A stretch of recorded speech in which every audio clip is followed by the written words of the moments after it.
Chapter 1. The Bounty Hunter. Today's haul is rather impressive. I never imagined such a fortune could be hidden within a humble village. It seems I shall indulge myself generously in the next town. A pirate clad in rugged attire and wielding a hefty cutlass cackled maniacally. Gulilaha. Indeed, life at sea can be exceedingly dull. I wonder if any foolish little pirates or greedy hyenas will come seeking to spice up our day. Another pirate muttered, taking a swig from his flask, his gaze becoming slightly unfocused. You fool, what nonsense are you spouting? Do you not realize who we are? We are the fearsome, giant axe pirate crew. Even the Navy quakes at our name, and our captain is a notorious pirate with a bounty of 12 million berries, destined to become the next pirate king. Is that so? Then the next pirate king seems rather unfortunate, gaining an additional man for no reason at all. A rather flippant voice pierced through the air, instantly alerting the pirates who hastily grasped their weapons. After all, those who traverse the high seas must always remain vigilant. A lack of reaction could lead to a swift demise. A seemingly minor leader of the crew cautiously approached the edge of the deck, peering over, and immediately a scornful smile spread across his face. Ha ha ha, a mere child dares to appear before us. Truly a death wish. Floating upon the waves was a small wooden boat, resembling a mere speck, as if a single swell could capsize it. Compared to their formidable pirate ship, it was as if night and day separated them, with the young man aboard the tiny vessel appearing as insignificant as an ant. Little brat, this vast ocean is no place for boys like you. You ought to hide beneath your mother's skirts. Ha! Look at his foolish expression. He must be paralyzed with fear. Considering the fleeting amusement he's brought to my otherwise dull life, I might just grant him a merciful death. I only hope he doesn't soil himself in terror that would ruin my blade. The young man aboard the wooden boat displayed no reaction to the pirate's vile taunts, as if he had grown accustomed to such derision. In his own words, there was no need to concern oneself with the dead. In an instant, the young man vanished from sight, and before the pirates could comprehend the situation, he stood before them. Now, they could clearly discern the features of the youth. At the tender age of 15 or 16, his visage bore no trace of youthfulness. His soft features combined with a piercing gaze exuded an indescribable aura. A palpable pressure enveloped the pirates, causing even the less seasoned among them to falter in their grip on their weapons. Clad in sleek black attire, the boy bore a long sword at his waist, still sheathed, yet it seemed poised to gleam in the next moment. The pirates were not dim-wits. They recognized the boy's astonishing speed and knew he was no ordinary adversary. Some even pondered whether their fearsome captain could match such agility. However, they quickly dismissed the thought, unwilling to entertain such a terrifying notion. The small leader gestured for the pirates to spread out, forming a circle around the boy, and spoke in a low, serious tone. Listen here, kid. Regardless of who you are or what your intentions may be, you would do well to tread carefully. Otherwise, do not blame our firearms for their indiscriminate nature. Our captain is a notorious pirate with a bounty of 12 million berries. If you leave now, we can pretend this encounter never happened. Otherwise, when the captain arrives, you won't be able to escape. His words revealed that this small leader was no stranger to perilous encounters. He understood that in the treacherous waters, one must never show weakness. Only by displaying strength could one survive, for the weak did not last long at sea. He firmly believed that no one could survive under such concentrated firepower, especially not their monstrous captain. Suddenly, a clattering sound echoed as a weapon fell to the deck. One pirate's sword slipped from his grasp, clattering weakly to the floor as he pointed in terror at the young man, as if he had encountered a specter. The small leader cast a disapproving glance at the pirate, realizing he was a recent recruit, and his irritation grew. He resolved to make an example of this coward. Once the situation was resolved, the giant axe pirate crew would not harbor the timid. The fallen pirate, now a quivering mess, wept openly, his snot dribbling into his mouth, unaware of his shame as he cried out in despair. You demon, why won't you spare me? You have already obliterated the 100 Ghost pirate crew. I was merely a sailor aboard that ship. Why do you fixate on me? The 100 Ghost pirate crew, that formidable band with a bounty of 15 million berries, is said to have been defeated by a bounty hunter some time ago. Even their captain, the fearsome Ghost Torres, had his head claimed for the reward. Another pirate whispered. I think I recall the bounty hunter's name was Roy, the nightmare of pirates, Phantom Blade Roy. The pirates murmured in disbelief, their minds racing as they gazed at the young man before them. They struggled to process the gravity of the situation. Their throats constricted as they emitted choked sounds. One by one, weapons fell from their hands, and they crumpled to the deck, utterly drained. Roy, meanwhile, stroked his smooth chin, gazing mockingly at the first pirate who had spoken. Oh, what was it you said? Ah, my apologies. Please do not misunderstand. You think too highly of yourself. I have no interest in trifling with a small-time pirate like you. However, since fate has brought us together, allow me to escort you to your former captain. I'm certain he will be delighted to see you." The pirate's expression of relief quickly morphed into one of terror, as if Roy's words had summoned forth the demons within him. He snatched up a fallen firearm, brandishing it with fury as he glared at Roy. What baffled the others was that, given Roy's previous ghostly speed, he could have easily intercepted the pirate's movements. Yet he chose not to intervene, adopting an air of detached amusement instead. This sparked a flicker of hope within the hearts of the other pirates, leading them to speculate that perhaps this youth was not as fearsome as he appeared after all. He seemed far too youthful to be a true powerhouse. With 2 pistols in hand, the previously timid pirate felt an infusion of confidence. Grinning maliciously as he declared, "You brought this upon yourself prepared to meet your end, scum." In an instant, 2 bullets were unleashed, propelled at speeds beyond human perception. The other pirates barely registered the action before the bullets vanished from sight. "Surely I have succeeded. At such close range, even a god could not evade this," the armed pirate reassured himself inwardly. Yet, the last voice he wished to hear echoed in his ears. "Is this your final struggle? How utterly tedious. Farewell." As Roy's final words resonated, the pirate felt a searing pain coursing through his body, plunging him into eternal darkness. Crimson stained the deck, snapping the remaining pirates from their stupor. The vivid color ignited a frenzy within them. Blood streamed from their eyes as they frantically turned their weapons on Roy, a torrent of gunfire erupting in the confined space. What left them trembling in fear was witnessing how Roy evaded their bullets. He moved as if strolling through a tranquil garden, effortlessly sidestepping each projectile with a slight tilt of his head or a subtle lift of his foot. In their hearts, the pirates felt an absurd realization. Perhaps what they wielded was not the instruments of death they believed, but mere toys in the hands of children. Roy traversed the storm of bullets, arriving before the remaining pirates. In their expressions of terror, a flash of silvery light appeared, ushering them into eternal slumber. "Damn it, you're all so loud. Do you not realize that the great Captain Hosis is resting? It seems I must hang you all."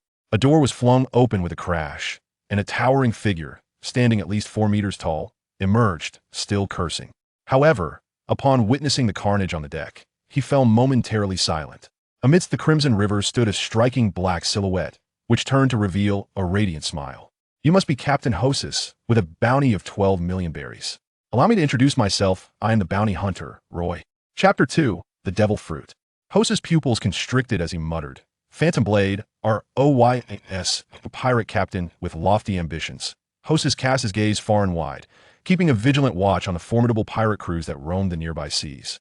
Naturally, he was no stranger to Roy, a man notorious for vanquishing numerous large pirate factions. The moment Hosis recognized Roy, a heavy weight settled in his heart, realizing that this encounter could not end amicably. The presence of a bounty hunter aboard a pirate ship was hardly a pretext for idle chatter over drinks, especially given the grim spectacle that lay before him. Yet, he was reluctant to abandon the prospect of negotiation.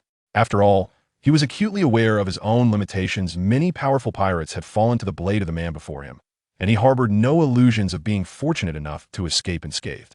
Why would a man like you serve the Navy? Shouldn't a true man find his place among the sea's hyenas?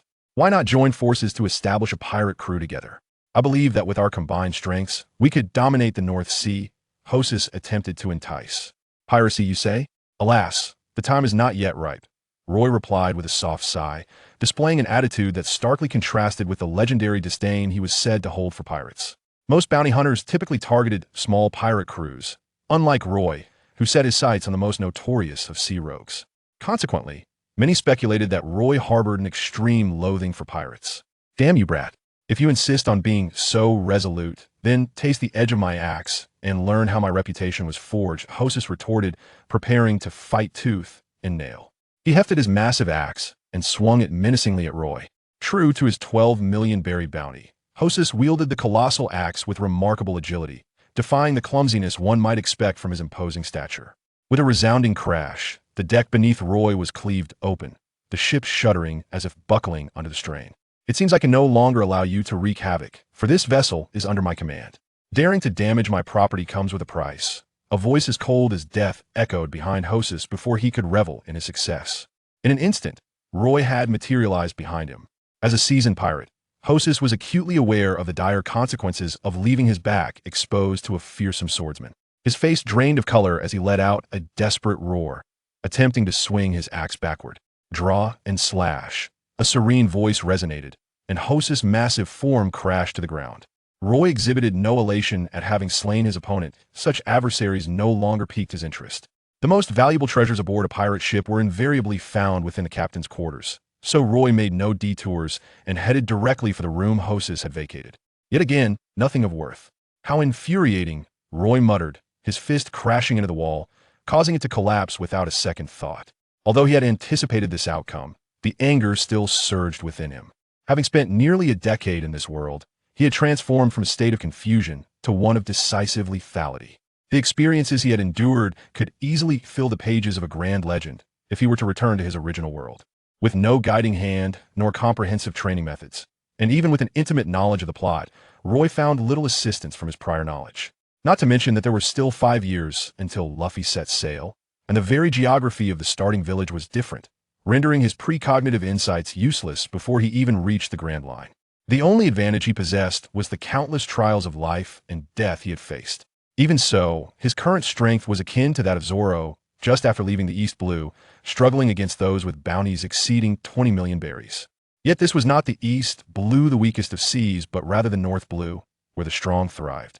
With his present capabilities, he could only contend with so-called great pirates, while the true titans of the sea remained beyond his reach. Roy felt a sense of dissatisfaction having entered this fantastical world. He yearned to stand among the mightiest. If he could not establish himself among the strong, he might as well perish in the depths of the ocean. Thus, he fought relentlessly, seeking breakthroughs, but he was acutely aware of his limitations. After all, his swordsmanship was entirely self-taught, and the path ahead was fraught with thorns. He needed to explore every avenue before discovering the correct path. Even Zoro, despite his tenacity and effort, would likely have taken a considerable time to become a formidable force without the guidance of the legendary Mihawk. Roy firmly believed that he would become the pinnacle of strength upon the seas, though the timeline remained uncertain. He would rather seize a fleeting moment of brilliance than wait until old age to conquer the Grand Line and claim the title of Pirate King.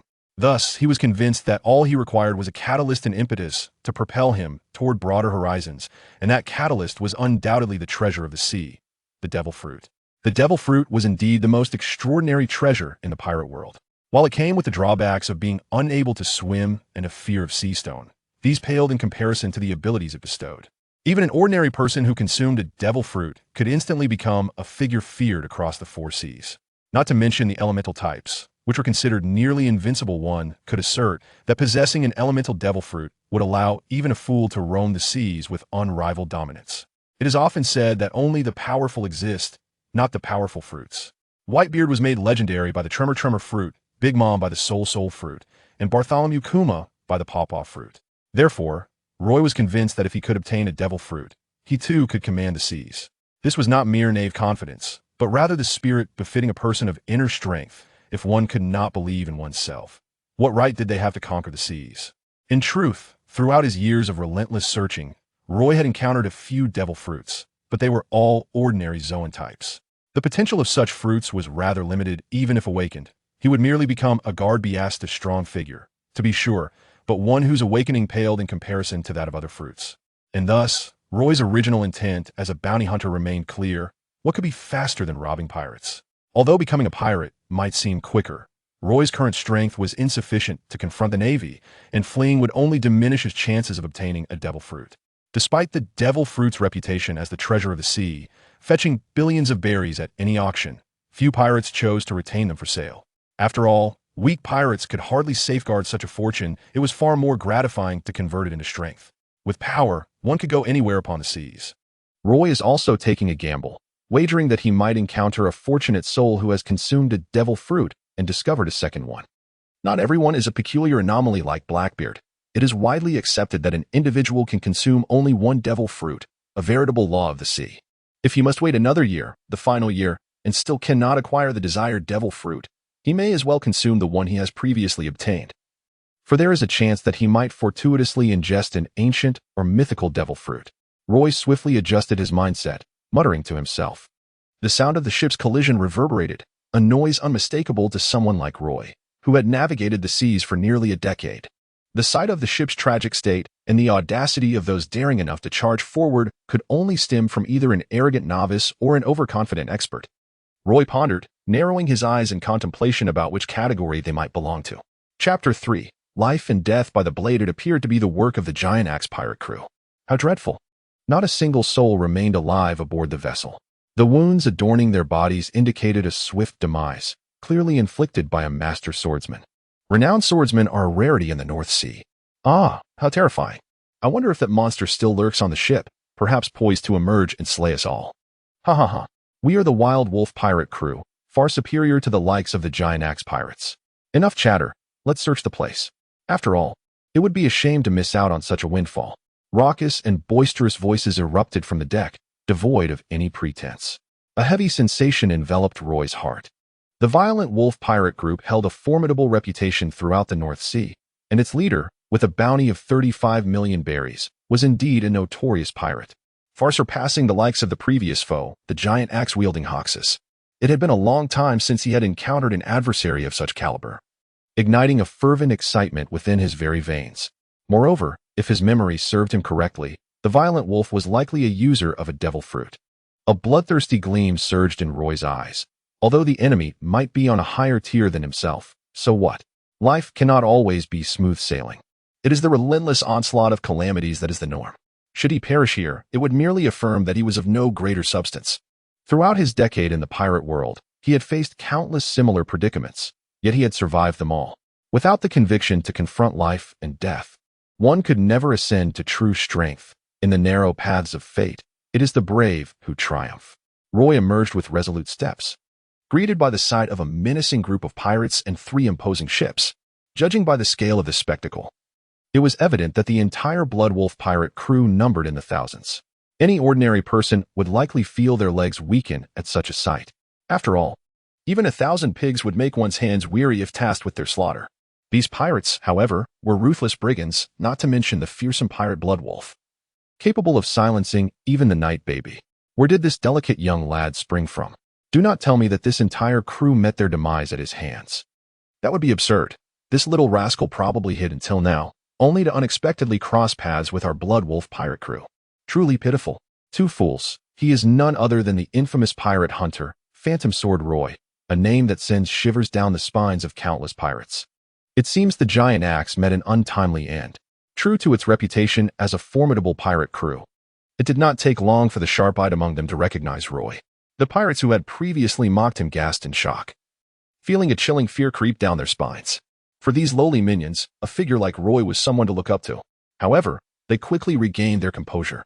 After all, they were members of the Bloodwolf pirate crew, led by their captain, the legendary pirate Bloodwolf Monroe, who boasted a bounty of 35 million berries. According to their knowledge, the strongest pirate Roy had defeated bore a bounty of 22 million berries.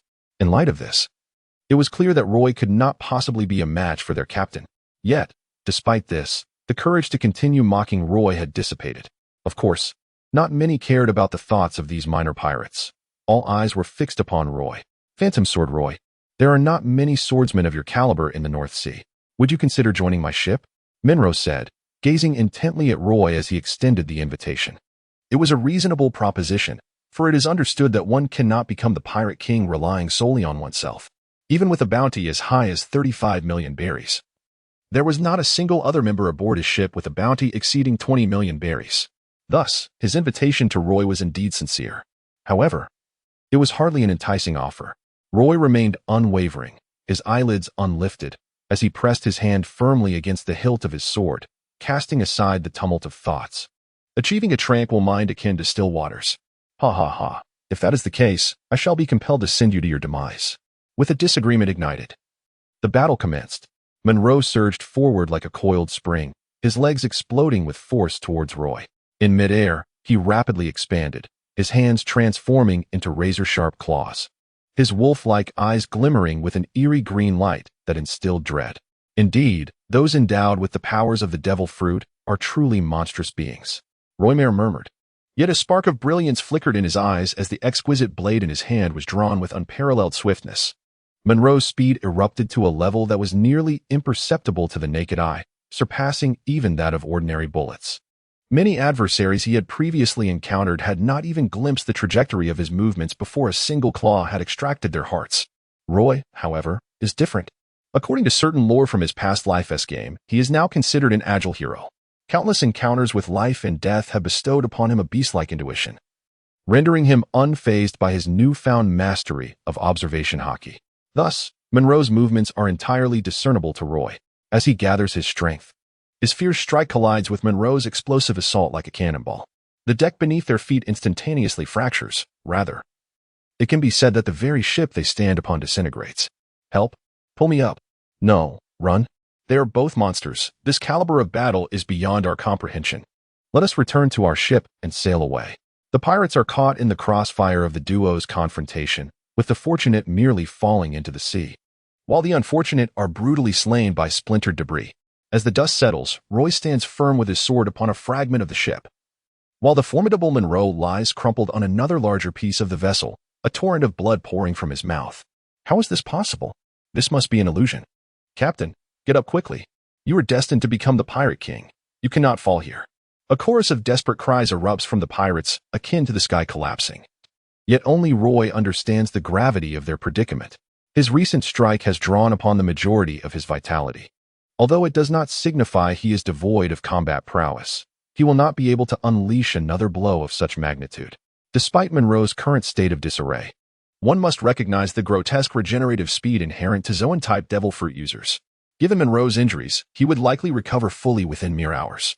Roy, too, feels a pang of regret. Had Monroe fallen into the sea, he would have been rendered a helpless lamb, being a devil fruit user. Ah, you wretched fool. You have finally succeeded in enraging me. I shall tear you to shreds. Indeed, the early stages of a Zoan-type devil fruit user are exceptionally formidable. Having sustained such severe injuries, Monroe astonishingly rises to continue the battle. Words are futile now. Let the blade determine life and death. Roy's gaze sharpened as he swiftly advanced, using the scattered remnants of the ship as his foothold. Monroe, on the other hand, felt somewhat constrained.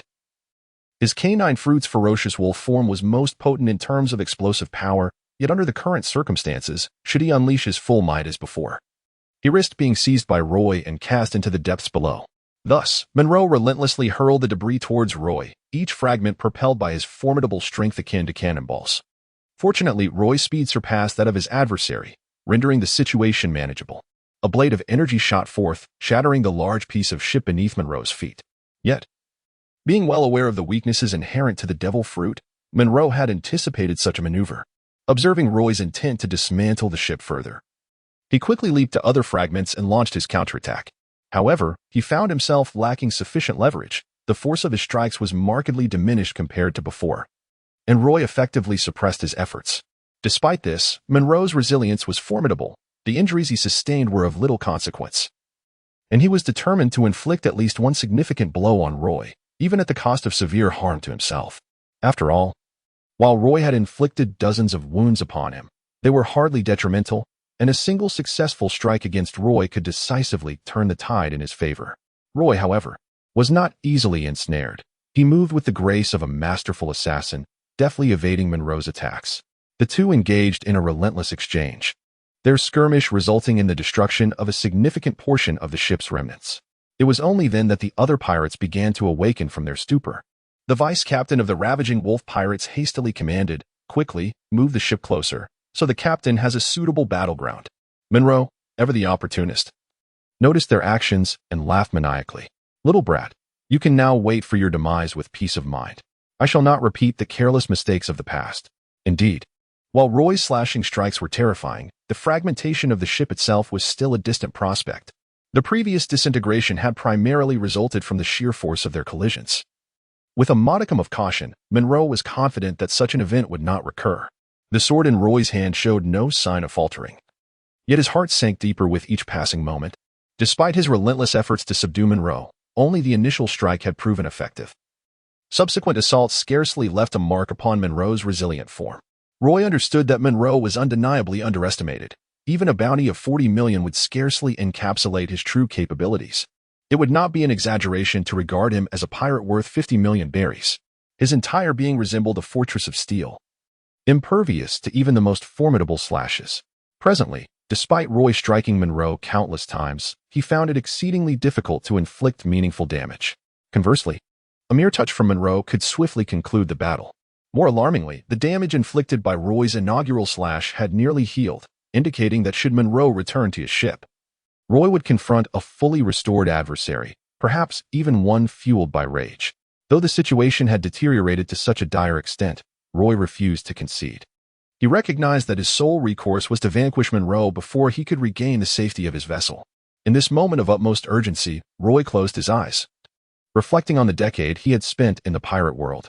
Upon his arrival, his physical form was merely that of a 5-year-old, compelled to wrest sustenance from wild dogs and vultures, even resorting to stealing from other children, often at the cost of a brutal beating.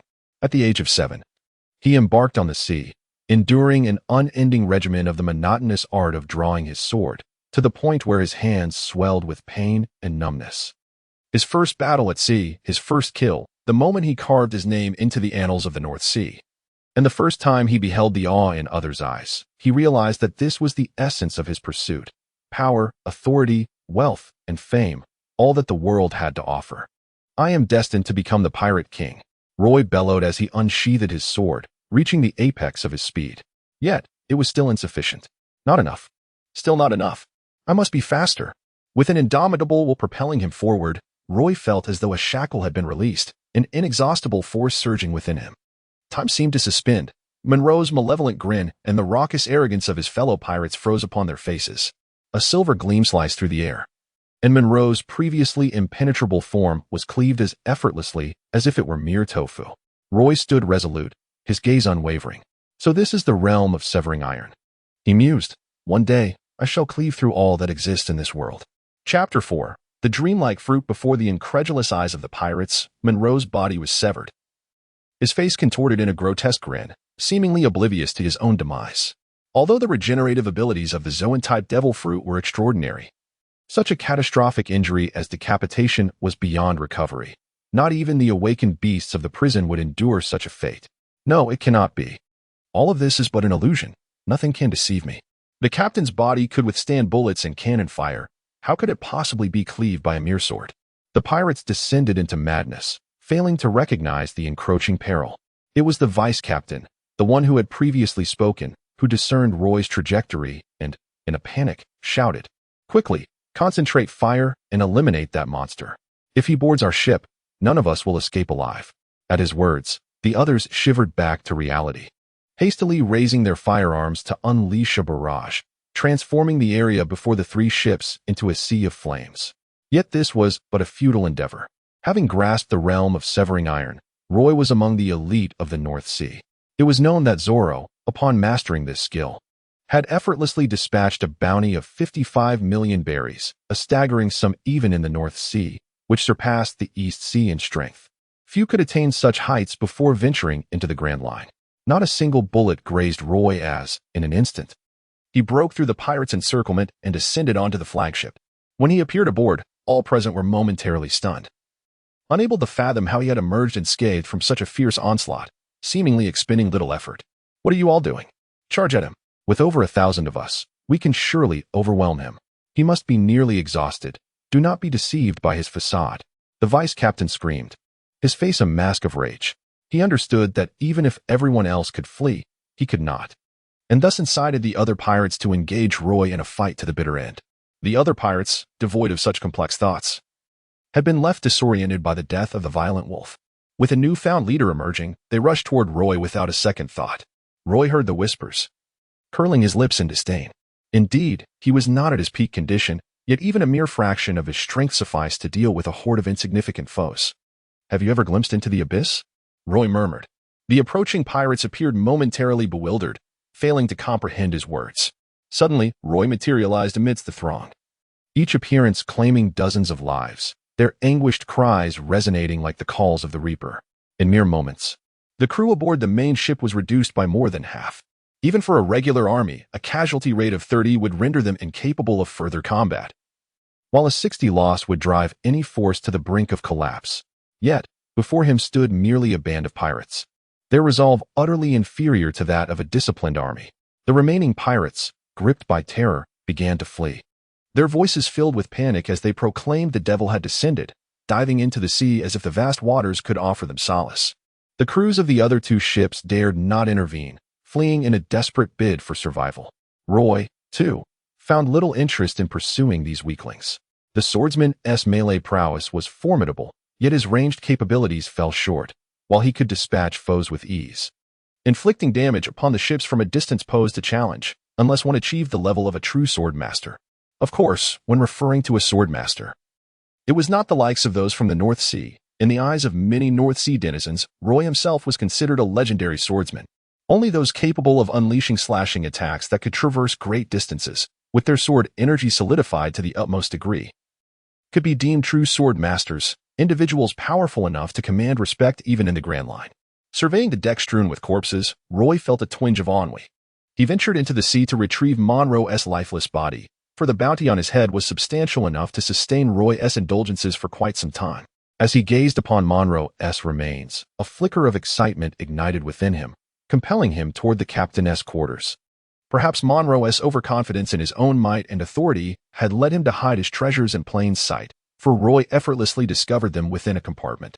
Countless gold coins, antiques, and renowned artifacts lay before him, yet none captivated Roy's attention more than a peculiar, dark purple fruit resembling a cantaloupe. Its spiraled patterns exuding an enchanting allure that ensnared the very essence of one's being. Roy clenched his fists tightly, realizing that the elusive treasure had come to him effortlessly, as if it had been waiting to be discovered. Although the exact abilities of this fruit remained a mystery, there was no doubt that it was a paramecia-type devil fruit. Unlike the logia-type fruits, which are virtually invincible in their early stages, or the zoan-type fruits, which provide an immediate enhancement of power, the paramecia-type abilities are undoubtedly the most suitable for Roy. This is primarily because the essence of paramecia lies in the user's capacity to develop the fruit's powers. Take, for instance, Doflamingo and Bartholomew Kuma. Their respective strings and paw fruits would be considered mediocre in the hands of an ordinary individual, yet they have transformed into formidable forces that instill fear in countless pirates, becoming two of the 7 warlords of the sea. Even more formidable is Big Mom, the soul fruit, in the hands of its previous owner. Merely turned her into a human trafficker, while under Big Mom's command, it has elevated her to the status of a world-destroying Yonka-level powerhouse. As someone who has lived 2 lives, Roy possesses an abundance of imagination, making the allure of the paramecia-type fruit even more profound than that of the logia type. Roy gazed at the devil fruit, feeling somewhat at a loss regarding how to approach it. After all, the notorious reputation of the devil fruit's taste has been infamous both in his past life and in the present world. Roy closed his eyes and unhesitatingly stuffed the entire fruit into his mouth. Although it is said that one need only take a single bite of a devil fruit to gain its powers, Roy decided to swallow it whole just to be safe. Should he find that the ability he acquired was inherently insufficient due to this choice, he would indeed have no place to lament his fate. A wave of extreme nausea surged from within him, causing his features to contort in an exaggerated manner. He grasped his throat tightly with both hands, barely managing to suppress the urge to vomit. Once the queasiness began to fade, Roy found himself involuntarily gagging a few times, truly feeling as though he had narrowly escaped a calamity. The devil fruit is a treasure of the sea. Upon consumption, the eater instinctively comprehends the abilities of the fruit they have ingested, and Roy was no exception. The dream fruit grants the power to control dreams. What an extraordinary ability. Oh, how delightful. Chapter 5. A preliminary test of abilities. After consuming the dream fruit, Roy could vaguely perceive the existence of an ethereal space, as if it were his own dreamscape. Even before falling asleep, he could sense the presence of his dreams, suggesting that his dream had, to some extent, transcended the realm of illusion, potentially evolving into a world of its own. Perhaps once the abilities of the fruit awaken, it might resemble the divine realms of Western deities or the celestial abodes of Eastern immortals found in ancient myths. As Roy was contemplating his own capabilities, he suddenly sensed the presence of other dreams surrounding him. However, those dreams were utterly incomparable to his own, resembling mere bubbles that would burst at the slightest touch. It is essential to note that the pirates aboard the ship had mostly been eradicated by him. Even those who had not perished had hastily leapt into the sea at the first opportunity, too fearful to linger in Roy's vicinity for even a moment. Intriguingly, he had not anticipated the existence of any living souls aboard the vessel. Well, it seems prudent to investigate, having inadvertently dispatched so many. He had overlooked leaving a few sailors alive. It would indeed be rather troublesome if he had to navigate the ship himself. Once Roy had made up his mind, he ventured towards the realm of his dreams. Within a somewhat dim and damp ship's cabin, numerous individuals were confined, trembling as they listened to the sounds of battle reverberating from above. Although none were bound, they dared not attempt to open the door and flee, for they were ensnared by the ferocious wolf pirates, the most ruthless band in these waters. It was well understood through countless bloodshed that even if there were no guards, their collective strength barely reached 5, rendering any escape futile. As the clamor subsided, it appeared yet another skirmish had concluded. A corpulent middle-aged man sighed. "Ah, this means we may soon gain a new batch of companions." "Perhaps," another replied, "not everyone can afford the ransom like we can." The speaker bore a hint of pride, and the others nodded in mild self-satisfaction, seemingly in agreement with his assertion. Suddenly, the cabin door creaked open, flooding the space with bright light, causing the occupants to squint slightly. A portly, balding man bent down, his voice dripping with obsequiousness. "What brings you, esteemed pirate? Rest assured, we have no intentions of escaping. Establishing a connection with your illustrious wolf pirates through a ransom is indeed a coveted opportunity for us." As the sycophantic middle-aged man continued to prattle on, Roy decisively interrupted. "Pirate? I'm not one yet. Who are you?" The group of prisoners appeared conflicted, while the nearby middle-aged man hastily professed his loyalty. "Oh, there's no need for suspicion. We would never entertain a thought of betrayal. Once we return, we will coordinate efforts to help you breach the kingdom's gates." Roy's lips quivered slightly, and he chose to disregard him. "I am Roy. Surely, some of you have heard of my name. Roy, the illustrious sword phantom Roy, a renowned pirate hunter." The thought of a pirate hunter. Wasn't that our salvation? How splendid. These wretched pirates dared to confine me in such a dreadful place. It is utterly despicable. Indeed. Once I return to the kingdom of Asa, I shall dispatch forces to eradicate them thoroughly. As the danger dissipated, those who had previously bowed in submission straightened their postures, not a single one expressing gratitude towards Roy. After all, to the majority, a pirate hunter was scarcely different from a mercenary. A mere nod from Roy would suffice for them to feel indebted. Oblivious to the darkening expression on Roy's face, the crowd continued their revelry. However, the middle-aged man, who had previously pledged his loyalty, found himself in a predicament, feeling a mix of humiliation and anger. Yet, he dared not vent his ire upon others, and could only scold Roy. "How dare you not mention that you killed the pirates earlier? You have brought me disgrace. What malicious intent you harbor.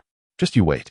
Before he could finish his tirade, Roy seized him by the throat and lifted him slowly into the air, his complexion turning a shade of blue as he flailed his legs and clawed at Roy in vain.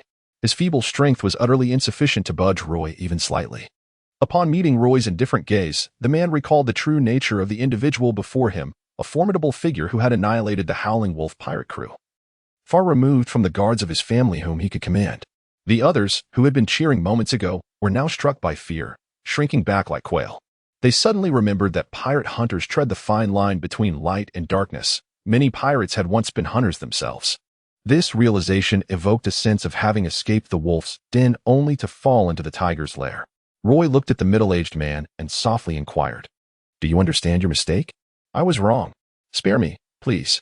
The man proclaimed, though internally he plotted revenge against Roy for when he returned home. Yet, mere seconds later, a chilling snap echoed, reminiscent of a neck being broken. He gazed at Roy in disbelief, utterly astounded that he had not perished at the hands of the notorious Howling Wolf pirate crew, but rather at the hands of a pirate hunter he had previously scorned. Roy released his right hand, listening to the sound of the corpse thudding against the ground. He nodded slightly and remarked, "Well, now that you acknowledge your mistakes, I trust you can die in peace." The assembly of nobles and wealthy merchants dared not oppose him, each one nodding submissively. Roy observed that the moment was nearly ripe, and he signaled for a young boy to step forward. The boy approached with trembling limbs, his head bowed in fear, as though the mere sight of Roy's visage might lead to his demise. Roy remained indifferent, feeling the imminent collapse of his dreams as he instantaneously implanted a thought within them. The trembling figure of the youth abruptly stilled, lifting his gaze towards Roy, overwhelmed by an extraordinary aura that ignited within him an unwavering resolve to serve. He felt an overwhelming urge to sacrifice everything for this individual before him, even his own life. "Please, do introduce yourself," Roy prompted. "Yes, my master," he responded with a resounding conviction that startled many. "My name is Andrew, the heir to the title of Viscount of the Kingdom of Yasa. I have dabbled in swordsmanship, yet due to my own laziness, I have not acquired any notable skills. The others in his household, witnessing Andrew's sudden reverence towards Roy, were taken aback by his willingness to divulge everything, even his own perceived ineptitude. As if he were a genuine zealot. A chill crept into the hearts of those present. Roy nodded slightly, acknowledging that indeed, emotions serve as the finest catalyst for dreams. Everything he had previously done had dismantled the defenses within his subject's mind, allowing him to effortlessly implant subconscious dreams into their psyche. However, this form of indoctrination was undeniably unsettling. It was conceivable that through this ability, he could establish a legion entirely devoted to him. Yet, Roy possessed the self-awareness to recognize that such an ability would prove ineffective against those with unwavering resolve or prior knowledge. After all, the transformation of dreams occurs subtly and imperceptibly. Once individuals become aware of the ability, their mental preparedness significantly diminishes the likelihood of their susceptibility.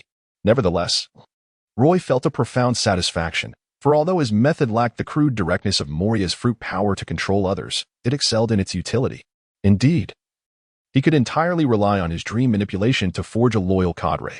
The most alarming aspect was that these individuals would remain blissfully unaware of their indoctrination, as their allegiance to Roy would stem from genuine conviction. To outsiders, it would appear as though they were simply captivated by Roy's personal charisma. Chapter 6. Developing abilities and self-control systems. Half a month later, the sea was tranquil, and a group of pampered young men was diligently fulfilling their roles as sailors. Under the sun and wind, their skin had taken on a slight yellow hue. Although their conversations bore an air of tedium and dissatisfaction, none voiced any complaints.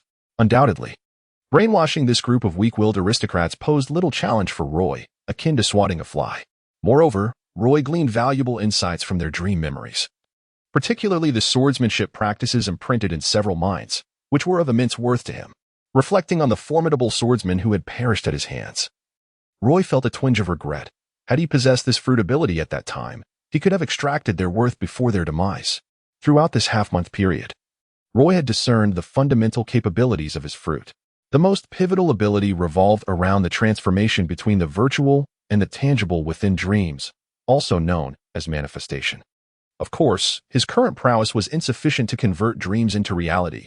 Merely allowing dreams to briefly reflect in the present world was a commendable achievement. Roy had initially contemplated whether he could leverage his abilities to manifest powers from other worlds, such as conjuring a Rinnegan or a Zampicudo, which would undoubtedly be quite impressive. However, the nature of Roy's powers stemmed from a devil fruit, implying that anything he manifested must adhere to the rules of his world, precluding the creation of entities that could not exist within it. Nevertheless, upon further reflection, Roy realized that his abilities were indeed quite advantageous.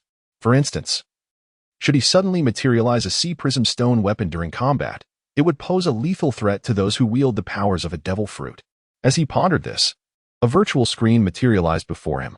Name: Roy. Age: 16. Fruit ability: V5 Hypnosis, Dream Theft. Dream Manipulation Swordsmanship, V6 Sword Cutting Combat Rating. Overlord of the North Sea, do not misconstrue this. Roy did not possess any system for traversing worlds. Rather, this was a self-created interface derived from his fruit abilities, devoid of any point allocation or purchasing features, serving merely to present his attributes in a clear manner. Importantly, this system filtered out irrelevant and extraneous information. After all, sifting through the dreams and memories of others for useful insights was an immense undertaking. And absorbing too many memories could lead to confusion, distorting his own identity, an outcome Roy wished to avoid. This apparatus, grandly termed a system, could also be likened to a portable computer that could manifest at will. Given the advanced technology of the pirate world, the emergence of such a device was not beyond the bounds of possibility, enabling Roy to successfully conjure it within his dreams. Regarding his swordsmanship and fruit ability levels, Roy categorized them based on his own strength. The V5 level represented his skills prior to breaking through, making him a notable figure among the Four Seas. Those above V5 could be regarded as overlords within the Four Seas, qualified to venture into the Grand Line. However, since this system was delineated through Roy's perspective, he was uncertain about the precise caliber of his swordsmanship, tentatively classifying it as V6. His dream fruit leaned towards mental capabilities, and with Roy's strong will, he quickly reached the upper limits of this stage, prompting him to marvel at how the devil fruit truly was a treasure of the sea, uniquely fostering potential development. Yet, the development of the dream fruit was merely in its initial phase, with all currently mastered abilities being auxiliary in nature. Roy began to understand why such a seemingly powerful fruit remained relatively obscure in the pirate world. On one hand, the fruit entirely depended on the user's development, possessing nearly no offensive capabilities in the early stages, almost entirely supportive. On the other hand, even if one were to develop abilities, lacking strong mental fortitude would render them difficult to control. An ordinary individual could never seamlessly implant dream seeds into others' dreams as Roy did, rendering this fruit akin to a mere trinket for most, so much so that even the Devil Fruit Compendium had little interest in documenting it. For Roy, however, the situation was entirely different. The hypnosis at the dream level could easily summon a loyal crew entirely devoted to him. The dream theft ability allowed him to continually absorb powerful nutrients. With each foe he vanquished, he could gain their combat experience and even their swordsmanship legacy. Even the capacity to manipulate dreams enabled Roy to engage in endless training within the dreamscape. While such training could not enhance his physical form, it certainly allowed him to refine his combat techniques and swordsmanship. Moreover, this was merely the initial stage of his fruit's development. In Roy's vision, many abilities remained untapped, and once he reached a new level of mastery with his fruit, he would be able to actualize these aspirations one by one. Roy could distinctly sense the augmentation of his strength with each passing day. In merely a fortnight, he felt his prowess surge by over 20%. It is noteworthy that Roy was already regarded as a formidable figure in the North Sea. An enhancement of such magnitude is truly inconceivable, especially considering the brevity of time in which it occurred, nothing short of astonishing. Stepping out of the cabin and disregarding the reverent gazes of others, Roy made his way to the bow of the ship.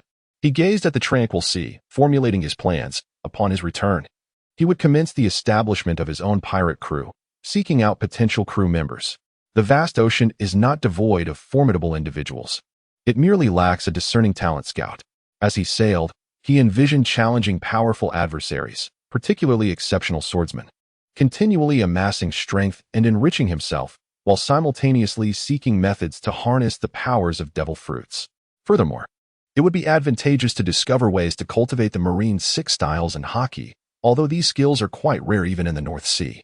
It is likely that such knowledge could only be acquired from naval officers dispatched from the Marine headquarters or from the notorious Vinsmoke family, the underground emperors of the North Sea. Alas, these are not adversaries to be trifled with, yet therein lies the thrill. Life is indeed a tapestry woven with challenges. Suddenly, a colossal shadow surged rapidly from beneath the waves, a gigantic and grotesque head emerging from the depths. Two scarlet eyes, the size of millstones, fixated on Roy and his crew, radiating a bloodthirsty gaze that would terrify any ordinary person. This creature was a king of the sea, its size dwarfing even those encountered in the East Blue. Its appearances are often heralded by a tempest of blood and carnage, relishing the anguished cries of countless victims. Yet, this time, Roy and his crew remained unfazed by its emergence. Even the previously timid young gentlemen among them stood resolute, their fervent gazes locked onto the figure clad in black attire, an embodiment of their unwavering faith.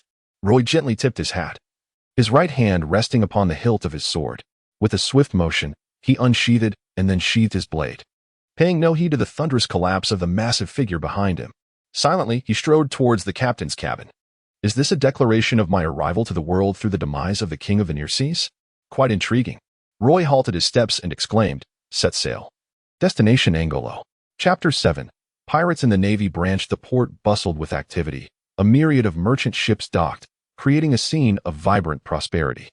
Numerous sailors animatedly showcased their dedication, the sweat upon their brows a testament to their labor, hoping to catch the eye of influential figures who might recruit them into grand fleets. Amidst this industriousness, an old man and a young lad lounged in a corner, lazily evading work. The youth, displaying signs of unease, remarked, "Uncle, are we truly safe hiding here? At this rate, we won't earn our wages for the day." The middle-aged sailor, clearly a seasoned veteran, scoffed, "What do you know, you brat? Just because they toil so hard, it doesn't mean those leeches will reward them with a single belly. It's better for us to take what we can, for our lives are all we truly possess. But what if they join those grand fleets and achieve greatness?" The boy retorted, a hint of defiance in his voice. "Ridiculous. They'd perish even quicker in those fleets. In the eyes of many pirates, those ships are merely plump prey. The sailors rushing towards them are just courting death. Then I'll become a pirate myself. Perhaps I might uncover the treasure left behind by the Pirate King," the boy exclaimed, filled with dreams. The middle-aged man quickly covered the boy's mouth, exclaiming, "You fool. Can you even utter such words here? Besides, no pirate would dare come here. Our Anglo is guarded by the Navy's 371st branch. It's been decades since a pirate has dared to attack. As the middle-aged man prepared to boast about his past seafaring exploits, he suddenly noticed the boy's wide-eyed gaze directed behind him. "Uncle, is that what pirates look like?" Laughter erupted from the boy, but it faded into silence as he beheld a daunting sight: 3 massive ships leading a procession of 4 or 5 smaller vessels in their wake. Even compared to the merchant ships before them, these vessels loomed large. In his recollection, even the Navy's warships would struggle to muster such a formidable fleet. A wave of panic washed over him. While towns under Navy protection were generally tranquil, if they were targeted by ruthless pirates, it could lead to slaughter. For any pirate bold enough to confront the Navy would undoubtedly be a devil incarnate. At that moment, others too snapped out of their stupor, fleeing in terror as if the world were coming to an end. The young lad rose, rubbing his hands together in excitement. "Watch me rush to alert the Navy. Thwart these pirates, and become a hero. Idiot, don't drag me into your death wish. Hide now, and make sure you're not seen." "But you just said we're safe with the Navy here." The middle-aged man, now too flustered to remain angry, shouted back as he ran. "These aren't just any pirates. That flag flying from the bow is from the Bloodwolf pirate crew, a notorious band with a bounty of 35 million belly." The arrival of Roy and his entourage caused a significant stir. The ships trailing him were vessels he had commandeered along the way. The young aristocrats aboard were hardly suitable sailors. It would be more beneficial to return them to their families. Noticing the panic his presence incited, Roy felt a strange sense of amusement but chose not to provide any clarifications. Upon docking, he donned a long coat and grasped a wooden box, striding purposefully towards the Navy branch. Daring souls peeked out, and upon seeing Roy approach the Navy, their terror intensified, fervently praying for peace between the two parties. Within the Navy's 371st branch, Colonel Morris diligently polished his military sword, treating it as one would a cherished lover. Suddenly, the door burst open, an officer rushing in, his demeanor frantic. Morris furrowed his brow, admonishing, "Sergeant, mind your conduct. You are a Navy sailor and must instill confidence in the people. Your demeanor betrays a lack of composure." The officer quickly saluted and reported, "Colonel Morris, a large pirate fleet has docked. It has been identified as the Bloodwolf pirate crew, notorious for their 35 million belly bounty." At the mention of the Bloodwolf, the officer's throat quivered. The crew's infamy in the North Sea was well known, and their high bounty rendered many sailors uneasy, especially for a newcomer like him. Morris, having little time for reprimands, furrowed his brow deeply at the news. While he would not fear a pirate under normal circumstances, even seeking to pursue and imprison such a scoundrel at sea, here in the town he protected, engaging the Bloodwolf pirates could turn the peaceful haven into a hellish nightmare, an outcome he wished to avoid. Yet, as the branch's highest commander, he maintained a stoic facade. "Sergeant, relay the order for Lieutenant Wade to lead a portion of the Navy to aid the citizens in seeking refuge. Gather the remaining sailors and prepare for battle." With newfound confidence, the sergeant responded, his gaze filled with admiration for Morris, who embodied the reliability of a true commander. As Roy entered the Navy branch, he felt perplexed. Where was everyone? In his experience, such a scene typically unfolded only when the entire force mobilized to hunt pirates. Yet here, it seemed he had not encountered any news of such a situation. Before he could ponder further, a swordsman clad in the Navy's justice cloak emerged, flanked by a throng of sailors, their demeanor suggesting they were ready for a fierce confrontation. Morris halted at the sight of Roy, his instincts as a swordsman alerting him to the youth's prowess. Though he appeared relaxed, he exuded an aura that made Morris feel utterly challenged. Suddenly, one of the sailors shouted, "It's him! It's him! Our friend, Little Neza!" Roy blurted out, causing the Navy crew to stare at him in confusion. Blushing, Roy coughed, attempting to regain composure. Never mind, carry on." The sailor, snapping back to reality, pointed at Roy in terror. "I saw him disembark first from the pirate ship. He must be the Bloodwolf." The other sailors, upon hearing this, looked at Roy with fear, quickly raising their weapons. Roy furrowed his brow, although to him, these firearms and clubs were indistinguishable. No one relishes having a gun pointed at them. Since this group of Navy personnel seemed so oblivious to the situation, he reflected that he was not a brutal wolf. He had seen the bounty for the brutal wolf. Colonel Morris intervened just in time. The Navy officers were unaware that they were teetering on the brink of hell. "Pray tell, who might you be? And what brings you here?" Despite his earlier words, Morris remained vigilant, as the man before him emanated a terrifying aura, clearly not an ordinary individual. "Oh, It is nothing of great consequence, merely seeking to collect a payment from you." With that, Roy tossed the box in his hand towards the leading officer wielding a sword. After all, 35 million berries was no trifling sum. It was wise not to squander it frivolously. Since arriving in this world, although he had never slackened in his training, he also indulged himself without remorse. Thus, the bounty he earned from each voyage only sufficed for a spell of decadence. Colonel Morris's expression shifted slightly. After all, one does not attain the rank of colonel without possessing discernment. Connecting Roy's actions to the notorious brutal wolf pirate crew, he quickly deduced the contents of the box. He showed no hesitation and opened it directly, revealing a grotesque human head inside. However, being a seasoned naval officer, Morris was not easily fazed by such spectacles. A faint smile crept onto his stoic face. Indeed, it is the head of the brutal wolf, Romo. This villain has finally met his end. Sir, thank you for your contribution to the Navy. Please wait a moment while I arrange for your payment. It was evident that Colonel Morris was relatively decent, harboring little prejudice against bounty hunters. In some Navy branches Roy had visited previously, the officers' attitudes were rather abysmal. To them, pirate hunters were scarcely different from pirates themselves. Yet, Roy could not help but feel a twinge of regret. Alas, I shall soon cease to be a bounty hunter. Who knows how many bounty hunters will covet my esteemed head in the future? Chapter 8. Easily defeating the enemy. I am Morris, as you can see, the highest officer of the Navy's 371st branch. Roy offered a succinct response, harboring no intention of further engagement, as he recognized that their paths would diverge now that he was no longer aligned with the Navy. Their next encounter might very well transpire on the battlefield. Unexpectedly, Morris's demeanor shifted at the mention of Roy's name. If it is you, Roy the Phantom Blade, it would not be so surprising if you could vanquish the savage wolf.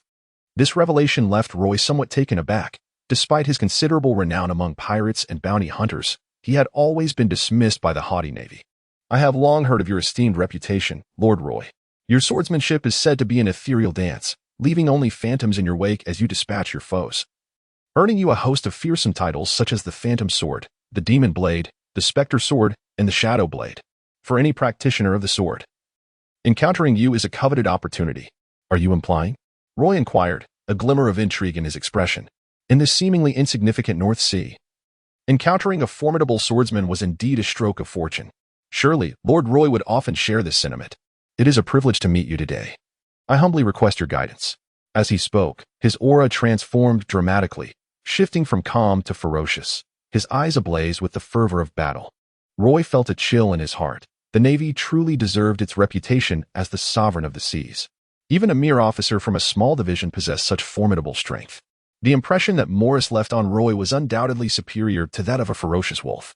Had it been a month ago, the likelihood of his defeat would have been exceedingly high. However, now, Morris posed little threat to Roy. For the swordsman had embarked on an extraordinary path after comprehending the art of cleaving iron, a journey where nothing was beyond his blade. Even upon entering the Grand Line, he could be regarded as a formidable hero, unless he encountered an officer from the headquarters. The Navy would merely present a challenge of 1 or 2 sword strikes for Roy. Nevertheless, Roy chose not to act hastily. On one hand, as Morris had mentioned, encountering such a master of swordsmanship in the North Sea was indeed a stroke of fortune. On the other hand, Roy sought to validate a conjecture that lingered in his heart. This place is not suitable for our display. Let us proceed to your training ground. Very well. Your Excellency Roy, please follow me. Upon learning of Colonel Morris's impending duel with Roy, the vicinity of the naval training ground became thronged with onlookers. By the time the two arrived, the area was densely packed with a restless crowd. Morris's expression darkened instantly as he drew upon his authority, admonishing, "What manner of behavior is this? Show some spirit of the Navy. Do not embarrass our guests." Yet, he refrained from dispersing the crowd, recognizing that the clash between strong warriors would serve as an invaluable lesson for the new recruits, albeit a perilous one. Thus, he reiterated, "All soldiers below the rank of lieutenant, please stand back and do not crowd near the training ground. Officers, exercise caution and be ready to assist if necessary." Morris was acutely aware that he was not overreacting. After all, swordsmen excel in offense. A mere training ground was hardly sufficient for them to unleash their full potential. Should they enter the fray, the unleashed sword energy might become uncontrollable. Although their level of sword energy could not yet rival that of a master swordsman capable of cleaving mountains, it was still sufficiently terrifying for a group of recruits.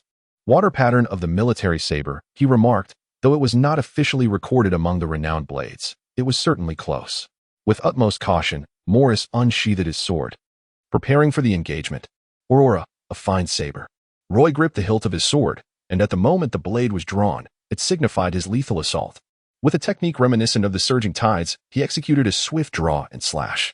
The impact reverberated as though the earth itself had quaked. Some of the naval officers, who had been leaning over the railing to witness the spectacle, were knocked to the ground.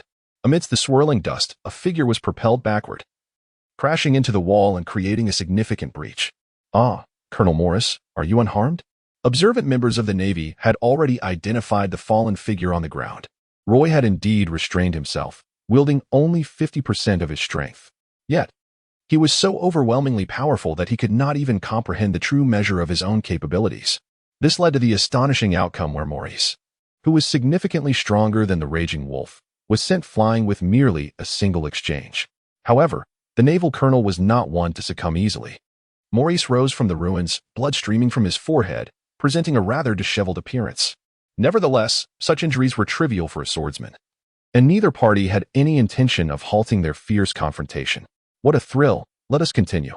Roy demonstrated only a fraction of his true strength this time, as he still had his own aspirations to validate. Ending the battle too swiftly would render it devoid of significance. Both combatants displayed remarkable speed, engaging in dozens of exchanges within a brief span. Morris's expression grew increasingly ferocious. Seizing a momentary opening, he sent Roy hurtling through the air with a powerful kick. However, Roy executed a backflip mid-air, halting his backward momentum. Just as the naval officers began to display expressions of delight, Morris, instead of sharing in their joy, became enraged and bellowed, "How dare you look down upon me? Unleash the strength you showed at the outset of our battle, you scoundrel." Roy merely shrugged, stating, "The first strike is a blow to the spirit. It is not easily unleashed." How infuriating.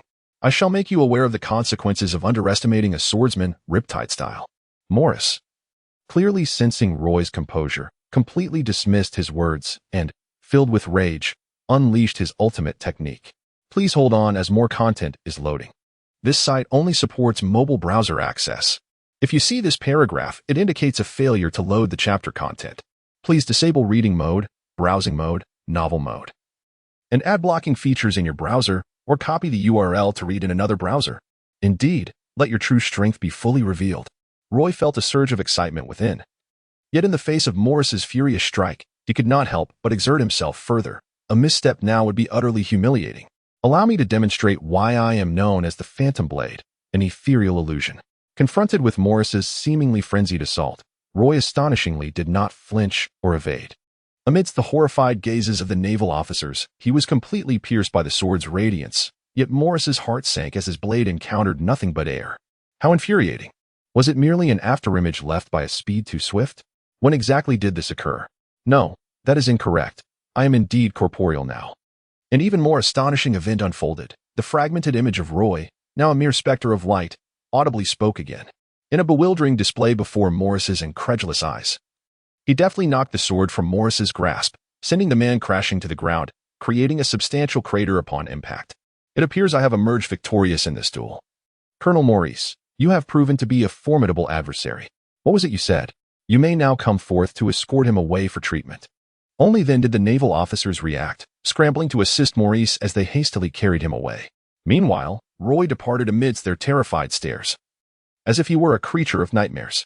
By the way, when will my payment arrive? Roy casually inquired, startling a distracted sailor who trailed behind him. We're almost there. Please wait a moment. Observing how a mere utterance could unnerve the novice sailor, Roy felt a sense of helplessness and decided to request a room to rest for a while. Chapter 9. Dream Recollection and the Commencement of the Voyage Title Style. Countercurrent style stop. Let's do it again.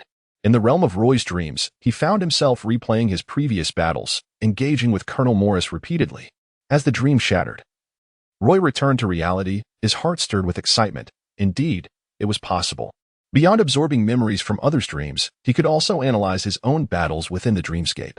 This allowed him to observe the nuances of naval training. Though perhaps less efficient than the former, it offered a sense of security.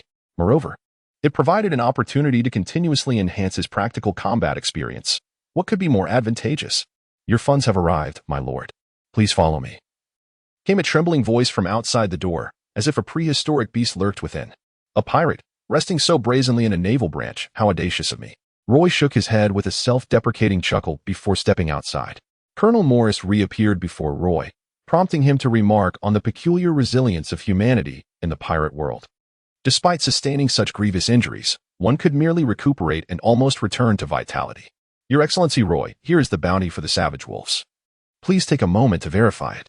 There's no need, Roy replied. Your navy is affluent enough not to resort to deception over such a trivial sum. Morris's lips twitched slightly. Indeed, the navy possessed considerable wealth, yet it did not imply that his particular branch enjoyed similar fortunes. The sum of 35 million berries had been painstakingly assembled, and thankfully, such expenses could be reimbursed during the year-end report. Otherwise, his branch would struggle to sustain operations.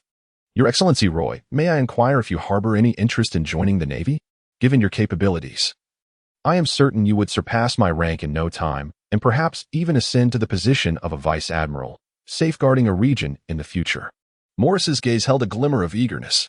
Roy found it somewhat amusing to invite a pirate to join the navy. Well, although he wasn't quite a pirate yet. Roy shook his head, saying, No, I am not inclined toward this path.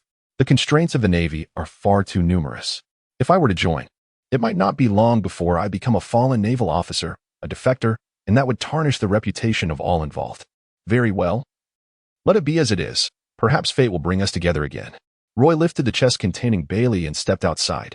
Once Roy had departed, Morris turned to the naval officer beside him and said, Take a few men to follow him and observe his subsequent movements. However, given his capabilities, your presence will undoubtedly be detected. Instead, let us wait until he leaves each location before we investigate there. Understood, Commander.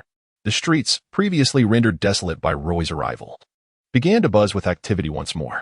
The populace discerned that this pirate crew seemed not to be seeking conflict, and the navy refrained from cries of violence, suggesting some form of accord had been reached. Yet, such matters held little significance for the citizens. They were merely grateful to navigate through the day in safety. Roy sought out the most renowned restaurant in the area to indulge in a lavish feast. For savoring exquisite cuisine had become one of his few cherished pastimes since entering the world of pirates. Indeed, another bowl, please. Roy, amidst the gaze of the humanoid monster from the waiter, took a plate of food and began to eat. The dish before him was already stacked to a height of a person. In Roy's perspective, the ability to consume food in the pirate world was of utmost importance. After all, in the realm of pirates, there existed no systems akin to chakra or internal power. The foundation lay solely in physical strength, which naturally stemmed from nourishment. Arriving in the pirate world without any special advantages was inconsequential, yet one must possess a formidable appetite, without the ability to eat. How could one aspire to be the pirate king? After departing from the restaurant, where others had looked on in fear, Roy ventured to the town's weapon shop to see if there were any treasures to be found. This had become a habit for him. Whenever he arrived in a new place, he invariably visited the weapon shop to see if fortune would smile upon him with a fine sword or a great blade.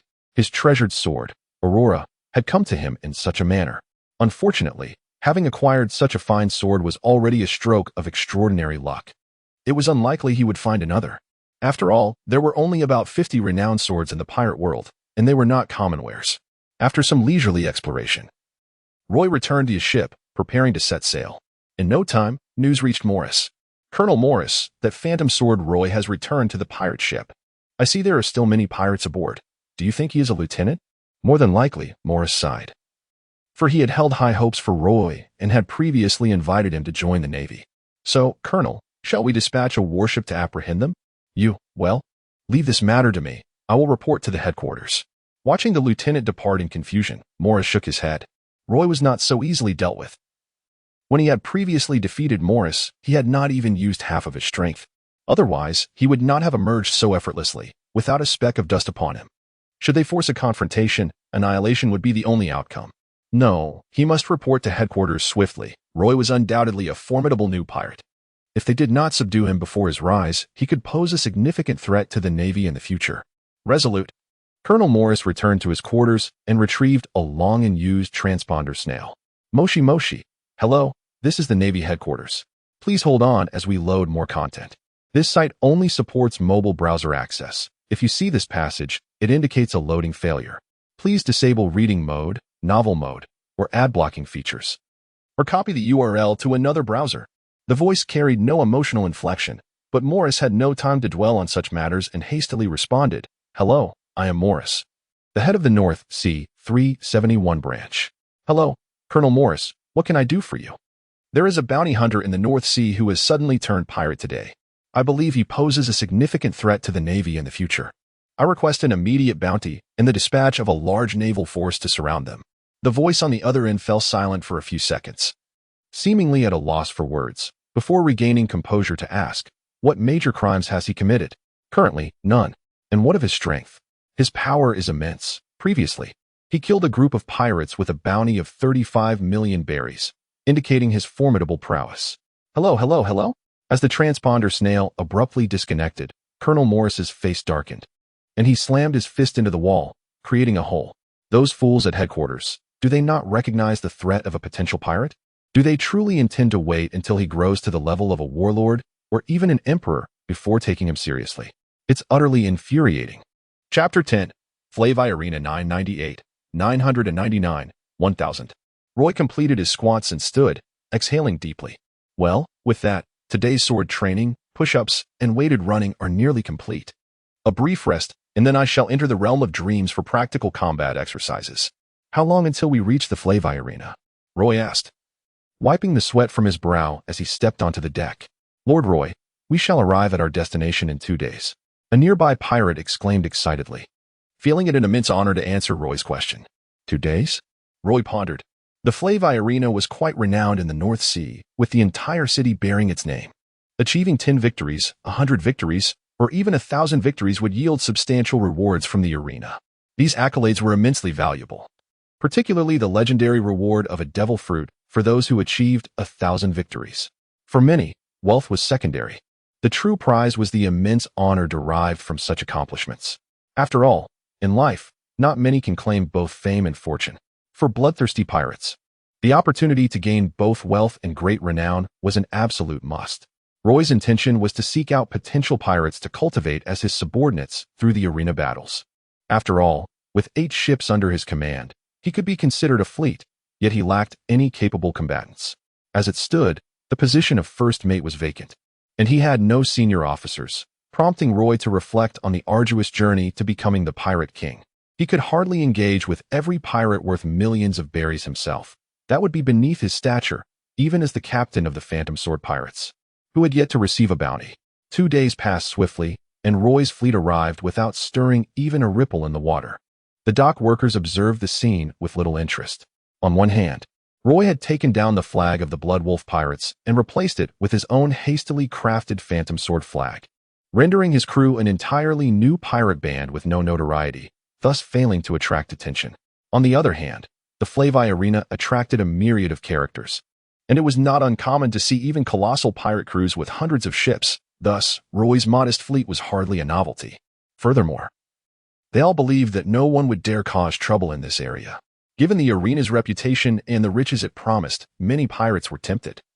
Yet the Flavii Arena had stood resilient in the North Sea, indicating the formidable power behind it. Roy did not impose strict constraints on the crew of ruffians. He merely issued a few casual instructions before departing alone. However, he had scarcely taken a few steps on the island when he noticed a throng of people hastening toward the city center, where a colossal cylindrical structure loomed. Even from a distance, the jubilant cheers, frenzied roars, and raucous shouts emanating from it were palpable. It appeared that this was indeed the legendary Flavian amphitheater. Pondering what might be unfolding there, Roy paused momentarily. Suddenly, a youth, freckled and heedless of his surroundings, collided forcefully with Roy. Remarkably, the impact left Roy unshaken, while the young man tumbled to the ground in a most undignified manner. "You scoundrel! How dare you ambush me?" the youth exclaimed, still berating in indignation, until he encountered Roy's gaze, an emotionless pair of eyes that seemed to freeze his very soul, rendering him speechless in an instant. The aura of menace emanating from Roy was profoundly intimidating. Moreover, during this period, he had been honing his soul within the realms of dreams daily. It is not an exaggeration to claim that even the most battle-hardened veteran would be momentarily daunted upon encountering him. What is it that drives your haste? Oh, there is a contender who is on the brink of achieving an astonishing 800 consecutive victories today. Everyone is eager to bear witness to this miracle. Intrigued, Roy's eyes sparkled with interest. To attain 800 victories in the illustrious Flavius arena, amidst a congregation of heroes, surely indicates a formidable prowess. Perhaps he could entice this individual to join his ranks. Ignoring the young man who appeared taken aback, Roy surged forward like a bolt of lightning toward the arena. Upon reaching the Flavius arena, it was a sight to behold. Crowds thronged in layers, a veritable sea of humanity. However, such a spectacle posed no challenge for Roy. Channeling the power of his dreams, he pushed through the throng as if they were inebriated, creating a path before him. Unimpeded, he made his way to the forefront of the spectators. Before him, two colossal figures were engaged in a fierce battle. One wielded a stout spiked mace, wielding it with abandon, each strike capable of cracking the very ground beneath them. The other, barehanded, clashed with the mace wielder in a brutal exchange, his fists seemingly forged from steel. In the relentless confrontation, he managed to shatter the mace, ultimately delivering a devastating blow to his opponent's chest, rendering him a mere mass of flesh. This gruesome spectacle elicited not revulsion or fear from the audience, but rather fervent cheers resounded through the arena. Pacus, Pacus, Pacus. Roy marveled at Pachys's formidable strength, his lips twitching in disbelief. In the world of pirates, height was a perplexing issue, standing at 1.8 meters. He was considered tall in his previous world, yet here, he felt diminutive. The two colossal figures towering above him exceeded 3 meters, rendering anyone standing before them akin to a child. 800, 800, 800 consecutive victories. The announcer shouted hoarsely, his voice on the verge of giving out. The awe-inspiring, towering, and fearsome champion, Pacus, faced an adversary, the captain of a notorious pirate crew with a bounty of 17 million berries, who appeared utterly powerless before him. Like an infant. Now, brave warrior Pacus, do you wish to continue your challenges? He roared. Ha ha ha. Weaklings. Pathetically weak. Bring forth more opponents worthy of my prowess. Pacus raised his arms in a frenzied cheer, inciting a storm of applause from the audience, equally electrified by the atmosphere. What followed were numerous battles against gigantic beasts. Roy understood the necessity. Given Pachys's previously demonstrated combat prowess, few would dare to face him. Thus, the arena resorted to pitting him against these titanic creatures to maintain the spectacle. While these beasts may have posed less of a challenge than the earlier captain, their fights were perceived as more thrillingly brutal by the spectators. Amidst the bloodshed and chaotic excitement, some spectators hoped that Pacus' strength would wane after multiple battles, planning to seize an opportunity for fame upon his downfall. Unfortunately, these individuals only became victims of his might. Chapter 11. The Frenzied Fruit. The series of battles concluded swiftly, with Pachys's victorious tally climbing to 850.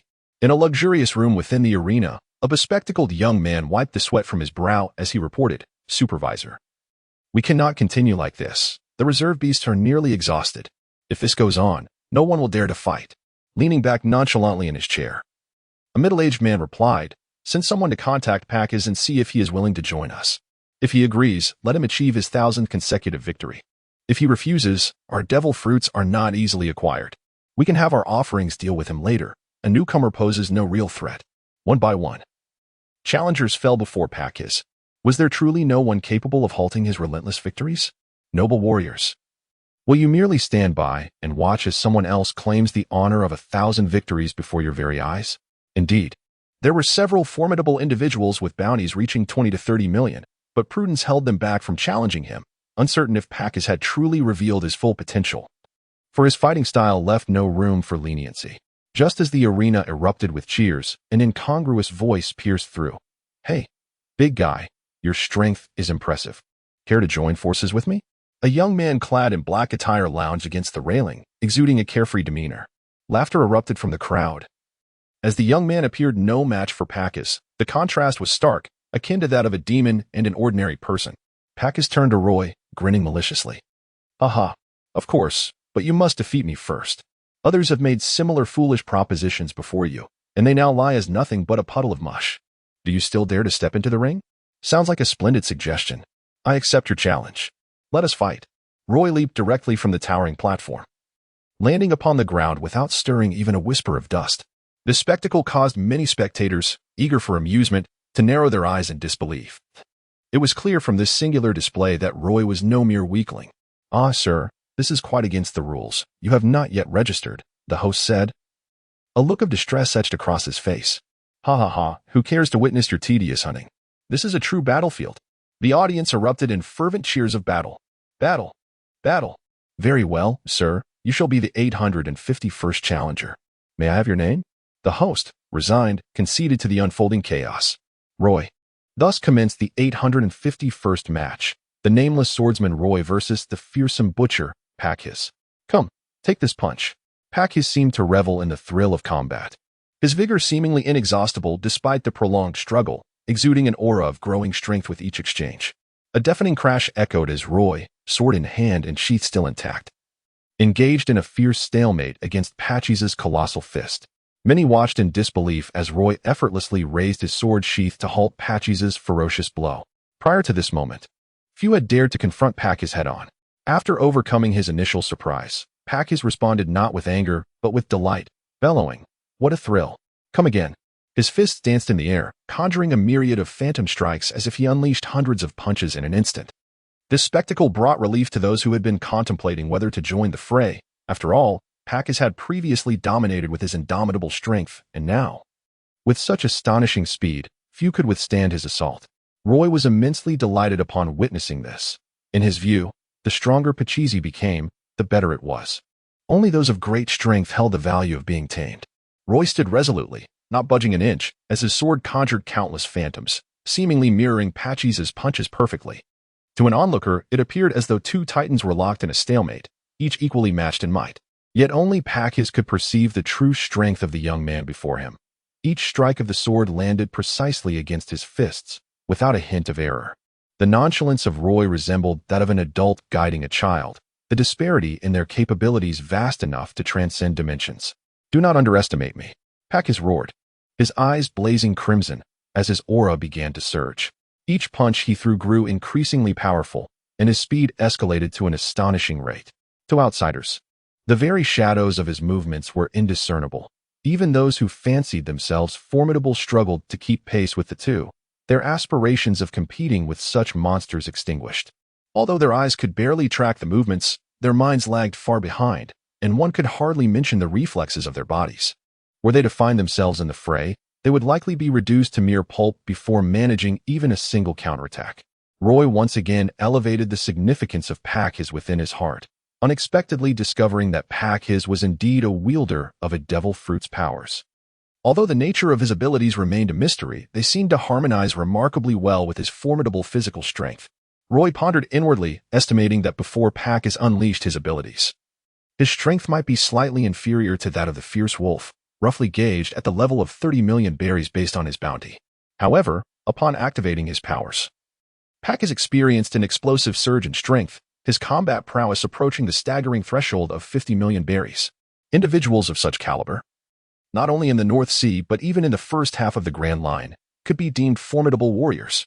Roy marveled internally, recognizing that he had indeed stumbled upon a treasure. It was this realization that propelled Roy's sword strikes to accelerate, as he began to take the battle more seriously.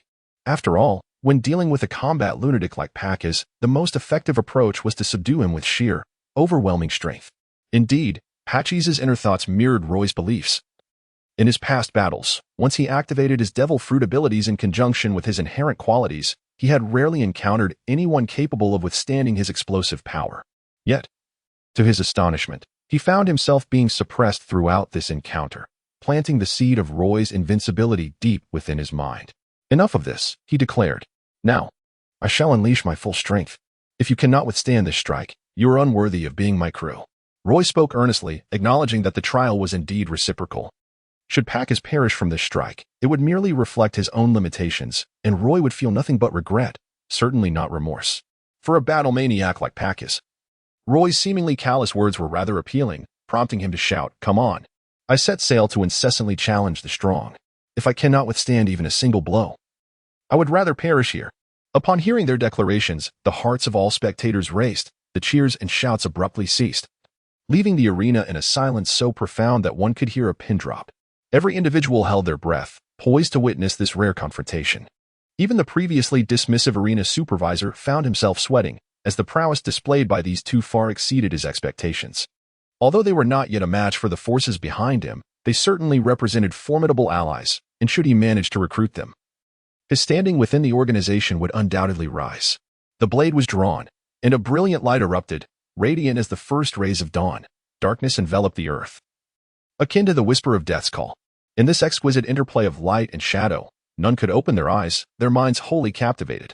It felt like a fleeting moment, yet also an eternity, as the audience's thoughts remained blank, utterly unaware of the events that had transpired. Roy sheathed his sword, while Packhis knelt on the ground. Transformed into a figure drenched in blood, his body shattered like fractured glass. Remarkably, his form began to swell once more, reaching an imposing height of 7 meters. Roy discerned clearly that it was Packhis who, at the most critical moment, once again awakened his fruit abilities, transforming himself into a towering behemoth of 7 meters to barely withstand the onslaught. Nevertheless, even this valiant effort had left him with injuries that were nearly irreversible. Captain, it seems I must accept this blow. Alas, my journey appears to be drawing to a close. What a pity. Surprisingly, Pack has borne no resentment towards Roy, for the strong. Death has never been a fearsome prospect. Congratulations on becoming my crew member, though it seems you must continue to fight on my behalf aboard my ship. Roy shook his head, placing his right hand upon Packhis' body. A strand of iridescent light flickered, and remarkably, the wounds on Packhis began to vanish, until they were completely healed. What is happening? My injuries have completely disappeared. Captain, how did you accomplish this? Packhis asked incredulously. The essence of dreams lies in the interplay between illusion and reality. What is real and what is illusory is determined by me, the master of dreams. Chapter 12, 1,000 Cuts, Seeking Votes. Packhis stared at Roy in bewilderment, and after a considerable pause, he nodded in a dazed manner. Very well, Captain. Whatever you say shall be accepted. Indeed. Roy, with a dignified nod, concealed his profound inner anguish. Damn it. I never anticipated that this illusionary transformation would deplete so much of my dream energy. Even while feigning composure, I must persist through the tears. How foolish of me. Had I known, I would have exerted myself with far less intensity. Roy's level of development regarding the dream fruit determines the upper limit of the dream essence he can bear, representing the volume of the pool. While the power of dreams resembles the water within it, each depletion necessitates replenishment. The audience, having briefly lost their hearing and sight, recovered swiftly, neglecting to tidy themselves as they hurriedly turned their gaze towards the arena. Instantly, a chorus of gasps reverberated throughout the space. What on earth is happening? Such formidable power.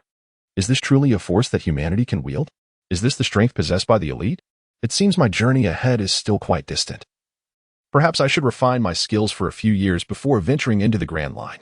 When Roy extended his invitation earlier, he mentioned being the captain of a pirate crew. I wonder if they are still recruiting. The Grand Arena has astonishingly been cleaved in two, revealing an unfathomable chasm in the earth, transcending the realm of human capability. Even the arena supervisor, who was discreetly observing, turned pale.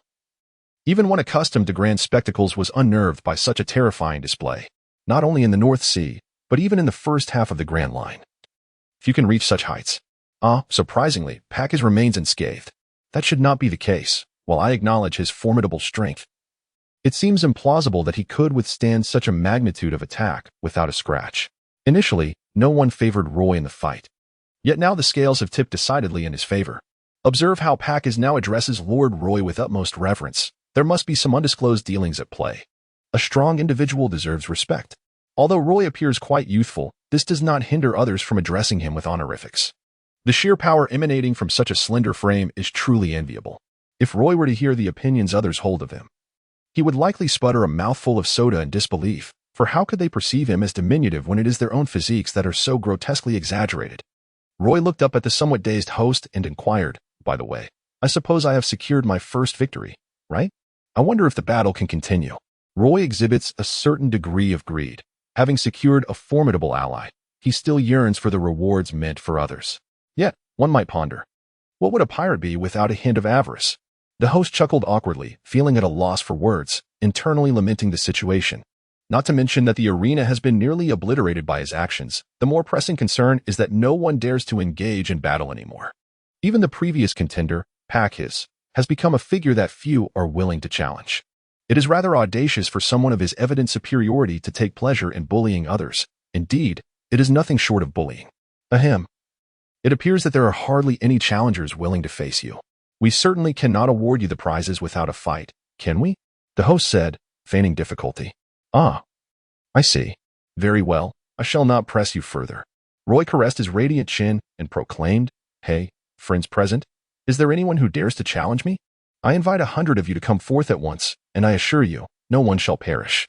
The host was taken aback, realizing that Roy was indeed a force to be reckoned with.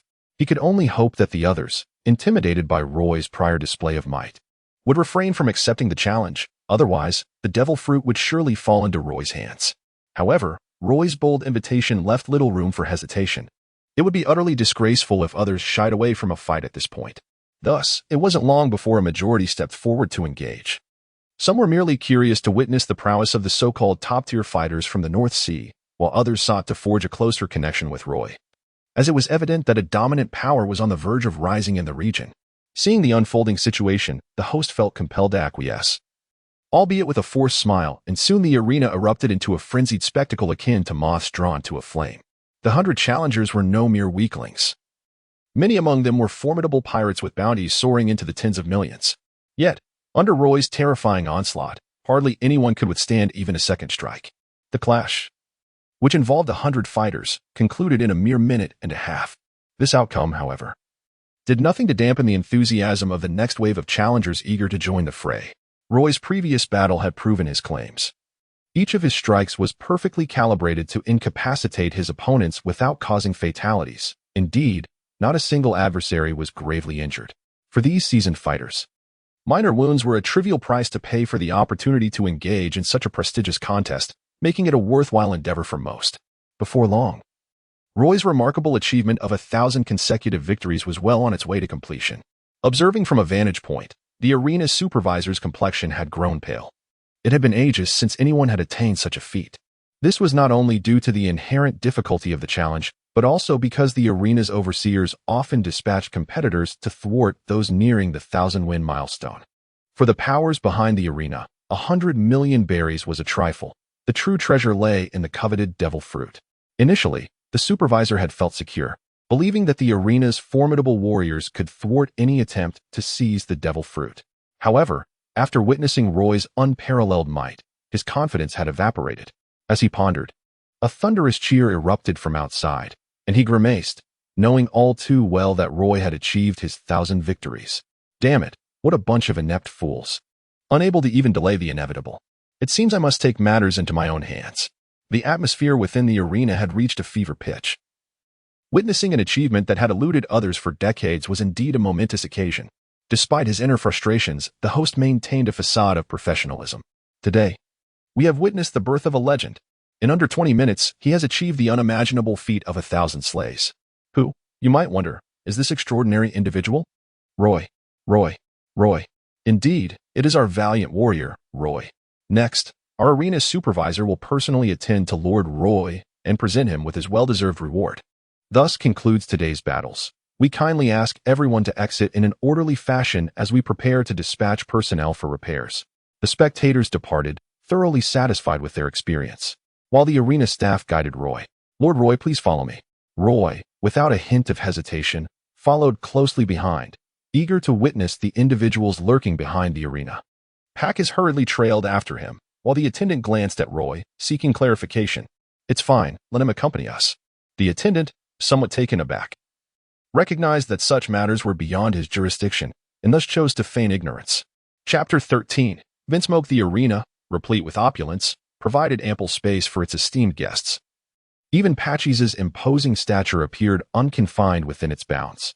Emerging from the shadows, a second-class cripple whose physique closely resembled Roy's, clapped his hands together and remarked, "Your Excellency Roy, you are truly a prodigy. To possess such formidable combat prowess at your tender age is indeed enviable." Roy could distinctly perceive that the middle-aged man before him was undoubtedly a pitiful wretch, possessing a combat strength barely exceeding 5. Someone who could be effortlessly crushed with a single hand. However, Roy did not find this surprising. After all, being formidable does not necessarily equate to being adept at management. The fact that this feeble individual could successfully oversee the Flavius arena indicated that he possessed a certain degree of cunning and capability. More content is loading. Please wait. This site supports mobile browser access only. If you see this paragraph, it means the chapter content failed to load. Please disable reading mode, browsing mode, or ad blocking features, or copy the URL to another browser to read. Roy had no intention of engaging in extensive conversation with him. After years of navigating the seas, he had witnessed numerous tactics employed by various merchant guilds and arenas. A gentler demeanor often indicated an attempt at persuasion or recruitment, while a more hostile attitude suggested threats and coercion. Thus, Roy had no inclination to feign politeness. The supervisor was momentarily taken aback, his expression betraying a hint of discomfort. As he awkwardly forced a laugh, "Your Excellency, Roy is indeed straightforward. However, rest assured that the devil fruit has been securely stored. Retrieving it will require some time. In the meantime, why don't we engage in a casual conversation?" "Very well. What is it that you wish to convey?" There is no need for subterfuge. Roy was acutely aware that if the conversation continued down this path, the other party would likely launch into a lengthy discourse filled with trivialities aimed at fostering a closer rapport or probing into his personal information, a pursuit in which he had no interest whatsoever. Noticing that Roy had reached a critical point in the discussion, the supervisor adopted a more serious demeanor and inquired, "Might I ask, Your Excellency Roy, if you have ever contemplated aligning yourself with any faction? Please, do not be too hasty in your refusal. The Flavius Arena is backed by a formidable power, renowned even on the Grand Line. Should you choose to join us, it would undoubtedly be a mutually advantageous decision." "Oh, what factions?" "The Navy, the world government, the 4 emperors, the 7 warlords, the Revolutionary Army." Roy jested. As Roy uttered each name, the supervisor's expression grew increasingly grim, ultimately resembling that of someone constipated for over 10 days. Unable to maintain his air of mystery any longer, he finally relented. "Humph. The power behind the Flavi Arena is none other than the underground emperor of the North Sea, the uncrowned king, the Vinsmoke family." The supervisor's brow was adorned with a hint of arrogance, seemingly anticipating Roy's astonished reaction. To his surprise, Roy merely responded with a simple "oh," nearly causing the supervisor to choke on his indignation. Irritated, the supervisor exclaimed, "Do you have any idea what the Vinsmoke family represents in the North Sea? Whether it be the Navy or pirates, all must bow beneath their feet. The Vinsmoke family is the very sky of the North Sea." Truth be told, the Vinsmoke family was indeed formidable. They had once wielded power to dominate the entire North Sea. Although they currently possess no territory, their participation in the World Conference rendered them the most intimidating family in the region. However, no matter how one viewed it, the Vinsmoke family was merely a force frolicking in a novice village, merely a small boss at best. If one were to cower before them, how could they ever aspire to become the Pirate King? Should confrontation with the Vinsmoke family be inevitable, then let them serve as a sharpening stone, stepping over their fallen bodies towards the Grand Line. Thus, Roy regarded him with a calm gaze and inquired, "Are you finished?" "My answer is a resounding refusal. Now, please bring forth the devil fruit. I am eager to dine." The supervisor's face twisted in anger, for after many years overseeing the Flavi Arena in the North Sea, he had never encountered such an audacious new pirate. Even the dominant pirate crews operating in the North Sea treated the mention of his backing with utmost respect. Daring not to overstep, for a fleeting moment, he contemplated summoning others to eliminate Roy, but the memory of that earth-shattering sword strike instilled a sense of dread within him, compelling him to suppress his rage. "Very well, I shall exercise restraint and not hold this against you. Now, be gone." Roy's gaze turned somewhat perilous as he narrowed his eyes and inquired, "What do you mean? Are you implying that you do not intend to provide me with the devil fruit?" Upon hearing this, Pacas, looming behind Roy, shifted position slightly, his imposing figure casting a shadow over the supervisor. An instinct warned him that a confrontation was imminent. As for the name Vinsmoke, he had never heard of it, and he secretly hoped someone would challenge him to a fight. The supervisor, sensing the tension, felt a chill creep down his spine. It dawned on him that the 2 individuals before him were far from ordinary. While he harbored resentment in his heart, he quickly forced a smile, exclaiming, "How could that be? Haha, you jest. Our Flavi Arena has endured in the North Sea for so many years precisely due to our reputation. In this world, integrity is paramount. Rest assured, Your Excellency Roy, I will promptly instruct my team to expedite the delivery of the devil fruit. These incompetent fools take far too long to deliver a simple item. You have my word. I shall deliver them a scathing and merciless reprimand." Roy found amusement in his poor performance, though he chose not to dwell on it, for he was soon to confront the impending retaliation of the Vinsmoke family. In fact, he felt a sense of eager anticipation, as he had long coveted the profound heritage of the Vinsmoke lineage. Setting aside their technological prowess, the mere existence of their dream memories was already worth the price of admission. After all, the Vinsmoke family was a renowned and formidable force, and perhaps he could uncover formidable cultivation methods from their dream recollections. Before long, a person entered the room, cradling an exquisite treasure chest. The The supervisor, with a hint of reluctance, handed the chest over to Roy. Roy cast a glance at the object before him. It was a demon fruit shaped like a banana, undoubtedly belonging to the Zoan category. When Roy initially sought after the demon fruits, he did not participate in the competition. Having surmised that the reward would likely be a Zoan fruit, one should not underestimate the potential of Zoan demon fruits. Although Roy was reluctant to accept a Zoan fruit, excluding the ancient and mythical variants, primarily due to their comparatively lower ceiling of power. The strength embodied by a creature of the caliber of the guard beast is something most individuals might never attain in their lifetime. Even the group of 9, which serves directly under the world government, consumes nothing but Zoan demon fruits. Thus, it is no surprise that the supervisor displayed such reluctance. Roy's quest to collect devil fruits is not motivated by a desire to consume a second one. He has no intention of risking his life to ascertain whether a traveler possesses any peculiar abilities to ascend to the pinnacle of piracy. Merely being a lone commander is insufficient. Acquiring rare talents akin to Parkis is no easy feat either. Ultimately, it appears that Roy must cultivate his own crew, and the devil fruits he gathers will prove invaluable in this endeavor. As Roy and his companion departed, the supervisor's expression darkened significantly. These insufferable wretches dared to humiliate me so brazenly. I shall ensure they learn that the treasures of the Flavius arena are not easily obtained, and they will soon realize how unwise it is to provoke the Vinsmoke family. Chapter 14. Life and Death Crisis. Observation Haki. The following morning, Roy and his companions appeared at the docks. After thoroughly exploring the city the previous day and exceeding their journey's objectives, capturing an ally and acquiring a devil fruit, they decided not to linger any longer. "Captain, where shall we head next?" Parkis inquired, his enthusiasm somewhat diminished due to the lack of a skirmish the day before. "Well, I plan to recruit a chef next, so let us proceed to the nearby culinary haven, Leaftown," Roy replied, a connoisseur of fine food who could not resist such a gastronomic paradise. "Captain, don't we already have several cooks aboard?" Parkis pointed out, having joined the ship just yesterday and being aware of the general state of Roy's crew, which boasted nearly 1,000 members. Without competent cooks, they would have perished from hunger long ago. "That is not the same. As captain, I require a dedicated high-class chef for myself," Roy asserted. Roy's eyes widened. After all, the culinary skills of the chefs aboard were rather mediocre, utterly incapable of satisfying his lofty gastronomic aspirations. "Well, you are the captain, so your word is final," Parkis replied with a lackluster tone. Through a day's acquaintance, Roy had also come to realize that Parkis was indeed a peculiar character. Despite his combative demeanor, he exhibited an almost lethargic, laid-back attitude in everyday life, only springing to life at the mention of battle. Nevertheless, this was acceptable to Roy, as he had designated Parkis as his elite enforcer. Just as a throng of individuals prepared to board the ship, Roy suddenly felt the hairs on his neck stand on end, an ominous sense of impending doom enveloping him without any apparent warning.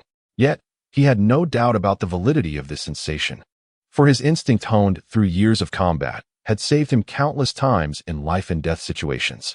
However, this time, even foreseeing the danger proved somewhat futile, for he was unaware of its source or nature. Only a sense of foreboding lingered in his heart. Parkis noticed Roy's abrupt halt and, filled with curiosity, inquired, "Captain, what is the matter?" Observing Roy's stillness, the hidden assailant seized the moment and pulled the trigger without hesitation. The feeling of danger intensified, pricking at Roy's back like 1,000 needles. His heart raced violently as if it were a high-speed pump, blood coursing through his veins in a frantic rhythm. A peculiar sensation enveloped him, and though his eyes were closed, he seemed to perceive the movements of those around him, as if he had opened his eyes in the void. In that fleeting instant, Roy's already formidable combat intuition surged to new heights. His senses transcended the limitations of the physical realm, akin to what might be deemed a sixth sense in a previous life. Roy, in a moment of profound realization amidst the peril of life and death, finally comprehended the formidable Haki of observation. Remarkably, he attained an exceptionally advanced level, primarily owing to his years of instinctual combat prowess akin to that of a beast. Furthermore, the Dream Fruit's enhancement of his soul's willpower enabled Roy to directly elevate his mastery of observation Haki to its second stage. At this moment, Roy became acutely aware of the impending danger. A bullet was hurtling towards him with alarming speed. Had he not grasped the concept of observation Haki in that critical instant, the projectile would have pierced his temple within seconds, thereby truncating his maritime adventure. After all, He was neither a Logia-type devil fruit user nor an animal-type user renowned for their extraordinary defensive and regenerative capabilities. Faced with such a lethal injury, he would have been left with no escape. In an instant, Roy unsheathed his blade, deftly splitting the bullet with the tip of his sword. Nevertheless, he was engulfed in a cold sweat. He had faced death before, yet the thought of succumbing to a cowardly assassination was utterly unacceptable to him. A surge of anger and shock coursed through Roy's heart, and he realized that this hidden marksman was undoubtedly a formidable master who had mastered the observation Haki. For it was inconceivable that he could have approached him without detection. Roy's expression was icy, and if he could not control such a dangerous individual, he would have no choice but to send him to his demise. It was only then that the others realized Roy had been the target of an assassination attempt. Terrifyingly, no one had detected the assailant before Roy took action. This was dire. They needed to evacuate swiftly. The hidden sniper was equally astonished, for no one had ever escaped his lethal shots. Yet, he quickly came to terms with the reality that for a sniper of his caliber, once confronted at close range, there was only one path: death. Having mastered the observation Haki, he was not only formidable in his sniping skills but also possessed remarkable stealth abilities. However, under the scrutiny of Roy's advanced observation Haki, he was utterly exposed. Before he could make a significant escape, he found Roy's frigid gaze fixed upon him. To Roy's astonishment, this sniper who had grasped the observation Haki was a carefree youth, casually chewing on a blade of grass even amidst the assassination and escape. It was noteworthy that Roy had only comprehended the observation Haki under the current crisis. He had not anticipated encountering a young prodigy capable of mastering Haki in the North Sea. While Haki had become commonplace in the latter half of the Grand Line, it was nearly impossible to learn in the Four Seas in the earlier segments of the Grand Line. This seemingly reckless youth was internally astounded as well. The ability to evade his lethal strike and instantly pinpoint his hiding place indicated that the level of the other's observation Haki was certainly superior to his own.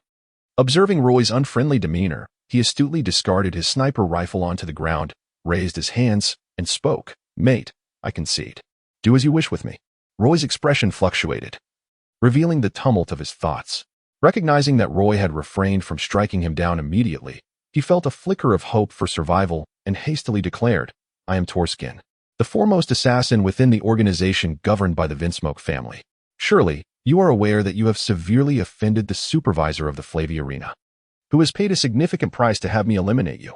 However, it is evident that we both underestimated your capabilities." Within the depths of Roy's mind, he had already sentenced that supervisor to death, yet he was not in haste. After all, the individual could not escape far. "Well, boss, I'm aware that you are in the process of assembling a pirate crew. It seems you lack a competent sniper for your fleet. What do you think of me? I do not mean to boast, but it is quite difficult to find a marksman stronger than I in the entirety of the North Sea." His words were not mere self-aggrandizement. Having mastered observation Haki, he understood that while a sniper's direct combat abilities might be lacking, their support and assassination skills could be extraordinarily formidable, so much so that even Roy himself had nearly met his demise. However, Roy would not solely rely on his own Haki to lure him to join. This was merely a strategy for self-preservation. Someone as dangerous as you is not someone I can afford to take in. Otherwise, when faced with formidable foes, you would likely be the first to flee, perhaps even turning your weapon against me." Roy spoke with a half-smile. Jin's expression turned sour as he resigned himself to the situation. "Very well, my esteemed leader. Whatever you decide, I shall abide, for I have no power to resist." Chapter 15. The sniper joins. "I am willing to accept your joining," Roy stated. Jin's face brightened at the words, but then he heard Roy continue, "However, I must impose a countermeasure upon you, for I cannot place my trust in you otherwise." Jin pondered for a moment, realizing that there was no alternative. No one would agree to allow a dangerous individual like him within the ranks of the fleet. "I will plant a seed within your soul," Roy elaborated. "I am aware that your observation Haki possesses a certain degree of resistance. Thus, should you attempt to resist while I implant this seed, I will not hesitate to eliminate you at the first opportunity. Do not harbor any false hopes." In most instances, Roy's dream seeds can only subtly alter the subconscious. While they can be forcibly implanted, this method proves effective solely on the weak. For those with formidable willpower, resistance renders the implantation futile, particularly for Jin, who has mastered the observation Haki. "Goodness, are you also a wielder of a devil fruit power? What an eerie ability you possess," Jin thought, feeling a shiver of apprehension within. Roy merely observed him in silence, and Jin, resigned to his fate, conceded, "Very well. I accept my misfortune. You may proceed. I shall not resist. In truth, Jean had contemplated defiance, yet upon reflection, he realized that his esteemed observation Haki paled in comparison to Roy's abilities, and the disparity in close combat was insurmountable. Resisting would yield no favorable outcome. A miserable existence was preferable to a noble demise, thus he relinquished any unwarranted notions of rebellion. With Jin's acquiescence, Roy initiated the implantation of a portion of the dream's essence into Jin's subconscious. Typically, such an endeavor would provoke fierce opposition from the host. Yet Jin's unwavering willpower facilitated a remarkably smooth process. All done, Roy announced. Jean, somewhat perplexed, noted the initial discomfort had dissipated without any apparent consequence. He even entertained doubts about whether Roy had merely been deceiving him, suggesting that no real method had been employed. However, Roy felt a deep sense of satisfaction, for Jin's potential exceeded even that of Patchy's. With the essence of dreams now embedded within his psyche, even under the most dire threats, Jean would remain steadfastly loyal to Roy. The terrifying power of dreams lies in their subtlety. Unlike the overt brutality of shadow or string fruits, they enact profound transformations with quiet grace. Remarkably, Jean's character would remain unchanged, save for his attitude toward Roy, which would evolve from superficial cordiality to genuine respect and, ultimately, unwavering loyalty. Having resolved Jin's predicament, Roy's spirits soared. Not only had he mastered the observation Haki, but he had also secured a formidable ally. Yet, this did not quell his murderous intent toward the supervisor. After the initial shock of anger had subsided, Roy found himself less incensed, for in the vastness of the sea, the act of killing is merely a commonplace occurrence. He never relished the moral high ground from which to castigate others, as he himself was hardly a paragon of virtue. Nonetheless, one must bear the consequences of their actions. Since the supervisor intended to take his life, he must prepare for the repercussions. For this is the law of the sea. Clearly, the supervisor lacked such awareness. Accustomed to a life of luxury, he held a profound attachment to his own existence. Upon witnessing Roy and his companions advancing with unmatched ferocity, he fell to his knees, weeping profusely. I was wrong. I truly erred. Lord Roy, I beseech you, spare my life. I possess considerable wealth that I can offer you, and your act of killing me would yield no benefit, only a complete rupture with the Vinsmoke family. Your standing in the North Sea would be untenable. As he invoked the Vinsmoke family, the supervisor seemed to regain some composure, adopting a tone that oscillated between submission and defiance. The Vinsmoke family? Let them come. The North Sea has enjoyed tranquility for far too long. It is high time for a genuine war. Roy twirled his finger around the pistol in the air, unabashedly proclaiming his thoughts. At that moment, the supervisor realized the extent of the madness he was confronting. To utter such audacious words about waging war against the Vinsmoke family, a once formidable force that had wielded military dominance over the North Sea, was nothing short of astonishing. If this is to be your last utterance, it seems rather lackluster. Wouldn't you agree? Roy halted his spinning motion, firmly grasped the stock of his firearm, and discharged 2 shots in quick succession. He tossed the handgun to a nearby pirate standing rigidly and strode out of the arena, declaring, "Burn it down. Let this arena become mere history." Flames illuminated the sky, casting a glow reminiscent of a splendid sunset. "Excuse me, repeat that," bellowed a middle-aged man clad in a metallic helmet, an orange cloak draped over his black combat attire. He was Vinsmoke Judge, the current head of the Vinsmoke family. His face a mask of fury. The soldiers before him wore expressions of solemnity, their demeanor betraying neither fear nor disrespect. Days prior, the Flavy Arena had been besieged by a band of pirates, who set it ablaze. The conflict had arisen from the pirates' unprecedented streak of victories, which led to a confrontation with the arena's manager. The manager dispatched the renowned assassin, Torreskin, to eliminate them. However, the assassination attempt failed, resulting in the death of the manager at the hands of the enraged pirates. The culprits belonged to the Phantom Blade Pirates, a fledgling crew led by Roy, once a moderately famous bounty hunter. Report completed. Please advise, came the voice of an aide. Fools, imbeciles, all of them worthless. How could such a grand arena be overtaken by a mere band of novice pirates? Judge's anger was palpable. His scientific endeavors required substantial funding, and the Flavy Arena had been a reliable source of income. Its destruction would mean the loss of its former prestige, even if rebuilt. It appeared that he would have to instigate conflicts in various kingdoms to recover the lost wealth, truly vexing, as it disrupted his plans. The failure of the assassin, Kin, was equally astonishing. Kin's defeat was as damaging to him as the arena's destruction, for for the Vinsmoke family was notorious for its assassination prowess, with Kin being its most prominent assassin. Judge begrudgingly acknowledged Kin's talent in observation Haki. Paired with his marksmanship, few in the North Sea could evade his lethal strikes. Regardless of the circumstances, the Phantom Blade pirates must be punished. Otherwise, the reputation of the Vinsmoke family would be tarnished. Father, allow me to take charge. Volunteered a figure adorned in green, his algae-like hair reflecting his disdain. Yongji, do you possess confidence? Though they are a novice crew, their strength must not be underestimated. Even Kin fell to them. Kin is merely a coward who strikes from the shadows. I, Vinsmoke Yongji of noble lineage, armed with our advanced technology, face no equal in the North Sea. Very well, I shall provide you with 3,000 elite soldiers from Germa 66. Annihilate those ruffians and remind the North Sea of the terror that is Vinsmoke. Consider it a trivial task. Await my good news. Meanwhile, a woman with pink hair, her smooth and graceful legs exposed, rested her chin on one hand, deep in contemplation. Chapter 16. The Journey. Wow, incredible. Is this the battle of monsters? Charge, charge. Lord Patches, unleash your fighting spirit. The captain's swordsmanship was so formidable that the onlookers could barely perceive the clash. On the deck, Roy and Patches were locked in fierce combat, a throng of pirates cheering them on, while Kin sat aside, polishing his sniper rifle, his gaze involuntarily drifting to the battlefield between the two. With a resounding crash, as Patches was once again overwhelmed, smashing a large section of the deck, Roy abruptly ceased the fight, exclaiming, "Stop! Let this be the end for today. At this rate, the ship will be dismantled." Patches pushed aside the debris covering him. His beastly physique rendered such injuries trivial. Though reluctant, he restrained his desire for battle, clearly recognizing Roy's authority aboard the ship. "Both of you come here.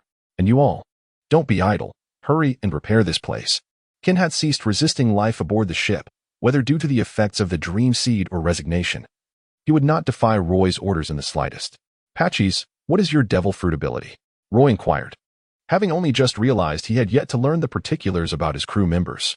Patches, unreserved, replied, "I am a fury man who has consumed the rage fruit. When injured or enraged, I can significantly amplify my strength and speed. The greater the injury, the more pronounced the enhancement." Upon hearing this, Roy's expression turned rather peculiar, as it bore an uncanny resemblance to certain berserker heroes from games in his previous life. The more he pondered, the more bizarre his countenance became, for he realized that by this logic, Patches would be a strength-based hero, while Jean, as a sniper, would naturally fall under the agility archetype.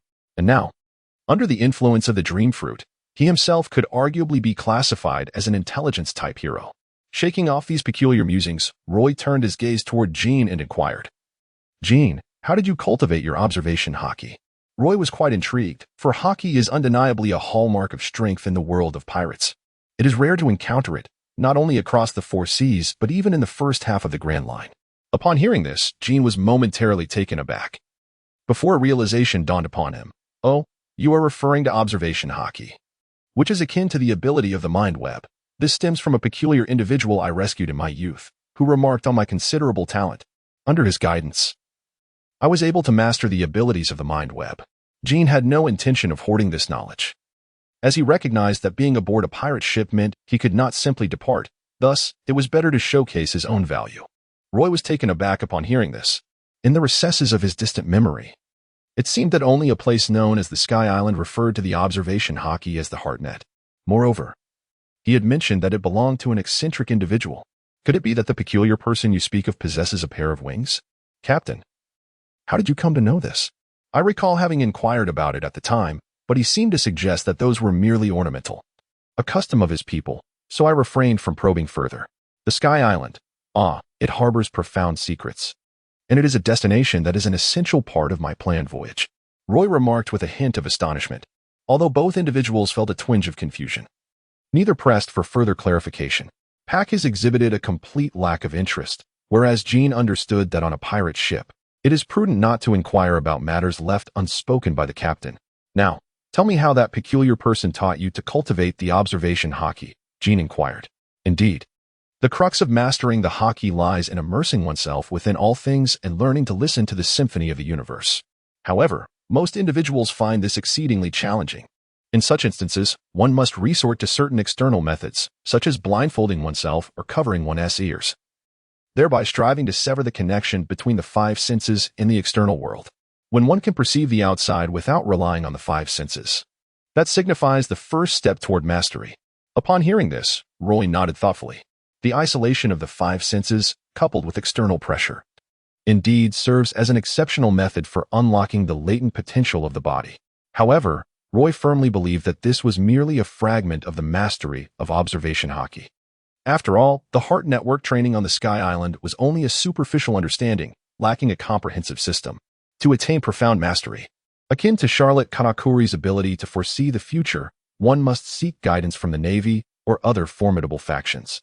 Patches, sensing the malevolent glint in Roy's eyes, instinctively shuddered and hastily shook his head in refusal. No, I cannot learn that. If I were to keep my eyes and ears covered at all times, I would surely lose my sanity. In truth, Roy understood that most individuals, even if they could master Haki, would typically excel in only one aspect. For example, the future Zaro would undoubtedly specialize in armament Haki, and it was likely that Patches would eventually tread the same path. Nonetheless, even a rudimentary understanding of observation Haki was essential. Otherwise, he would face significant disadvantages in future battles. Thus, Roy resolutely insisted that Patches must learn the fundamentals of observation Haki. Reluctantly, Patches grimaced and pinched his nose in acceptance, relieved that Roy only demanded a basic grasp, or else he might truly reach his breaking point. Roy would draw some inspiration from this method, yet he primarily relies on the cultivation of his dreams, as he has discovered that practicing within the dream realm continually enhances his observation Haki. Based on this insight, Roy has formulated some personal conjectures. In his previous life, it was often stated that the cultivation of the human body begins with the essence, energy, and spirit, which are indeed interdependent. Upon arriving in the world of pirates, Roy noted that the philosophy of Haki cultivation bears a striking resemblance to the essence, energy, and spirit. The essence corresponds to armament Haki, achieved through relentless physical training to strengthen one's body. The energy aligns with conqueror's Haki, emphasizing one's charisma and conviction, where individuals of high status or strong beliefs possess a unique aura, while the spirit relates to observation Haki, necessitating the continual development of one's soul, as those with potent souls naturally possess heightened senses, even manifesting what is often referred to as the sixth sense. However, these remain merely Roy's speculations. Only by genuinely acquiring the methods for Haki cultivation can one ascertain their validity. Although superficially the interconnection of the three seems inconsequential, in reality, it illuminates a formidable path for Roy, advancing concurrently in all three types of Haki to ultimately reach an unfathomable pinnacle. Chapter 17. The Culinary Competition. Boredom. Sheer boredom. Why are there no pirates attempting to set their sights on us? We are, after all, a crew of fledgling pirates with no bounties on our heads. Indeed. Wait a moment. Could it be that all the pirates in this vicinity have been vanquished by us? It should be, perhaps, maybe, but it seems unlikely. Let us consider this. The notorious pirate crews include the Blackwater Pirates, the Blazing Flame Pirates, the Thunder Pirates, and what was that other one? Ah, yes, the Hurricane Pirates. Yes, those are the only notable crews. Our captain has dealt with them, while the remaining pirate crews have been handled by either Lord Packhis or Lord Jean. It seems the word has spread. I even witnessed a pirate crew fleeing from a considerable distance, believing the winds were insufficient, as the entire crew resorted to paddling with wooden oars. What a sight that was. It nearly made me laugh until I wet myself. Pirates in the North Sea are as numerous as fish crossing a river, and it seems impossible to eradicate them all. After Roy and his companions defeated numerous fleets, the remaining pirates finally learned their lesson. Upon realizing there was a terrifying pirate crew nearby with no bounty, most of the pirates fled at the sight of them. This resulted in some rookie pirate crews bursting with confidence, mistakenly believing their reputation could instill fear across the North Sea. Nonetheless, Roy also gained considerably. Among the fleets they encountered were some skilled swordsmen. Although the swordsmanship experience extracted from their dreams may not be of great utility, it serves as a valuable reference, broadening his perspective and enhancing his swordsmanship. After all, every swordmaster has forged their unique path in the art of the sword. Those who learn from me thrive, while those who imitate me perish. At Roy's current level, he is poised to begin comprehending his own swordsmanship path. Yet this does not diminish the value of others' experiences, for one can indeed learn from the stones of other mountains. Roy resolved to challenge all the renowned swordsmen of the North Sea. Determined to forge his own path in swordsmanship with an indomitable spirit, and to embark on the Grand Line, initiating his journey towards supremacy. Just as Roy was lost in his reverie, Patchy's melodious voice interrupted his daydreams. "Captain, we have arrived at Leaf Town." Initially, Roy felt a flicker of annoyance at the interruption, but upon hearing that they had reached Leaf Town, he immediately cast aside all thoughts and rushed out. After all, the culinary talents of the chefs aboard his ship, though competent, had become tiresome with their limited repertoire of dishes. Arriving in this renowned gastronomic city of the North Sea filled Roy with exhilaration. The arrival of Roy and his companions stirred a ripple of excitement in the tranquil town. Although many pirates frequented this place, a fleet as formidable as Roy's was a rare sight, especially considering that this locale was not comparable to the Flavia Arena, where culinary enthusiasts were not as common. Roy, however, harbored no intention of causing trouble and had expressly instructed his crew to refrain from instigating any conflicts, as this was a sanctuary in his eyes. Nevertheless, should anyone dare to provoke them, he would not shy away from asserting his reputation. Upon disembarking, Roy, along with Packies and Jean, who were both high-ranking officers, walked together, their presence imposing enough to make ordinary pirates hesitant to approach. The trio soon arrived at the town's most renowned restaurant, where they indulged in a sumptuous feast, drawing considerable attention. Most gazes were directed at Packies, whose nearly 4-meter stature commanded respect. The aura surrounding Roy and his companions deterred others from speaking freely, as many lowered their voices, fearful of attracting unwanted trouble. Amidst the hushed conversations, one individual quietly exclaimed that a grand culinary competition was set to commence in a few days. Another responded, expressing surprise that the recent arrivals on the island were not aware of this event. Laughter ensued as they realized their fortunate timing, contemplating the renowned chefs from the North Sea gathering for this occasion.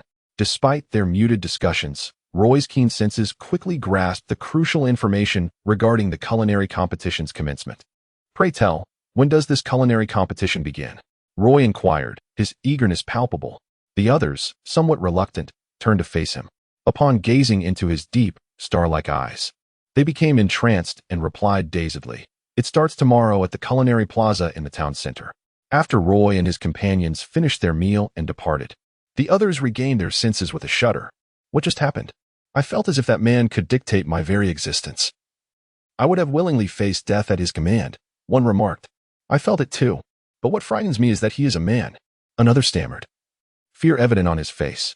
The others, equally alarmed, instinctively reached for themselves, their minds wandering into indecent fantasies, which caused a lascivious grin to spread across their faces, prompting those around them to cast judgmental glances and distance themselves. Leaf Town, known far and wide as a culinary paradise, was well guarded by the Navy. Upon Roy's arrival, the Navy was promptly informed. Captain Cocker wrote, "A large pirate fleet has arrived at Leaf Town, causing widespread unease. Should we take necessary precautions?" asked a pudgy naval officer, who bore more resemblance to a merchant than a soldier. "Let us observe the situation with this formidable pirate fleet. We must avoid drawing conflict to the populace," he replied with a hint of melancholy. Just as he prepared to depart, Cockroach called him back. "By the way, what is the name of this pirate crew?" "It appears to be the Phantom Blade Pirates," the officer responded. I do not recall hearing of them. What is their bounty?" I seem to have yet to retrieve their registration, which implies their bounty is 0. Wait a moment, I have reconsidered. For the safety of the people and their property, we should take the initiative. However, let us first send a portion of our naval forces to gather intelligence today, and tomorrow we shall capture them all." Understood. Once the messenger departed, he retrieved a black transponder snail from his desk. "Hello, it's me. Boss, what orders do you have?" came the response. "A group of rookie pirates has arrived on the island. They seem to be quite a substantial catch. You understand my meaning, right?" "Haha, no problem. Just wait for my good news." Meanwhile, a large transponder snail stood ready, with elite soldiers poised for action. These were all products of the Vinsmoke family's technology, characterized by their fearless demeanor and absolute obedience. So the group that defeated the Flavia Arena and Jean has arrived at Leaf Town? Jean did not perish but instead joined that pirate crew? I knew that fellow was unreliable. No matter, I shall personally bring an end to your aspirations. A rookie pirate crew thinking to stir the waters of the North Sea should be aware that tumultuous waves can capsize their vessel. Chapter 18, The Culinary Sorcerer, Kai. The air is thick with the intoxicating aroma of gourmet delights. Roy sighed with a rapturous expression.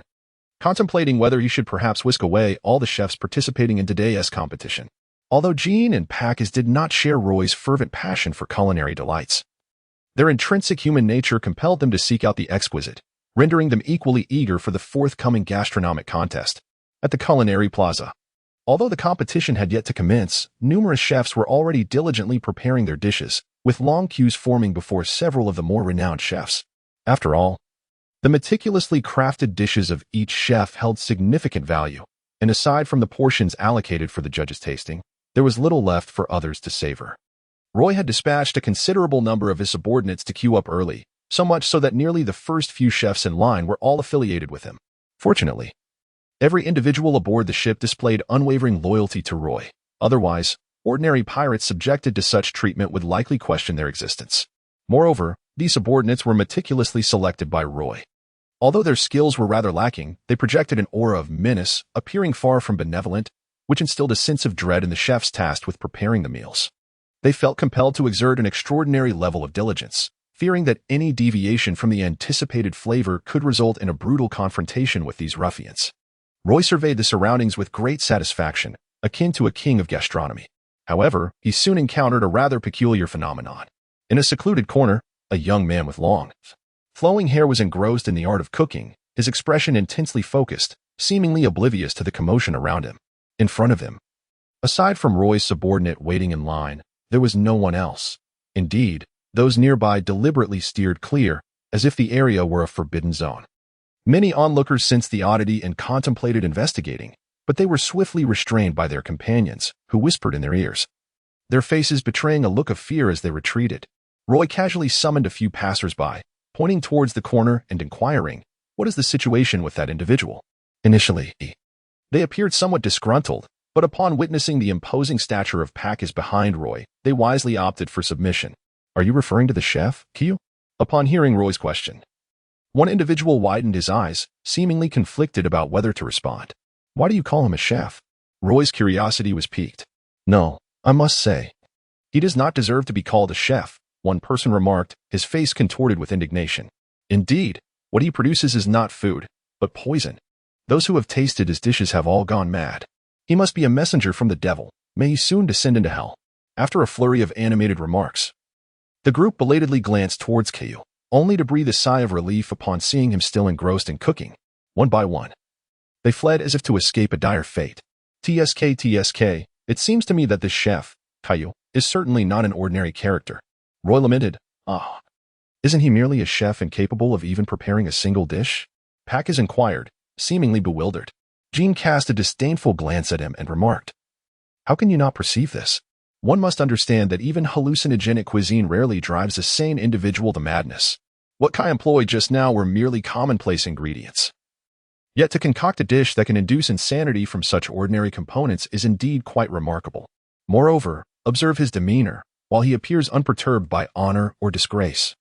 It is, in fact, a manifestation of haughty disdain, utterly indifferent to the judgments of others, demonstrating his absolute confidence.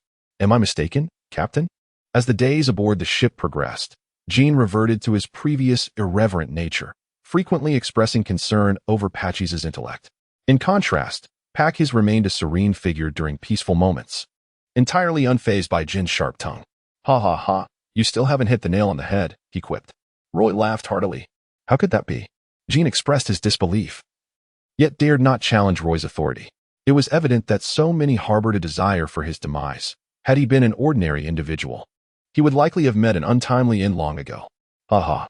Jin's lips twitched, signifying his reluctance to engage in conversation. Roy strode purposefully towards Kai, gesturing for his subordinate to step aside as he took it upon himself to stand in line. In response to Roy's arrival, Kai exhibited no reaction. He continued to attend to the fish in his hands, effortlessly pressing and pulling until the bones were deftly extracted from the flesh. Roy was utterly astonished as well. Removing the bones from fresh fish is no difficult task for an ordinary chef. But to do it with such effortless grace as Caillou, Roy had truly never witnessed such skill before. This single display of knife work elevated Roy's expectations to an entirely new level. At that moment, a group of pirates dressed in rather flamboyant, almost punkish attire strode into the square. Leading them was a man with slick-back hair, who, after surveying the scene, suddenly brightened and made his way directly toward Roy. "Say what you will about Caillou, His knife skills alone could be considered an art form, a sight so pleasing it captivated the eyes. Just as Roy was eagerly anticipating the culinary delights to come, an arrogant voice abruptly cut through the air. "You there? Aren't you the captain of that pirate crew that just arrived yesterday?" Roy furrowed his brow slightly. This individual appeared to be seeking trouble. Were it not for his desire to savor his meal undisturbed by bloodshed, he would have dismissed the matter entirely and dealt a fatal blow without uttering a word. Although he managed to suppress his rising irritation to some extent, Roy still inquired with a hint of annoyance, Well, you little novice, how audacious of you. Allow me to inform you that I am here to rescue you." "Rescue me?" Roy nearly burst into laughter at what he perceived to be the most absurd jest. "Indeed. You may not be aware, but since your arrival yesterday, the local navy has already set their sights on you. From what I gather, they have resolved to eradicate your group. Are you feeling frightened now?" "Huh." Roy, with his lifeless eyes akin to those of a dead fish, expressed his exasperation.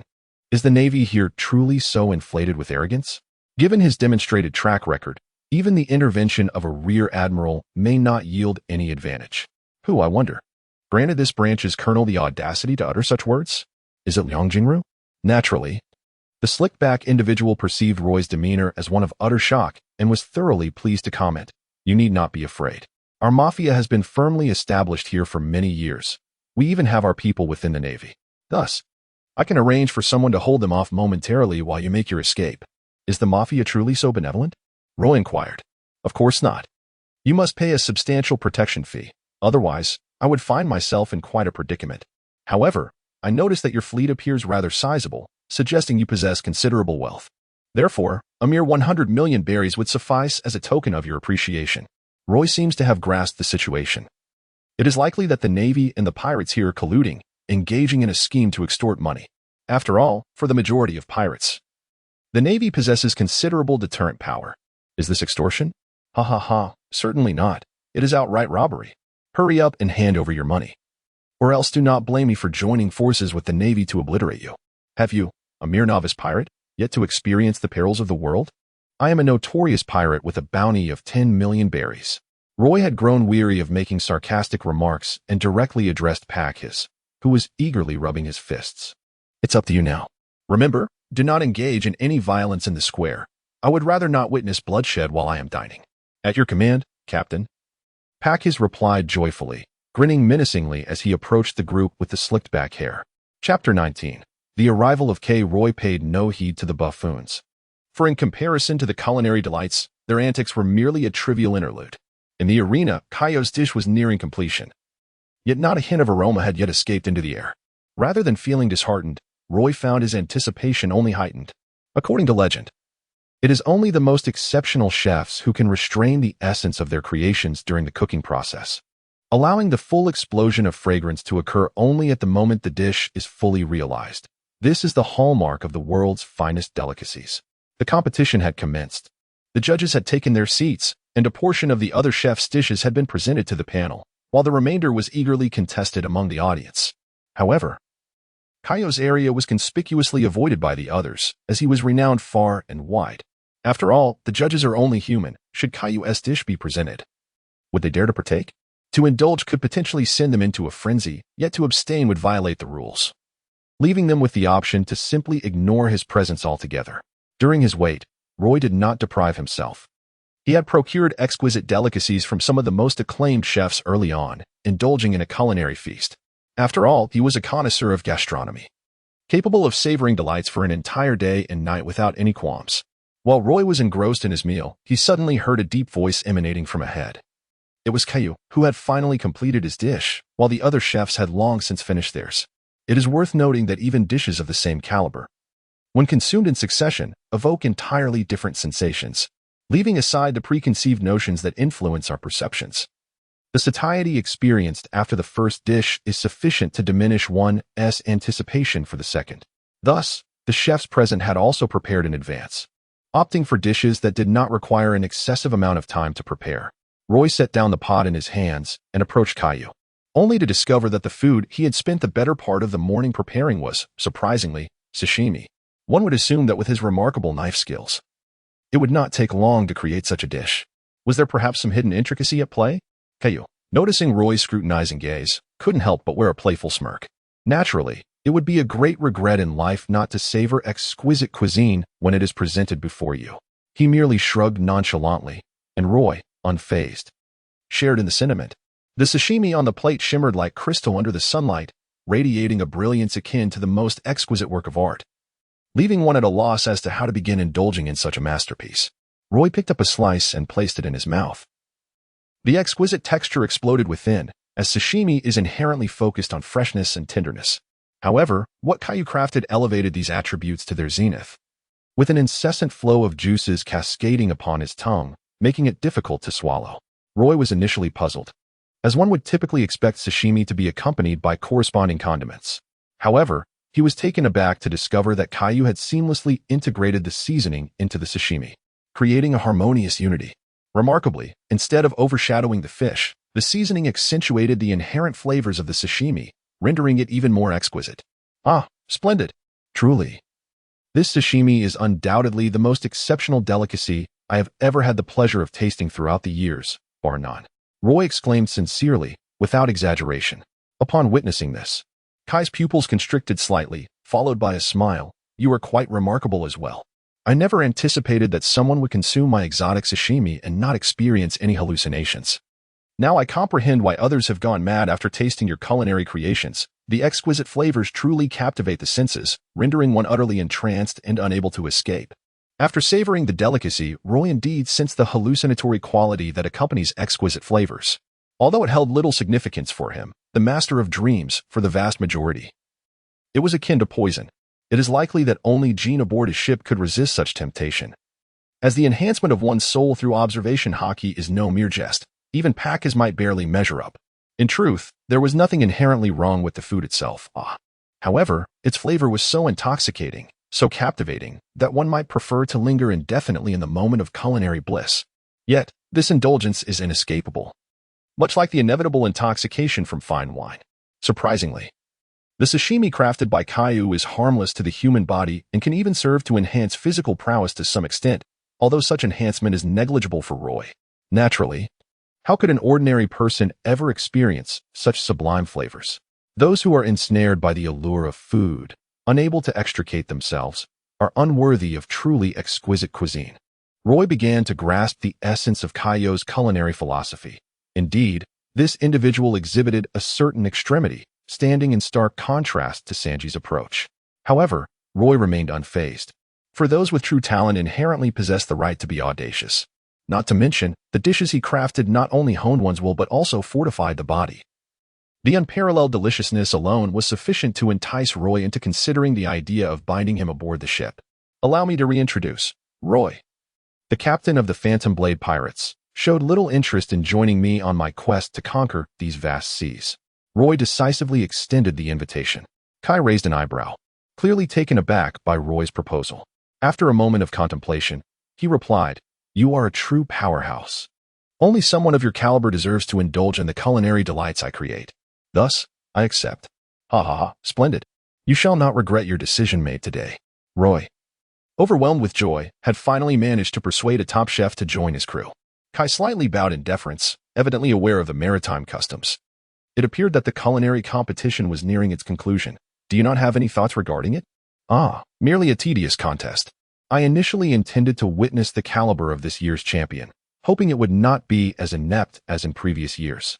However, having encountered you, Captain, I find myself disinterested in their antics, Kai replied nonchalantly. Meanwhile, Jean could only grimace at the situation. How insufferable! Had they not arrived today? Yet another champion would likely have succumbed to madness. But they were indeed scoundrels of the sea. Upon reflection, that thought seemed rather fitting. The Navy, many Navy personnel, are approaching. Quick, flee! Their sudden appearance bodes ill, cried one, as the pirates scattered in disarray. The culinary plaza was not solely occupied by Roy's band of pirates. The unexpected arrival of the Navy sent those who were indulging in delicacies into a frenzy. Each one akin to ants on a hot stove, frantically shouting, "Goodness, these Navy folks are surprisingly swift." I wonder if they were incensed by my earlier remarks or if their own interests were at stake. Roy mused with interest, utterly unfazed by the chaos surrounding him. He had anticipated this scene ever since instructing Pacas to deal with that pompadoured individual. Jean stood calmly behind Roy, uninterested in taking action without Roy's command. In contrast, His wore an eager expression. The gang that had boasted about their 10 million berries barely provided him with a satisfactory warm-up. Even Kai, a newcomer, displayed a demeanor of amusement, showing no concern for the Navy's intimidation. It was evident that this group was beyond the bounds of law. After all, to most pirates, fleeing upon encountering the Navy was a given. Standing one's ground bore no benefit, for even a victory would only invite a more severe crackdown from the Navy. Chapter 20. The Onslaught of the Vinsmokes. Cockroach had envisioned numerous scenarios to re-establish his authority, yet the current situation was entirely outside his expectations. Roy audaciously lounged in a chair, casually devouring sashimi from a nearby plate, occasionally smacking his lips, demonstrating a blatant disregard for Cockroach's presence. To cause trouble on my turf. Young man, I must commend your audacity, Cockroach thought. Though a hint of confusion lingered in his mind, he nonetheless concluded that Roy and his companions were feigning composure. Oh, you are Roy, he said, taking a towel to wipe his mouth, speaking in a leisurely manner. Humph. For a fledgling pirate like you to be apprehended by me is quite the honor. Remember, it is Navy Colonel Cockroach who is pursuing you, he declared. Pfft. Ha ha ha, Cockroach. Roy was abruptly taken aback by this unexpected news while sipping his juice. Cockroach, with a furrowed brow, stared at Roy, perplexed as to what was amusing about his name. Even Packas and others appeared bewildered, while Ko questioned whether he had mistakenly joined the wrong team. Haha. Don't tell me there's also someone named Vegeta. Humph. Wasn't Vegeta slain by you all? Cockroach remarked, his expression darkening. Ah, you mean that guy with the slick back hair? Impressive indeed. I was initially disinclined to confront you, but now it seems only fitting to engage you in battle, considering the audacity of your name. Allow me to witness what merit you possess to bear such a grand title. In an instant, Roy sprang into action, his figure vanishing before the eyes of the onlookers. Cockroach's pupils dilated in shock, completely unprepared for Roy's abrupt assault. Although Cockroach possessed a modicum of skill, having attained the rank of a branch colonel, he was hardly a match for a monster like Roy, despite being capable of handling pirates with bounties below 20 million. Within moments, Cockroach found himself crushed into the ground, utterly powerless to resist. Witnessing the so-called Navy colonel falter against Roy without even managing a single counterattack, Caillou was left astounded. After all, it was his first experience witnessing Roy's prowess, and he could not help but think that someone who could nonchalantly consume the culinary creations he prepared was indeed a creature of extraordinary caliber. At that moment, Cockroach's spirit crumbled. His frustration was palpable. How could this hapless excuse from headquarters betray him so? The fact that such a formidable pirate bore no bounty was utterly outrageous. While it is true that a bounty does not always accurately reflect a pirate's strength, consider the 7 warlords of the sea, whose bounties rarely exceed 1 or 200 million. Yet their might is incomparable to that of lesser pirates. Generally, a pirate's strength is assessed by their bounty. However, in the case of Roy, whose power was undeniably extraordinary and who could easily be deemed a prominent figure within the Grand Line, the absence of a bounty was perplexing. Alas, how could a wretch with combat capabilities below 5 dare to call himself Cockroach? Roy spoke in a monotonous tone. Initially worried that Cockroach might suddenly transform into a super scion, but it seemed he had overthought it. What does my name have to do with you? Cockroach silently scoffed. Yet outwardly he replied, Esteemed sir, you are absolutely correct. I have indeed disrespected that name, and I have come to a profound realization of my mistake. I humbly ask for your mercy and the chance to reform and become a better person. Cockroach spoke in a submissive manner, completely refraining from using the Navy as a threat. Being a seasoned individual, he understood that such powerful and newly emerged pirates were imbued with an overwhelming sense of pride, believing themselves to be invincible. If he dared to threaten them, he would likely meet a swift demise. Roy harbored no intention of assisting the Navy in eradicating pests. The presence of such naval scoundrels only enriched his life as a pirate. Nevertheless, Roy was not inclined to let him off easily. Although this Cockroach was a complete failure, he had at least spent time in the Navy's training camp, and his dream memories undoubtedly contained numerous cultivation methods of the Navy. The reason the Navy could dominate the seas was fundamentally due to its vast manpower and systematic training methods. Roy had long been aware that the technique known as shave required one to step on the ground more than 10 times within a mere 0.36 seconds, utilizing the explosive speed generated by the reactive force to move. However, without the corresponding training methods, achieving such mastery was nearly impossible. If it were so simple, it would not have become a secret skill of the Navy. As Roy delved deeper into Cockroach's dream memories, his disdain grew increasingly evident. This Kakarot was indeed a monumental failure. There was hardly any useful memory to speak of forget about Haki. He didn't even possess a single cultivation method of the Navy's 6 styles. The only somewhat beneficial memories were related to swordsmanship, though he was not primarily focused on that discipline. Still, there were many sword masters within the Navy, and he had heard quite a few lectures from them during his time in the training camp. Suddenly, a sense of foreboding surged within him, and Roy shouted, "Fall back." Fortunately, Packas and the others were quick to respond. Upon hearing Roy's warning, they understood the gravity of the situation and swiftly moved away.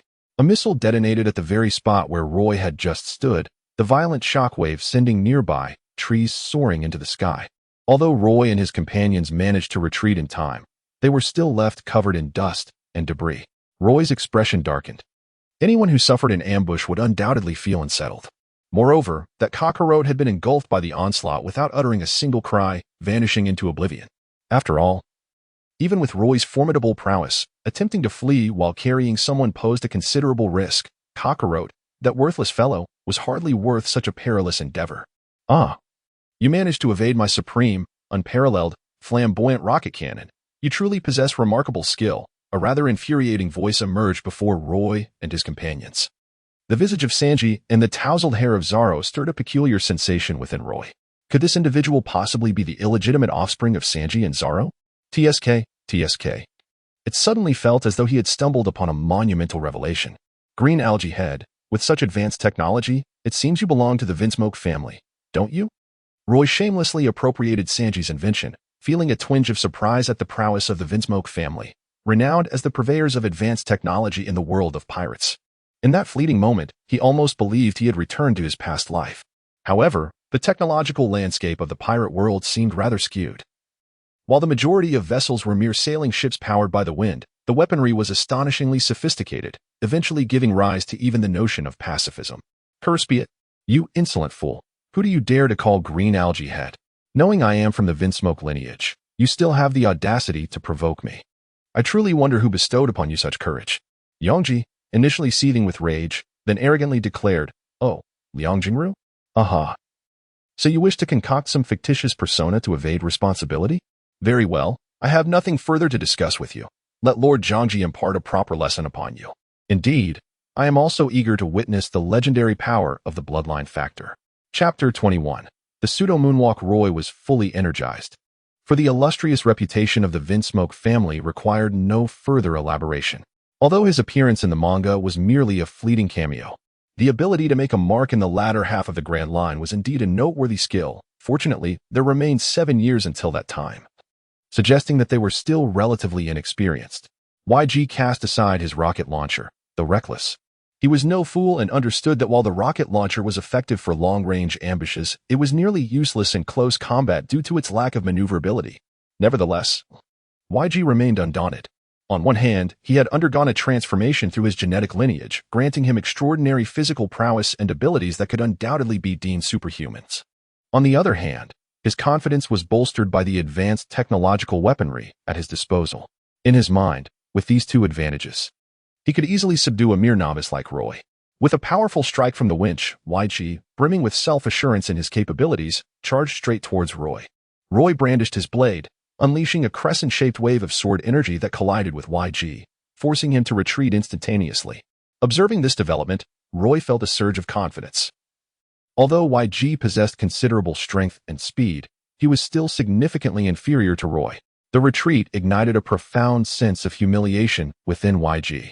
Having undergone genetic modifications, he considered himself a superior being, looking down even on his own brother, Sanji, let alone on Roy. In an instant, he discarded his previous reluctance to utilize advanced technology. The electric fist, enveloped in a pale blue luminescence, adorned his right hand. Gazing at the eerie azure glow, Roy had no intention of recklessly testing its potency. Utilizing his observation Haki, Roy effortlessly anticipated YG's combat trajectory. To Roy's discerning eyes, each of YG's movements was rife with vulnerabilities. Shadow assault. Roy seized the opportunity presented by his opponent's lapse, his figure shifting instantaneously as the blade of the Aurora sword plunged forcefully into YG's body, propelling him into the forest. It was only after crashing through several large trees that he managed to come to a halt. "Damn it, damn it, damn it. How dare you, you worthless scum, harm me," YG exclaimed. shaking off the timber that had buried him and wiping away a trickle of blood from the corner of his mouth. However, his robust demeanor suggested that his injuries were not severe. Roy furrowed his brow, quickly realizing that YG's combat suit possessed shock-absorbing capabilities of remarkable quality, allowing it to withstand Roy's strike with minimal damage. Sparks ignited as YG's hands released a torrent of flames, surging towards Roy. This time, he had learned from his previous encounter, understanding that close-range assaults were unlikely to find their mark against Roy. He once again altered his tactics, hoping to apply pressure on Roy through ranged attacks.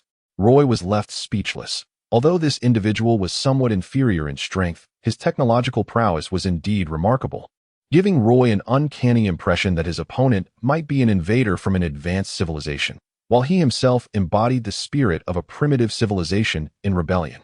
Nonetheless, these were mere trifles, and Roy remained unfazed as the blade of light cleaved through the inferno, leaving him unscathed. Upon witnessing yet another failed attack, Yongji seethed with rage. How dare you think this is my true power? Allow me to demonstrate why our Vinsmoke family dominates the North Sea. He commanded his soldiers to swarm Roy relentlessly, resembling an army of ants. While their attacks were not lethal, they certainly posed a nuisance. After all, these were elite soldiers equipped with an array of advanced weaponry, while manageable under normal circumstances. Dealing with Yongji's sudden onslaught while contending with these soldiers proved to be quite a hassle. Captain, fret not. We shall handle these minions, Haki declared, not even waiting for Roy's response as he charged into the throng with a menacing grin, akin to a tiger among sheep, sending foes flying and even tearing through opponents with a brutality that surpassed Roy's own. Fortunately, these were artificial soldiers, oblivious to fear. Had they been ordinary troops, they would have crumbled under pressure. Jean raised his sniper rifle, instilling a sense of threat in Yongji, who hesitated to act recklessly. To Roy's surprise, Caillou, a mere cook, exhibited formidable strength, managing to keep all soldiers at bay. While his close combat skills may not rival Haki's, he was undoubtedly a force to be reckoned with. It was clear that surviving amidst such widespread animosity required considerable strength. Yongji, nearly grinding his teeth in frustration, dispatched some soldiers to distract Jean before launching another assault on Roy. Sparks erupted as brilliant light filled the arena, blinding and overwhelming the senses, causing even Roy to squint against the brightness. Can't see, can you? Let us see how you perish now. With a resounding thud, Yongji was once again sent sprawling. Unbeknownst to him, Roy's mastery of observation Haki had surpassed even Jin's, allowing him to effortlessly counter enemy attacks, rendering physical sight less reliable than intuition. Yongji sensed an impending crisis. Although his high-tech combat suit mitigated damage, it was not impervious. After enduring numerous strikes from Roy, the internal injuries were accumulating to a concerning degree. Furthermore, his combat suit had its limits. Absorbing so many of Roy's attacks had pushed it to the brink, and he would not be surprised if it failed entirely in the next moment. Indeed, I was foolish to forsake my greatest advantage in this battle. The capabilities granted by my advanced combat gear render me superior to you. Why not utilize it? Yongji's eyes sparkled with a cruel light, intent on unleashing the frustrations and setbacks he had endured throughout this confrontation. He hoisted the discarded rocket launcher onto his shoulder, activating the jets in his combat boots to propel himself into the air. Look, fools, I can fly. Now, how will you strike me down? With aerial superiority. I am invincible. Prepare to be annihilated one by my rocket barrage. Roy let out a light chuckle, remarking, your pretense lacks the freshness and elegance I expected. I can only grant you a passing score. As for flying, how unfortunate. I too possess that skill, an imitation of the moonwalk. At that moment, Yongji, Haki, and the others gazed in astonishment as Roy ascended step by step into the air, as if traversing an invisible staircase. In mere moments, he stood before Yongji. You, how on earth did you accomplish this? It's impossible. Even within the Navy, few possessed the moonwalk technique. Being acquainted with the Vinsmoke family, he was aware that the Navy had individuals capable of soaring into the skies using this technique. However, he could not fathom why Roy could execute the moonwalk. Could it be that he is a descendant of some high-ranking figure within the Navy? Roy sighed lightly, grateful for the ability he had developed. Otherwise, he would undoubtedly be at a loss today. It was through his power of the dream fruit that he projected a landing point beneath him. Although this projection could deplete a significant amount of his stamina, creating two seemingly inconsequential landing points required minimal exertion. In this combat scenario, Roy's mobility remained extraordinarily high. After all, he could establish a foothold even in midair, allowing him to navigate with the ease of walking on solid ground. A perfect description of his capability. Chapter 22. Bounty. 50 million berries. Yangji resembled an inflated bullfrog, as if he were on the brink of exploding with rage, his face flushed crimson as he bellowed. Ah. Do you think that I will concede so easily?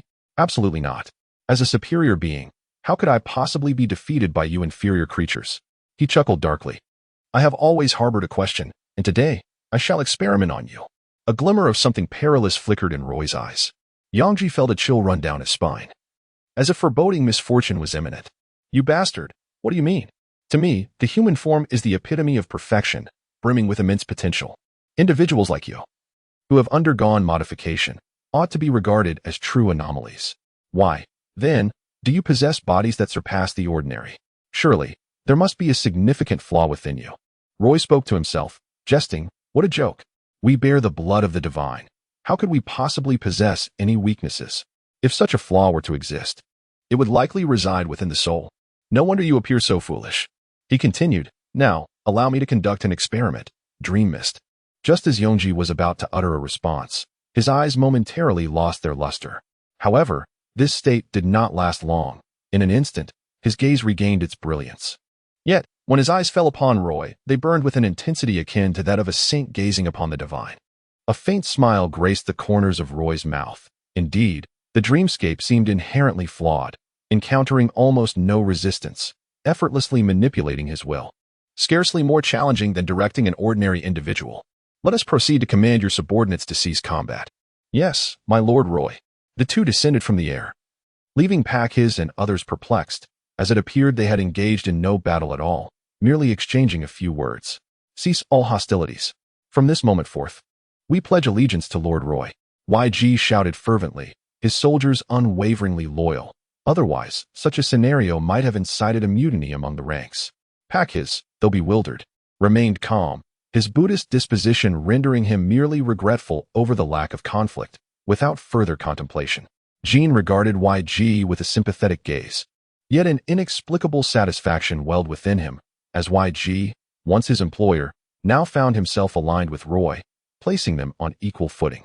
Within Caillou, tumultuous waves of emotion surged. He merely wielded the power to influence hearts through food, while Roy's effortless dominion over wills was nothing short of astonishing. Yet, rather than fear, a fervent excitement blossomed within him, partly due to the latent influence of Roy's dream realm, and partly because his own culinary ambitions sought to empower the strong to command hearts. In Roy, he felt he had discovered a guiding light for his life's journey. Let us depart.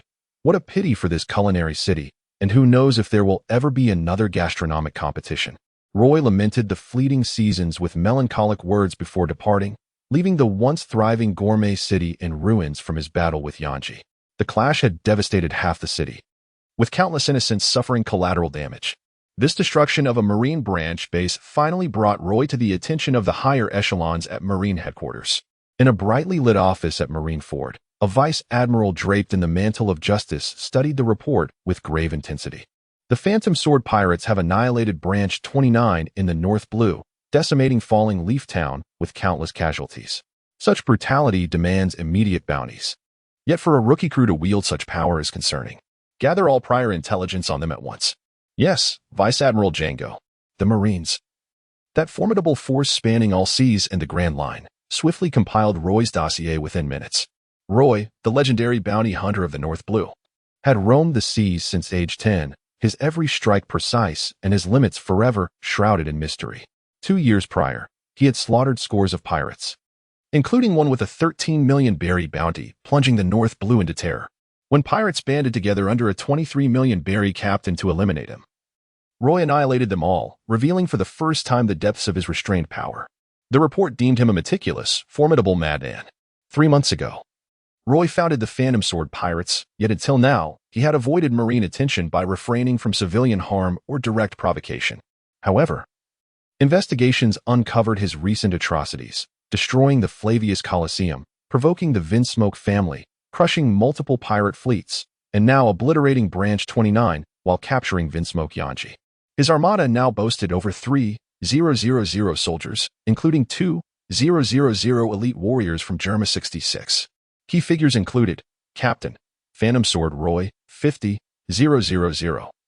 000 Berries, Senior Officer, Berserk Oni Patches, 30, 000. 000 Berries, Death Owl Jean, 20, 000. 000 Berries, Sinister Chef Q, recently recruited. Vinsmoke Yanji, the total bounty of 100, 000. 000 Berries sent shockwaves across the seas. While the Marines had issued far higher bounties, what unsettled them was Roy's potential. His indomitable will and strategic restraint marked him as a rising storm. With the Great Pirate era worsening Marine strain, eliminating threats like Roy early was paramount. Yet dispatching top brass for a North Blue rookie was impractical. Instead, they assigned a newly promoted Rear Admiral, X Drake, a North Blue native, to hunt him down. Chapter 23. Fame across the North Blue. Roy S50, 000. 000 Berry debut bounty upheaved the North Blue. Unlike the Weak East, the North teamed with formidable pirates, yet few reached such heights. With his crew's collective bounty hitting 100. 000 Berries, terror gripped both Marines, praying he'd bypass their waters, and pirates fearing his ambition to dominate the North before entering the Grand Line. Roy dismissed the notion that Conqueror's Haki was innate. If observation and armament could be trained, why not the King's disposition? The Marines' lack of it stemmed not from divine decree, but from their shackled ideals. Unlike pirates, who embraced absolute freedom. Meanwhile, Germa's stronghold simmered with rage. That fool Yanji surrendered. Vinsmoke Judge roared, while his sons bickered. Trash like him was never fit to stand with us, Ichiji sneered. Niji lunged. Who you calling trash? Their mockery echoed hollowly, devoid of brotherly concern. Roy's infamy now blazed across the North, a storm gathering unstoppable momentum. Gaji felt his blood pressure nearing a breaking point. Despite their family's dire situation, these two brothers continued to bicker incessantly, leading him to question whether they were truly the successful products of genetic enhancement. Observing Leggio, who expressed her desire to remain a quiet and graceful maiden, he inquired, Leggio, what are your thoughts on this matter? Caught off guard, Leggio was momentarily lost in contemplation. The news had shaken her, and while she was not surprised by Yuanji's defeat, after all, the sea was teeming with formidable foes, and no one could claim invincibility. She was genuinely astonished by Yuanji's submission. She was acutely aware of the nature of her brothers. They were emotionless monstrosities, cold-blooded, proud, and ruthless, who exhibited no fear even in the face of death, only showing a modicum of restraint when confronted by their father, who had altered them. It baffled her to consider what kind of individual could command the allegiance of her monstrous brother. For the first time, she found herself curious about Roy, wishing to meet the one who could subdue him. As her thoughts spiraled, she quickly regained her composure in response to Gaji's inquiry. After organizing her thoughts, she replied, I believe there must be something amiss here. Father, you know we possess the blood of gods. We would never bow our heads even in death. It is likely that Roy deceived Yuanji with sweet words. You are aware of Yuanji's peculiarities, making him susceptible to manipulation. Gaji nodded in satisfaction at Leggio's response. Her reasoning was indeed sound and convincing. For him, the death of his offspring would not shake his resolve in the slightest. His anger stemmed solely from the concern that his greatest achievement had displayed a weakness, bringing him shame. In a sense, his temperament was even more severe than that of his sons. What is your perspective on the villain, Roy? He asked. Well, I believe Yuanji must have been careless to have met with failure. I propose that I and my two brothers engage him together. According to the reports, Roy expended considerable effort to defeat Yuanji, suggesting their strengths are closely matched. If we proceed with caution and deny him any opportunities, we should be able to vanquish Roy and restore Yuanji's honor. After a moment of contemplation, Gaji shook his head, much to Leggio's astonishment. No. I have made a mistake once before. I cannot afford to repeat it. We must treat this cruel villain with the utmost seriousness. This time, I will accompany you, rather. It should be said that our entire Vinsmoke family will mobilize to eradicate him, ensuring he has no second chance. Now that is what I wanted to hear. Iji exclaimed with a hearty laugh. Let the North Sea witness the true strength of our Vinsmoke family. Nig, disregarding previous grievances, shared in the excitement, for to them, war was the most exhilarating of games. With a gentle smile, Leggio placed one hand behind her back and lightly touched her crimson lips, signifying her agreement. Vinsmoke family, assemble and prepare for deployment. Chapter 24, Dominance in the Way of the Sword. During this period, Roy gained insight into Kaio's extraordinary abilities. To his astonishment, he possessed senses beyond the ordinary, even managing to integrate his culinary prowess into combat, subtly manipulating the minds of his opponents. It was no wonder that he thrived in previous battles. The Vinsmoke family, renowned as the underworld emperors of the North Sea, even had methods for cultivating Haki. After subduing Yuzi, Roy swiftly organized the techniques for observation Haki and armament Haki from his dream memories. Fortunately, Haki is inherently exclusive to the strong. Although the Vinsmoke family understood the cultivation methods, none had yet succeeded in mastering them, which brought a sigh of relief to Roy. The essence of Haki lies in the harmonious fusion of one's spirit and physique, with unwavering belief equating to strength. Armament Haki primarily relies on physical prowess, and Roy discovered that his own physical strength was somewhat lacking, insufficient to activate armament Haki. Additionally, Roy realized that the cultivation of armament Haki could indeed be linked to food, extracting energy from ingredients and transforming it into the essence of Haki. This also elucidated why the formidable individuals in the world of pirates were often voracious eaters. The higher the quality of the ingredients, the more potent the life essence, thereby enhancing the essence of Haki that could be transformed. This led Roy to recall that in the original narrative, Rayleigh had guided Luffy to a training ground teeming with ancient behemoths. Beyond the combat with these colossal creatures, Roy speculated that a significant reason was Luffy's consumption of these beasts, which enabled him to elevate his armament Haki level within 2 years. As for observation Haki, Roy had nearly reached the pinnacle of the second stage. After accessing Yuzi's dream memories, he gained a renewed understanding of the threshold for strength limits. His attributes could be summarized as follows. Name: Roy. Age: 16. Fruit ability: V8 beginner. Hypnosis: dream theft, dream manipulation intermediate, reflection, illusion. Dream domain swordsmanship: V8 iron cutting observation Haki, V10 enhanced senses, 6th sense combat rating. North Sea Overlord. It can be said that Roy exhibited remarkable talent in observation Haki, surpassing the development of his swordsmanship and fruit abilities in a relatively short time. His overall strength was now incomparable to that of his past self. In his conceptual framework, he categorized his abilities into 4 tiers, and he currently stood at the pinnacle of the second tier, in the North Sea. And even in the first half of the Grand Line, as long as he avoided provoking the notorious 7 warlords, he would be virtually invincible. He was less familiar with the latter 2 tiers, but he surmised that typical vice admirals should be capable of reaching the 3rd tier, while elite vice admirals, admirals, the 7 warlords, and the 4 emperors likely resided at the 4th tier. Even within the same tier, there existed disparities in strength. Roy, for instance, had no difficulty dealing with those newly entering the 2nd tier, while the 4 emperors and admirals were undoubtedly the most formidable figures within the 4th tier. However, precise classifications required the perspectives of more powerful beings. In Roy's view, capturing a single base vice admiral would likely clarify the power hierarchy of the world. Nevertheless, a base vice admiral was considered a high-ranking officer within the Navy and was nearly impossible to encounter in the 4 seas. Roy merely contemplated venturing into the Grand Line. Moreover, if he were to confront a Navy vice admiral, it would likely cause significant distress to the Navy's higher-ups, leading to a robust retaliation against him. Thus, Roy only dared to entertain such thoughts in the privacy of his mind. As they approached the Extreme Sword Dojo, Roy, still lost in thought, turned to the side and inquired, "Captain, are we close?" "Yes, we shall arrive shortly. You see, the small black dot ahead is Davil City, where the Extreme Sword Dojo enjoys considerable fame. Indeed, I hope this dojo master will not disappoint me." In recent days, aside from his conquests, Roy has devoted much of his time to seeking renowned swordsmanship masters within the Northern Sea to challenge. However, most of these so-called sword heroes are unable to withstand even a few of Roy's strikes, leaving him deeply disheartened.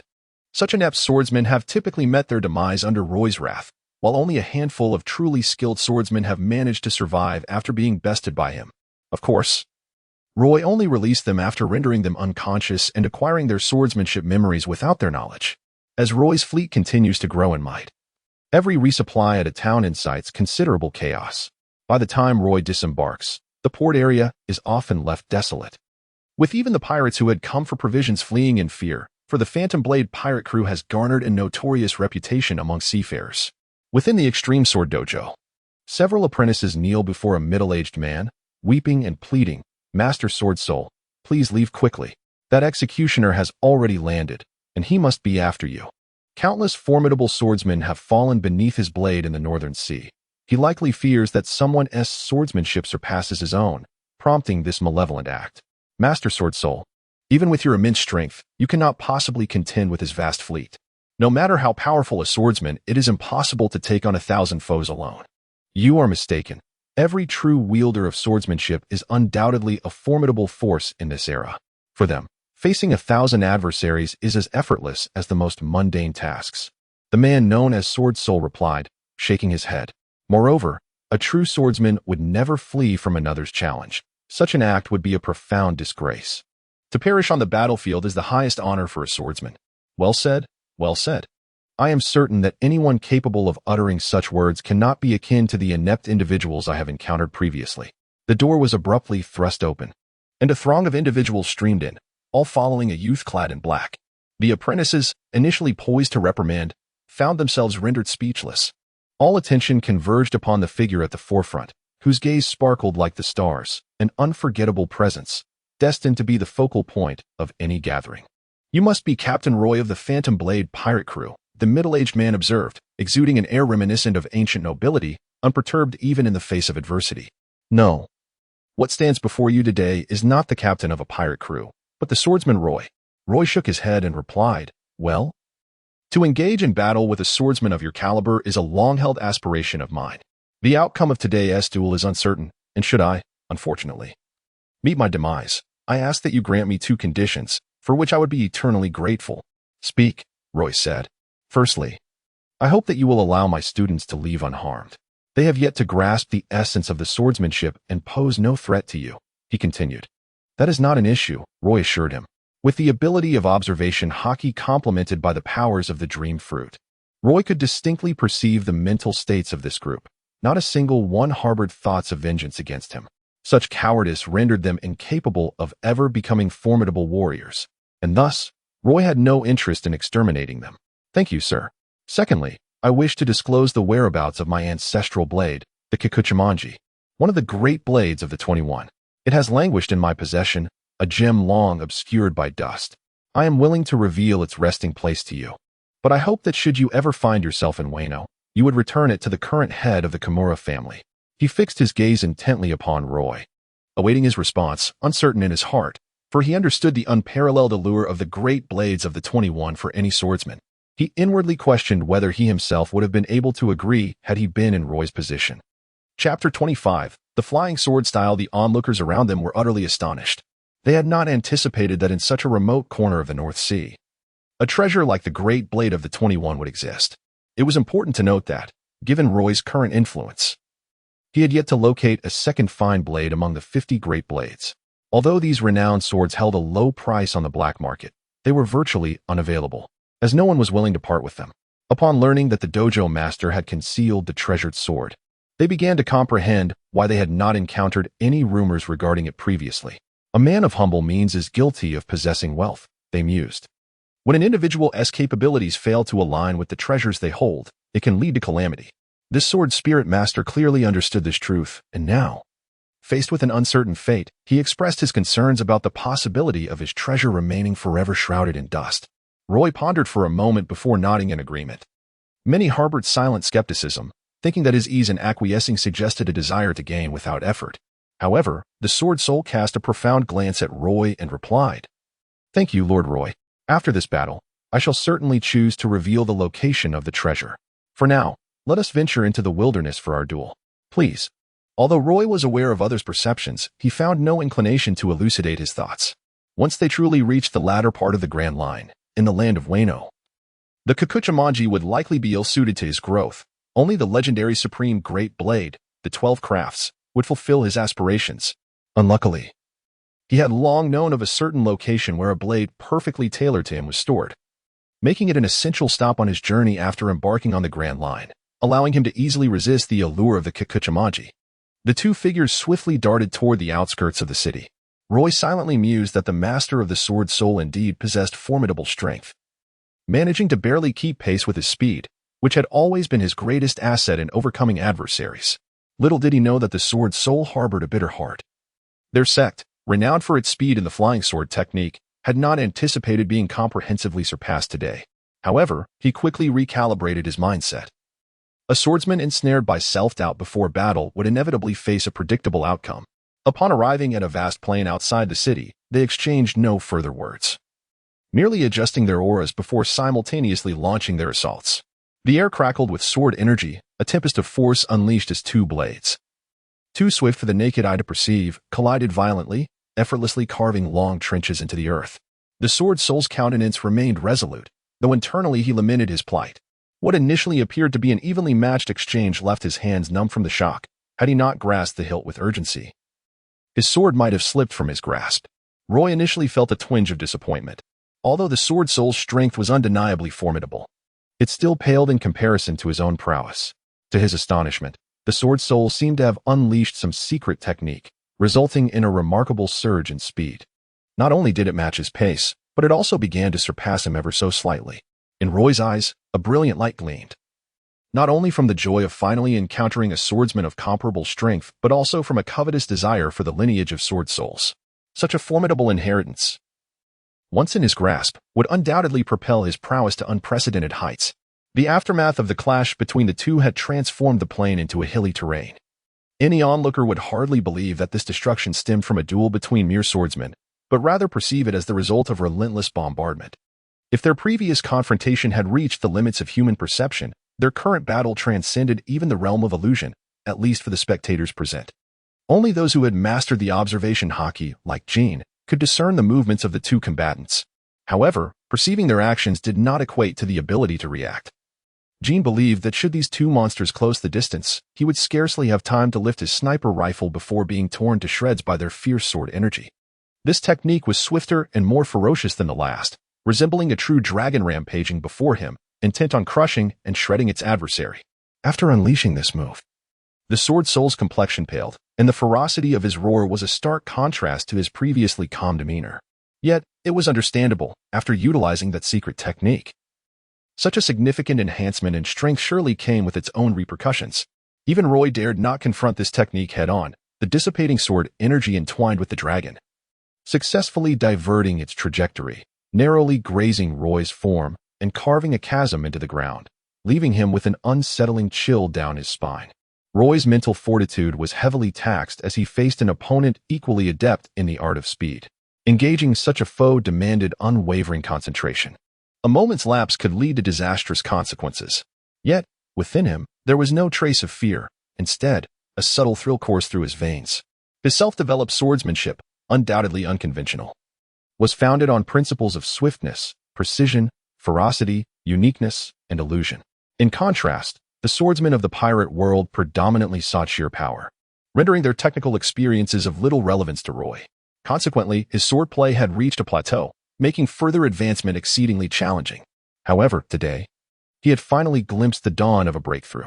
If he could assimilate the principles of the flying sword technique into his own style, his swordsmanship would transcend to unimaginable heights. Thus, despite the immense drain on his psyche, he found himself increasingly exhilarated, his face flushed as though intoxicated.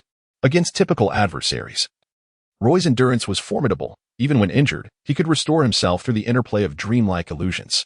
Yet, the clash between top-tier swordsmen, particularly those skilled in speed, was profoundly depleting. His fruit abilities were not yet sufficient to restore his mental state.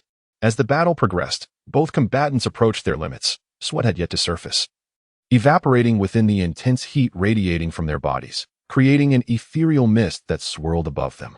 Huff, huff, he gasped, nearing exhaustion. He resolved to unleash one of the two ultimate techniques of the flying sword technique, the nine-headed dragon flash. This move had never been perfected, but today's battle had imparted some insights, allowing him to attempt it in this state of extraordinary speed. Be wary. The sword soul, inherently weaker than Roy, had reached its limits sooner. In this critical moment, it had no choice but to unleash its final trump card. Come. Roy held his breath, conserving his energy, unwilling to utter even a single word, although a sense of trepidation lingered in his heart. A surge of fervor coursed through his veins, an exhilarating sensation he had not experienced in a long while, rendering him utterly captivated. The disciples of the sword soul were utterly astonished. They had never imagined that the swordsmanship taught by their master could attain such formidable heights. Regret flooded their hearts, for had they foreseen this, they would have devoted themselves wholeheartedly to their training. Behold, this is one of the supreme mysteries of my flying sword style, the nine-headed dragon flash. Chapter 26. Breakthrough in swordsmanship in an instant, Sword Soul's figure transformed, conjuring 9 apparitions that simultaneously assailed Roy from various directions. The creation of afterimages was not particularly challenging for a speed-oriented swordsman like Roy, whose ultimate state could manifest dozens of phantoms in a heartbeat. However, this ability held little significance against a formidable opponent. After all, afterimages primarily serve to confuse adversaries, obscuring the true position of the wielder. Yet, for those who had mastered the observation Haki, evasion was futile, especially for Roy, who had attained the second stage of the observation Haki. Utilizing his sixth sense to observe the battle proved more reliable than mere eyesight. Yet, to Roy's astonishment, the 9 figures conjured by Sword Soul appeared almost corporeal. Even with his enhanced perception, he could not discern the difference between reality and illusion, causing beads of cold sweat to form on his brow. In that fleeting moment, Roy felt an overwhelming impulse to enter the realm of dreams. For the spirit of the sword had reached its limit. Under the impact of his dream domain, it would surely shatter effortlessly. Yet, he hesitated. He had traversed the world in search of formidable sword masters, relentlessly challenging them, not merely to achieve a breakthrough through extreme combat. To vanquish the sword spirit relying solely on the fruits of his abilities would undoubtedly leave an indelible shadow upon his heart. For the way of the sword is intrinsically tied to one's inner self. A heart that is no longer pristine cannot ascend the lofty peaks of the sword path. Roy quelled the turmoil within him. His gaze regained its resolute strength, as if his spirit had undergone a profound cleansing, awakening dormant potentials within him, allowing him to attune to the rhythm of all existence. Roy pondered deeply in his mind, yet to the outside world, it was but a fleeting moment. For the average person, this distinction might seem trivial, but to the Sword Soul, the shift in Roy's aura was palpable. It transitioned from hesitation to unwavering resolve. He could not help but marvel internally, acknowledging that Lord Roy was indeed a true swordsman. Alas, fate had decreed that today he would successfully grasp the 9-headed dragon flash, a sign that victory was destined for him. For the 9-headed dragon flash possessed an immense power capable of slaying even dragons. Suddenly, Starfall Roy sprang into action. As swift as lightning and as thunderous as a storm, soaring high above the heavens, wielding the force of a fallen star, as if intent on annihilating the world. The Sword Soul sensed the unmatched sword intent. If his sword embodied a fire-breathing dragon, Roy's sword radiated a celestial might, unparalleled and formidable. He felt as though he were challenging the very forces of nature, rendered utterly helpless in the face of such overwhelming power. How could this be? Had he truly crossed the threshold into the realm of the sword masters? Even in the face of inevitable defeat, he would not retreat a single step. This was the final dignity of a swordsman. A blinding radiance enveloped the earth, compelling the onlookers to squint their eyes, followed by tremors that caused many to stumble and fall to the ground. When they regained their senses, they beheld a landscape utterly transformed. The ground had noticeably caved in, with seawater rushing in to fill the hollow, forming an inland lake. Many were left in shock, their jaws agape and unaware. For such a level of combat was truly terrifying. In their imagination, even artillery bombardments could not produce such an effect. Was this truly achievable by human effort? As they emerged from their astonishment, they realized that both Roy and the Sword Soul had vanished without a trace. Some with darker hearts secretly rejoiced, believing that both parties had lost control of their power and perished in a mutual destruction. Only a few keen observers noticed that several high-ranking members of the illusory sword pirate crew had mysteriously departed from the scene. Roy was utterly astonished. The recent strike was undoubtedly his most exceptional blow, having touched the realm of the swordmaster. Unfortunately, since he had withdrawn from the state of unity with heaven and man, he could no longer unleash that terrifying technique. Nevertheless, Roy felt immense satisfaction, as the opportunity to experience the Swordmaster's realm in advance had proven invaluable. He firmly believed that the next time he executed the Starfall technique, it would signify his entry into the domain of the Swordmaster. At that moment, Roy had returned to the dojo with the sword spirit in tow, which was now on the brink of shattering. The sword spirit's form resembled cracked glass, as if it were on the verge of splintering into fragments with the slightest exertion. Roy was also experiencing a slight headache. The power of the technique he had just grasped was overwhelmingly immense, rendering him unable to rein it in. And he had inadvertently gravely injured the sword spirit, bringing it to the brink of death. However, Roy had not yet obtained the inheritance from his dream memories, and thus could not allow the spirit to perish in vain. Moreover, given his current condition, if Roy were to forcibly delve into the dream, It would likely result in the immediate demise of the sword spirit, leading to the collapse of the dream itself. The sword spirit, sensing Roy's determination to save him, felt a flicker of gratitude within, showing no resentment towards Roy for inflicting such severe wounds upon him. Perhaps this was a testament to the essence of manhood. Noticing the sword spirit struggling to utter words, Roy hastily interjected, "Please, do not speak any further. If your injuries worsen, I truly will be unable to save you." The sword spirit remained remarkably calm, even finding a hint of amusement in the situation. He was well aware of his own body. Even the most skilled ship's doctor in the world would be incapable of rescuing him, and the individuals before him bore no resemblance to that of a physician. Roy sighed with a pained expression, lamenting, "Alas, how much dream source energy must be expended for such a grievous injury. Impulsive behavior is indeed a malady that requires remedy. Nevertheless, it's of no consequence. After all, I have achieved a breakthrough in my swordsmanship, so it's not a loss." After Roy endured a challenging situation, he entrusted Pakis to stand guard. With Pakis' resolute nature, no outsider could breach their defenses without his command. After all, his ability to manipulate the essence of dreams was a formidable asset. Although uncertain how long he could maintain the ruse, every fleeting moment counted. This was also the reason he had brought back the sword soul for healing. Jean and Caillou were utterly astonished, having yet to witness Roy's remarkable abilities. As for Yangji, he could now be deemed a fervent devotee of Roy. Even if Roy claimed to be a deity responsible for the creation of all things, Yangji would never entertain doubt. Within the realm of dreams, the transformation of reality commenced. As Roy's right hand enveloped the sword soul's form, a cascade of vibrant light erupted, visibly mending the sword soul's injuries. The most astonished of all was the sword soul himself, as his body seemed to undergo a metamorphosis in the span of a heartbeat. In his own words, it felt as if time itself was rewinding for him. He began to speculate whether Roy possessed the power of a devil fruit capable of manipulating time. The realization that Roy had vanquished him without even resorting to any fruit abilities, relying solely on his swordsmanship, filled him with both despair and admiration, not only for Roy's prowess but also for his unwavering spirit in the art of the sword. Meanwhile, Jean and Caillou gazed in wide-eyed wonder, instinctively pondering the nature of the captain's fruit abilities. Was it truly so extraordinary? Particularly Jean, who had previously assumed Roy wielded a puppet fruit. Now, he scoffed at that notion, recognizing it to be an utterly absurd underestimation. As Roy tended to the sword soul, he remained vigilant, embedding a contingency within the dreamscape. This served dual purposes, to absorb the legacy and experience of the sword soul's swordsmanship while simultaneously guarding against any insidious thoughts that may arise. However, the sword soul proved to be more genuine than Roy had anticipated.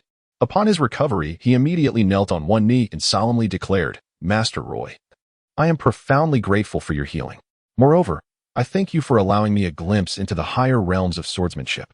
I am at a loss for how to repay your immense kindness. Please allow me to follow you and fight for you." Roy blinked in astonishment, pondering whether the sword spirit had indeed suffered a blow to its intellect, or if his dream realm had ascended to such a remarkable stature. However, with his mastery of the fruit ability and the observation Haki, he swiftly discerned that the sword spirit was genuinely seeking allegiance, rather than employing a mere expedient strategy. "It seems I had brought you to the brink of grievous injury. Thus, rescuing you now is merely a matter of reciprocation." Roy found himself struggling to comprehend the mindset of these traditional swordsmen. No, the duels between swordsmen are merely a contest of skill, devoid of life and death implications. If you were to triumph over me, it would simply be a reflection of my inadequacies, for which I cannot blame anyone else. However, your willingness to spare my life constitutes a profound act of mercy, which I regard as the first of 3 debts of gratitude. Secondly, despite my lackluster talent, having devoted half my life to the art of the sword with minimal progress, it is through your provocation today that I have glimpsed the pinnacle of swordsmanship, even unraveling the secret of my flying sword technique, a privilege for which I owe you my deepest thanks. This is the second. Lastly, your readiness to reveal your own secrets in order to save me is the third. If I were to neglect these 3 acts of kindness, would I not be unworthy of my humanity? I beseech you to accept my humble request for your guidance and companionship." After a moment of contemplation, Roy finally understood. Indeed, it was true that this individual known as Sword Soul had, without a doubt, suffered a blow to his intellect. Roy gazed at the sword spirit with a compassionate yet perplexed expression. After a moment of contemplation, he finally spoke. "Since you have expressed your loyalty so fervently, I shall accept it." Despite the sword spirit's apparent lack of intellect, Roy acknowledged its considerable strength, realizing that it would be unwise to dismiss such potential. He agreed to the allegiance. Jean and Kai, observing the exchange, exchanged glances filled with incredulity at the hastiness of the decision. Only Yuji, with an earnest gleam in his eyes, exclaimed, "Indeed, following Lord Roy is undoubtedly the wisest choice you could make. He is the beacon that illuminates our paths in life." "Stop, stop, stop," Roy interrupted, feeling overwhelmed by the excessive flattery. The praise was almost unbearable, making him question whether Yuji's transformation had perhaps gone a tad too far. "By the way, I noticed that your sword techniques are largely extraordinary. It seems your school of thought must possess a significant heritage. Do enlighten me about it." Roy was somewhat intrigued by the name flying sword style uttered by Jian Han, which seemed to suggest a remarkable prowess. "I am Feitsuan Jian Han, a descendant who sought refuge from the land of Wano in the latter part of the Grand Line. Your strength is indeed formidable. I can only surmise that your ancestors possessed even greater might. What circumstances could have compelled them to venture so far from their homeland?" The soul of gossip within Roy burns fiercely. This tale is quite lengthy, and its origins trace back to my ancestor, known as the Badasai Himura Kenshin. At the mere mention of this name, he involuntarily puffed out his chest, as if the name possessed an unparalleled enchantment. "Oh, there's no need to rush. Take your time to narrate. By the way, you lot, including Pakis, come in and listen to the story." "Yes, you may continue." Observing the group seated in anticipation, eager to hear the tale, the corners of Kenshin's mouth twitched uncontrollably. After a brief moment to compose himself, he continued, "In the earliest days, my ancestor was renowned for his exceptional swordsmanship, mercilessly taking lives and instilling terror in his enemies, earning him the moniker of the executioner Badasai. However, after encountering numerous events, he transformed his path, vowing never to kill again, choosing instead to wield his sword in the service of peace. To take life for the sake of preserving life. To sever the ties of evil rather than human lives, is it not?" Roy, with profound insight, interjected, "To take life is to protect life. To sever karma is not to sever a person." Indeed, Master Roy's comprehension of swordsmanship surpasses that of our kind. If our ancestors could hear these words, they would surely find solace and would undoubtedly regard you, Master Roy, as a dear friend. Due to the differing philosophies between our ancestors and the general of the Land of Harmony, after our forebears' demise, our clan suffered persecution. In desperation, some of our kin took the ancestral sword, Kiku Ikamanji, and departed from the Land of Harmony, eventually finding refuge in the Northern Sea. Noticing that the sword spirit had ceased to speak, Roy felt an ominous premonition and inquired, "What comes next?" There is nothing further. You insufferable eunuch." Roy was steeped in resentment, as if a dark cloud were hovering ominously above him. With such a few words, how could one dare to speak of lengthy tales? Well, isn't this just a case of brevity? Hiki, primarily, after all these years, only these scant phrases remained regarding our ancestors. The sword spirit, concerned about Roy's potential wrath, swiftly changed the subject. "By the way, Lord Roy, how about I take you to retrieve my family heirloom, the treasured sword Kikuchimanji?" Upon hearing the mention of the illustrious Kikuchimanji, one of the famed 21 great swords, Roy suppressed his urge to scoff and replied, "Very well, lead the way. I am quite eager to witness the legendary prowess of this renowned blade." As they proceeded, it became evident that a swordsman's yearning for a famed sword stemmed from deep within, and undoubtedly, possessing one of the 21 great swords would further augment Roy's strength.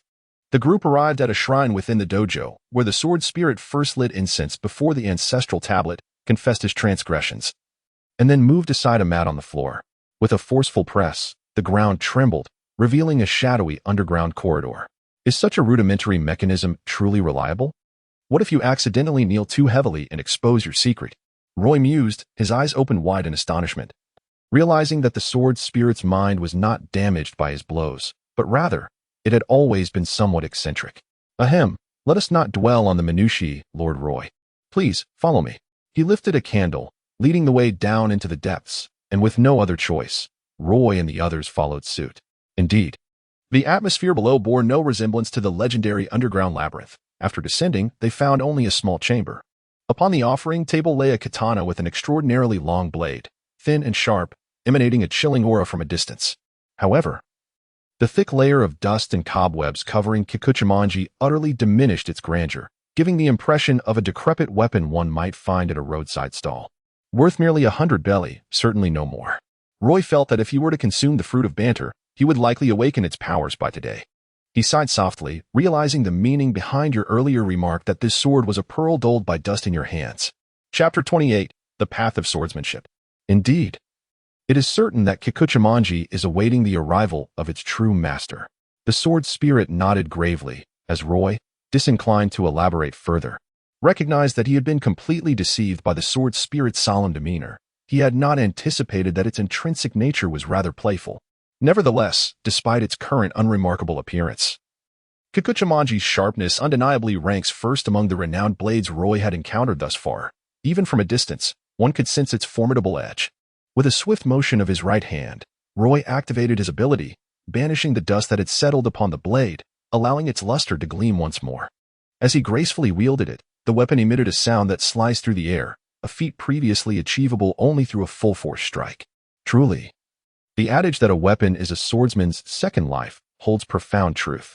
Indeed, I am quite pleased. With this sword in hand, I am invincible in the northern seas. Roy experienced a profound sense of solitude akin to invincibility, yet he was fortunate enough to possess a sense of shame that prevented him from voicing it outright.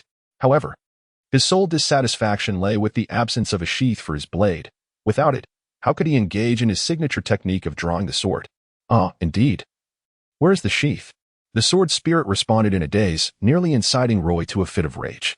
Alas, what a fateful entanglement this was. Roy could only sigh deeply towards the heavens. It suddenly came to mind. The sword spirit furrowed its brow in deep contemplation before joyously exclaiming, "Aha!" Roy was somewhat astonished, not anticipating the sword spirit to be of assistance at such a critical juncture.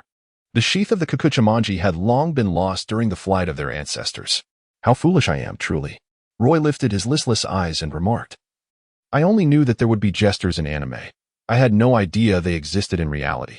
After momentarily embodying the character of Xiang Lin Sa, he helplessly added, "By the way, after all these years, have you not considered crafting a sheath for the Kikuchimanji? It is no easy task to create a worthy sheath for such a blade. Otherwise, the sword aura unleashed during its swift strikes could easily damage it." The sword spirit, feeling quite aggrieved, resembled a wronged little wife. All right, perhaps I was being greedy. Acquiring the Kikuchimanji is already a stroke of fortune. I shall devise a solution for the sheath myself. By the way, could you elaborate on the profound principles of your flying swordsmanship later? With a ready teacher at hand, Roy believed it would be a waste not to extract his remaining value. At least during battle, the sword spirit's thinking remained relatively sound. Upon returning to solid ground, the news of Roy and the sword spirit's safety had spread among others. Many sighed in regret internally, yet their faces betrayed none of their feelings. Arriving at the training grounds commonly used by the dojo, the sword spirit transformed, resolutely explaining the essence of flying swordsmanship to Roy. The essence of flying swordsmanship lies in speed and ferocity, striving for utmost velocity and emphasizing victory before the enemy can react. The state of divine speed I previously entered is an application of this essence. In this state, my speed is significantly enhanced, though the drawback is considerable fatigue and potential harm to my body. The long chow slash serves as a fundamental offensive technique, characterized by its brutality. The tulong slash entails shattering the ground to restrain the opponent, functioning as a control skill. The long quan slash involves twisting the body to evade an attack while delivering a powerful strike with centrifugal force, thus serving as a counterattack technique. The shuanglong slash addresses the singular flaw of the drawing technique with a two-stage draw, utilizing the same trajectory of the initial slash to deliver a blow with the sheath. Finally, the two ultimate techniques of flying swordsmanship, the Kyuta long slash, which I previously executed, unleashes 9 swift strikes from 9 directions, rendering the opponent incapable of defense or evasion. The final technique, the Tianxiang long slash, transcends the Kyuta long slash as the ultimate skill. A super speed drawing technique that surpasses even divine speed, allowing for attacks faster than any opponent. It enables seamless two-stage strikes, where the first blow releases a gust of air, creating a vacuum that draws the opponent in, followed by a second strike fueled by rotational centrifugal force. Roy couldn't help but sigh in admiration. This was truly a complete and authentic legacy. Offensive techniques, control skills, counterattacks, combo strikes, ultimate moves, everything was perfectly preserved, completely incomparable to his own improvised methods. Yet Roy refused to be disheartened. The flying heaven sword style itself had evolved through generations of inheritance. Moreover, With the dream fruit as his extraordinary cultivation tool, he was certain he could establish his own unique swordsmanship path upon these inherited foundations. After Roy absorbed the swordsmanship experience from the Sword Soul, his mastery of the flying sword technique reached a level that was completely on par with that of the Sword Soul. Furthermore, armed with the cultivation manuals passed down through the generations of the Sword Soul, his progress in the path of the sword was nothing short of extraordinary. It is crucial to note that the flying sword technique is not a benign school. It is steeped in malevolence. And many practitioners approach their training with utmost caution to avoid the risk of backlash. To Roy, it resembled the demonic martial arts found in the wuxia tales of his previous life, where a moment's negligence could lead one astray. However, Roy harbored no such concerns. He practiced relentlessly within his dreams, unfazed by the prospect of injury or retribution. His understanding of the flying sword technique soon surpassed that of the Sword Soul, prompting the latter to exclaim in astonishment, simultaneously solidifying his resolve to follow Roy. Captain, I have inquired and discovered that the most renowned weaponsmith in the North Sea is the patriarch of the Black Hand clan from the Gilead Kingdom. Among Roy's subordinates, it seemed that only KO could be relied upon for such intelligence-gathering tasks, and thus the responsibility fell upon him. The Black Hand. I recall that numerous organizations bearing that name exist within the pirate world, and one particular supernova emerging 5 years later seems to have a background in the Black Hand. Actually, it is not that. Their clan has long been engaged in weapon forging, and their hands resemble those pulled from coal. Hence the name Black Hand. They take pride in this title, and over time, it has become entrenched in their identity. Well, I must commend their taste for such an absurd name. Roy remarked, bemused. Cough. KO interjected. I cannot quite respond to that. Regardless, since they are the most famous clan for weapon forging, creating a sword sheath should not pose a significant challenge, should it? That is debatable, after all. The most renowned weapons produced by their clan are of the quality of the Swift Blade 50. Although it pertains to a sword sheath, upon witnessing the dangerous glint in Roy's eyes, KO quickly amended, but it will undoubtedly be a cinch. Roy felt a sense of great relief. Excellent. I have lingered here long enough. It is time to embark on our journey to the Kingdom of Gilead. Chapter 29. The North Sea New Star, Bellamy on the Vast Ocean. A bewildered figure was propelled away by an overwhelming force, crashing into the ship's mast and causing it to splinter before finally coming to a halt. Captain, are you all right? Damn it. That wretched scoundrel. We shall fight him to the end. The other pirates aboard the ship, though vociferously proclaiming their intent to battle, trembled in fear, unwilling to take a single step forward. Their captain was no match for the foe, and thus they possessed no courage to confront him, merely attempting to bolster their own spirits.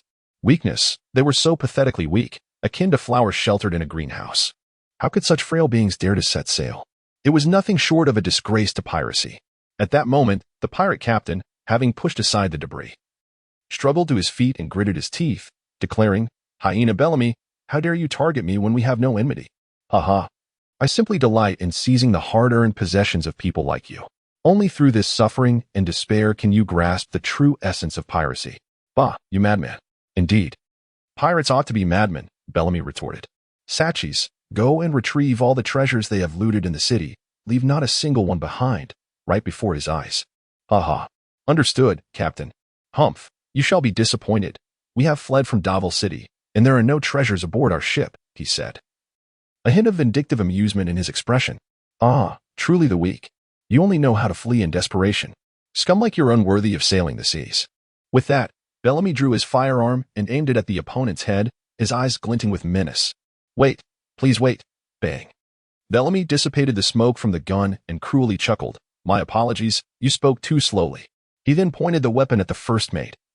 How about you enlighten me on what transpired in the city? With so many pirates fleeing, something extraordinary must have occurred.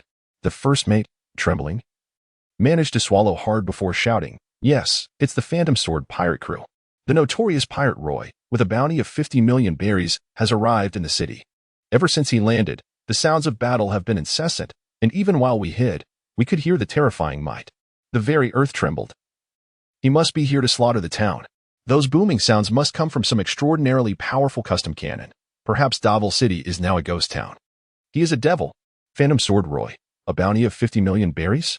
My own bounty is only 40 million berries. I am curious to see what prowess you possess to surpass me. Bellamy's eyes gleamed with madness, entirely unshaken by the mention of Roy's fearsome reputation.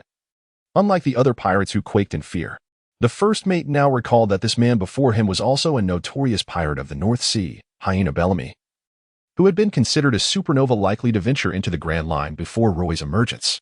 It seemed Bellamy was equally dissatisfied with Roy's fame. He felt a sense of twisted joy, believing that neither Bellamy nor Roy were virtuous characters. Ideally, they would eliminate each other. Most infuriating was that someone dared to label him as the pride of the North Sea. Such an unfathomable pirate did not deserve such a title. For the honor of the North Sea could only belong to the Don Quixote family. The first mate gasped, even among small-time pirates. Tales of the 7 warlords who roamed the Grand Line were well known, not to mention Doflamingo, the notorious pirate from the North Sea, revered by countless pirates like Bellamy. Observing the newly joined crew member, Roy felt a pang of sorrow. This script was amiss. Director, why have all the recruits I gathered been brutish men? It seems I must recruit a beautiful woman next time to restore balance. Prepare to board. The kingdom of Gilead is a journey of over 10 days. Just as Roy was summoning his crew to depart, Jean approached him and whispered, "Captain, it seems a pirate crew is heading our way. And they appear to harbor ill intentions." "Oh, how audacious of someone to approach me so boldly. Discover which pirate crew it is." Roy was intrigued. Since his name had risen, most pirates either fled or surrendered, leaving him rather bored. "It is the Bellamy pirate crew, led by the bounty of 40 million berries." Hyena Bellamy. Oh, that name rings a bell. Roy rubbed his head, gradually retrieving fragments of information from the distant recesses of his memory. It seems that Bellamy was a minor character who had indeed made appearances in the original work, and notably, he had appeared twice as a prominent supporting character. Roy could remember him, not only due to the extraordinary fruitability that evoked a sense of imagination akin to that of Luffy, but also because of the remarkable twist of fate that led to their encounter. "Captain, this Bellamy is hardly noteworthy to us, yet behind him stands a truly formidable figure," he succinctly queried. "One of the 7 warlords of the sea, the Night Butterfly, Don Quixote Doflamingo," Jean solemnly replied. For pirates still striving in the North Sea, the 7 warlords represented an insurmountable echelon, especially considering that Doflamingo was deemed the most perilous among them, incomparable to the likes of Crocodile or Gecko Moria, who were mere pretenders.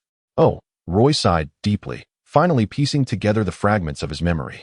Ultimately, Bellamy was merely an ardent admirer of Doflamingo, who regarded this little ruffian with disdain, treating him as nothing more than a pawn, a jest.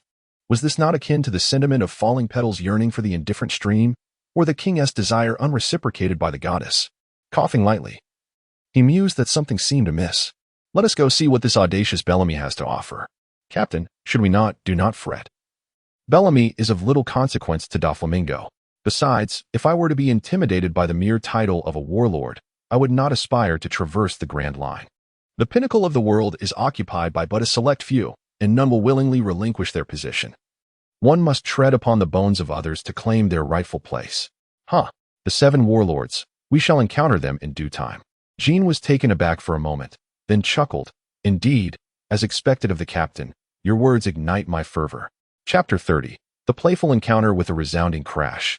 The coast appeared to be struck by cannon fire, a cloud of dust enveloping the sight of onlookers. As the gentle breeze dispersed the haze, they beheld a golden-haired man, bearing a scar at the corner of his left eye, standing at the harbor. Roy was genuinely taken aback this time. Bellamy actually dared to appear directly before him. It is worth noting that behind him stood an elite force of 4,000 to 5,000 soldiers along with numerous high-ranking officials. Had Roy chosen to disregard any semblance of decorum and charge forward, Bellamy would scarcely have had the chance to evade before facing utter defeat. Roy cast a glance towards the harbor ahead, observing the ships of the Bellamy pirates still afloat in the sea. It appeared that Bellamy could hardly contain himself, having leapt directly into action. Indeed, the prowess of a spring fruit user is truly remarkable. "Phantom Blade Roy, your reputation is quite formidable in the North Sea," he remarked, relishing the thrill of usurping others' cherished possessions. Bellamy intended to flatter Roy briefly before subjecting him to the bitter taste of a fall from grace. "Oh," Roy replied with a lifeless gaze, his enthusiasm waning. He had been tirelessly honing his flying sword technique within the realm of dreams, leaving him somewhat dispirited. "You must understand. In the North Sea, only one legend is permitted to exist, and that is the Don Quixote family." Bellamy, resembling a ravenous hyena, licked his lips with a predatory glint in his eyes, eagerly anticipating Roy's panic. After all, even in the latter half of the Grand Line, the Don Quixote family remains a formidable force that instills fear in many. Roy expressed that it was utterly impossible to reason with mindless fanatics. Witnessing Roy's dismissive attitude, Bellamy's fury surged uncontrollably, exacerbated by his inherently volatile temperament. Casting aside his original intentions amidst the astonished crowd, his legs transformed into coiled springs in an instant. With a powerful compression, he launched himself at Roy like a bullet fired from a gun.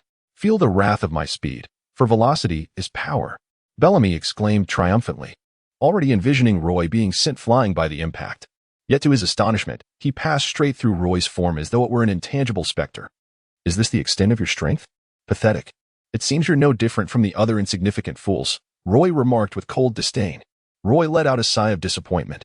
If this was all there was to it, he felt no desire to even draw his sword. What a joke. "I am not like those fools who spend their days lost in dreams. I am a man who has gazed upon the vastness of the ocean." Bellamy's legs once again transformed into springs, propelling him towards Roy with unrelenting force, seemingly intent on catching Roy off guard. To Bellamy's astonishment, as he once more passed through Roy's form, Roy's illusion mockingly spoke. "Is that so? One would hardly notice. Why is this happening? What peculiar power of the devil fruit is this?" Bellamy's expression darkened as he spoke. "This sensation of being visible yet untouchable is unbearable. It's impossible. There must be something I overlooked. Now, let me show you the pinnacle of my speed." With that, Bellamy began to bounce around the area, each leap increasing his velocity. Eventually, he seemed to vanish from sight, with only the reverberating sound of his springs attesting to his existence. However, to the onlookers, it appeared as though Bellamy had been battling the air from the very beginning. Despite Roy being right beside him, he remained oblivious, furiously shouting and striking at nothing, occasionally revealing expressions of fear and rage, as if he had suddenly lost his mind. This was the illusion created by Roy's devil fruit ability after entering its second phase, capable of directly disturbing the enemy's senses. Yet, Roy felt a twinge of dissatisfaction. After all, this ability was of little use against those who had mastered observation Haki. In Roy's vision, the next stage of illusion development could draw inspiration from the Tsukuyomi and Naruto, directly manipulating the enemy's spirit through dreams. Though that power was indeed complex and lay beyond Roy's current grasp. As more content was loading, please wait. If you see this paragraph, it indicates a failure to load the chapter content. Please disable reading mode, browsing mode, and ad blocking features, or copy the URL to another browser for reading. Seeing Bellamy still energetically bouncing around, Roy felt it was time to bring this farce to an end. Roy seized the opportunity presented by Bellamy's attack, executing a swift whip kick that sent him tumbling into the sea. The consequences for a devil fruit user submerged in water need not be elaborated upon. "Go. Send a few proficient swimmers to retrieve him," Roy commanded. Before long, a drenched and disheveled Bellamy stood before Roy, utterly defeated. "This is impossible. How could I fail? I shouldn't be failing," Bellamy murmured, seemingly overwhelmed by a profound sense of despair, tears streaming down his face. Roy understood that although Bellamy possessed a vile temperament, he was not one to cower in weakness. The only explanation for this situation lay in the fact that he was acutely aware that after experiencing failure, he could no longer claim to be a member of the Don Quixote family, a devastating blow for a fervent admirer. To speak candidly, Roy held a certain admiration for Bellamy's loyalty. Integrating him into his ranks would indeed be a commendable option. However, Roy recognized the near impossibility of this endeavor. His dream-based abilities could only subtly influence those of significant strength unless he encountered individuals like YG, who inherently possessed mental deficiencies. Transforming Bellamy's unwavering loyalty towards Don Quixote was virtually unattainable, and his potential did not warrant Roy investing excessive effort. Though merely a fleeting episode, it served to alleviate some of the monotony. Let us proceed. Roy held little regard for Bellamy, leaving him to wallow in despondency alone. In the palace of Dressrosa, Torpol, with his long nose dripping, turned to Doflamingo and said, "Hey, Doflamingo, I just received some rather intriguing news." "Oh, what news?" Doflamingo nonchalantly dodged Torpol's drool and replied leisurely, "Do you remember that little punk from the North Sea who intended to fly our family's flag? Ah, it seems there was such a matter. What of it? He has already faced defeat in the North Sea, apparently at the hands of a new crew of pirates. Truly a trifling punk who cannot amount to anything. After all these years, he still dares not step into the Grand Line. Such a pathetic wretch is not needed among my subordinates. Shall I send someone to eliminate him?" "No need. I distinctly remember stating that if they failed, I would reclaim the name. It just so happens that this little brat has reappeared in the North Sea. So I shall personally take care of him. Chapter 31. The experienced driver takes the wheel in the kingdom of Gilead within the royal court. The king was discussing this year's policy changes with his ministers. Gentlemen, I propose we reduce the naval budget and allocate those funds to the army. With the world government's navy stationed here, I see little point in cultivating our own navy, General Gilbert, bearing a scar on his face, stated disdainfully. What a foolish perspective. Just as the Navy minister was preparing to engage in a debate, a flustered attendant rushed in, interrupting him. Your Majesty, trouble is afoot. What is it? The king's expression turned sour. The attendant had breached decorum and embarrassed him. Reports indicate that the phantom sword pirates have appeared in the nearby waters, and judging by their course, they seem to be heading towards our kingdom of Gilead. Such a mere pirate crew dares to interrupt our court meeting? Send them out to receive 50 lashes. The others nodded in agreement. After all, the North Sea was teeming with pirates, and they had long established a defensive system against them.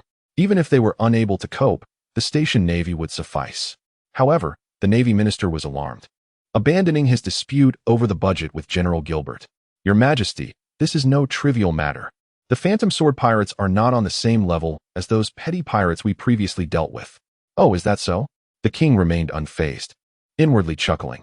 Trying to deceive me for funds? One as wise as I would never fall for such tricks. How absurd. To be so frightened by a mere band of pirates. Your Majesty, I maintain that our kingdom's navy is unnecessary. The safety of our realm can be entrusted to our army. Gilbert relentlessly undermined his opponent. Indeed, General Gilbert is quite reliable, the king said with a smile. The other lords praised Gilbert for stabilizing the situation, while the Navy minister wore a defeated expression, wondering if anyone else was concerned about the North Sea situation. To enhance the king's understanding of the phantom sword pirates, he felt compelled to speak again. Your Majesty, the captain of the phantom sword pirates, Roy, has a bounty of 50 million berries. I recall that pirate who foolishly attacked our kingdom last month and ended up captured and executed, with a bounty of only 10 million berries. It seems this Roy is no different. He is merely the equivalent of 5 such insignificant thieves combined. The Navy minister felt despair. Could bounty amounts truly be calculated in such a manner? Fortunately, not everyone present was a fool. Many recognized the significance of a 50 million berry bounty in the North Sea, and murmurs of fear rippled through the assembly. Seeing the king's indifferent demeanor, the Navy minister resorted to an example to evoke empathy. Your Majesty, do you remember the nearby kingdom of Sis? Oh, the kingdom of Sis. I certainly recall. It is renowned for its fine wines, a celebrated beer kingdom in the vicinity. The king remained composed. Sigh, the kingdom of Sis is now but a memory. What? How is that possible? The king displayed mild astonishment. The entire nation was overrun by a band of pirates, merely because their captain was a ruthless drunkard. Well, what? Is it truly so dreadful? The king began to feel anxious. Although the pirates who conquered the kingdom of Sis were not of the same ilk as the phantom sword pirates, they did share one commonality. Both captains boasted a bounty of 50 million berries. The last fate of the king of Sis was to meet his end by hanging. Protect the king. Hurry, someone. Ultimately, the king's composure collapsed. Even Gilbert, who had consistently opposed the Navy minister, dared not speak further. He had never anticipated that pirates, whom he deemed insignificant, could be so terrifying, capable of toppling a nation merely for the sake of wine. For the first time, he felt grateful that their kingdom lacked any notable specialties. In the court of the kingdom of Gilead, the atmosphere grew heavy, faces were marked with panic, and many were furtively glancing around, seemingly plotting something. The rotund king endeavored to maintain his authority, solemnly declaring, "Gentlemen, we are at a critical juncture of life and death. We must cast aside past grievances and unite our efforts to overcome this crisis." The assembled lords nodded in agreement, yet none were willing to speak up. The king, feeling somewhat embarrassed, pointedly remarked, "Duchess, you are the pillar of our kingdom, wise and seasoned. Surely you can devise a solution?" A bearded man stepped forward with a grim expression. "Your Majesty, I have long neglected military affairs and am not well versed in the current situation. I believe it would be best to consult General Gilbert's opinion." As the king's gaze fell upon him, Gilbert inwardly cursed the old fox, then pretended to clear his throat and stated, "This crisis primarily originates from the sea. I believe the Navy minister should take the lead in addressing it." No. I am lacking in talent and cannot shoulder such a heavy responsibility. It would be better for Duchess, who is esteemed and capable of managing the situation. General Gilbert is indeed the right choice. The Navy minister's suggestion was met with agreement. The three began to shift responsibility, prompting the others to roll their eyes. Finally, one could no longer bear it and stood up to admonish them. In the face of national peril, you three engage in such cowardice. It is utterly disgraceful. Yet, the trio, instead of being angered, appeared pleased, looking toward the one who spoke. If that is the case, let us entrust this matter to Count Albert. Humph. How difficult can this be? Albert replied with an air of arrogance, clearly disinterested in engaging further. Excellent. Once this matter is resolved, I shall reward you handsomely. By the way, Count Albert, what is your plan? Inform the Navy, not the teacher. I mean inform the Navy. If we have the Navy stationed to protect the kingdom, no matter how arrogant this Roy may be, he would surely think twice before launching an attack. Albert stood with his hands clasped behind his back, gazing upward at the chandelier with an air of inscrutable wisdom, awaiting the accolades of those around him. However, as he lowered his head and noticed the expressions of disbelief on the faces of the assembled company, particularly the king's visage, dark as a soot-laden pot, he felt a sting of humiliation at his own intellect. What is the meaning of this? Why do you all wear such incredulous expressions?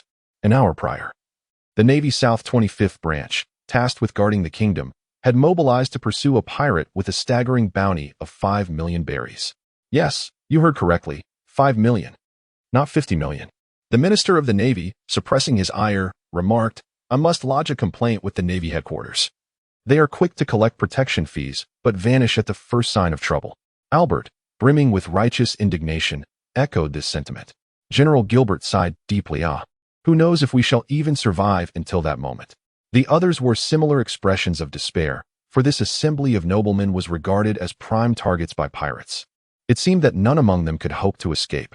Ultimately, General Gilbert sighed once more, Your Majesty, given our kingdom's defensive capabilities, it is utterly impossible to withstand the incursions of a pirate of Roy's caliber. Perhaps it is best that we abandon resistance and appear compliant. In times past, many would have vehemently condemned Gilbert as a traitor, demanding his execution, but now, under the looming threat of the phantom sword pirates, they found a secret satisfaction in his words, hoping only that the king would not dwell too heavily on matters of royal dignity. The king, lost in contemplation, finally ventured a tentative question. What, then, shall we do if the world government seeks to hold us accountable afterward? Moreover, is your proposed solution truly effective? Upon hearing this, the others were rendered speechless, realizing that their sovereign seemed to care little for the kingdom's honor, appearing even more fearful than they. Had the king been privy to their innermost thoughts, he would have surely burst into tears. He had recently perused numerous historical accounts and novels, discovering that no king had met a favorable fate. Almost all pirates, upon invading a kingdom, made it their first order of business to execute the king. Clearly, the royal position was fraught with peril. Your Majesty, fear not. From the intelligence I have gathered over the past few days, the phantom sword pirates, while exceedingly brutal, seem to direct their ferocity only at those who provoke them. If we treat them with the utmost respect, as one with the celestial dragons, we should be able to weather this storm. The general, indeed, proved to be a pillar of the nation. Everyone must ensure that their wayward offspring are kept in check. No, they should be bound. Under no circumstances must they disturb Lord Roy. The assembly replied listlessly, their hearts secretly rebelling. For who among them did not recognize that the greatest troublemakers were the very princes of the royal family? Let us also summon the most exquisite beauties of the kingdom to the palace under the guise of national preservation. They should hasten to prepare a delightful dance to honor Lord Roy. Brilliant. Truly, Your Majesty is astute, they exclaimed. The hero falters before the charms of beauty. This plan is indeed excellent. No, I believe this approach may backfire and provoke Lord Roy, Albert interjected once more. What do you mean?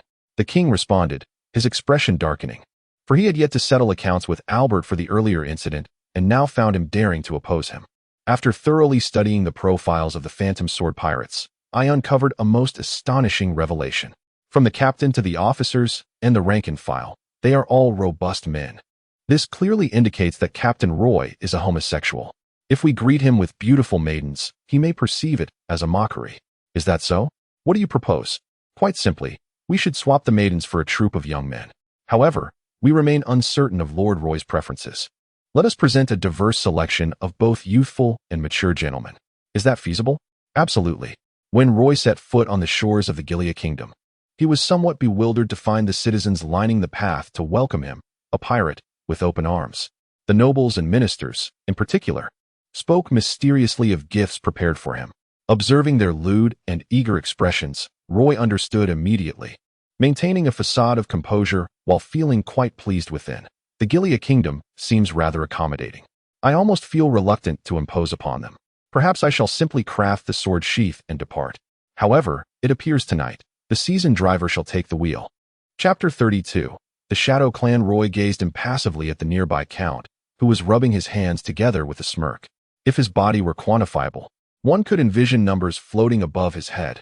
Anger level 1, anger level 10, anger level 100, anger level X. Boom. The anger level would have surpassed all measurable limits. Congratulations to the host for transforming into a super scion. My Lord Roy, I wonder if you are still satisfied. If you fancy that one, feel free to take her home directly without informing me, Albert said with a mischievous grin. Satisfied? I am exceedingly satisfied. I am curious as to who orchestrated this little performance, Roy replied. Roy's voice bore an air of solemnity. Albert felt a chill enveloping him, and he wrapped himself tighter, chuckling as he remarked, "Of course, this was my idea. Others suggested sending a maiden to attend to you. Such nonsense. How could they?" Before Albert could finish his sentence, he suddenly collapsed onto the ground. The other nobles were struck with terror. It was over, utterly over. The demon before them was surely about to unleash a bloody massacre. However, those who were closer observed with peculiar expressions, for it seemed that Albert still drew breath. Even emitting soft snores, his complexion flushed, as if he had merely drifted into slumber, perhaps indulging in a rather pleasant dream. They couldn't help but marvel at the fact that Count Albert was indeed an extraordinary man. Roy couldn't help but chuckle to himself. Do you really think I would kill him? We are civilized individuals, after all. How could I possibly resort to such brutal methods to punish someone? I merely arranged for 100 million ironclad men within his dreams. Once he has experienced all of them, he will naturally awaken, and I guarantee that he will feel a wave of nausea at the sight of any man. However, I wonder how long he must linger in slumber to endure 100 million. Never mind, it's too much trouble to ponder. After Roy suggested a visit to the stronghold of the Shadow Clan, the kingdom of Gilead, now resembling a startled bird, eagerly promised to spare no effort in gathering the necessary materials for whatever weapon Roy wished to forge. Roy could hardly embark on his journey accompanied by a large entourage. Thus, he left the king to graciously entertain his subordinates. After all, though his crew had undergone a transformation through dreams, achieving an unparalleled loyalty to him, they remained, in every other aspect, mere mortals, still retaining the hedonistic nature characteristic of pirates. With a guide at his disposal, Roy swiftly located the renowned Black Hand clan in the North Sea, not in a bustling marketplace, but rather within a serene forest, surrounded by the gentle murmur of flowing water. Had it not been for the unexpected arrival of Roy and his companions, this place would have resembled a veritable paradise. The disciples guarding the entrance were taken aback by Roy's imposing presence. One hurried off to notify the clan's elders while the other, trembling with trepidation, braced himself to obstruct Roy's entry. However, upon seeing the fierce glare from Pacas, who stood behind Roy, the disciple hastily withdrew his outstretched hand, clutching it to his chest like a startled fawn. If a delicate maiden had exhibited such a reaction, it would have been a sight to behold. Yet, when a muscular man does so, it becomes rather disconcerting. Fortunately, the Black Hand clan acted swiftly, and before Roy could force his way through, the responsible elder rushed out. "Esteemed guests, forgive our inadequate reception. Please, come this way," he welcomed them. Once inside, Roy was struck by the fact that the Black Hand clan truly lived up to its reputation as a distinguished family of blacksmiths. As every member was a veritable embodiment of muscularity, even the young children possessed physiques beyond ordinary measure. This left Roy's mouth twitching, and he was tempted to inquire what sort of nourishment they had consumed to grow thus. During their conversation, Roy soon learned that the elder guiding them was named Black Hand Tomb, who managed diplomatic affairs within the clan.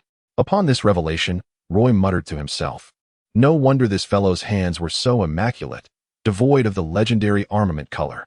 Through Tomb's introduction, Roy discovered that the Black Hand clan boasted an illustrious record, having forged a weapon of great caliber and 7 commendable blades. This realization filled Roy with a sense of hidden potential and confidence. As he merely sought to craft a sheath, surely such esteemed artisans would have no trouble with that. However, Black Hand Tomb was inwardly astonished, for he had not anticipated that this seemingly harmless youth was none other than the legendary Phantom Sword Roy. As a diplomat for the clan, he was well aware of the weight this name carried in the North Sea. Yet, he soon found himself troubled, for, according to rumors, Phantom Sword Roy was not an easy individual to engage with. More critically, the so-called masters of weapon crafting within their clan were notorious for their egregious flaws. Should one of them succumb to their professional malady and provoke Roy, it could very well spell ruin for the Black Hand clan. He could only silently pray that the old stalwarts would exercise some prudence. Roy gazed at the surrounding edifices and couldn't help but express his disdain.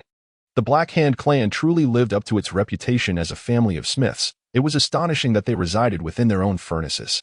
Indeed, to forge within the very heart of a furnace was a rather imaginative notion. Were the members of the Black Hand clan also audacious? Naturally, the Black Hand tomb was aware that Roy and his companions were at a loss for words regarding these peculiar structures. In truth, even he found these eccentric buildings quite glaring. Regrettably, after voicing his opinions, he was met with disdain from the stubborn elders, who asserted that a competent smith must merge with their forge. Only those who dwell within the furnace can grasp the essence of forging. How absurd it was to believe such notions. Roy could only console himself in silence, acknowledging that throughout history, remarkable individuals have often been eccentric. Thus, one should not be surprised by the unusual, as he felt the waves of heat radiating around him. Heishotsuka wiped the sweat from his brow and spoke with great difficulty. This grandest of furnaces is the dwelling of our legendary master craftsman, Heishochi. It was he who forged the first great blade of our clan, enabling the Heisho lineage to truly ascend as the foremost artisans of the North Sea. When Heishochi was mentioned, his face lit up with admiration. Although not a craftsman himself, he held a profound respect for the legends of the Heisho clan.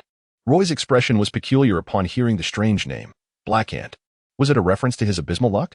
Nevertheless, setting aside that thought, the prowess of this master Blackhand in the art of forging must be extraordinary. Crafting weapons in a place that even he felt a hint of heat was undoubtedly no trivial feat amidst the crowd. The sword soul, feeling a surge of excitement, inquired, "May I ask if the magnificent blade forged by Master Blackhand still exists?" After Roy obtained the esteemed blade, the great knife Kikuchimanji, he bequeathed his cherished sword, Ororoth, to the sword soul. However, as a swordsman, the yearning for a legendary blade emanates from the profound depths of one's heart. Naturally, such a desire could not be extinguished, for the allure of the great knife is undeniably potent for any swordsman. Our Black Hand clan, wearied by this obsession, had no choice but to conduct an auction to part with it. Ultimately, it was acquired by an anonymous swordsman for the staggering sum of 100 million berries. The Black Hand's representative chuckled ruefully, noting that the great knife had only briefly graced the clan before vanishing from public awareness, leaving many oblivious to the clan's illustrious achievements.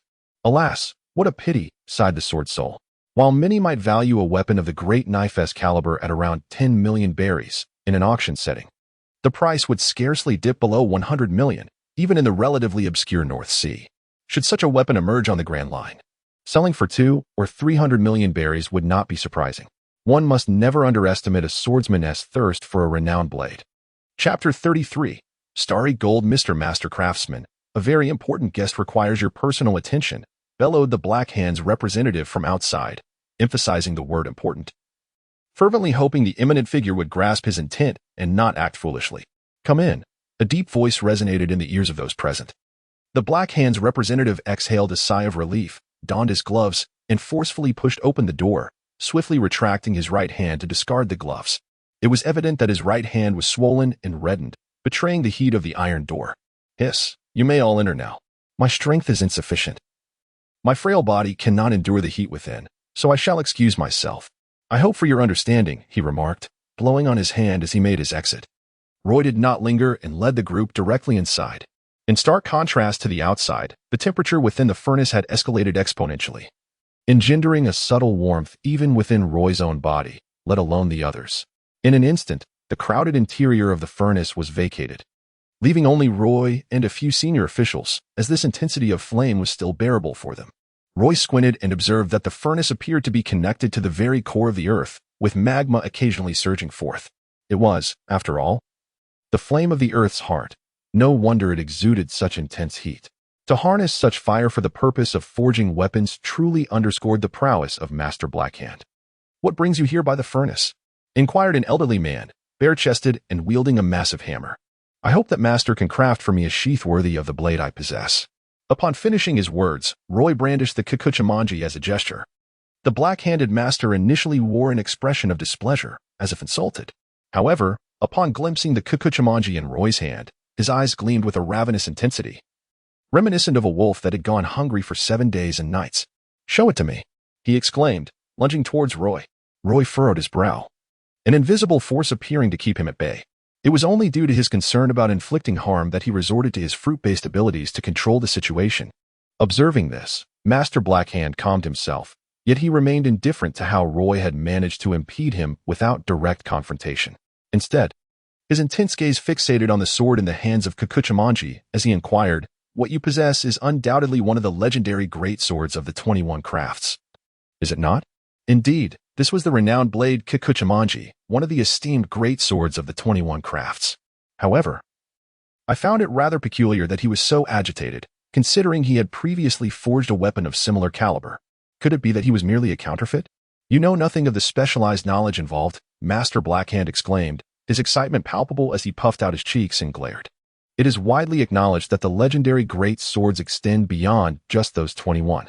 The famous sword, Sujetsu, which I crafted in my youth, also belongs to this esteemed category. Yet, the great swords of the 21 crafts represent the pinnacle of such weapons, a miraculous achievement that is unparalleled, aside from the supreme great sword of the 12 crafts. They are truly the sovereign kings of blades." I was taken aback to discover such a perspective existed. Roy was equally astonished, for he too was unaware of the secrets entwined within this matter. "Might you permit this old man a glimpse of the renowned blade, Kikuchimanji?" the Master of Shadows implored, casting a pitiable gaze towards Roy, reminiscent of an abandoned puppy yearning for its master. This sight stirred within Roy a tumult of emotions, compelling him to take a moment to quell the churning in his stomach. "Here, take it. Feel free to examine it," he replied, relinquishing the weapon. Roy harbored no concerns regarding the potential erratic actions of the black-handed artifact, if it could perform any minor movements under the observation of his observation Haki. Then this artifact would undoubtedly be a legendary powerhouse renowned throughout the Grand Line. The blade and its intricate patterns were nothing short of miraculous, the blacksmith murmured in awe, his eyes gleaming with wonder. "Have you finished? What is the verdict? Can you forge a matching sheath for it?" Roy inquired, his impatience palpable. "A sheath, you say? It appears you must be a practitioner of Iaido, otherwise you wouldn't hold such lofty expectations for a sheath," the blacksmith replied. "Well, that is not for you to concern yourself with. Just answer me, yes or no." "Ahem, for the time being, it is not feasible." Weren't you capable of forging weapons of great caliber? Now you tell me that you cannot even create a sheath? Are you certain you are not jesting with me?" Roy's expression darkened, hinting at a readiness for conflict. "If you merely require a standard sheath, that would pose no problem. However, a practitioner of Iaido generates formidable sword energy at the moment of drawing the blade. If the quality of the sheath is subpar, it may lead to significant repercussions. Are you implying that a common leather or wooden sheath would be inadequate? It would be best to utilize a material of exceptional hardness, such as sea stone, for its construction." Roy's lips twitched slightly. "Goodness, if I were to pair it with a sea tower stone scabbard, a mere accidental brush against myself could swiftly conclude the battle, wouldn't it? Let's consider alternatives." "Ah, indeed. The rarity of sea tower stone is unparalleled. It is likely that only the Navy possesses the means to acquire it.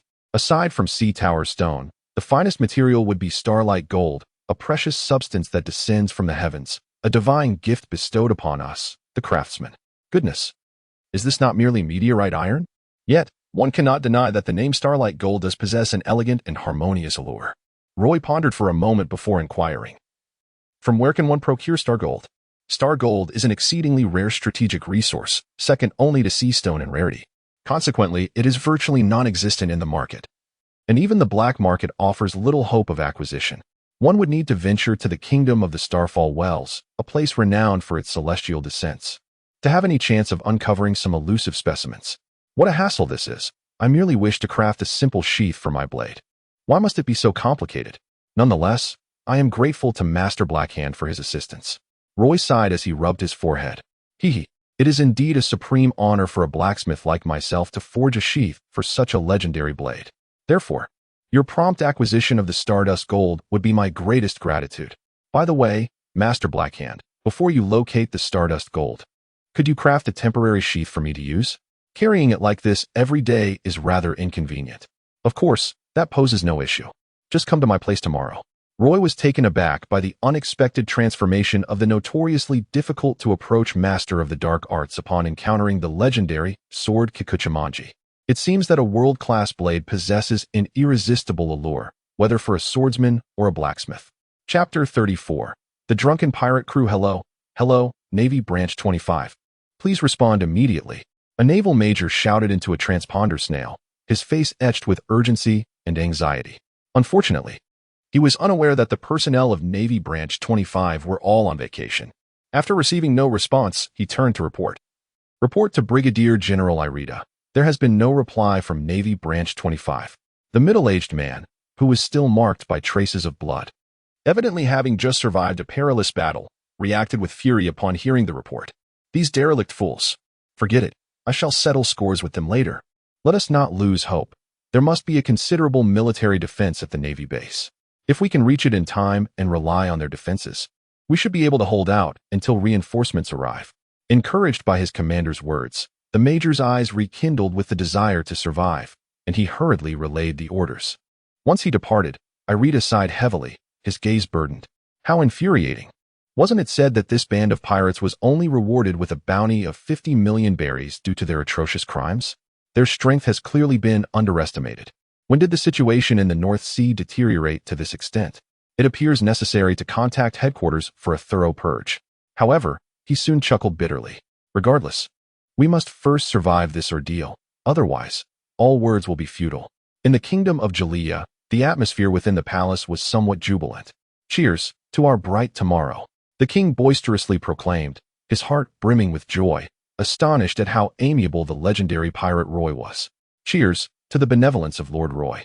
Some astute individuals, wary of being reported, hastily flattered the king to set a positive tone for the banquet. Yes, cheers to Lord Roy's generosity. The king, momentarily enlightened, inwardly cursed the flatterers while willingly accepting the title of flatterer himself. Your Majesty, this is bad, a grave situation. The king's hand trembled, spilling his drink upon himself. He was particularly sensitive to such words. After hearing them last time, he had been unable to eat or sleep for several days, constantly fearing for his head. Now that he could finally enjoy a peaceful meal, the announcement sent him into a frenzy. What is it? Surely no one has provoked Lord Roy, right? I must have them executed. No, it is not that. Several Navy ships are rapidly approaching our kingdom, led by Brigadier General Irida, who guards the nearby fortress. What is the meaning of this? Has the Navy learned of our situation and come to seek retribution? The king asked, alarmed. Your Majesty, do not panic. After all, our kingdom of Jalea is a member of the world government. Even if the Navy has grievances against us, they cannot directly vent them on us. What we must consider now is what stance we should take if Brigadier General Irida and Lord Roy were to clash, Duquessis said, his confidence evident. That is a valid point. However, I must inquire, isn't the Brigadier General quite formidable within the Navy? I wonder how he compares to Lord Roy, the king asked, maintaining a facade of calm while harboring ulterior motives. Duquessis stroked his beard and mused, Brigadier Generals are indeed high-ranking officers within the Navy, and their strength should not be underestimated. However, Lord Roy is also extraordinarily powerful. If a confrontation were to arise, the outcome is uncertain. The naval minister interjected.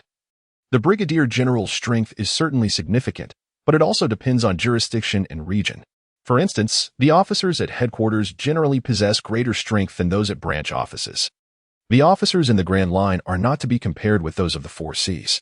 I have heard that in the latter part of the Grand Line, at the G5 branch, a Brigadier General's strength can even rival that of pirates with bounties exceeding 100 million berries. Meanwhile, in the East Sea, which is the weakest of the Four Seas, there are instances where Brigadier Generals struggle against pirates with bounties of merely 20 to 30 million berries. Thus, the classification of a Brigadier General's strength is truly difficult to ascertain. I have also heard of Brigadier General Irida. Although he is a branch brigadier, he has trained at the Navy headquarters for some time, and his strength among brigadiers should be considered formidable. The king, enthralled by this information, was about to speak when another servant rushed in a panic. Your Majesty, this is terrible, a grave situation. The king's hand trembled again, and a wet patch appeared at his groin. Tears of frustration welled in his eyes. Although angry, he forced a smile and maintained his regal composure. What now? Several Navy ships are swiftly approaching our kingdom, and the highest officer aboard is Brigadier General Irida, guarding the nearby fortress. This matter has already been reported to you. If you merely intend to reiterate it, congratulations, you have successfully provoked my anger, the king said, struggling to suppress his fury. No, it is not that. Brigadier General Irida has sent us a distress signal, requesting our support. We have discovered that he is being pursued by a group of pirates, the drunken pirate crew, who recently seized the kingdom of Sis. Your Majesty, where are you? The reporting servant exclaimed in shock, realizing the king had suddenly vanished. Fearing the ruthless pirates had invaded the kingdom. Meanwhile, the noble lords at the banquet noticed that the king had fainted, slipping from his seat. However, they were not faring much better themselves, each one in a state of disarray, muttering about impending doom. Protect the king! Protect the king! The king struggled to rise from the floor, his mind racing with chaotic thoughts. If it were ordinary pirates, he might dare to welcome them as he did with Roy. But the drunken pirate crew had a notorious history of conquering kingdoms. Should they break in, he would surely be the first to perish. Wait, that doesn't make sense. Our kingdom does not produce fine wines. Why would the drunken pirate crew come to Jalea? The king grasped at straws, hoping for reassurance. It appears that following their conquest of the kingdom of Sis, the drunken pirate crew's actions have drawn ire. Brigadier General Irida attempted to capture them but was defeated. And now they seem intent on annihilating the navy. In desperation, Brigadier General Irida sought the nearest ally, which is us, the kingdom of Jalea. It's over. It's all over. Chapter 35. Pterosaur of the Wind. Suddenly, King Gilea's gaze became resolutely steadfast. I recall that Lord Roy's bounty is also 50 million berries. If we seek his assistance, might we evade disaster? Duquesa, upon hearing this, offered a wry smile and shook his head. Your Majesty, you underestimate the nature of pirates. While Lord Roy is indeed amiable, pirates are driven purely by self-interest. He would never act out of compassion against an opponent of equal standing. The naval minister lamented further. What is even more alarming is the report that Brigadier General Eritar suffered a devastating defeat due to misjudging the strength of the drunken pirate crew.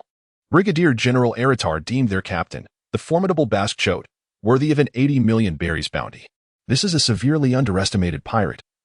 Had he not committed the brutal act of conquering the kingdom of Sis, his original bounty would have lingered around 10 million berries. 80 million berries. Good heavens. Even the most ruthless pirates of the North Sea do not command such a bounty. I recall that one of the Shichibukai, crocodile, has a bounty of merely 81 million berries. Could it be that this Basque Chote possesses the strength of a Shichibukai? Fool. The bounties of the Shichibukai are fixed. Do not measure their worth by mere numbers. I ask you, what significance does discussing the Shichibukai hold at this moment?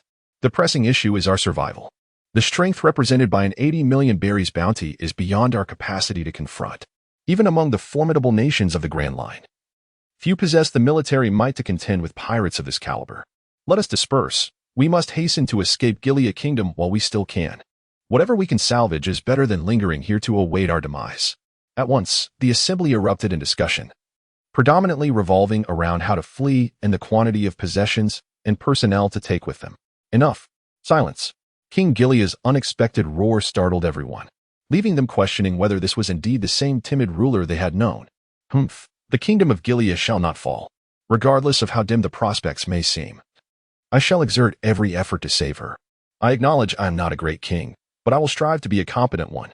Moreover, it is premature to speak of despair. Our kingdom possesses its own advantages.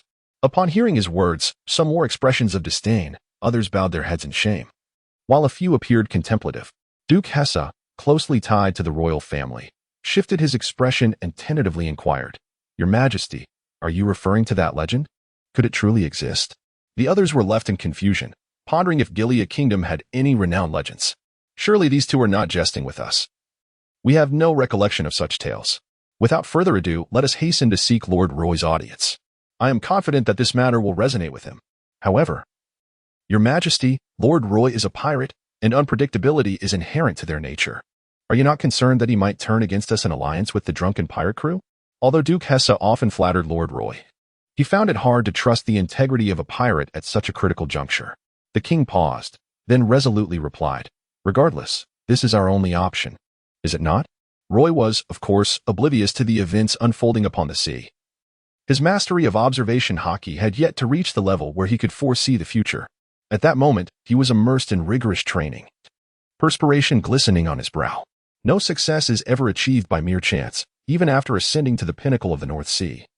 Roy never allowed himself a day of complacency in his training. Captain, the king of Jalea claims to have urgent matters to discuss with you. Shall I admit him? Yes. Let him in. Just as Roy prepared to take a brief respite, he wiped the sweat from his forehead with a towel, donned his jacket, and made his way to the entrance.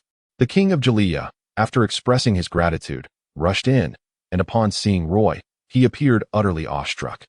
As if ensnared in the most terrifying of nightmares, beads of sweat trickled down his forehead, rendering him nearly incapable of uttering a word. Upon witnessing this, Roy comprehended the situation. Having just completed his training, his own aura had yet to be subdued.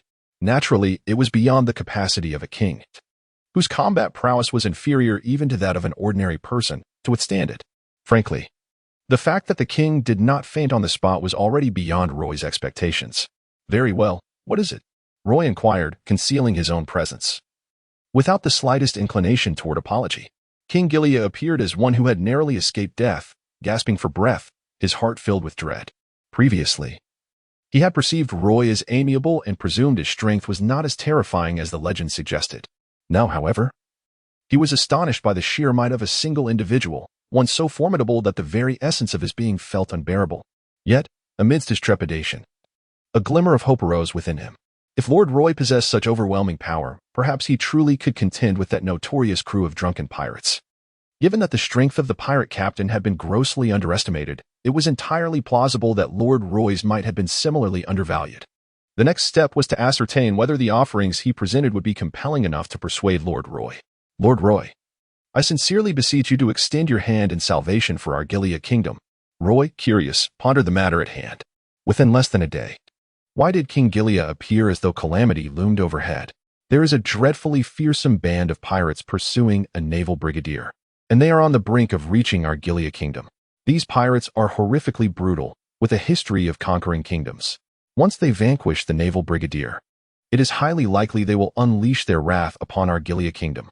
I implore you, have mercy and save us wretched souls. By the end of his plea, he had collapsed to the ground in a flood of tears, which compelled Roy to regard him with newfound respect. It was indeed a remarkable feat for a king to relinquish his dignity and kneel. King Gilead had closed his eyes, seemingly awaiting the judgment of fate. Oh, truly commendable courage. Roy spoke slowly, but that is indeed a bold idea. Who has given you the audacity to seek the assistance of a pirate? I am well aware that there are no free lunches in this world. I am prepared to offer sufficient stakes to implore Lord Roy to help us through this crisis. I beg you. The king of Gilead's head struck the ground once more, blood beginning to seep into the earth. Sufficient stakes? How intriguing. However, there are not many things in this world that can truly move me. It is the devil fruit, an ancient zoan-type devil fruit, he continued. Excuse me, what did you say? A glimmer of light flashed in Roy's eyes, an invisible pressure descending upon the king of Gilead, causing his bones to creak under the weight. It is the ancient zoan-type pterosaur fruit, the form of the wind god pterosaur. Indeed, that is quite an impressive bargaining chip. Very well, I accept. Chapter 36. Buskair showed a tremendous surprise struck the king of Gilead, rendering him speechless with excitement, as he could only repeatedly express his profound gratitude. Wait, I have a few questions to ask. Please, do inquire. He steadied his racing heart, organizing the thoughts swirling in his mind.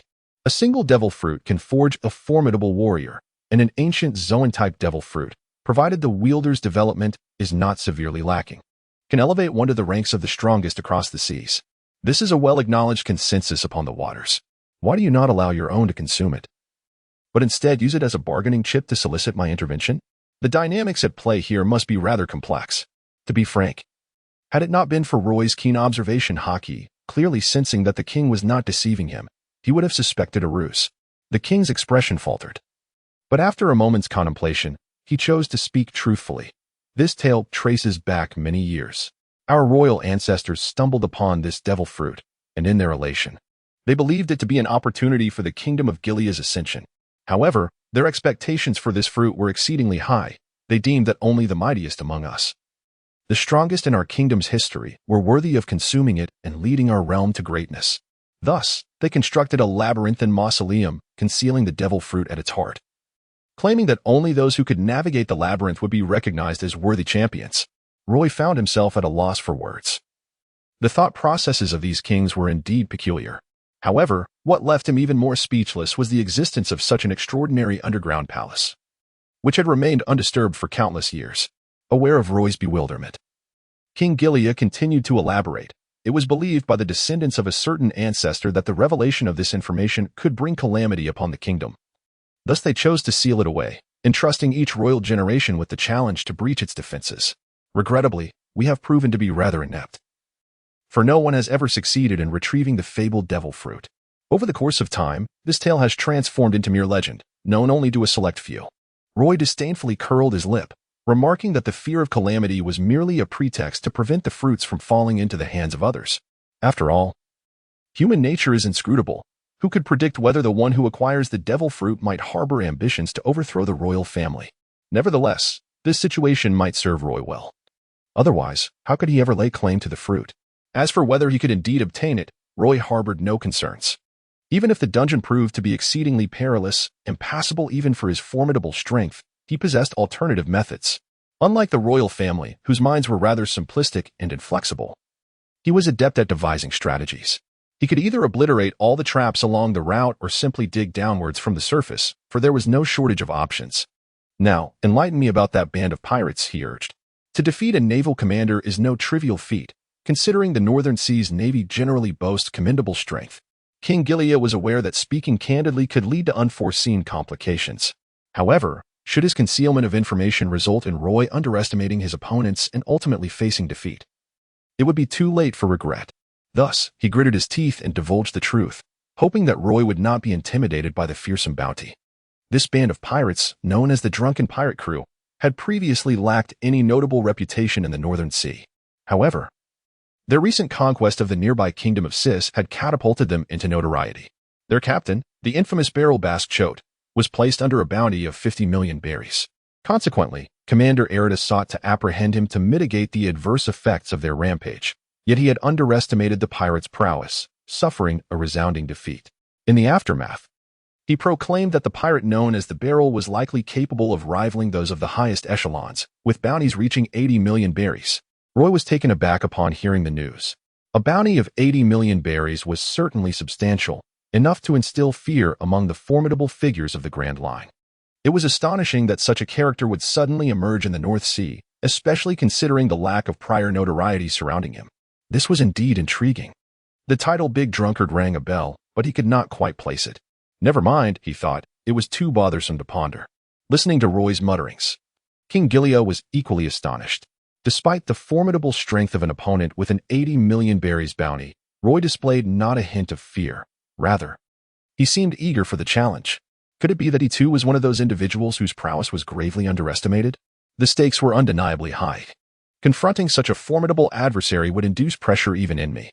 However, from another perspective, engaging in battle with a pirate boasting an 80 million berries bounty in the latter half of the Grand Line could yield an ancient Zoan-type devil fruit. It could be deemed a significant gain. How are we faring? Asked Commander Irida, his expression grave. Commander, we have successfully evaded the Drunken Pirate Crew, as our warship's capabilities far surpass theirs. However, there is unfortunate news. Our vessel sustained severe damage during the prior skirmish and cannot sustain prolonged navigation, the officer reported. Is that so? What a pity. It appears we have no choice but to seek resupply in the Kingdom of Gilead. I hope the 25th Division still possesses seaworthy ships. Irida lamented. Meanwhile, a naval major hesitated before finally speaking. Commander Irida, if we utilize the vessels from the 25th Division to escape the Kingdom of Gilead, will not its citizens become targets for the wrath of the Drunken Pirate Crew? They are a gang of ruthless scoundrels, and such actions could lead to irreparable calamity. The major's words resonated with many. For most naval personnel, they upheld the banner of justice. Yet now, in their quest for survival, they would bring disaster upon innocents. A stark contrast to their ideals. Major, you must understand that we are all the elite of the Navy, and I, as the highest commander guarding Watermarsh Fortress, know that if we falter here, the entire North Sea will plunge into chaos. This would only exacerbate the calamity. As a seasoned naval officer, you must learn to make sacrifices, Irida replied with a cold demeanor, as if the fate of a kingdom held little significance for him. Only by surviving can we realize our greatest potential, continue to pursue our ideals, capture the Drunken Pirate Crew, and avenge the people of Gilead. Yes, I understand. The major replied, tears welling in his eyes, for it was evident what fate awaited the citizens of Gilead, based on the commander's final words. War has always demanded sacrifices. He mused. Chapter 37. The landing battle commander Irida, trouble ahead. The port is swarming with pirate ships, judging by their flags.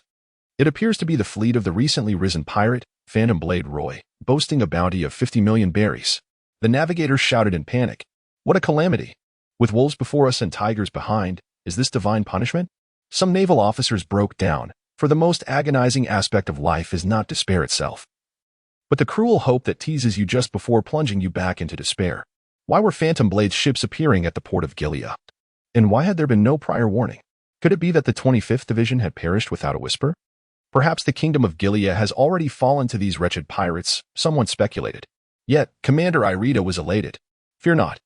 Though they too possess a bounty of 50 million berries, the Phantom Blade crew pales in comparison to the drunken pirate crew.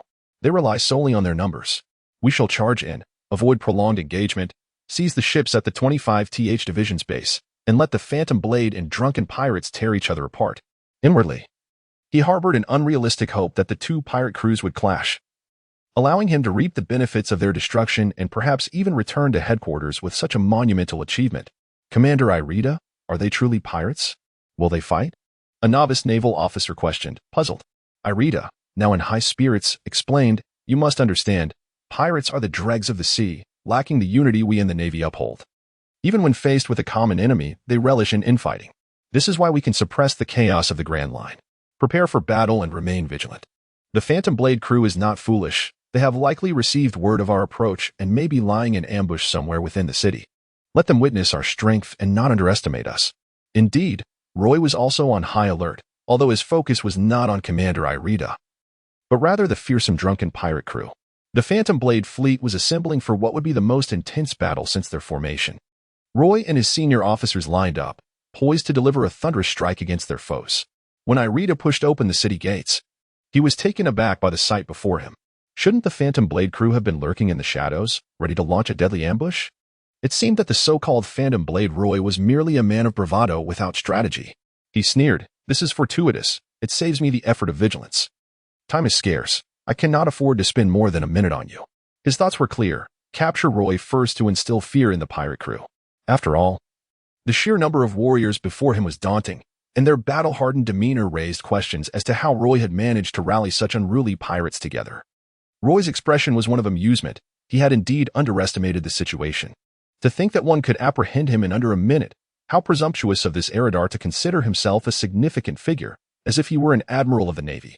Before Roy could utter another word, Yongji, an ardent admirer of Roy, could no longer contain himself. He charged forth, launching an assault on the Eridar. How dare you challenge Lord Roy? You must first get past me. Ear grind. Upon witnessing a green-haired figure suddenly spring into action, Eridar found himself momentarily taken aback. What was this? Shouldn't it be a duel between kings? What significance did a mere minion hold? He suddenly felt akin to the valiant warriors of certain knightly tales, who had to vanquish the lesser foes before facing the ultimate demon lord. Begone. In the face of Yongji's onslaught, Eridar surprisingly did not evade, but instead chose to engage him directly. Yongji, noticing this, revealed a cruel smile. Clad in high-tech combat gear, he was confident that a head-on clash would favor him. However, as his fist collided with Eridar's body, he quickly realized something was amiss. The opponent's physique was as unyielding as steel. It felt as if he were striking not flesh and blood but solid iron. This was one of the Navy's 6 techniques, iron block. It appeared that today was destined to be a bountiful day. He would need to be cautious and ensure that this Eridar did not perish at his hands. Roy licked his parched lips, casting a gaze towards Erida that resembled that of an unparalleled beauty. Seizing the opportunity, Erida executed a swift kick, sending Yongji crashing into the ground. Though he was taken aback by the creature's immense strength, he feigned disdain, muttering under his breath about the waste of time. However, upon noticing the indifference of Roy and the others, a sense of foreboding washed over him. As anticipated, the ground suddenly collapsed with a thunderous roar, and the algae-headed creature reemerged, brandishing its iron fists, accompanied by the explosive sound of air. You scoundrels, it's not over yet. Roy and his companions were unfazed, for the advanced technology of the Vinsmoke family was indeed somewhat monstrous. Even Roy, with his formidable offensive prowess, found himself unable to dismantle it in a short span of time. Sensing the immense force wielded by YG, Irida dared not confront him head-on. After all, iron was not omnipotent, and not all power could be withstood. However, his ascent to the rank of Navy Brigadier was not solely reliant on brute strength. He adeptly sidestepped and then delivered a swift kick to YG's abdomen. To his astonishment, YG did not get sent flying. Instead, he gritted his teeth and, with all his might, clamped down on Irida's calf, the sharp sound of bone fracturing echoing in the ears of the onlookers. Irida let out a piercing scream but refused to relent. Instead, he employed a unique technique of his iron block, channeling all the energy used to activate it into a strike with his right fist, which collided forcefully with YG's face, sending him sprawling. At last, Irida's leg was freed from YG's grasp. YG, struck with all of Irida's might, lost consciousness. Fortunately, having undergone genetic modification since childhood, he possessed an extraordinary physique, save for his somewhat dull intellect. Otherwise, a mere mortal would have been shattered by such a tremendous blow.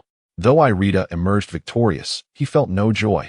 The Phantom Sword pirates were indeed terrifying, as even a mere cadre member could engage him in a fierce battle, leaving him with significant injuries. Glancing at the eager faces of several individuals behind Roy, he sensed that his prospects were bleak. A resounding thud marked the sound of the ship anchoring at shore. Dismay washed over him as he realized that the drunken pirates had caught up. Irida felt a chill in his heart. This was truly the end. The main act has arrived, and the spectacle is about to unfold. You may take your bow now. Roy spoke with a flippant tone. Irida, already steeped in despair, felt his anger ignite further upon hearing Roy's taunts. His eyes seemed ready to shoot flames as he thought, damn you, scoundrel. Even in death, I shall not grant you the satisfaction of victory. Before he could finish his thought, Roy's figure suddenly vanished, only to reappear above Irida's head as if by instantaneous teleportation. With a swift kick, he drove Irida into the ground, resulting in a swift demise. Irida felt utterly immobilized. His heart sank. Though he had sustained injuries from Yangji, he still retained 80% of his combat prowess, yet before Roy, he found himself devoid of any capacity to resist. It dawned on him that he had gravely underestimated his opponent. This was far beyond the strength of one with a bounty of 50 million. In that moment, he grasped a harsh truth. If the intelligence officer from the headquarters was not foolishly naive, then they must surely be an undercover agent of the Revolutionary Army. He realized he had been ensnared by the web of deceit woven by false intelligence. Chapter 38. The Strength of the Cadres. Damn it, cursed pirate. If you have the guts, then kill me. Though his body was restrained by an unseen force, Irida still managed to voice his defiance. Truly. You are a practitioner of the iron block technique. Your physique is remarkably robust. Seeing your spirited demeanor reassures me. Roy nodded in satisfaction. Irida felt a chill run down her spine. Could it be that this illusionary sword master harbored some peculiar predilection? Observing the ship brimming with muscular men, such a possibility was not entirely unfounded. What do you intend to do? I shall not yield. Even if you possess my body, you shall never attain my heart.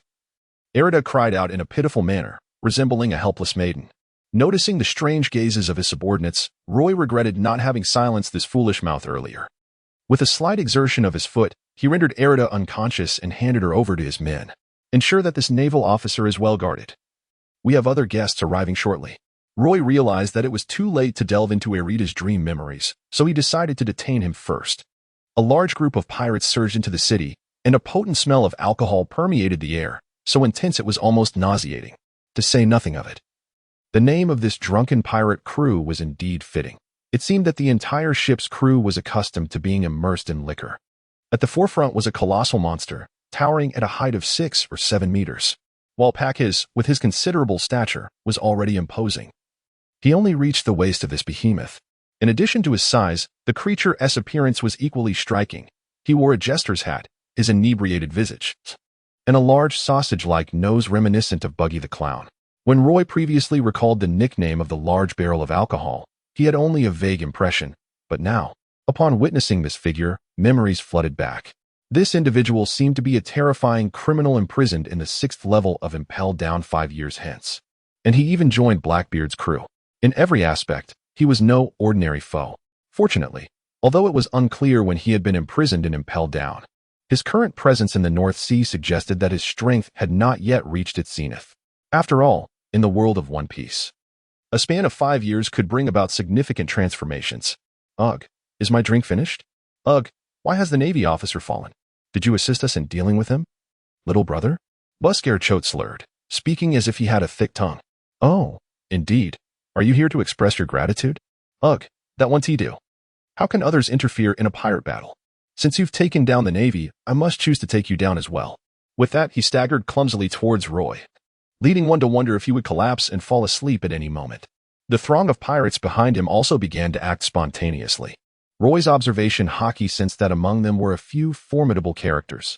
However, compared to the drunken giant, they were simply too inferior. Roy was confident that those pirates posed no threat to his subordinates.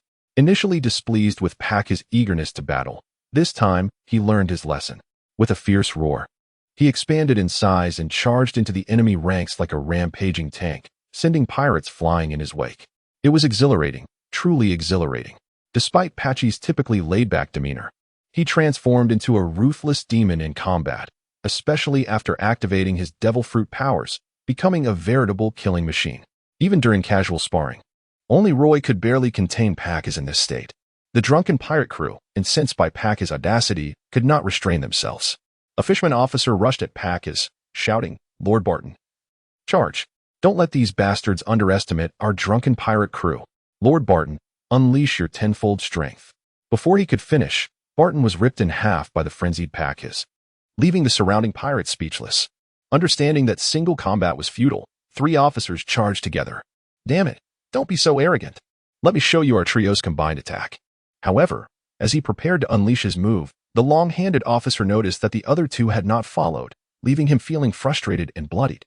How could he possibly contend with that monster alone? Are you all useless? When did they? Just as he contemplated scolding the 2 laggards, he turned to find them on the ground, bullet holes visible in their heads. In the distance, Gene was blowing away the heat from his gun, aiming at others. The long-handed officer felt a massive shadow enveloping him, beads of sweat rolling down as he turned to see Pak's, with bloodshot eyes, looming menacingly. "Be brother. If I said this was a misunderstanding, would you believe me?" The answer came in the form of Pak's iron fists. A young man with a perpetually melancholic gaze walked through the crowd with an air of nonchalance, as if the surrounding chaos had no bearing on him. Even as bullets oddly whizzed by without striking him.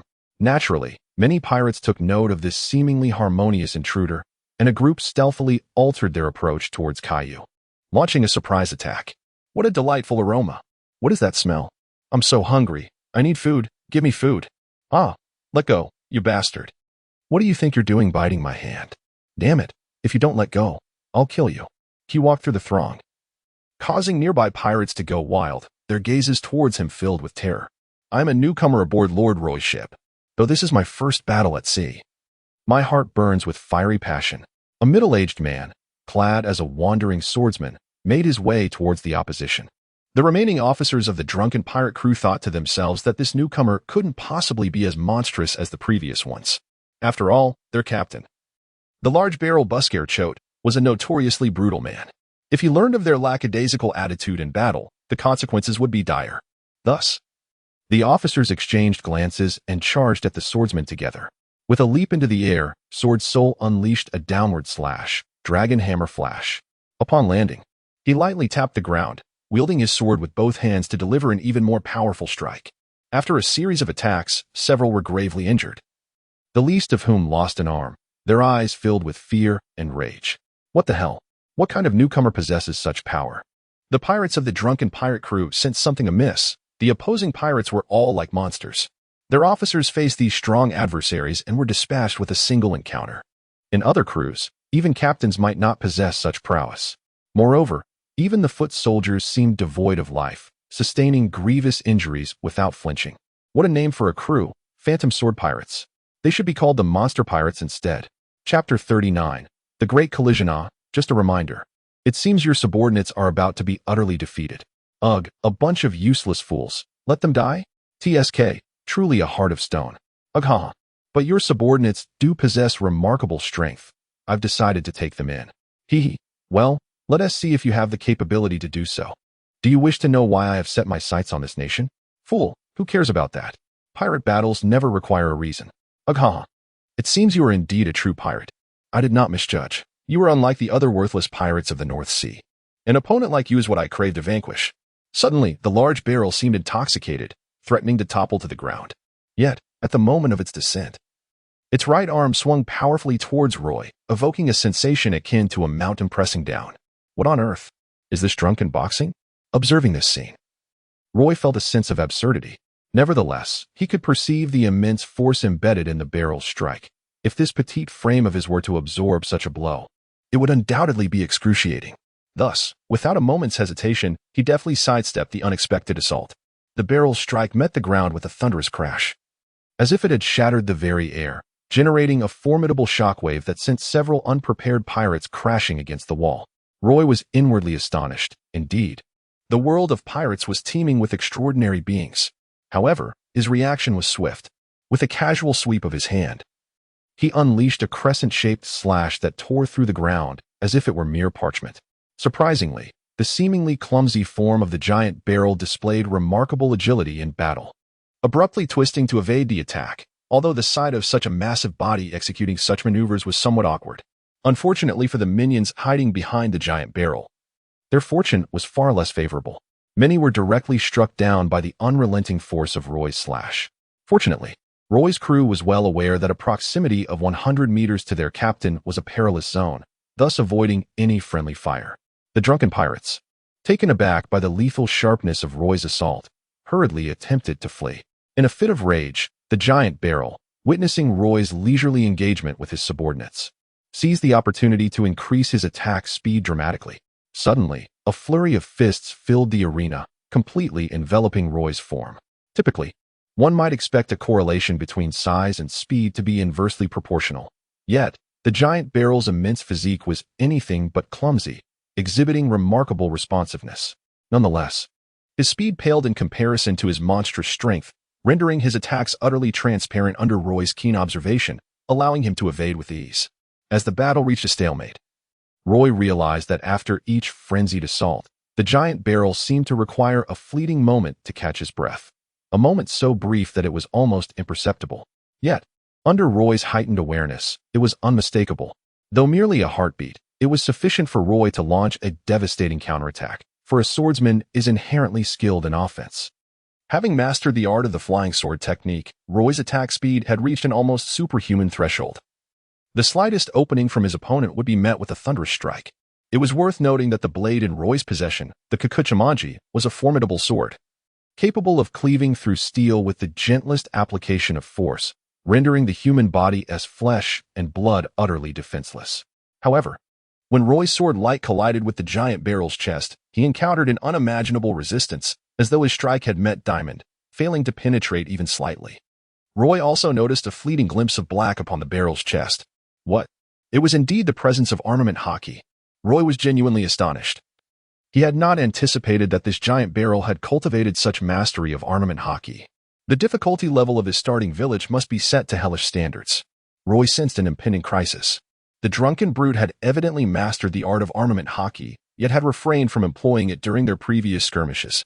The implications were unmistakable. He undoubtedly intended to catch Roy off guard at this opportune moment. It appeared that his earlier vulnerabilities had been deliberately exposed. The colossal figure struggled to steady the tumultuous energy surging within him. Although he had managed to withstand Roy's slashing assault through the hardening of his armament Haki, the force of the impact had inevitably inflicted damage upon his internal organs. Despite the exorbitant toll it exacted to fend off Roy's strike, he recognized the value of his sacrifice. Roy's speed was astonishing, coupled with an agility that rendered him exceedingly elusive. If the battle continued in this manner, it would be exceedingly difficult for him to ever lay a hand on Roy. Thus, he resolved to feign a weakness to create an opportunity for counterattack. With the ground trembling beneath him, the giant understood that Roy's evasive maneuvers were too dexterous to land a blow. In a desperate bid, he slammed his fist into the earth, hoping to constrain Roy's movements and gain an advantage. Roy initially seemed assured of victory, but he was caught off guard by the sudden appearance of the armored brute, who constrained his movements. The situation took a drastic turn. Die million-ton punch. The hulking figure wore a cruel smile, its black fist gleaming with a metallic sheen, raining down like a deluge upon Roy's chest. The entrance to the city was utterly obliterated, even causing a significant portion of the distant walls to collapse, while the ground succumbed to the assault, claiming the lives of many pirates who could not evade the onslaught. The scene resembled a hellish nightmare. It seems that victory belongs to me, Busker choked. The barrel of a man. Glug, glug, how delightful is this drink? The brute's face flushed with a sickly hue as he exuberantly gulped down alcohol. How foolish of you to let your guard down. Yet, it is truly unfortunate. I shall not grant you another opportunity. The power of Haki is indeed formidable. But if you cannot strike me, it is of no consequence. A calm voice emerged from the depths, momentarily halting the exuberance of the giant. How could this be? No one has survived my million-ton punch. Even if you do, you must be half dead. Let us see how many more of my blows you can endure. His voice dwindled to a whisper, nearly inaudible by the end. For, astonishingly, Roy appeared before him unscathed, his attire slightly tattered but seemingly untouched by battle. Breathing as evenly as if he had not faced combat at all. This was, of course, the effect of Roy's dream domain, a transformation of reality. Although his dream fruit lacked powerful offensive capabilities, it was undoubtedly the most potent support fruit. The ability to restore his body alone would plunge most into despair. Unless one could annihilate Roy with absolute force, his enemies would find themselves facing a fully restored opponent once more. Naturally, the transformation required a significant expenditure of dream essence. Yet, at Roy's current level of fruit mastery, unless someone could slay him 9 times within a single day, he would soon emerge revitalized after scavenging within his dreams.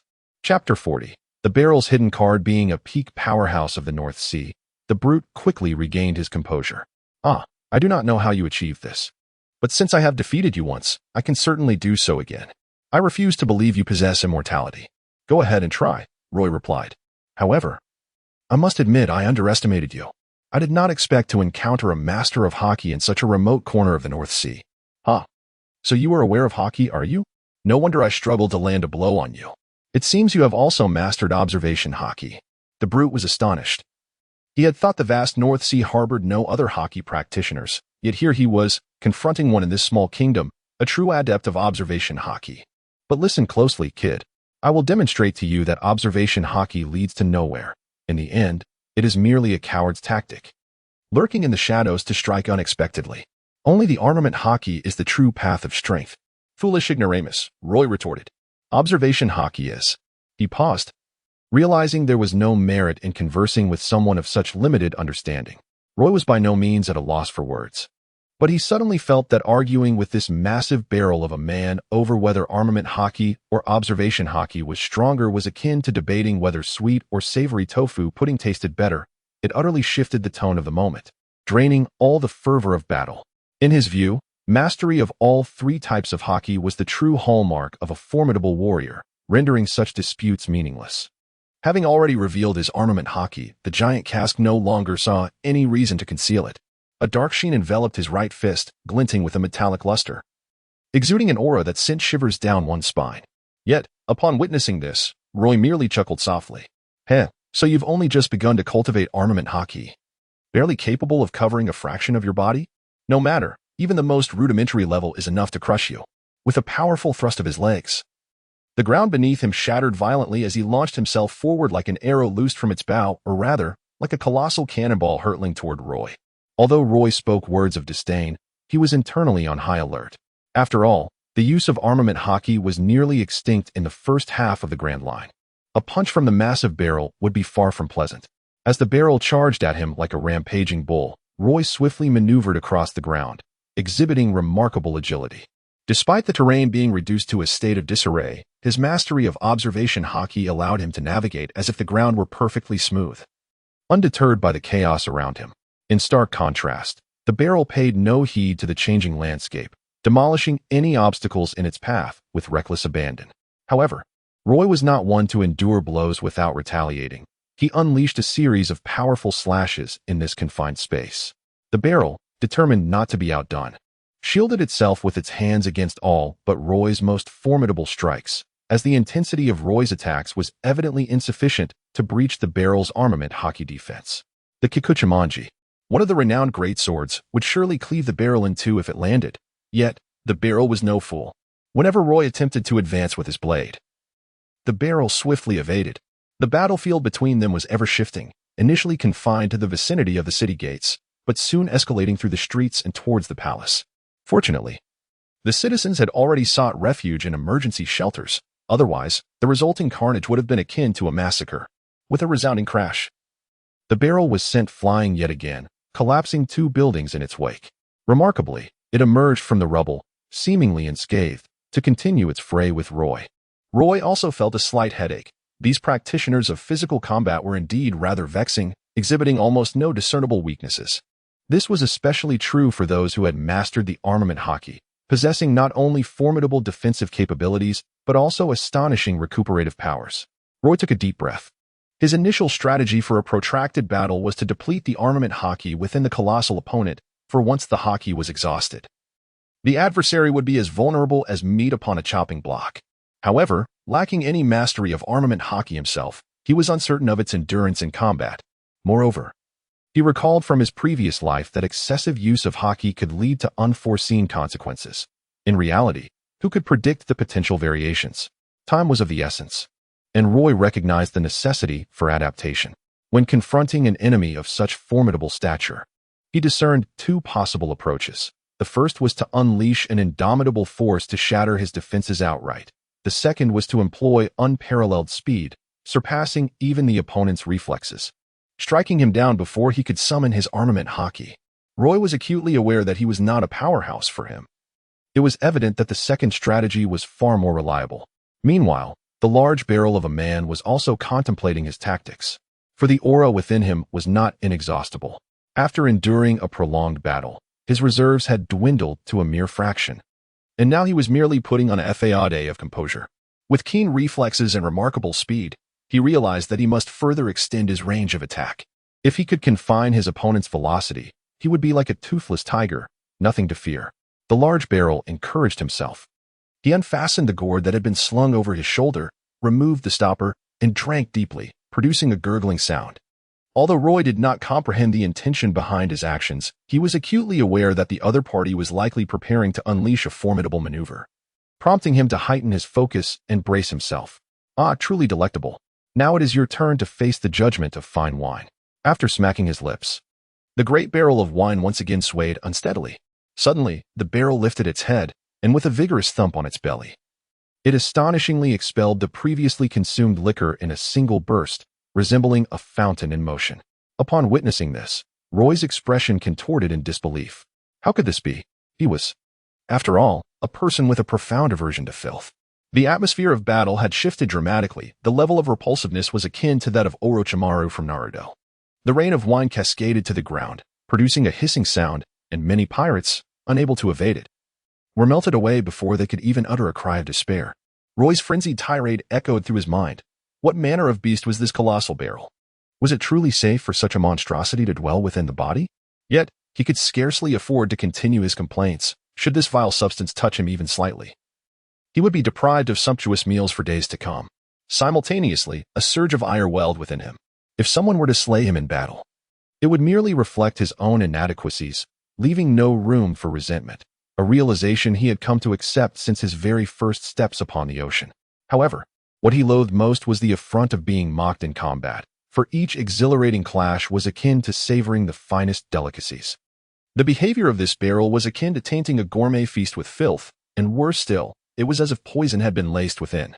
Chapter 41. Swift execution. The intoxicating aroma of alcohol mingled with the acrid scent of gastric acid, unleashing a foul stench that could only be described as the most repugnant in existence, reminiscent of the agony he endured when consuming the devil fruit. This barrel truly lived up to its monstrous epithet, single-handedly transforming the vicinity into a quagmire, leaving Roy with nowhere to stand. After expelling its liquid contents, the creature Escalation form, once towering at 6 or 7 meters, shrank to a mere meter in height, resembling Luffy after exhausting his gear third, a sight both absurd and ludicrous. How will you move now, with your proud speed diminished? What grounds do you have to challenge me? Yet, to have deprived me of such exquisite wine in an instant is an unforgivable sin. Awaken your senses, you scoundrel. Remarkably, as the barrel's size diminished, its speed multiplied, rendering its strength virtually unchanged. Roy could indeed employ his illusory moonwalk to continue to wear down the colossal opponent. Yet the latter had thoroughly incensed him, causing Roy to lose all patience for further play. He recalled a saying from his past life: among all martial arts, nothing is invincible, only speed is unbreakable. Today, let me show you the extent of my limits, divine swiftness. The blood within Roy began to stir, circulating rapidly throughout his body. Those in proximity could even hear the pulsating sound of blood surging within him. His skin glowed like a crimson iron, while wisps of white mist evaporated and billowed above his head, rendering him akin to a machine operating at an extraordinary frequency. This was the Godspeed technique Roy had learned from the Sword Soul, reminiscent of Luffy's Gear Second, wherein the human body endures immense strain in a brief span, sacrificing its own overload capacity to achieve a terrifying surge of speed and strength. This was precisely why Roy was initially reluctant to enter the Godspeed state. Had it not been for the immense provocation from the drunken giant, he would have preferred to resurrect multiple times rather than resort to this secret technique. The drunken giant had also noticed the transformation in Roy's physique, yet he believed that as long as Roy refrained from employing his repulsive speed to evade, the scales of victory would undoubtedly tip in his favor. Ghost Slash. Roy's strike was devoid of any finesse, it was pure velocity. An unparalleled speed that seemed to transcend the very limits of time and space. Not only the pirates and commoners who cowered at a distance, but even the enormous adversary engaged in combat with Roy could not discern the trajectory of his assault. Before he had a chance to react, the battle had already concluded.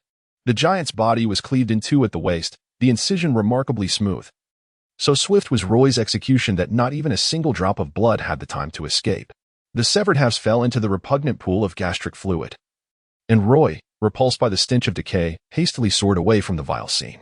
The onlookers, both pirates and civilians, were enveloped in a surreal sensation. This was no mere foot soldier, but a ruthless pirate who had previously laid waste to an entire nation. A formidable foe deemed to possess a strength worth 80 million berries by a naval major. They had expected a climactic showdown, a cataclysmic finale to determine the victor. Yet, Roy's final maneuver was discernible only to a select few high-ranking officials, rendering them so awestruck that they scarcely dared to breathe, as if they could sense a faint sword energy lingering around them. In truth, Roy himself felt as though he were altering the course of history. After all, this adversary was destined to become a high-ranking officer within the Blackbeard Pirates, not someone to be taken lightly. He represented the most formidable challenge Roy had faced since acquiring the Dream Fruit. Oh, victory! Victory! Long live the captain! Invincible captain! Long live Lord Roy! Invincible Lord Roy! The cheer erupted not only from Roy's subordinates and sycophantic nobles, but also from the common people of the Gilead Kingdom. They had previously harbored deep resentment towards their king for welcoming such a brutal pirate without resistance, even holding a contemptuous disdain for his cowardice. Yet now, they wished only to immerse themselves in the ocean of jubilation, celebrating the might of Lord Roy and the wisdom of their sovereign. Roy listened to the cheers of the crowd, feeling somewhat perplexed. What a ridiculous notion. He was, after all, a fearsome pirate. For pirates, being ruthless, powerful, cunning, and intimidating are indeed commendable traits. However, while he was not a saintly pirate like the Straw Hat crew, he held a deep disdain for the act of plundering defenseless civilians. Striking at the weak, who were unarmed, is not the conduct befitting a true master of the seas. This sentiment also stemmed from the fact that civilians offered little in terms of riches. Robbing them yielded far less than taking from another pirate. Engaging in black-on-black crime was truly the path a pirate of his caliber ought to pursue. Roy meticulously reorganized his fleet, and fortunately, the senior officers he had carefully selected and whose latent potential he had nurtured proved themselves worthy. Apart from Pachys, none bore any injuries. Indeed, considering Pachys' robust constitution, his minor wounds were akin to mere mosquito bites, insignificant. However, his pirate army had suffered a reduction of approximately 500, most of whom were the artificial soldiers brought by Yuji. This, however, does not imply that these artificial combatants lacked prowess. On the contrary, they were elite warriors capable of facing 10 adversaries, and those 10 were no ordinary foes, but rather formidable pirates of the sea. Yet, it was precisely their fearlessness and unwavering commitment to executing orders that resulted in the highest casualty rates. Nonetheless, Roy remained quite satisfied, as the strength of the drunken pirate crew was still formidable. To annihilate the enemy at the cost of 500 men was an achievement that even the finest naval forces might struggle to replicate. Meanwhile, King Jalea gazed upon the severely ravaged capital, his heart heavy with despair, especially at the stench emanating from the palace, which compelled him to decisively consider relocating the capital. If it were not for his apprehension regarding the foul waters, he might have even contemplated dragging the long-nosed figure out to desecrate the corpse. However, in comparison to the kingdom of Shisi, he felt a sense of satisfaction. Surviving the onslaught of such ruthless pirates was no small feat. and he recognized that greater demands would be unreasonable. Thus, upon witnessing the conclusion of the battle and the recuperation of Roy and his companions, he hurried over to extend his condolences, bringing with him an abundance of delicacies, fruits, and beverages as a gesture of gratitude. Yet, upon inspecting the drinks and then casting a glance at the pool of stomach bile, most felt their appetites vanish instantaneously. Lord Roy, your valor in battle surpasses even that of the majestic eagles soaring above. Not even the brilliance of the sun and moon can overshadow your greatness. The king of Jalea began to extol, only to falter suddenly, as if struck by a lapse in memory. He stealthily glanced at certain characters in his palm before swiftly averting his gaze, unaware that his attempts at concealment had not escaped Roy's keen observation.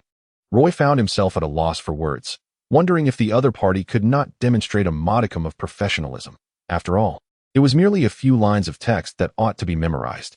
However, having endured a fierce battle that day, he felt somewhat fatigued and was disinclined to engage in further banter. I shall take my leave to rest. Do come to me tomorrow regarding that matter. Oh. And it would be wise to refrain from harboring any inappropriate thoughts. Fear not, my Lord Roy, I shall not intrude upon your rest any further. I will return tomorrow. The king of Gilead replied, having witnessed Roy's formidable presence and thus dared not express any dissatisfaction. Chapter 42. The Ancient Species. As Roy pushed open the door, he beheld the sun, a vibrant orb hanging on the horizon, piercing through the clouds and casting a myriad of radiant beams. He inhaled deeply, savoring the fresh air, and felt an immediate sense of rejuvenation as yesterday's fatigue evaporated. Meanwhile, the king of Gilead sat unceremoniously upon a stone chair in the courtyard, his sleeves dampened with dew, indicating he had been waiting for quite some time. Roy gave a slight nod, finding no fault with such respectful treatment. Lord Roy, you must be hungry. Shall we have breakfast before heading to the catacombs? The king said with an almost sycophantic eagerness. No, let us walk and talk as we go, Roy replied. With that, he conjured forth a fruit resembling a pear from thin air and took a bite, leaving King Gilead utterly dumbstruck. The display only deepened the monarch's awe, reinforcing his belief in Roy's unfathomable power. This was one of Roy's recently developed abilities, though not true creation from nothingness, a realm still beyond his grasp. The principle lay in transforming the fruit into an ethereal form stored within the dream realm, only to materialize it when needed. Of course, this power held no sway over sentient beings. To simplify, one might liken it to a spatial ring, merely a matter of convenience. Lord Roy, the entrance to the catacombs lies beneath my bedchamber, the king revealed. Upon hearing this, Roy halted his steps, his expression contorted as he inquired. I seem to recall that the indescribable place you mentioned yesterday is indeed within the palace, is it not?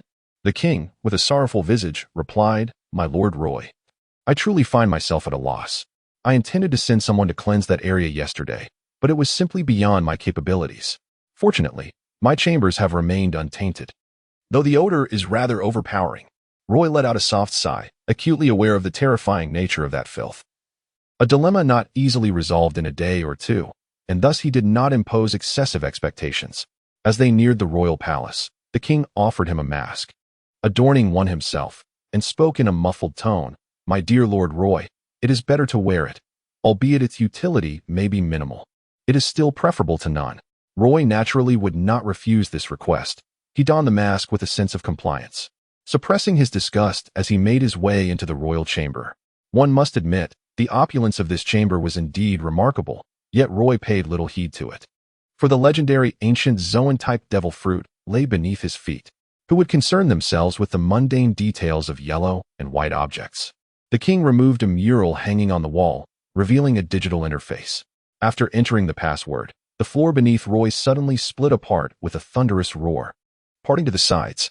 At this moment, Roy set aside his grievances regarding the password and plunged directly into the underground palace, illuminating the lights on either side, which instantly brightened the surroundings. The king had informed Roy that the underground palace was essentially a lengthy corridor. As long as one could traverse it while evading the traps along the way, the ultimate treasure would be within reach. Quite intriguing indeed. Roy, bold and audacious, stepped directly into the long corridor without much observation. A thunderous roar erupted from the walls on either side, revealing glistening spikes that jutted forth, while the walls themselves seemed to inch inward, as if warning the challenger that failure to hasten through the initial passage would result in being crushed into a mere pulp, one riddled with countless wounds. Although Roy's swordsmanship was formidable enough to obliterate such mechanical traps, having spent many years in the pirate world, he found this intriguing spectacle to be a novelty. To bypass it effortlessly would undoubtedly mar the thrill of the experience. In truth, Roy's sentiments mirrored those of a child visiting an amusement park in a past life. Roy quickened his pace. However, before he could take more than a few steps, a colossal hammer descended from the ceiling, seemingly intent on catching the challenger off guard. Roy took a large step forward to evade the colossal hammer, and at that moment, the spikes on either side elongated instantaneously, causing him to marvel at the malevolent ingenuity of the designer behind this mechanism. In truth, the speed at which the wall shifted was not particularly rapid. An ordinary person could traverse through before the two sides converged. However, the sight of such perilous machinery would surely instill a sense of panic in the average individual, compelling them to hasten their passage, thereby falling victim to the relentless traps that lay in wait, ultimately meeting a disheartening fate. Fortunately, Roy's senses were remarkably acute. Even without deliberate focus, he adeptly evaded each hazard solely through his body's instinctive reactions. After swiftly navigating the first segment, his interest was piqued, and he began to comprehend why, for so many years, no member of the royal family had ever succeeded in this trial. Upon entering the second segment, Roy noticed flames igniting on the ground behind him, creeping forward with a deliberate slowness that rendered him somewhat speechless, yet another trick up the sleeve. Indeed, spikes re-emerged on either side, now crackling with electricity, leading Roy to exclaim in admiration. The ancestors of the King of Gilead certainly knew how to create challenges. The second segment had transformed into an elemental assault, leaving Roy curious about the peculiarities that awaited him in the third segment. As Roy traversed the path, he meticulously catalogued the various assaults he encountered: flames, electric arcs, frost, gales, and lasers, prompting an exasperated outburst. Goodness, is the technology of the Kingdom of Gilead truly this advanced? With such astonishing black technology, why even bother with devil fruits? Upon entering the third segment, the familiar sensations returned. The ground began to collapse, with portions of the surface crumbling away at intervals. To avoid plummeting into the abyss, he had no choice but to continue sprinting forward. Suddenly, a multitude of boulders cascaded down from ahead, crushing everything in their path, leaving Roy in awe of the ingenious design of these mechanisms. In truth, with a single stroke of his sword, Roy could obliterate all the boulders in the corridor, yet considering this was the final stretch, he feared that the sword's energy might inadvertently harm the devil fruits. Thus, he opted for the most prudent approach, the pseudo-moonwalk. Roy lingered suspended in midair, indifferent to the collapsing ground and the cascading stones below.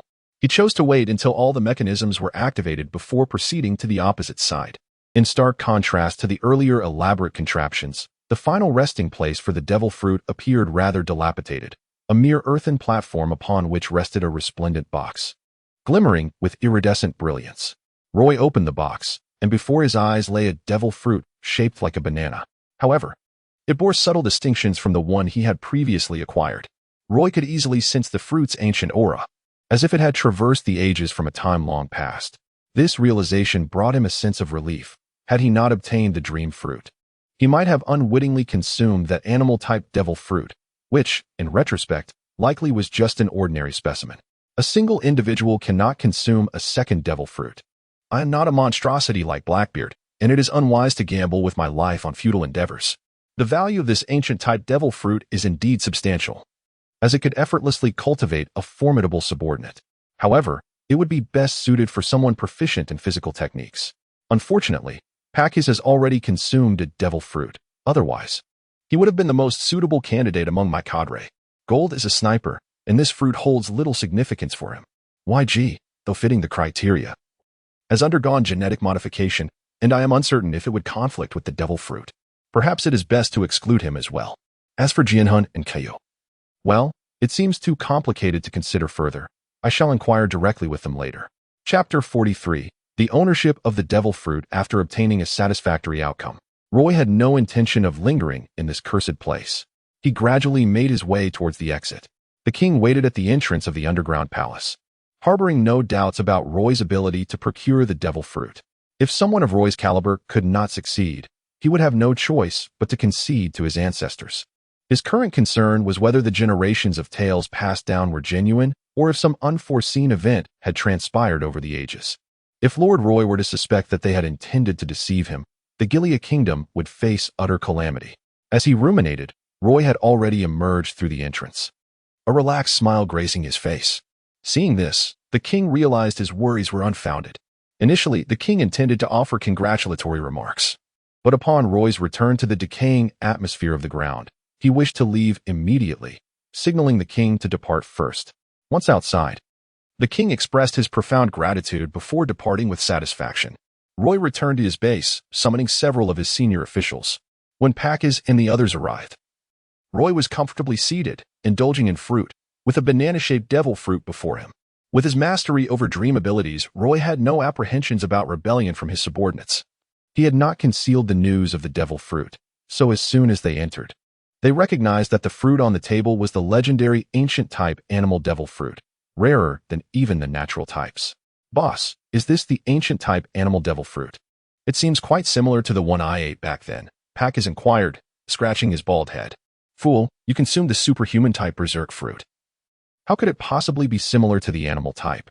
Gold retorted, engaging in their usual banter. Lord Roy, this must be a divine treasure bestowed upon you. I understand now. You are surely the legendary Sea King who can consume a second devil fruit. YG exclaimed, gazing at Roy with unwavering admiration. Roy's lips twitched, indicating his disinterest in the foolishness before him. He turned to the others and said, Sword Soul, Kyu, I have decided to entrust this winged dragon fruit to you. You two can discuss who shall consume it.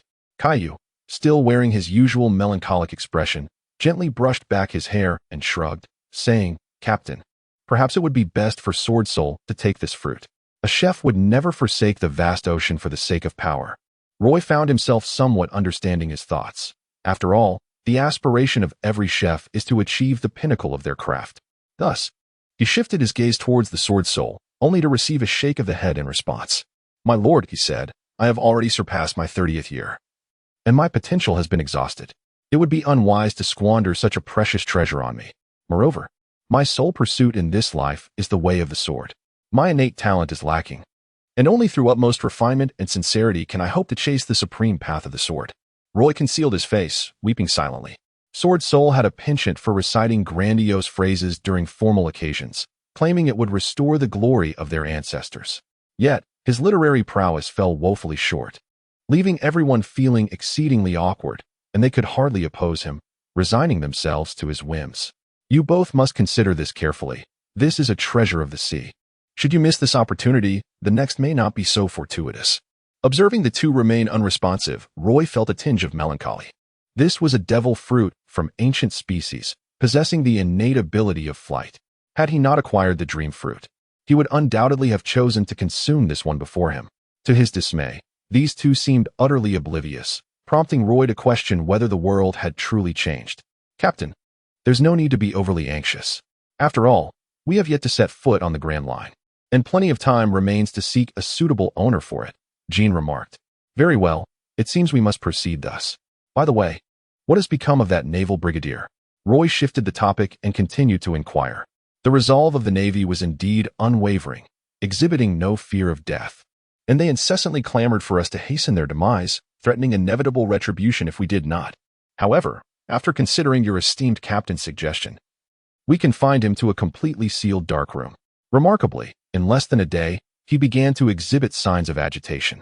At this juncture, Jean cast a look of admiration towards Roy, as they both believed that imprisoning a man unafraid of death in a dark chamber would have little effect. Nevertheless, they refrained from openly challenging the captain's authority and complied with Roy's orders. Roy naturally understood that for many individuals, death is hardly significant. Rather, it is the boundless darkness and solitude that can drive one to madness, or even lead to complete disintegration. Roy was not simply intent on tormenting Erida. He was not that bored. His true desire lay in Erida's mastery of the 6 styles of training. However, penetrating the mind of such a resolute individual proved exceedingly challenging.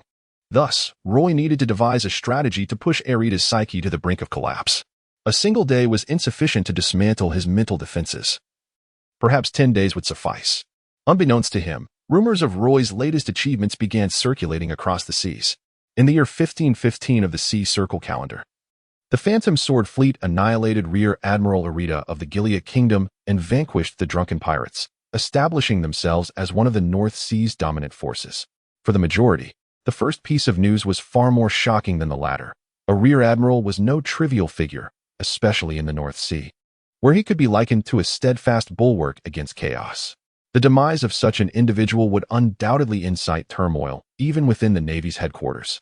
Conversely, to most, the drunken pirates were merely a band of ruthless scoundrels lacking true prowess.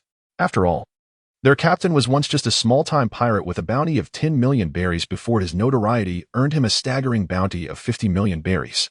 In a sea teeming with pirates, the loss of such a group at the hands of the Phantom Sword pirates was hardly surprising. As for the whispers suggesting that the captain of the drunken pirates had a bounty exceeding 80 million berries, most regarded it as a mere jest. What a farce! How could an individual with such a bounty remain obscure and still wander the North Sea? Moreover, it was inconceivable that someone of that caliber could be slain by the Navy. Curse that, Roy. Where is Major Drake? Has he not departed yet? Report, Vice Admiral Jando. Major Drake has just returned from his mission. The news has yet to be conveyed. Dispatch him immediately. The continued presence of such a vicious pirate in the North Sea is a disgrace to our Navy. Understood, Vice Admiral Jando. However, we still have silence. Let Major Drake handle it. Do not meddle in other matters. Yes, sir. Chapter 44. The Navy's 6 styles in a small nation like Gilead. Pirates would often come to plunder, yet following a terrifying naval battle, not only had plundering ceased, but even regular supplies had become scarce, as few pirates dared to approach. They preferred to take longer routes to other kingdoms for respite rather than risk confronting the Phantom Sword pirates. Aside from the 3 long-standing dominant pirate crews of the North Sea, Roy's Phantom Sword pirates had been recognized as the 4th major power in the region. In fact, many considered Roy's Phantom Sword pirates to be far more terrifying than the other 3 dominant crews. The latter had retreated from the Grand Line, long since losing their ambition, only daring to assert their influence in the North Sea. Naturally, Roy held the so-called titles of dominance in disdain. For claiming sovereignty in the 4 seas was akin to arrogance, drawing laughter instead of respect. 10 days had elapsed, and he pondered the state of our naval officer. The world was rife with rumors of his demise at Roy's hands, that he had perished in the line of duty. His current condition was dire. The captain's methods were indeed remarkable. I never imagined that a mere dark room could bring a resolute rear admiral to the brink of collapse. However, Captain, are you suggesting that you wish to recruit him? Jean adjusted his beret and inquired. Perhaps not. This hawkish Navy officer is a tough nut to crack. Subduing him would be a thankless task. My primary interest lies in his experience with the 6 styles. Once I have extracted his value, let him meet his end. In truth, Akainu's hawkish ideology had substantial support within the Navy, and those who upheld their beliefs possessed unwavering resolve. Roy found it exceedingly difficult to alter their convictions at the root of their dreams. However, to him, a hero was merely an adversary, and he would not entertain any notions of empathy for them. Upon entering the small dark room, Erida appeared vacant, his eyes devoid of life, and drool trickled from the corner of his mouth, oblivious to his own state. He seemed to have devolved into a mere shell of his former self. Jean felt a pang of sympathy. If a resolute pirate could be reduced to such a pitiful state, the dark room was indeed terrifying. He resolved that, even in death, he would never enter such a place. Roy felt a sense of sentimentality, yet he was not one to wallow in the melancholy of spring's decline or autumn's approach. He soon embarked on the familiar journey of exploring the dreamlike memories of Irida. Most of these recollections were rather dull. Fortunately, with the aid of his self-crafted system, he was able to extract valuable memories without spending the better part of the day. As he gradually organized these memories, Roy's eyes began to shine with newfound clarity. To his surprise, Irida had bestowed upon him a remarkable treasure. Initially, he had presumed that Irida was solely an expert in the iron block technique. For the 6 styles of the Navy were vast and profound, and few dared to claim mastery over them even within the Navy itself. However, he discovered that Irida's memories not only contained the complete method for mastering iron block, but also included fragments of training for the Saru and Jeppo techniques. This revelation illuminated Roy's understanding. It was no wonder that Irida had managed to escape from the clutches of the enormous barrel. Moreover, Irida had not anticipated that Yuzi's sudden assault would severely injure his calf, rendering him incapable of employing Saru and Jeppo, ultimately leaving him defenseless against Roy's onslaught. The principle of iron block is to accelerate blood flow, thereby enhancing muscular movement, a fact that Roy was already aware of.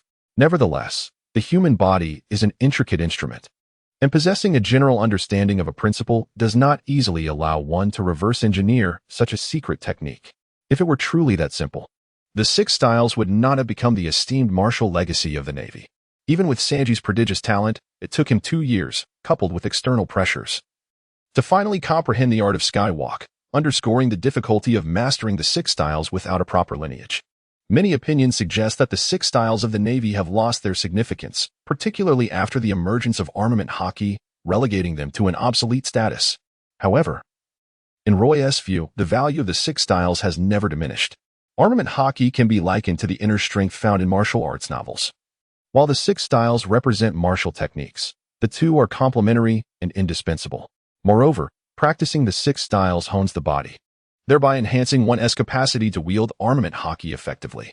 In fact, the Six Styles of the Navy bear a striking resemblance to the 8-pound fist of the 8 Treasure Water Army and the Daiwang Fist of Lao Ji, representing a form of martial heritage. Since the 8-pound fist can seamlessly integrate with armament Haki, there is no reason to believe that the Navy's Six Styles are incapable of doing the same. Roy considered the most valuable of the Six Styles to be Jeppo. Even though he could achieve a similar effect through his devil fruit abilities, this technique held profound significance for him. Given Roy's innate talent for speed, mastering Jeppo was not particularly challenging, and he quickly grasped its intricacies. In contrast, he had only managed to learn the most fundamental aspects of Iron Block, and this was only possible due to having access to Irida's complete training memories. Nonetheless, Roy did not dwell on disappointment. Everyone possesses their own strengths and weaknesses. Being a jack of all trades does not equate to being the strongest, nor does it guarantee mediocrity. Regardless, he felt a deep sense of satisfaction in finally acquiring a defensive skill related to his physical capabilities. After Roy successfully refined the Iron Block and Moonwalk techniques, he did not hoard these valuable skills for himself. Instead, he generously imparted them to Haki and others, resulting in a significant enhancement of the entire team's strength. How peculiar it is, despite the passage of over 10 days, the Navy has remained conspicuously silent. I had anticipated a swift influx of naval forces coming to surround us.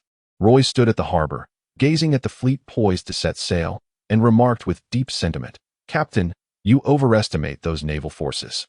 That rear admiral is nearly the highest authority in the North Sea, and given his recent defeat, the mere fact that the other naval officers do not flee at the sight of us is commendable bravery." Jean, while polishing his sniper rifle, responded, "However, this is not an auspicious sign. Our presence has significantly undermined the Navy's interests in the North Sea. Their inaction likely stems from only one possibility." Roy cast a glance over his subordinates. Haki was absent-mindedly stroking his bald head with a foolish grin, while Ko continued to embody his melancholic persona. Youngzi's eyes were ablaze with fervor, and although Jianhun wore a serious expression, the vacant gaze in his eyes betrayed that he was utterly disengaged. Witnessing this scene, Roy felt a profound weariness. He realized he desperately needed an advisor, for he found himself devoid of anyone to deliberate with. A glance at Jean brought him some solace. At least there was an honest man here. Everyone, come and harass him, he thought. Jean, noticing Roy's gaze, rubbed his forehead wearily and interjected, "This might be it. The Navy headquarters has already set their plans in motion." The term Navy headquarters was akin to a taboo when it came to pirates, yet for Roy, it elicited nary a ripple of concern. Observing the indifferent crowd, Roy sighed, recognizing that this group of inept individuals was beyond salvation. He clasped his hands behind his back and spoke in a deliberately profound tone. "It seems that our advance into the Grand Line can now be put on the agenda." A chill autumn breeze swept through, prompting a few scattered voices to break the silence. "Captain is magnificent. Captain is wise." Chapter 45. The Well of Stars. Run, run. It's the Phantom Sword Fleet. We stand no chance. How infuriating. Why does such a formidable pirate show up here? Do they seek to engage the other dominant factions in battle? Is that hulking figure a monster? Haki, the senior officer of the Phantom Sword Fleet, is said to be a raging demon, and he is no match for our captain. How dare you bully us in the North Sea? Go prove your worth on the Grand Line. Huh. It would be better for useless pirates like you to perish. Indeed, Captain Haki was overwhelmingly powerful. Everyone charge. We cannot allow Captain Haki to eliminate all the opponents himself. On the vast ocean, pirates screamed in anger and despair, but their cries were futile. The blades raised by the Phantom Sword pirates would show no mercy. In merely 2 minutes, the bounty of 24 million berries on the giant fist pirates was extinguished. leaving only a few remnants of their ships adrift on the surface. Humph, Pack truly is lacking. It took him so long to deal with a bunch of petty pirates. Jean began his routine of critiquing Pack once more. What a pity. There are no worthy adversaries aboard their ship, Jianhan sighed softly. Feeling a twinge of frustration at the absence of a worthy opponent, Roy exhibited no interest in battles of such magnitude. Among their group, only Pack, the battle fanatic, was unwilling to forego any skirmish, even if it merely served as a warm-up. Alas, what a disappointment. What sort of captain of the giant fist pirate crew could not withstand even a few of my strikes? Having initially practiced the iron block technique, Pack had become increasingly ferocious in combat. After all, the enhancements provided by his berserk fruit offered little in terms of defense. Previously, he had to exercise some caution during fights to avoid severe injuries. But now, he disregarded all restraint, charging directly into the enemy's stronghold to unleash a relentless onslaught. The recent surge in pirates was alarming. It seemed that the kingdom of Starlit Wells was nothing short of a den for marauders. Roy sighed, reflecting on the fact that the kingdom of the Starwell, aside from its abundant stardust gold, possesses a wealth of mineral resources. For numerous pirates, this land is a coveted battleground, where skirmishes among pirates unfold almost daily. Even the Navy, after several unsuccessful attempts to assert control and suffering considerable losses, has retreated from the contest for this region, allowing other pirates to engage in a relentless struggle for survival. Consequently, it has become a lawless territory, often referred to as a paradise for pirates, where slaughter and treachery reign supreme. Jean, with years of experience as an assassin, is well acquainted with these grim realities. It appears that the impoverished populace here endures a wretched existence. Indeed, to survive in the Starwell, one must embrace the life of a pirate, often relegated to the role of cannon fodder within their crews. Yet, for the majority of Starwell's inhabitants, such a life remains a distant and unattainable dream. Roy lamented that this was precisely the reason he pursued power. Those devoid of strength cannot even govern their own lives. A most lamentable predicament. Captain, I wonder if you have heard of the so-called 3 dominant pirate factions, Jean suddenly mused, turning to Roy. I have heard some tales. After all, we are dubbed the 4th sovereign, so we must possess some knowledge of the others, he replied. At this juncture, the others shared a knowing smile, for this designation was regarded internally as a mere jest. The significance of such titles in the North Sea was questionable, and the audacity of a few who had fled in disgrace from the Grand Line to claim supremacy was simply intolerable. In the North Sea, 3 pirate crews had bounties exceeding 50 million berries, thus earning the moniker of the 3 dominant forces, the Slaughter Pirates with a bounty of 57 million berries, the Savage Bull Pirates at 61 million, and the Flora Pirates boasting a bounty of 65 million. Notably, the Savage Bull Pirates had established their stronghold in the Starwell, suggesting that a significant clash between the new and old powers might soon transpire. Oh dear, that sounds quite terrifying, the captain remarked. Shall we? Captain, dinner is served. Today features your favorite braised fish, Jean interjected. He now comprehended why the captain's speed was so formidable. It seemed to stem from a strategic advantage, as even during meals, he utilized his shaving technique, a rather curious sight. It appeared that he was the sole normal individual aboard this vessel. Wow, there's even dreamlike mapo tofu. How delightful. Mapo tofu. How dreadful. You rascals, save some for me. Jin's frustration at his own lack of diligence in training was palpable. He had yet to fully master his technique. Get away from me. Don't push me to violence. A spirited girl, perhaps 14 or 15, assumed an offensive stance, while a frail little girl with a gaunt face clung to her hem, resembling a forsaken kitten, evoking a desire for protection. Surrounding the girl were a group of similarly destitute refugees, while in front loomed a band of ruthless pirates, among whom stood a balding middle-aged man, who, despite not appearing particularly formidable, exuded an air of intimidation, primarily due to the firearm he wielded. Do not underestimate firearms in the pirate world. Most individuals remain unable to evade gunfire, which is one of the reasons the Navy can maintain order in the Grand Line. You ungrateful wretches. If it weren't for Sun, you would have perished long ago, and now you dare betray us? The girl's fists clenched tightly, veins bulging, her gums nearly bleeding from the pressure. Yet, the villagers displayed no remorse. Sia, since you have saved us once, why not do so again?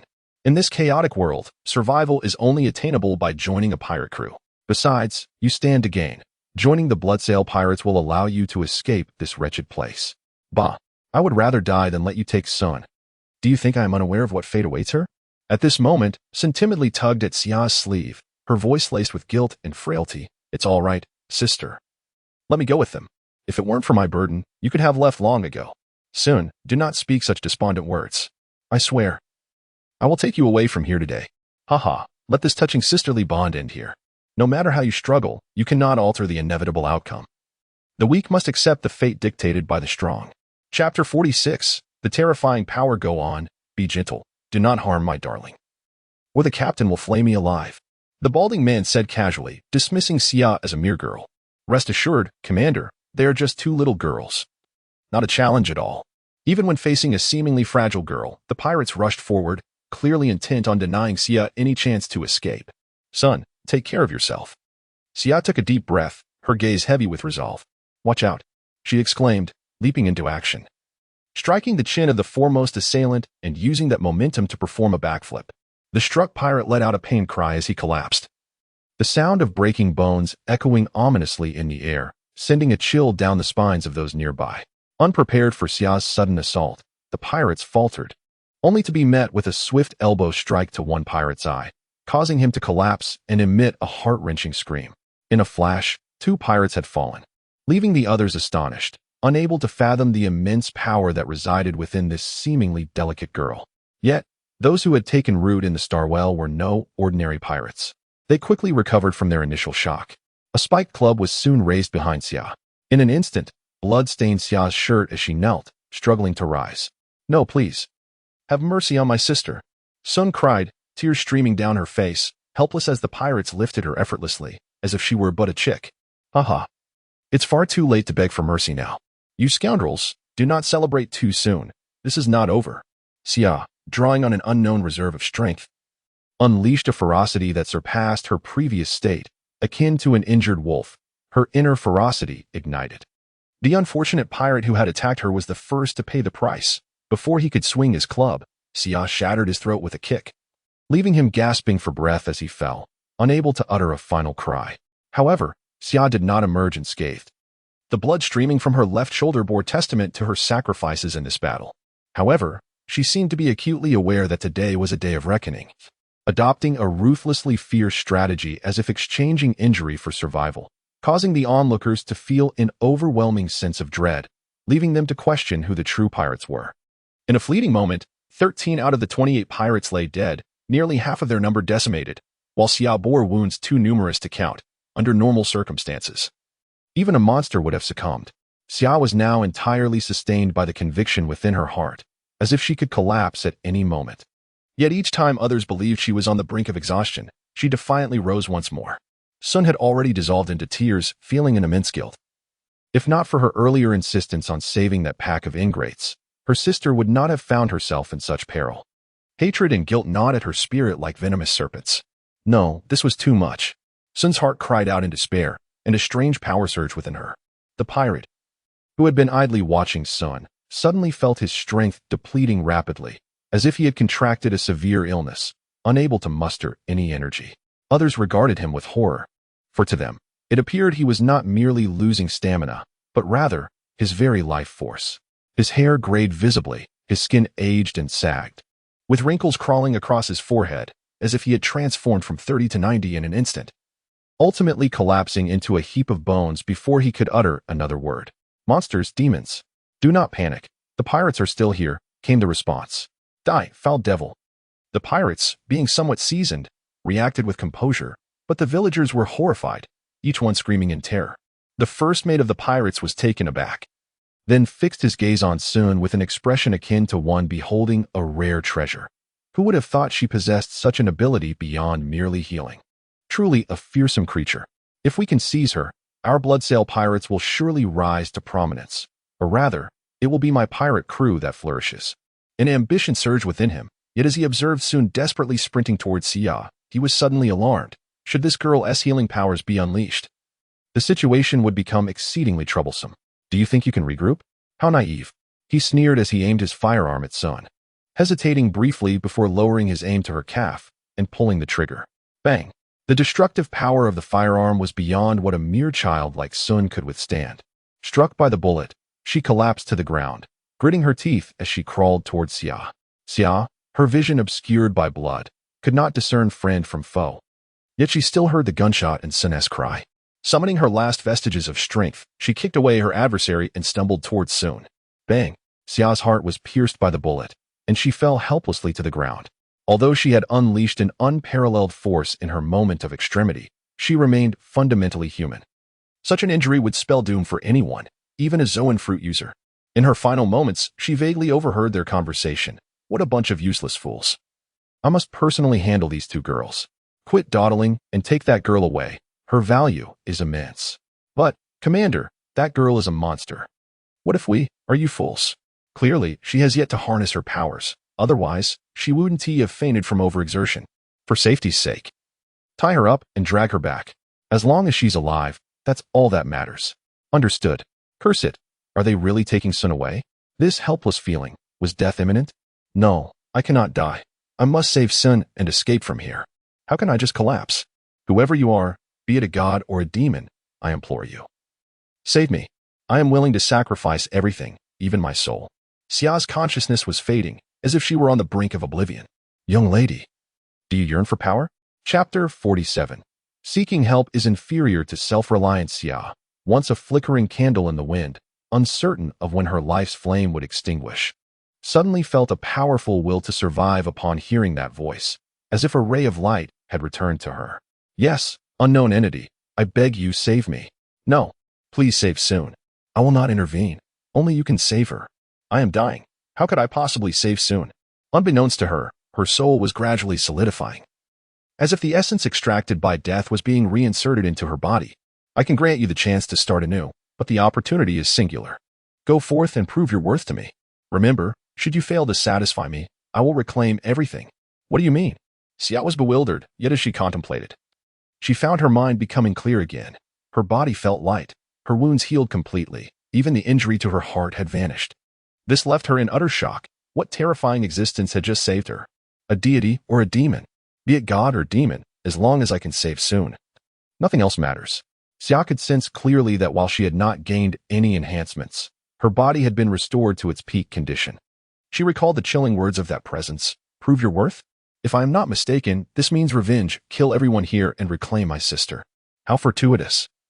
This is precisely what I desire.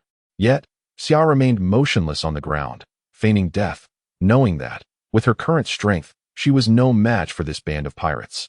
Especially the sharpshooter. He must be dealt with immediately, lest her struggles prove futile. Not far from the village, in the nearby forest, Roy and several senior officers observed the situation in the village, discussing it openly, curiously, none aware of their presence. Captain, you truly have a heart of stone. Watching those two little girls suffer so terribly before intervening, Jean remarked with a sardonic smile. Ah, such is the way of the world. One's greatest reliance is always oneself. Those who expect a savior in times of crisis are nothing but worthless. Had it not been for that girl's gaze stirring me, I would not have acted. I have already given her a chance. Now, it is up to her to prove her worth. Those without value should perish here. Roy also felt a sense of nostalgia as he reflected on his arrival in this world, where he came to grasp its harsh realities. When he first set foot on the vast ocean, perhaps his gaze mirrored that same tenacity and ferocity, all while nurturing his dreams. It was precisely this conviction that led him to believe in Xia and offer her an opportunity. In this world, not all individuals with formidable inner strength ascend to greatness. However, those who do reach the pinnacle are invariably strong at heart. Merely possessing power without self-awareness is akin to building castles in the air.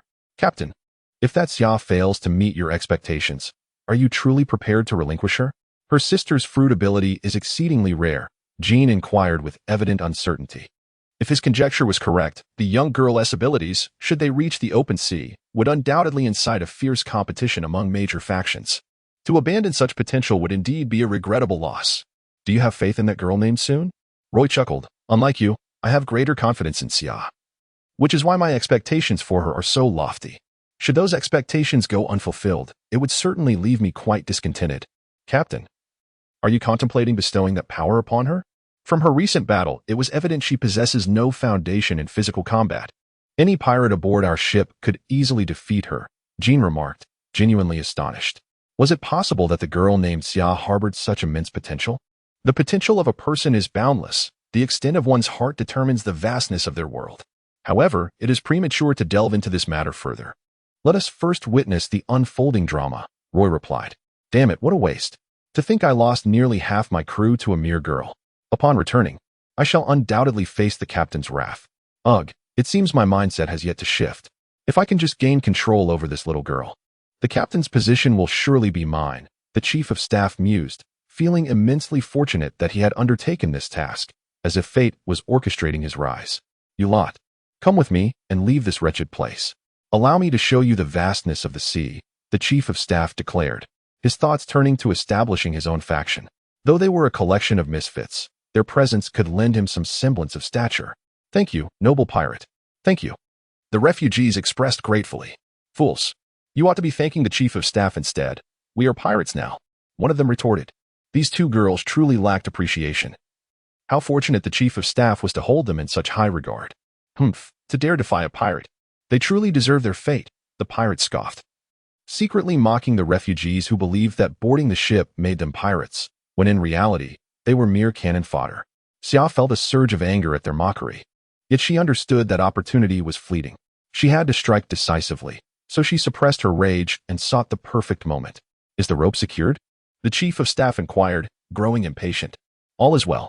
It appears this little brat has indeed overexerted herself and fainted, came the response. Excellent. Let us set forth. The chief of staff commanded. With a resounding bang, a brilliant firework erupted in the sky, captivating attention even in daylight. Ah, that is the signal flare of the bull-headed pirates. Could it be that the other two dominant pirate factions have come to confront us? We must depart swiftly. We are ill-equipped to engage in such a battle, the chief of staff murmured, observing the flare. In the jungle, Roy and his companions also spotted the signal, astonished. This appears to be the signal of the bull-headed pirates. However, I had ordered everyone to remain on the ship and stand by. Could it be that they are provoking us? Roy raised an eyebrow and inquired, Captain, you certainly overestimate that group of cowards. They have long been terrified by the Grand Line and, fully aware of our Phantom Sword pirates' ambitions, would never dare to provoke us first. Jean, privy to more secrets than Roy, continued, could it be that the other two dominant pirate crews are involved? While outsiders may be oblivious, my years as an assassin have granted me insight into the intricacies of this matter. The three great pirate crews have long agreed to watch over one another, maintaining their supremacy in the North Sea. If it were not for the rapid rise of our Phantom Sword pirates, they would have undoubtedly joined forces against us by now. In this situation, the other two pirate crews would never initiate an attack on the Bull pirate crew. Oh. It seems another formidable group of pirates has arrived on this island, Roy mused, as everyone's attention was captivated by the signal flare. Xia felt a surge of joy in her heart, realizing this was an opportune moment. Without hesitation, she launched into a deadly assault. The mere distance of several meters was traversed in the blink of an eye, and by the time the pirates sensed danger, Xia was already upon them. Drenched in blood, she appeared to them as a true demon. The most terrified was the chief of staff, who witnessed Xia's heart pierced by a bullet. How could anyone survive such an injury? Yet, before his eyes, a person who should have been dead stood alive, a sight that resembled a vengeful specter. With a fierce battle cry, Xia delivered a devastating downward kick, crushing his skull and declaring his demise. Warm blood splattered onto the surrounding pirates and villagers, their faces frozen in disbelief, unable to comprehend how such a powerful figure had fallen so swiftly. The villagers, mere rabble, were paralyzed by fear at this spectacle, while the pirates, fueled by a primal rage, sought to overwhelm Xia with sheer numbers. However, Xia had prepared meticulously before her offensive. Having dispatched the chief of staff in one strike, she seized his firearm, unleashing a torrent of bullets that rained down upon the two pirates guarding Sun. Though it was unnecessary to expend so many bullets, her lack of experience with firearms left her uncertain of her aim. Thus, she generously unleashed all the bullets upon those two miscreants, believing that without any lingering threats, she would be able to eliminate all her enemies. The other pirates were momentarily stunned by this barrage, yet they quickly realized Xia's firearm was now empty. Had it been otherwise, they might have lacked the courage to continue their assault. Xia casually tossed the empty firearm at one of the pirates, who, bewildered, fumbled to catch it, only to realize he had fallen into a trap. When he looked up, a swift kick sent his head spinning a full 180 degrees, shocking the pirates behind him. Yet, even as she capitalized on the element of surprise, facing the onslaught of numerous pirates proved to be increasingly overwhelming. 1, 2, 21, 12. Aside from the pirates I've already slain, there are still 12 left. I must conclude this swiftly. The longer it drags on, the the more unfavorable it becomes for me. With this thought, Xia halted her evasive maneuvers and, at the cost of sustaining another wound, shattered the innards of the pirate before her. The other pirates seized the opportunity to strike, and a powerful force surged from behind. Xia swallowed the blood pooling in her mouth, collapsing to the ground. But using her right hand to support herself, she executed a sweeping kick that toppled 3 pirates. As they struggled to rise, she unleashed a whirlwind of strikes upon their heads, a display of unbridled ferocity. In the heat of battle, momentum is paramount, often swaying the balance of victory. Despite their bravado, these pirates relied solely on their numbers and inner rage, faltering when faced with someone as ruthless as Xia. As the number of pirates dwindled to 7, they began to show signs of wanting to flee. Even though Xia was on the verge of collapse, their courage faltered, and the weakest among them dared not advance. The memory of Xia's near-death experience weighed heavily on them. Who could predict if she would rise once more? As one pirate began to flee the battlefield, Xia felt a momentary sense of relief, but the ominous words of that mysterious presence echoed in her mind. Go, prove your worth to me. Remember, if you do not satisfy me, I will reclaim everything from you. No, she could not allow a single enemy to escape. In an instant, her resolve solidified, and she lunged forward, delivering a lethal blow from behind. Witnessing this, the remaining pirates were thrown into disarray, their anger mounting. How dare you? Who do you think you are? We were ready to flee, yet you refused to let us go. Very well, we shall fight to the bitter end. Xia understood that her actions would incite their ferocity, but she had no choice. She would rather face these pirates than challenge the limits set by that enigmatic force. Am I ruthless? I shall be more ruthless than you, for I desire to survive more fervently than any of you. In the blink of an eye, only 3 pirates remained to contend with Xia, and defeat seemed to be an inevitability. The villagers, shaken and terrified, regained their senses, recalling how they had treated Xia and her sister. Truth be told, they doubted that a victorious Xia would spare them from retribution. Quick, capture Sun. Otherwise, we will all perish. Indeed, if we seize that girl, Xia will think twice before acting. Wait, something feels off. Well done. I never imagined you useless fools would prove somewhat useful. The remaining 3 pirates felt a surge of hope, sensing Xia's attacks growing more frantic. A clear indication that her composure was wavering. They exerted every effort to obstruct her path. As one pirate picked up a weapon dropped by their comrades and approached Sun, Xia's fury reached a boiling point, exacerbated by the hindrance posed by the 3 pirates. Get away from me. The 3 pirates attempting to obstruct Xia were reduced to mere fragments in an instant. Not a single intact body part remained. The villagers closest to Sun were momentarily blinded, only to witness the blood-soaked figure of Xia materialize beside him. Instinctively, they turned away, horrified by the gruesome fate of the 3 pirates, nearly retching from the sight. Once Xia confirmed that Sun was relatively unharmed, she slowly turned around, her expression devoid of emotion, yet an aura of murderous intent seemed to solidify in the air, rendering the villagers so terrified that they could hardly steady their weapons. In the depths of the jungle, Jean stared in astonishment at the scene, exclaiming, Captain, I am truly in awe. To surpass the limits of the human body twice within a single battle is extraordinary. If she had been a martial arts master previously, it would be understandable, but she shows no signs of having undergone any training. Could it be that the disparity in human talent is truly so vast? Seeing that Jean was so profoundly shaken, he began to question his own existence. Roy shook his head in response. It is not merely talent, it is her inner strength. Most individuals collapse in the face of despair, yet those with formidable inner fortitude unleash unparalleled power when confronted with dire circumstances. Jean nodded in realization, pausing for a moment before gazing at Roy with uncertainty. Captain, why do you sound so familiar with such matters? Could it be that? Ah, indeed. I remember my first encounter with a situation like this. I broke through my physical limits 4 times in a single instance. I transformed from someone utterly powerless into a person barely capable of standing on the ocean. The previously silent members of the group were equally astonished by this revelation. As individuals who had also transcended their physical limits, they understood the immense difficulty of such a feat. To surpass one's limits 4 times necessitates enduring unimaginable despair and possessing an exceptionally strong heart.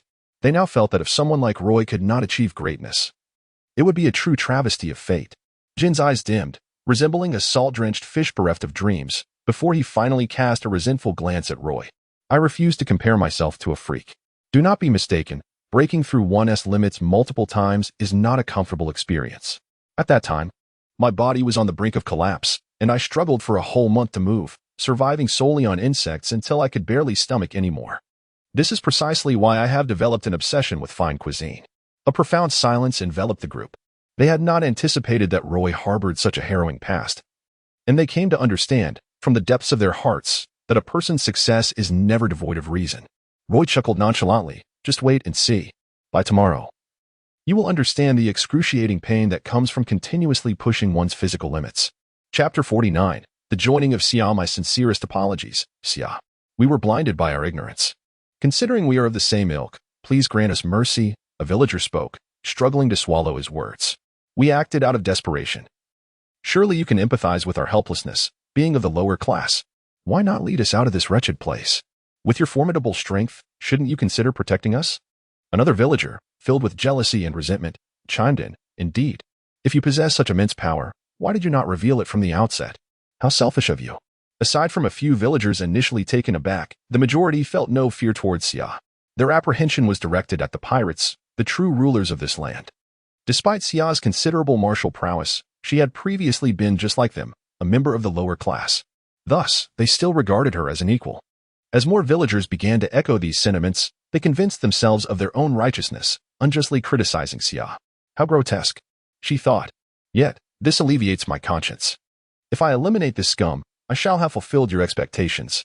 A crimson hue flickered in Xia's eyes. Having surpassed her physical limits twice, she might not yet be deemed a powerhouse, but among certain pirate crews, she could easily rise to the rank of a squad leader. These villagers were no match for her. The bloody slaughter commenced. No, spare us. I was wrong to repay kindness with malice. Have mercy on us. Ah, you demon. I curse you to hell. I loathe this. Why wasn't it me who possessed such power?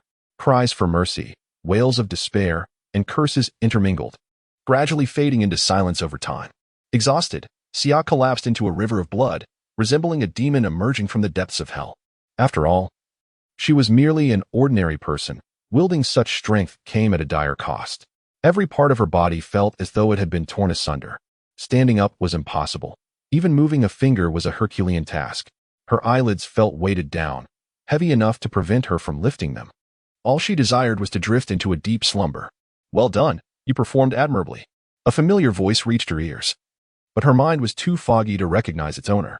Then, a peculiar force enveloped her, reminiscent of a warm embrace. Akin to being cradled in her mother's arms, comforting and soothing, lulling her into a state of blissful sleep. Are you not getting up? There rests nothing worthwhile on the ground. Startled awake by the teasing voice, Xia sprang up, only to find her body had seemingly recovered to its former state. Before her stood a peculiar group of individuals, towering bald men, youths wielding sniper rifles, and meticulously dressed vagabond swordsmen. At the forefront was a young man with a long sword at his waist, unmistakably the backbone of this small assembly. The familiar yet strange words seemed to have emanated from his lips. You are that enigmatic figure, she exclaimed involuntarily. Indeed, from this day forth, your life belongs to me. Xia's expression tightened, her demeanor serious as she replied, I shall uphold my vow and become your sharpest blade. You may be small, but your words carry weight. Jean couldn't help but scoff. He was known for his sharp tongue, having ridiculed everyone in the crew except for Roy, who was the only one he dared not confront. Haki was particularly notorious for being his frequent target. Xia's cheeks flushed with indignation. Had she not felt it inappropriate to strike out against this insufferable nuisance so soon after joining Roy's ranks, she would have gladly taught him a lesson. Do not be misled by your current strength. I can assure you, Captain has over 5,000 subordinates. Your addition has merely set a new record for the weakest member of our crew. Roy did not intervene, for it is only natural that a weak individual suddenly endowed with immense power might experience a surge of arrogance. Allowing her to recognize the vastness of the world sooner rather than later could only serve her well. Indeed, after having defeated so many pirates and believing herself to be formidable, Xia fell into silence upon hearing these words. She was profoundly shaken, yearning to voice her doubts. Yet the recollection of Roy's methods that had pulled her back from the brink of death made her reconsider the possibility. Enough of this. One should not always seek to undermine others. Roy decisively stepped forward to play the role of the supportive figure, stating, you need not be overly disheartened. After all, others have been navigating the vast seas for many years. It would indeed be peculiar if you, a mere girl, were to surpass them so easily. As Xia gazed upon Roy's delicate features, she was tempted to retort, you don't seem to be much older than I am. Yet the memory of Roy's earlier cold remarks loomed over her, instilling a profound sense of pressure that rendered her silent. Allow me to introduce myself. I am Roy, the captain of the Phantom Blade pirate crew. These are my subordinates, the bald Pakhis, the marksman Jean, the chef Kaiju, and the swordsman Jinhan.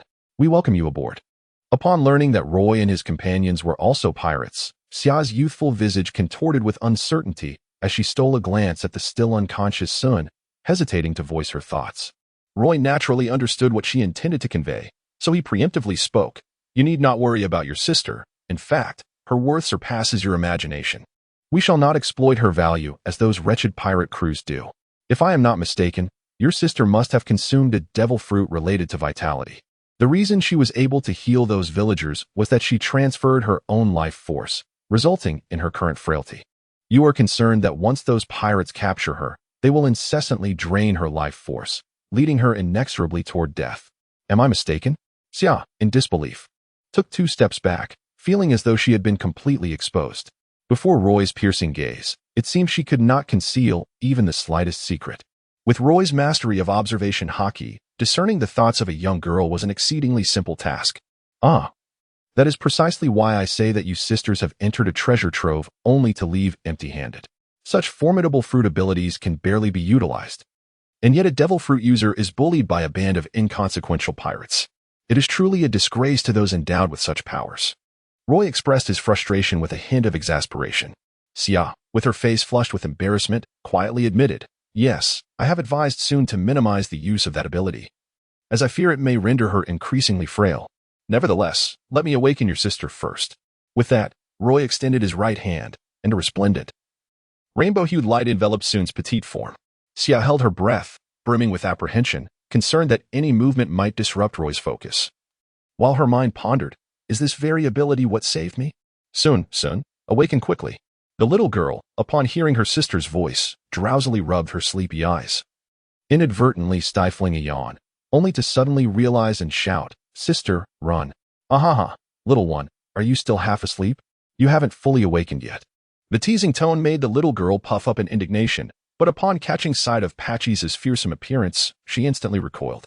Moreover, she was still in shock from the events preceding her fainting spell, and thus turned her pleading gaze toward her sister for help.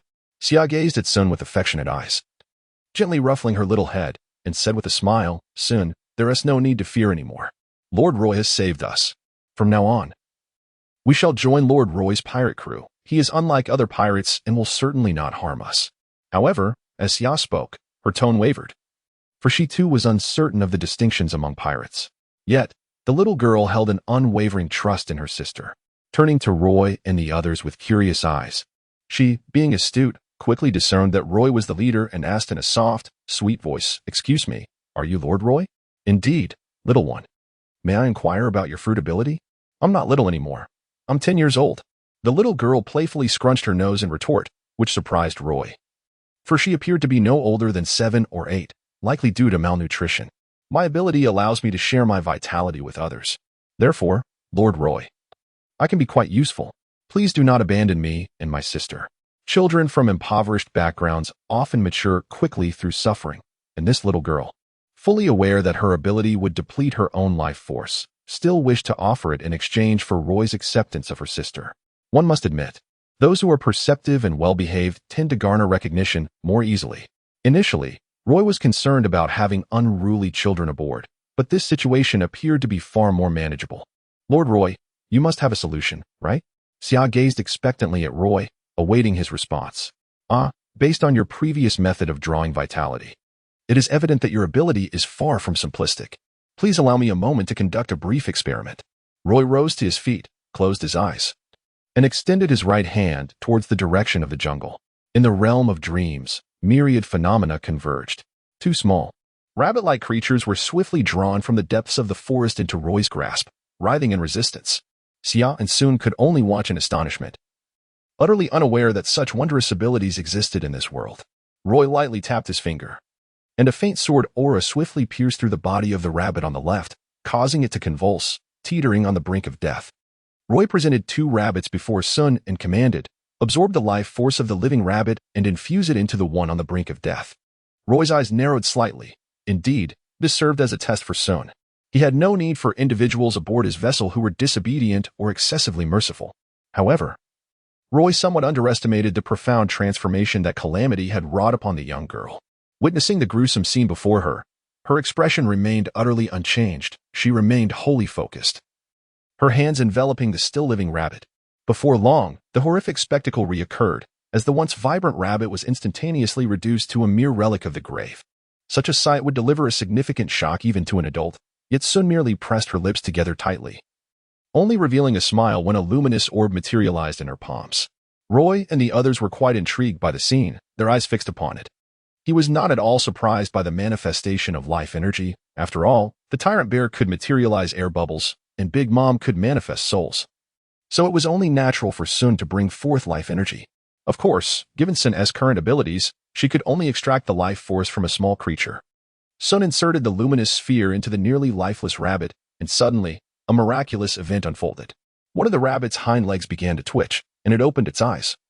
Rejuvenated, with even its wounds healing remarkably, the young girl felt a weight lift from her heart as she tilted her head slightly, revealing a sweet smile, reminiscent of a puppy awaiting praise from its master. Clap, clap, clap. Excellent, splendid, everyone. Let us now welcome our ship's doctor. The others had no objections to Roy's decision and were pleased with it.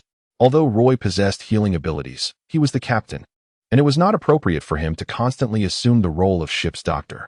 Moreover, Roy's healing required a significant expenditure of his dream force, which would diminish his overall strength in a short period. As the strongest on the ship, it was preferable for him to maintain peak combat readiness at all times to handle any extraordinary circumstances. In fact, Sun's fruit ability was quite formidable in combat. But the ship already had an adequate supply of high-level combatants. Thus, her healing capabilities were of paramount importance to Roy and the others. If she could develop her fruit to the point where the life energy sphere could be sustained for an extended period, the entire crew could essentially become immortal superhumans.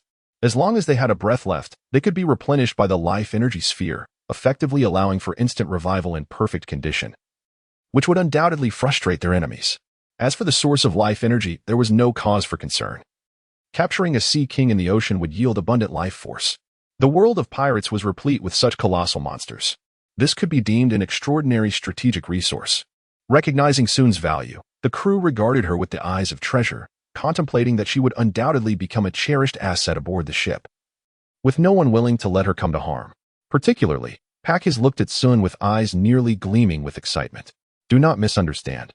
He was not some dubious figure, but rather someone eager to acquire the life energy sphere from her. This sphere was precisely to his liking. His penchant for raiding enemy strongholds made him a natural provocateur. But unfortunately, his fruit had little defensive utility. If he could obtain the life energy sphere, he would truly soar. Once matters concerning the young girl were settled, Roy shifted his attention to Xia, his expression serious as he said, "Xia, it is now your turn to make a choice." Oh. Xia had been reveling in Sun's joy and was taken aback by the abrupt shift in conversation towards her. "I ask you, do you wish to acquire power?" "Yes. I dream of it," Xia replied. Having experienced the despair of death, she cherished her current life even more and yearned for strength, determined never to endure that sense of helplessness again.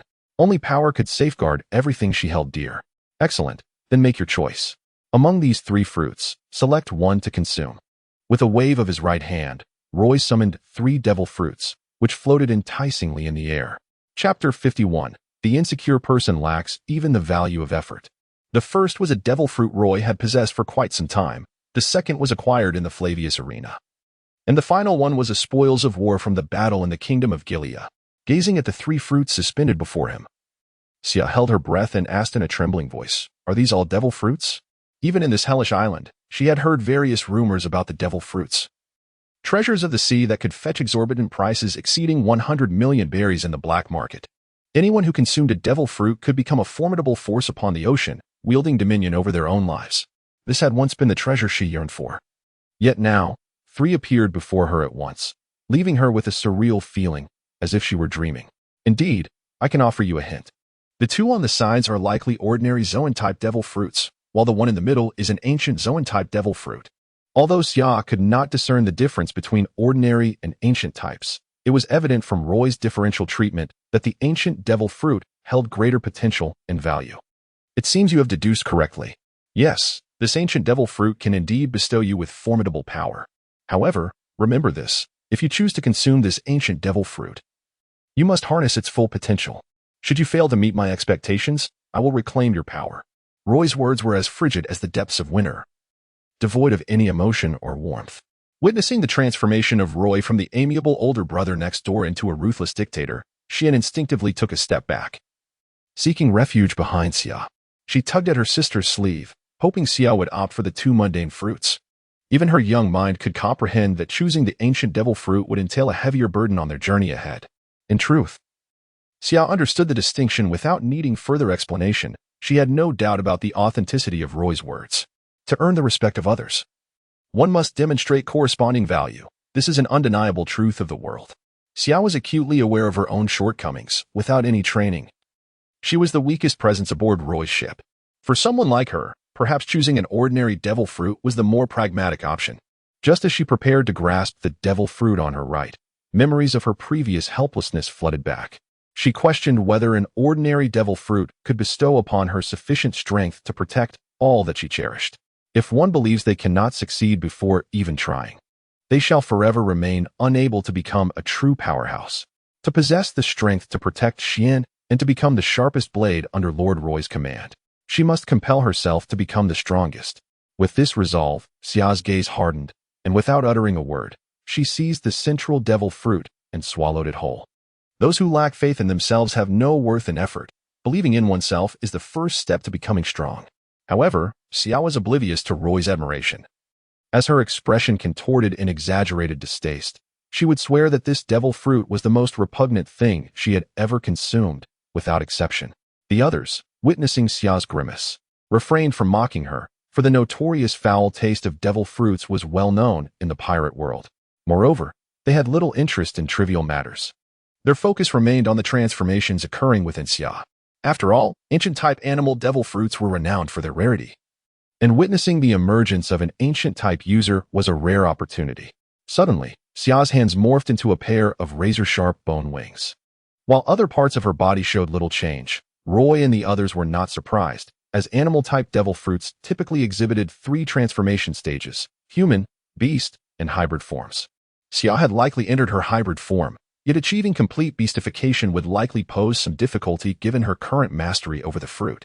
Curious about her newfound form, Xia gently flapped her wings, producing a sound akin to slicing through the air, as though her hands had transformed not into wings but into blades of steel. If struck by these wings, the impact would be akin to a slashing blow.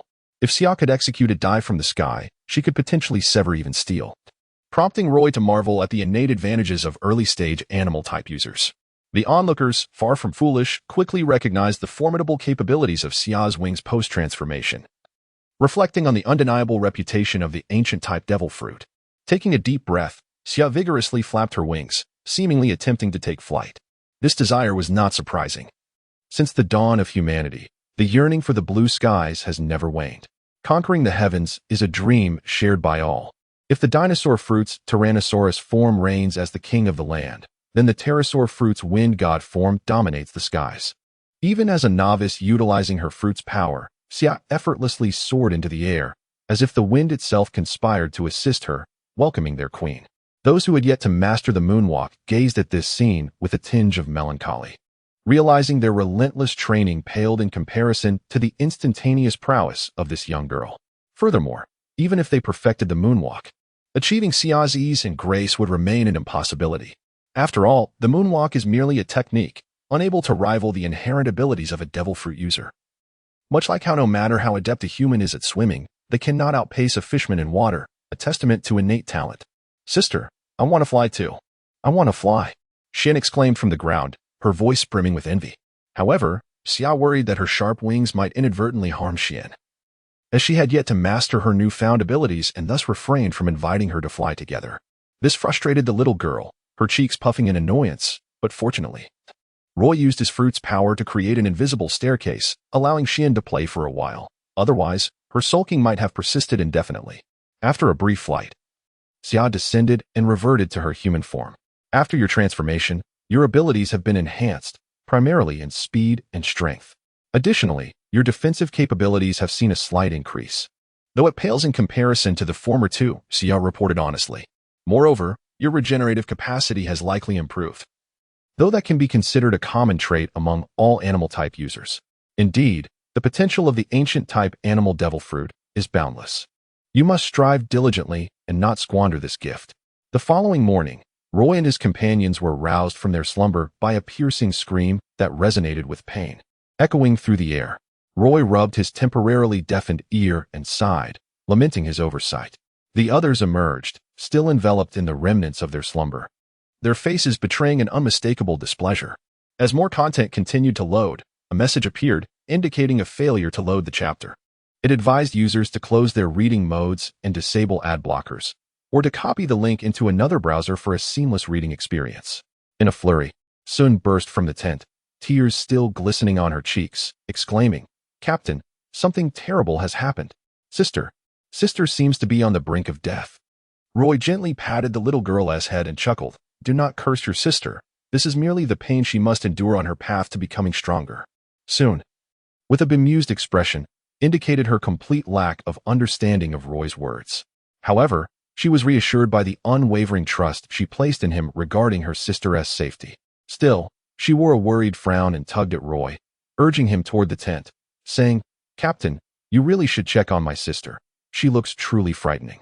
Fortunately, the sisters possessed years of survival experience, maintaining a heightened vigilance even while asleep. They kept their clothes on, ready to spring into action at any moment. Otherwise, the little girl's insistence could have inadvertently compromised her sister's safety. As Roy entered, Xia was sprawled on the ground in an exceedingly undignified manner, struggling to shift her body. Her delicate visage was contorted in agony from the excruciating pain. The others finally comprehended what Roy had mentioned the previous day. Witnessing Xia's plight the next day illuminated the consequences of relentlessly pushing one's physical limits. It is worth noting that they had all observed Xia's unwavering determination yesterday, enduring such grievous injuries without so much as a whimper. Yet now, she gasped for breath, indicating that this torment nearly surpassed the boundaries of human endurance. "And my Lord Roy, I'm terribly sorry. It seems I can no longer control my own body." Xia was now filled with dread, fearing that something was amiss with her body and anxious about losing her worth. There is no need for excessive worry. This is the price one must pay when transforming from an ordinary individual. Roy recounted her experience of transcending her physical limits. Xia finally comprehended the truth. She had been perplexed by her extraordinary prowess in vanquishing those pirates the previous day, only to realize it was the result of pushing her body beyond its limits. "Lord Roy, how long will this state of mind persist?" Xia lamented, as she detested this feeling of helplessness, even if it came at the cost of acquiring strength. "Well, you have merely exceeded your physical limits twice in succession. At most, you might be incapacitated for a day or two."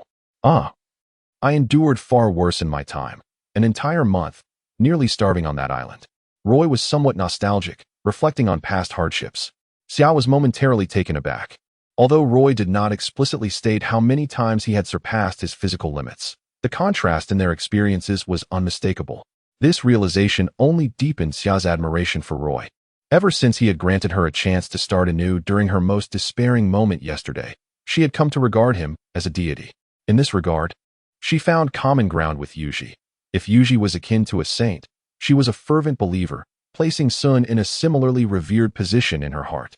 "Truthfully, I could suppress your pain receptors, but I choose not to," Roy remarked as Xia pondered.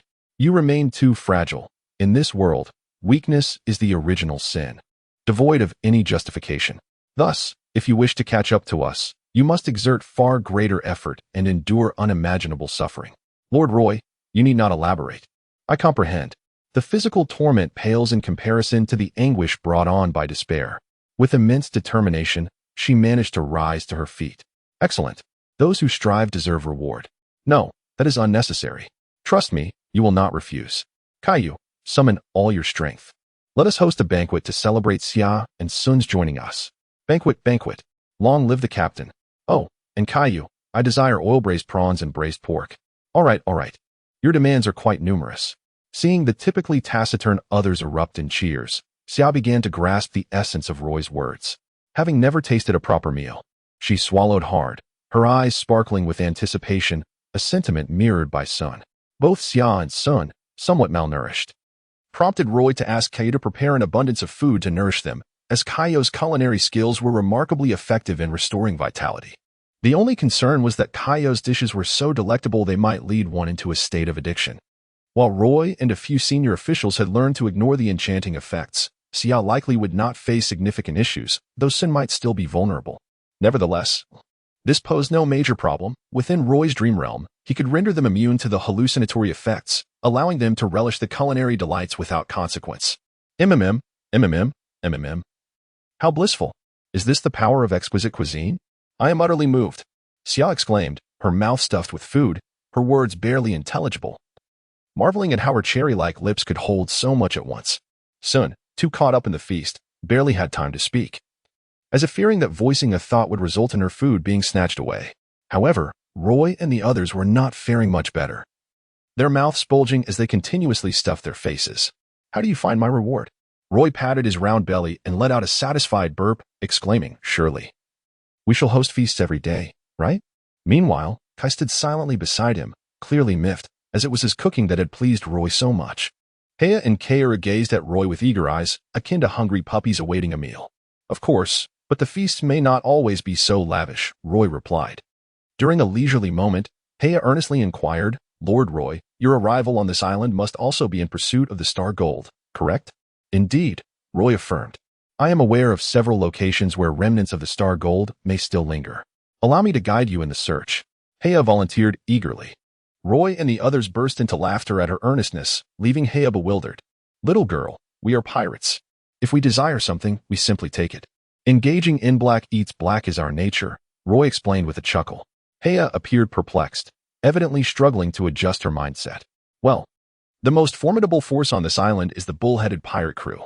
They must possess a substantial amount of Star Gold. Let us pay them a visit. I am sure they will be delighted to bestow some gifts upon us. Chapter 53. Fear Boom. Each day in the Wells of Stars was spent in combat and bloodshed. However, today, the battles seemed particularly fierce, as if the entire island was in turmoil. After effortlessly dispatching a group of oblivious pirates, even Pack has expressed his annoyance. So many pesky little ants. Can't I be given a more worthy opponent?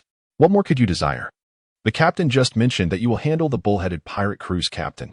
Why not conserve some energy for the battles ahead? Jean remarked, somewhat exasperated. Not a problem. As long as they're SA fight, I am energized. Pack has replied, rubbing his shiny head. Such a fool, utterly hopeless, Jean sighed. By the way, if there are skilled swordsmen, may I test my swordsmanship? Jianhun's eyes brightened, contemplating that there must be many experts within the bull-headed pirate crew. For Heya, this experience was astonishingly novel. Except for Keiru, she had never known the concept of companions, as having allies was a luxury in the Wells of Stars. Yet now, this sensation felt remarkably reliable, a wonderful feeling. Initially, Heya was taken aback by Roy and the others' audacity to target the bull-headed pirate crew. To someone like her, who had grown up in the Wells of Stars, the bull-headed crew represented a nightmarish existence. In her eyes, they were the most powerful and terrifying force in the world. When she witnessed Roy and his companions so nonchalantly scheming against them, her worldview nearly shattered. Only after their explanations did she begin to comprehend the vastness of the world. In the eyes of genuinely formidable powers, the bull-headed crew was but a mere clown, leaving her in awe that she had seemingly joined an extraordinary faction. After defeating another wave of pirates, Roy spared one to extract memories rather than interrogating him. Upon completion, Roy's expression turned subtly intriguing. Interesting, it's that fellow again, Bellamy. Jean raised an eyebrow. Captain, is he the one you toyed with before? Indeed. I never expected he would seek out the bull-headed pirate crew. It seems he harbors the same intentions as us, Roy mused. I heard that Don Quixote da Flamingo despises failures.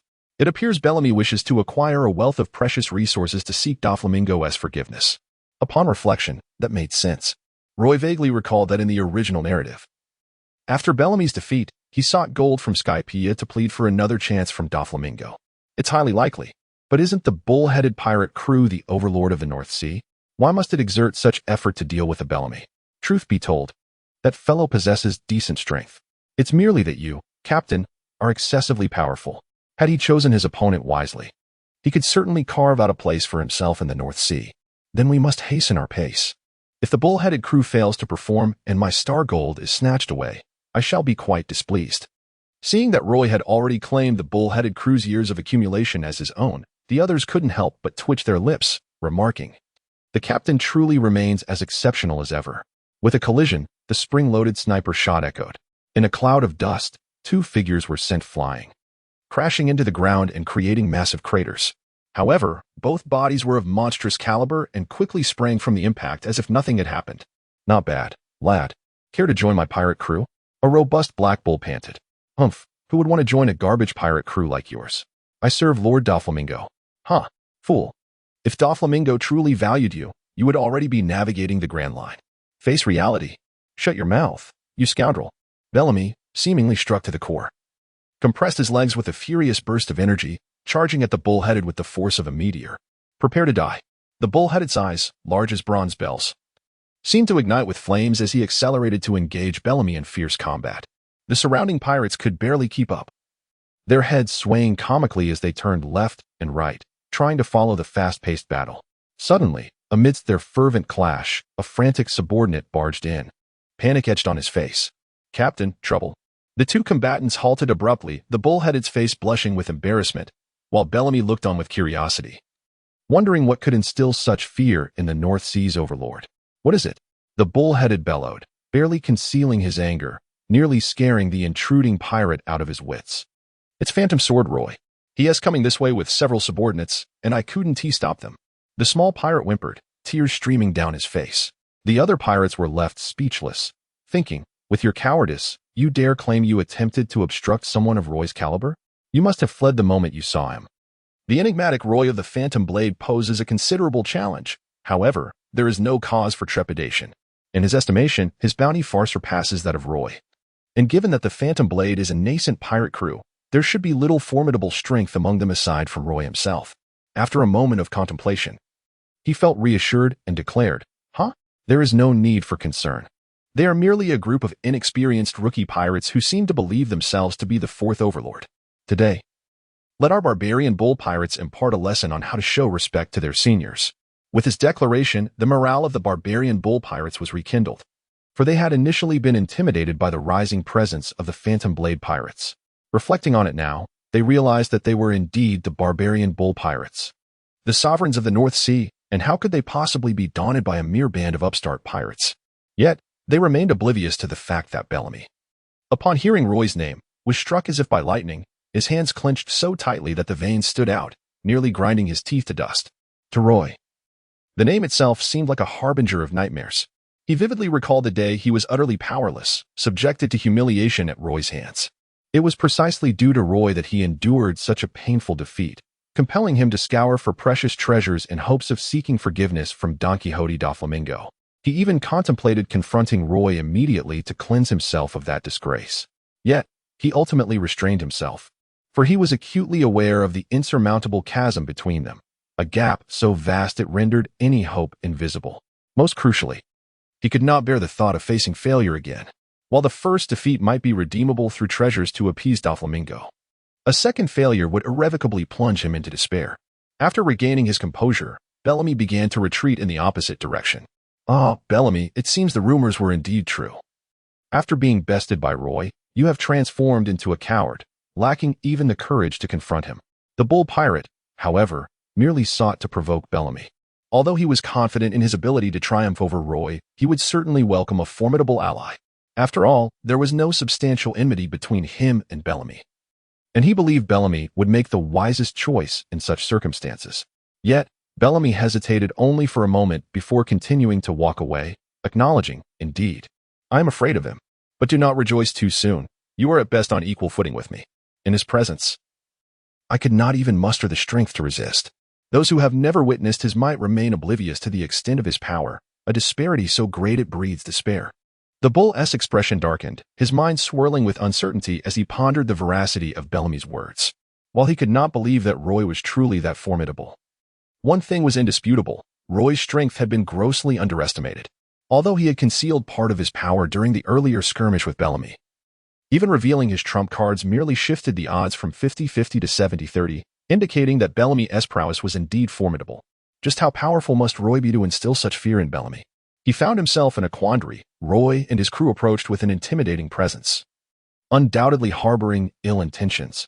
If he chose to retreat without a fight, the reputation and morale of the bull pirate crew would plummet, potentially allowing other pirates to conspire against them to seize their dominance. Conversely, if he engaged them, Bellamy's earlier words pricked at his heart like a thorn.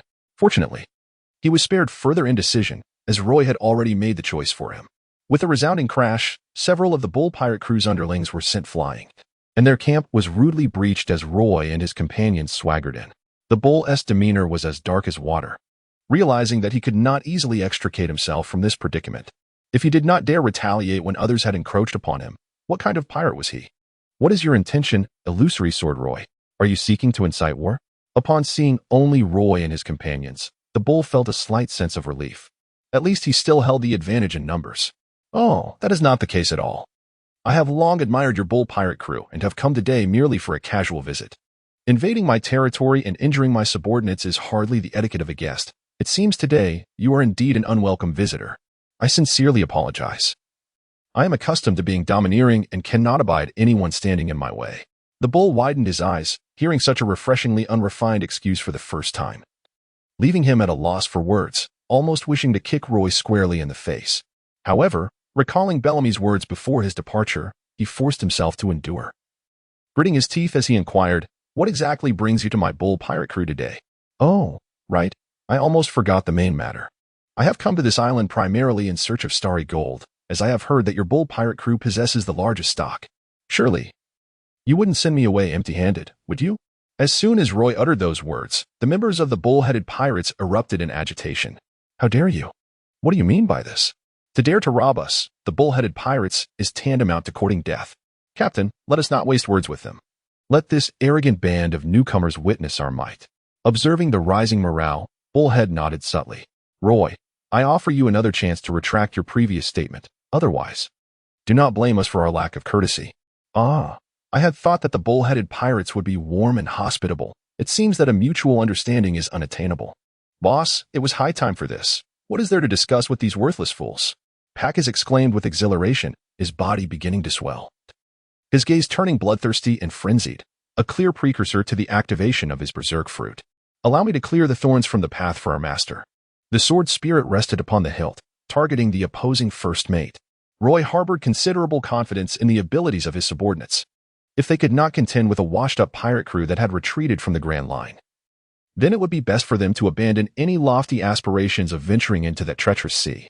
As Roy strode directly towards their pirate crew's treasure chamber, devoid of any intention to engage in battle, the formidable bull felt gravely insulted.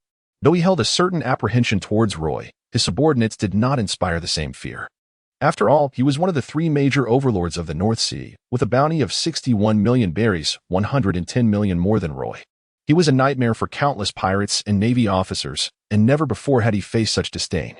He had anticipated a royal confrontation with Roy, only to find that Roy's actions conveyed a clear message. First, overcome my subordinates before challenging me. Do not underestimate others, you fool. With nostrils flaring, Bull exhaled hot air, his forehead scraping the ground as he lowered his head, presenting his menacing horns towards Roy in a display of brutish aggression. Do not underestimate others. Your opponent today is none other than me, Packus. With a resounding crash, Packus suddenly appeared in Bull's path, seizing his horns and unleashing a thunderous clash that sent invisible shockwaves radiating outward, clearing the battlefield around them in an instant. This was a testament to Pachys's recent training. Though he had yet to master the moonwalk, he had successfully learned the Soru, the least difficult technique among the six powers, and had made initial progress with the iron body. Otherwise, he would not have been able to withstand Bull's ferocious assault. Packus dug his feet into the ground, yet still slid several meters before finally coming to a halt, his eyes gleaming with a bloodthirsty light as he proclaimed loudly, "It is my turn now." His already massive frame expanded further as he grasped Bull's horns, lifting them forcefully into the air before slamming them down to the ground with tremendous force, causing a significant tremor that drew the attention of the combatants nearby. This idiot is not too shabby after all. Looks like I need to step up my game. I cannot afford to be outshone by this guy. How is this possible? Our captain is the infamous Bull Bolton with a bounty of 61 million berries. How could he be defeated by a mere subordinate of the enemy? This cannot happen. We are the overlords of the North Sea. How could we be bested by a bunch of newcomers? The world cannot be so distant. Chapter 55. The disbandment of the bull pirate crew, a colossal shadow emerged from the dust, its eyes ablaze with a scarlet glow reminiscent of rubies, instilling a sense of dread from afar. Huh, I knew our captain would not fall so easily. Captain, use your strongest horns to crush that bald head. Bull, despite his bravado, felt a sinking sensation in his heart. He could clearly sense from the previous skirmish that the enemy's strength matched his own. Even if he exerted all his power to defeat them, he would still have to face the formidable illusionist Roy. He now understood Bellamy's warnings and why Bellamy lacked the courage to confront Roy. If even one of Roy's subordinates could match him, how terrifying must Roy himself be? This was a thought he dared not entertain. Ha ha ha, that is truly a coveted challenge. Pack has reveled in the exhilarating battle, as his brutal fighting style meant that his crewmates often shied away from sparring with him. Roy, however, was willing. Yet the disparity in their strengths rendered such encounters rather meaningless. The clash between the two was raw and unrefined, devoid of any ornate techniques, resulting in a direct confrontation of strength against strength and speed against speed, ultimately ravaging the tranquil forest around them. Who would have thought that the bald-headed one had grown this strong? It seems I must strive to catch up, otherwise my death would be trivial. But tarnishing my master's reputation would be an unforgivable sin. The sword soul observed from the sidelines, muttering to himself, "Curse it, we are in the midst of battle." The vice-captain of the bull pirate crew was infuriated, feeling as though he might explode. This wandering swordsman was far too dismissive, even taking the liberty to observe others while engaged in combat with him. "Oh, my apologies, you were right." Just as the vice-captain began to feel somewhat reassured, he heard the swordsman declare, "Therefore, I intend to conclude this tiresome battle. Your strength pales in comparison to Bull's, and I have no interest in fighting you. It would be wiser to allocate my time to observing the battle of the strong." The vice-captain's face turned crimson with rage, nearly choking on his indignation. However, before he could retort, a brilliant flash of sword light sliced through the air, severing his head, which rolled to the ground with an expression of disbelief. "Ah, it seems everyone else's battles are nearing their conclusion. I must trouble you to perish now." Jean strode through the air like a reaper, effortlessly dispatching enemies with each shot.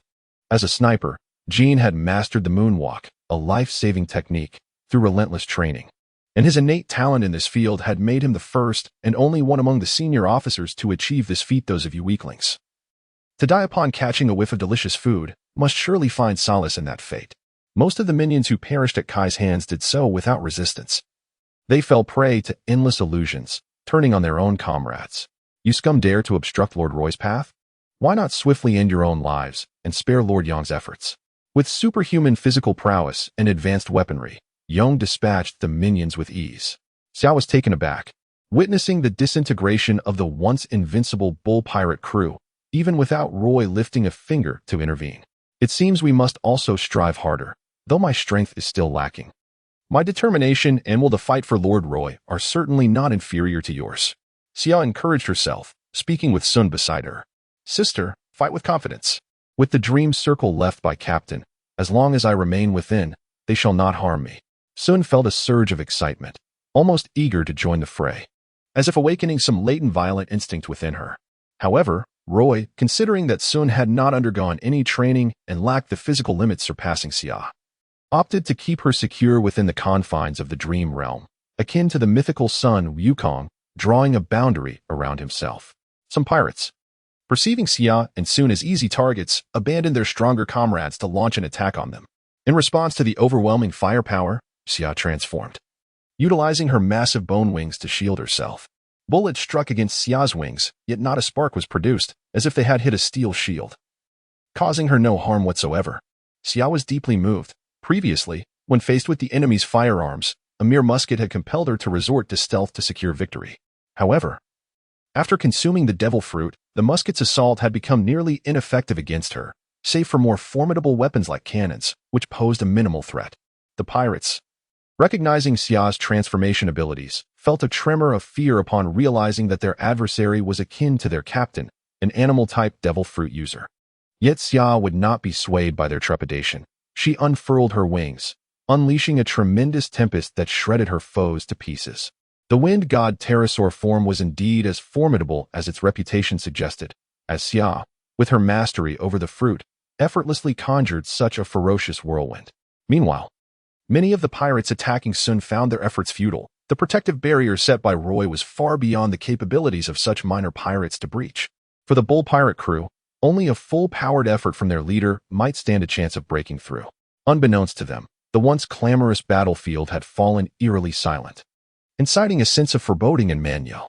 Yet Pacus, like a madman, fixated on him, leaving no room for distraction to observe the battles around them.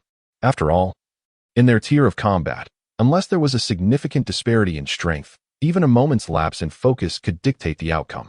Pacus, enough already. If this continues, we shall not wait for you. A languid voice resonated across the battlefield, nearly unsettling Manuel, for that infuriating voice was unforgettable. In his frenzied state, Pacus would heed Roy's words, allowing his gaze to regain clarity. Since the captain has spoken, let us settle this with a single decisive strike. Without awaiting a response from Manuel, he bellowed into the sky, tenfold fury. Witnessing this, Manuel had no time for contemplation. His body instinctively reacted. Death charge. With a deafening roar, it was as though a hurricane of magnitude 12 had swept through, the earth shattering underfoot, trees crushed before they could even ascend to the sky. The colossal bull plummeted heavily to the ground, stirring up clouds of dust. In the ensuing days, a rumor began to circulate. The bull pirate crew, notorious in the North Sea with a bounty of 61 million berries, had been disbanded. Chapter 56. Sea Stone. Within a brightly lit chamber, a half-naked man extinguished his cigar, his tone heavy with gravity. It seems our plan to adopt a policy of appeasement towards the Phantom Sword pirate crew is no longer viable. The tale has grown too large. Another flamboyantly dressed middle-aged man nodded in agreement. Indeed, Roy is excessively domineering. We had resolved to allow him passage into the Grand Line. Yet he continues to scheme against us. The first man continued. Rumors in the North Sea suggest his intention to unify the region and advance into the Grand Line. And it appears those rumors hold merit. He certainly has grand ambitions, not fearing the risk of overreach. However, one ought to be cautious if we do not act decisively. The next target may well be your slaughter pirates or my flora pirates, the second man remarked. You are right. Indecision breeds chaos. We can no longer hesitate. Otherwise, when his power solidifies, we will have no choice but to submit in silence. Excellent. Yet relying solely on the two of us is insufficient. We must seek a robust ally, the first man contended, furrowing his brow. You might be overestimating him. With our combined strength, there is no invincible enemy in the North Sea. Manuel likely underestimated his opponent. The flamboyant man chuckled lightly. You are underestimating him. Although the witnesses of their battle are long gone, I have gleaned insights into their combat through indirect means. Perhaps you believe Roy triumphed solely due to his overwhelming forces. But regrettably, island pirates noted that none of Roy's 5,000 subordinates set foot on the island. They remained aboard their ships. You mean to say, Roy single-handedly, and with just a few officers annihilated the bull pirate crew? Is that fool Manuel truly so dim-witted? Indeed, merely 8 individuals. And the entire confrontation lasted less than 10 minutes, with no injuries sustained by any of them. The first man's expression grew grave. This implies that Roy eradicated the bull pirate crew through sheer, overwhelming strength. Now do you understand why I say our 2 crews alone are far from sufficient? However, finding a worthy ally in the North Sea is no simple task. Typical small fry would be inadequate even to fill the gaps in the Phantom Sword pirate crew. The second man lamented. Fear not. I have made preparations. I did not summon you here without a plan, the flamboyant man replied confidently. The only entities capable of posing a genuine threat to the Phantom Sword pirate crew, aside from ourselves, are the Navy and the Vinsmoke family. While the Navy harbors significant animosity towards the Phantom Sword crew, they would never ally with us. So it seems you have indeed made contact with the Vinsmoke family. Oh, I had thought you were no different from that muscle-brained man, yo. It seems I underestimated you, the first man said. Foppishness aside, do you wish to engage in a duel? Do not be vexed. You lot are rather tedious with your single-mindedness, the flamboyant man replied. Enough chatter. What are the specific arrangements? We have uncovered intelligence indicating that after acquiring the Star Gold, Roy intends to return to the Gilead Kingdom to forge a sheath. We shall set an ambush in the floating sea, laying in wait for him. He shall find it impossible to escape our grasp. Very well. A grand maritime battle in the floating sea. Let us bestow upon him a magnificent farewell. Captain, let's go. Go, little girl. A silver bell-like voice echoed across the ship. Captain, do take care. It would be unfortunate if the little girl were to cry, Jean interjected playfully. Why am I not the one testing combat? This is so dull. I yearn for a fight, Pack has lamented, feeling lethargic without the thrill of battle. Perhaps it is best to refrain, even we do not wish to engage you. Pray instead for a few foolish pirates to cross our path, though the odds are virtually non-existent, Jianhun retorted. Pack is, my lord. I truly hope a pirate ship is heading our way. The elite pirates on one side suddenly spotted their target and began to shout exuberantly. Oh, ha ha ha. This reckless battle. The exuberance of youth. This is the life I aspire to. Pack his was rejuvenated, fully restored in health and energy. Sword Soul, however, was taken aback, bewildered by the situation. What is happening? Are they insane? And now, there are still foolish pirates daring to provoke us. Are they courting death? Roy also noticed the conversations of others and decided to conclude the battle. After easily evading Xia's attack, he swiftly bound her hands before releasing them. Xia's cheeks flushed, unsure whether it was from the contact with Roy or from feeling inadequate. Lord Roy, it seems my strength is still insufficient. I shall strive doubly hard from now on. There is no need to be overly anxious. Your progress has been remarkably swift, exceeding my expectations. Very commendable. At this point, Roy had no doubts about Xia's ability to harness the true potential of the wind god dragon fruit. A person with exceptional talent who continues to strive has every reason to become powerful. Captain, perhaps we should reconsider, after all. It is the Illusion Sword Pirate crew we are dealing with.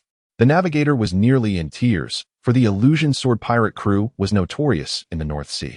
Recent accounts even suggested that they had bested the formidable bullish pirate crew, showcasing their terrifying prowess. Although their ironclad pirate crew had some reputation in the North Sea, facing an opponent of the Illusion Sword's caliber would likely lead to their downfall in under a minute. The captain of the ironclad pirate crew cast a fierce glance at the warship relentlessly pursuing them and spoke ominously. How can we shake off these damn Navy ships without relying on the Illusion Sword Pirate crew? But you need not worry. The secret of Sea Stone should be compelling enough to sway someone of Illusion Sword Roy's stature. It would be opportune to use the Illusion Sword Pirate crew to eliminate this group of Navy. Upon hearing the captain's words, the navigator felt a slight easing of his tension. Captain, is this plan reliable? Given the Illusion Sword's formidable presence in the North Sea, the Navy would surely be loath to provoke them. I suspect they would flee upon realizing our intentions. Should they escape, it would be their good fortune. Yet perhaps this presents an opportunity. If we can lure Illusion Sword Roy to that location, he may well meet his end there, allowing me to seize control of his crew and establish myself as the new sovereign of the North Sea. Ha! Captain, your idea is utterly mad. The navigator stammered. Oh, I had forgotten you were beside me. You are a commendable navigator, but alas, you have overheard matters not meant for your ears. However, your usefulness has come to an end. You shall be quietly consigned to the depths of the sea. Ha! The navigator's eyes widened in shock. Unable to react before the captain plunged a dagger into him from behind, leaving his face frozen in disbelief. Chapter 57. The Dream Realm Report to Colonel Hero. The target pirate crew is approaching another group of pirates. The newly emerged pirate crew possesses formidable strength, comprising a massive fleet of 50 ships. Please advise. Damn it. Are the Navy in the North Sea utterly incompetent? How could they allow such a vast pirate force to flourish?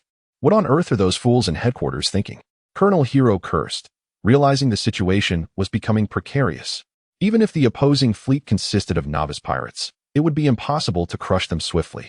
After all, as a swordsman, his close combat prowess, while sharp, lacked extensive area attack capabilities before achieving mastery. The crucial point was to prevent the target pirate crew from leaking information. It seemed there was no choice but to unleash maximum firepower, ensuring their fleet was sunk before any negotiations could transpire between the two pirate crews. At this moment, Roy and his companions began to comprehend the unfolding events. They had previously wondered which pirates dared to approach them, only to realize they had been mistaken for a sanctuary. However, this Navy crew seemed rather overzealous, audaciously committing murder before them. Jean expressed surprise. When did the North Sea Navy grow such audacity? Captain, we've identified the pirate crew ahead. It is the Ironclad pirate crew, led by Ironclad Fort, who has a bounty of 24 million berries, reported Kay. They are merely a band of minor pirates, yet the Navy is clinging to them so tenaciously. It appears that the Ironclad pirate crew must have uncovered some significant secret. I find myself increasingly intrigued by this matter. Roy squinted his eyes, finding the voyage across the sea rather tedious, and welcomed any distraction. Damn it. This group of naval officers has set their sights on my ship. As a wielder of a devil fruit ability, Falling into the sea would undoubtedly spell doom for me. Ford was drenched in cold sweat, fervently hoping that their cannons lacked precision. Bang! However, contrary to his hopes, the third cannonball struck the ship's stern. Furthermore, to evade the Navy's pursuit, the pirate ship had been operating under extreme overload, pushing the vessel to its limits. This cannonball was the proverbial last straw that shattered the ship into splinters. Just as despair engulfed him, an irresistible force tugged at him, instantly drawing him from the air towards the pirate ship where Roy stood. Salvation! Ford breathed a sigh of relief, only to be gripped by astonishment. He had heard tales of the illusory swordman Roy being a devil fruit user, yet the nature of his powers remained a mystery. Could it be the gravity fruit? Colonel Hero observed with narrowed eyes, barely suppressing his elation, only to realize that the target had been whisked away, rendering their previous efforts futile. Colonel, one of the soldiers inquired hesitantly, his trepidation understandable given the overwhelming odds, 1 against 50, a disparity that could incite despair. Pirates are indeed a reckless and lawless scourge of the sea.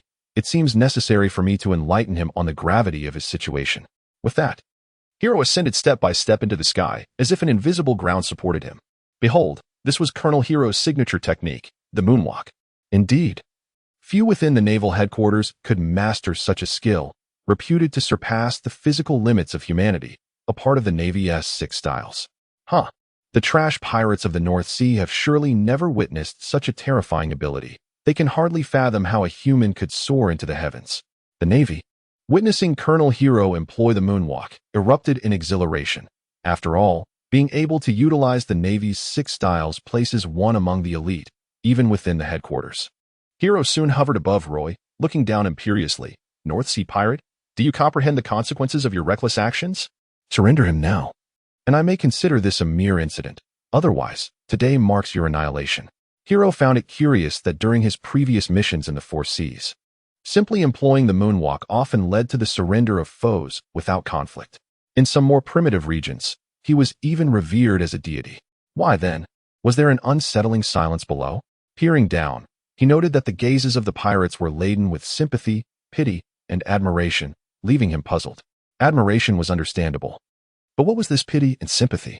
Meanwhile, the rescued Ford was reveling internally. This fool is truly courting death.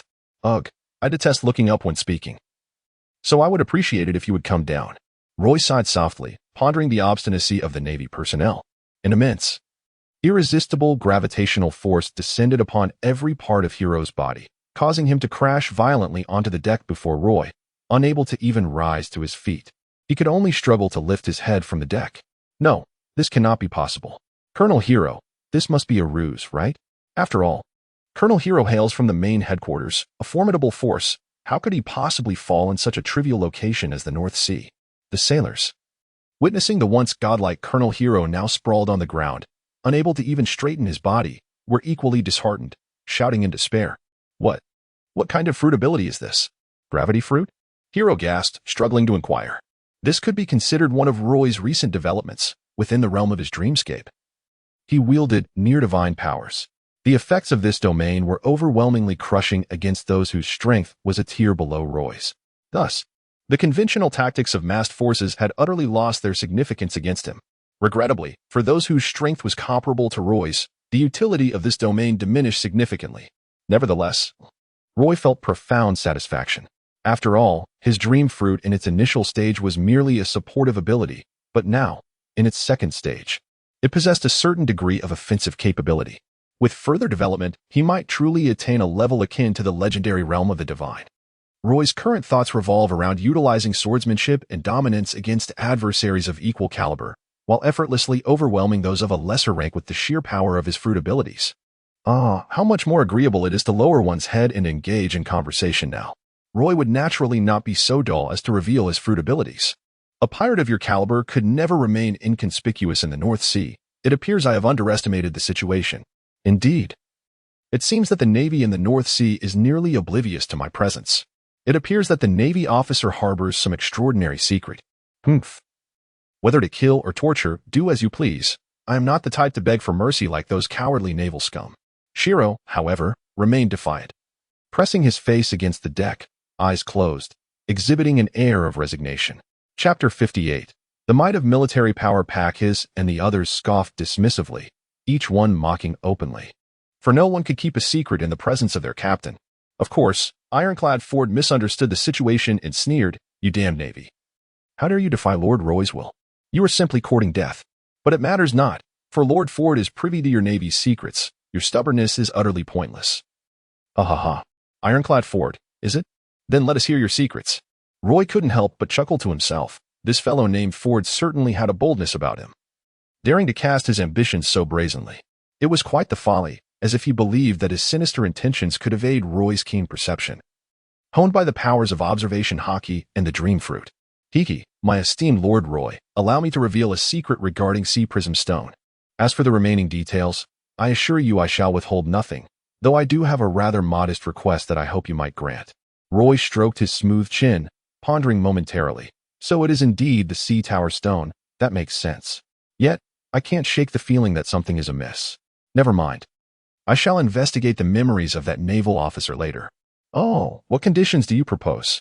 In truth, I have long admired Lord Roy, and I hope to have the honor of joining the Phantom Sword Fleet. I do not even aspire to the position of first mate. I would be content with a senior officer's role, should Lord Roy grant me such a privilege. Ford, with a sheepish grin, found himself lost in thoughts of his own fantasies of ascending to the pinnacle of piracy. Ha ha ha. Roy first chuckled softly, then his laughter grew increasingly boisterous, eventually overshadowing the roaring of the sea. Are you threatening me? A worthless wretch like you dares to board my ship? How utterly absurd. In the midst of Ford's panicked gaze, Roy extended his right hand, fingers splayed, and clenched them with force. A resounding thud echoed as blood splattered. Ford was crushed into a lifeless mass by an unseen force, devoid of any semblance of humanity. His proud defenses crumbled effortlessly before this terrifying power, offering no resistance whatsoever. Hero opened his eyes once more, rendered speechless by the horrific scene before him. Upon witnessing Ford's fate, he could not help but swallow hard, his heart racing in terror. Where on earth did such a ferocious pirate emerge from? Do not think this will compel me to speak. I am a naval officer. How could I ever bow to scum like you? Hero shouted defiantly, trying to bolster his own courage. Otherwise, he doubted his ability to endure the situation. Clap, clap, clap. Such valor is commendable, yet ultimately, it bears no significance. Roy clapped his hands and remarked that he could not help but commend the Navy's indoctrination efforts. Although there were indeed numerous pests within the Navy, the majority still upheld their convictions of justice. What do you mean? Shiro's hair stood on end, as if foreboding some fate. Say farewell to this world. After organizing Shiro's memories through the OW system, Roy opened his eyes in astonishment. This is intriguing. Sea Stone primarily originates from a small island known as Dong Dong Island, where a rear admiral and 5 colonels are stationed. It was by sheer misfortune that the ironclad pirates ventured into that maritime territory, stumbled upon the naval base, and subsequently faced pursuit. Roy remarked with a playful smile. Upon hearing this, even Parkes sensed something amiss. Is that seafloor stone truly so precious that it requires such formidable military strength for its protection? Xiao had begun to grasp the intricate power dynamics of this world and was thus greatly astonished. Was it not said that no rear admirals were stationed throughout the North Sea, let alone at the headquarters? Jean adjusted his hat and commented, "Indeed, it is quite unusual." Even more perplexing is the fact that our Illusion Sword pirate crew has been causing quite a stir in the North Sea. Yet the Navy headquarters remains reluctant to deploy their elite forces against us. This suggests that, in the eyes of the Navy headquarters, the secret of Dong Dong Island poses a greater threat than our rampant activities. Furthermore, have you noticed that the colonel from the headquarters seemed entirely uninformed about our Illusion Sword pirate crew? This indicates that the Navy stationed at Dong Dong Island is implementing a stringent isolation policy, completely cut off from the outside world. Caillou also shared his perspective, stating that while seafloor stones are indeed valuable, their significance may not warrant such extreme measures. There must be hidden secrets at play. Captain, does that fellow's memory contain any useful information? None at all. He appears to have just been assigned to Dong Dong Island, along with several other colonels from the headquarters at the same time. This situation is becoming increasingly intriguing. So, Captain, do you mean that Roy's subordinates are the type who relish chaos and will naturally want to get involved in such matters? Of course. We shall change course and uncover the secrets buried on Dong Dong Island. In a tranquil expanse of sea, several warships sailed steadily. A rear admiral, adorned with a western sword, stood at the bow, gazing at the azure ocean, and sighed. Have we returned to the North Sea? Although it is my homeland, it does not evoke pleasant memories for me. Admiral Drake, We have successfully arrived at the North Sea. What shall be our next destination? The signal officer looked at Drake with admiration, for it is rare, even within the Navy, to ascend to the rank of Rear Admiral at the tender age of 26. Moreover, Admiral Drake's ascent was not without its challenges, as he bore the stain of his father's legacy. Despite the immense pressure, he remained steadfast in his sense of justice, earning the admiration of many within the Navy. What of the Illusion Sword pirate crew? Reports indicate that they recently landed at the Well of Stars, vanquished the Bullhead pirates, and have since disappeared. However, analysis suggests their next destination may very well be the Kingdom of Gilead. In that case, let us set sail for Dong Dong Island. The signal officer expressed confusion. Are we not here to capture the Illusion Sword pirate crew? Dong Dong Island seems merely a remote isle, almost deserted. If not for its presence on the map, one might hardly know of its existence. No need to question, simply follow orders. Understood. Allow me to serve as a communication channel. There are concerns regarding the potential interception of messages by phone bugs. While I am not fully aware of the specifics, even a partial understanding is enough to send chills down one's spine. Weaponry, pharmaceuticals, human experimentation. Has the Navy truly transformed into a monstrous entity? Drake found himself hesitant to contemplate further. Chapter 59. Infiltration of Dong Dong Island. Goodness, this weather is indeed unpredictable. Roy observed certain sea areas beginning to freeze, questioning whether he had unwittingly entered the New World. Generally speaking, the weather across the four seas tends to be relatively stable. Now I understand why the Navy has deployed considerable forces to Dong Dong Island without anyone noticing. In such harsh conditions, if the ironclad pirates had not stumbled upon this place, it might have remained undiscovered for decades. Fortunately, although the weather here is capricious, it has not escalated to catastrophic storms. Otherwise, Roy would have to reconsider his advance. The power of the world is insurmountable. Even the mighty Golden Lion fell prey to an unexpected tempest. Captain, Dong Dong Island has come into view. That black dot ahead is it. Dong Dong Island is heavily fortified, and it may be wise to gather intelligence first. However, the distance is too great. Let us proceed further. Roy dared not allow the fleet to approach too closely, for fear of alarming the enemy. Thus, under Roy's command, the fleet moved at a snail's pace. Only raising the sails once he felt the distance was sufficient. Nightmare descends. Wake up, Stephen. You, of all people, are sleeping on duty again. If Major General Witt sees you, he will undoubtedly reprimand you. Stephen, alas, was lost in the depths of slumber, and it was Roy who now occupied his body. Fortunately, Roy had accessed the unfortunate fellow's memories upon his arrival, making it an effortless task to mimic his demeanor and tone. "Ah, my friend, thank you.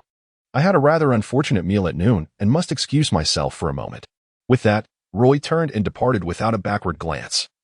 For time was of the essence, and he had no intention of lingering. Ugh, what a waste. If it weren't for the fact that the base commander is his uncle, this scoundrel would have been expelled from the Navy long ago.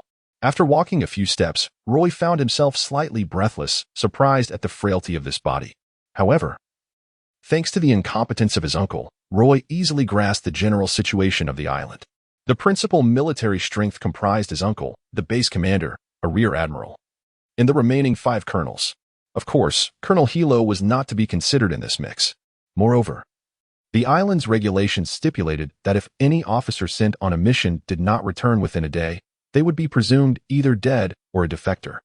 Roy sighed inwardly at their caution and recalled that in just 2 hours, Colonel Hilo's time at sea would reach exactly 1 day, at which point Winter Island would enter a state of martial law, making it increasingly challenging for him to gather intelligence.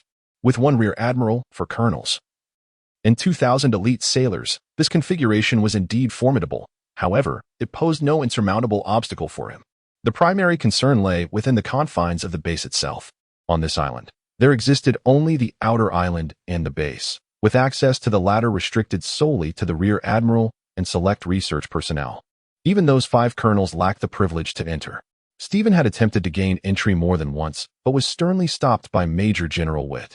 Although his uncle typically valued him highly, he was unwavering when it came to matters concerning the base, which only fueled Stephen's curiosity about its interior. Thus, it seemed that any potential threats to him must reside within the confines of the base. However, time was fleeting, and he needed to infiltrate the base before the higher-ups could react. A forceful breach would surely lead to his demise, as this feeble body would likely be incapable of even breaking through the base's entrance. It appeared that the path of continued possession was his only option. Roy was lost in thought, pondering the challenge at hand. The dilemma was how to lull these individuals into a slumber. He found the situation rather vexing. Although his method of entering dreams was peculiar, it still adhered to fundamental principles. Only when the enemy was deeply ensconced in sleep could he seize the opportunity to act.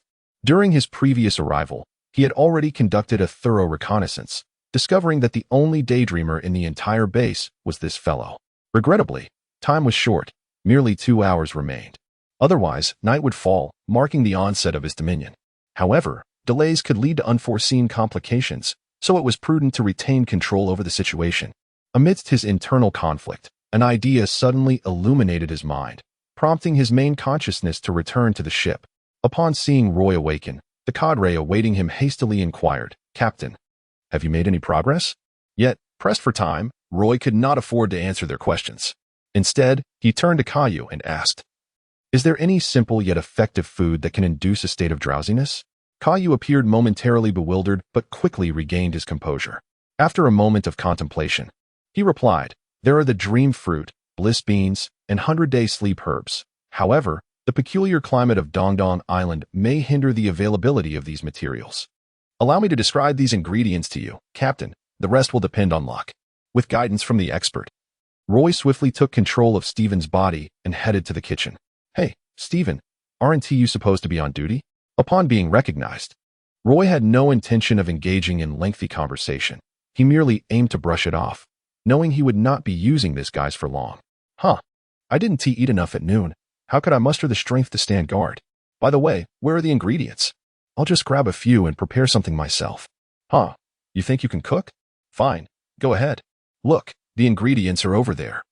But don't take too much, otherwise, we'll be left starving tonight. The individual seemed to understand Stephen's nature and chose not to offend him over such trivial matters, allowing him to proceed. Mother of pearl, polygonum, and bulrush excellent. It appeared that the primary ingredients were nearly all accounted for. Roy picked up the items without a word and departed, while the person seemed accustomed to such behavior, merely twitching the corner of his mouth before rearranging the disordered ingredients.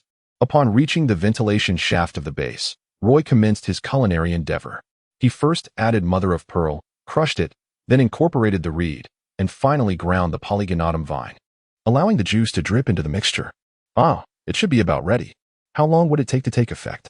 If I recall correctly, Kai mentioned that this 100-day sleep had remarkable potency. Once successfully concocted, it could work instantaneously. Bang! Stephen's body collapsed to the ground, causing Roy, who was far out at sea, to twitch his lips in dismay. How humiliating it was for the Dream Master to be knocked out. The primary issue lay in Stephen's frail physique, which left him no room to respond. Chapter 60. The Hidden Evil in the Realm of Military Strategy. Swiftness is of the essence. Roy had no time to indulge in further complaints and swiftly descended upon the most senior researcher among the group. If it were not for dire circumstances, he would not wish to create such a commotion. However, time was of the essence, and he was left with no choice but to resort to this drastic measure. Aware that the commotion at the base could not remain concealed for long, Roy quickly sifted through the elder's memories while discreetly observing the surrounding dynamics. Roy was astonished to discover that within this colossal base lay a hidden realm, primarily divided into two sections. One part was filled with an array of advanced technological instruments, seemingly controlling the core operations of the facility. The other resembled a scene from Jurassic Park, where various enormous flora and fauna thrived. There were ants as tall as a man, gigantic pythons measuring dozens of meters in length, and elephants that resembled small hills, as if the creatures from the outside world had been magnified to an extraordinary scale. Roy gleaned from the memories of the elderly man that this place served as a research facility for the world government, dedicated to scientific experimentation, particularly in the realm of biological gigantism. The initial focus was on the enlargement of plants, which subsequently transitioned to animals, ultimately culminating in attempts to apply these methods to human subjects, all with the intent of creating a formidable army of giants. However, it appeared that their experiments had encountered significant deviations. While they had achieved a measure of human gigantism, the results were merely flawed imitations. Normal giants possess lifespans reaching 3 times that of an average human, yet the outcomes of these experiments fell woefully short, failing to even reach 1/10 of a typical human lifespan. Moreover, these creations exhibited intense bloodlust, madness, and even tendencies towards self-destruction. Over the course of several years, a staggering number of individuals were captured for human experimentation, including pirates, revolutionaries, and even innocent civilians.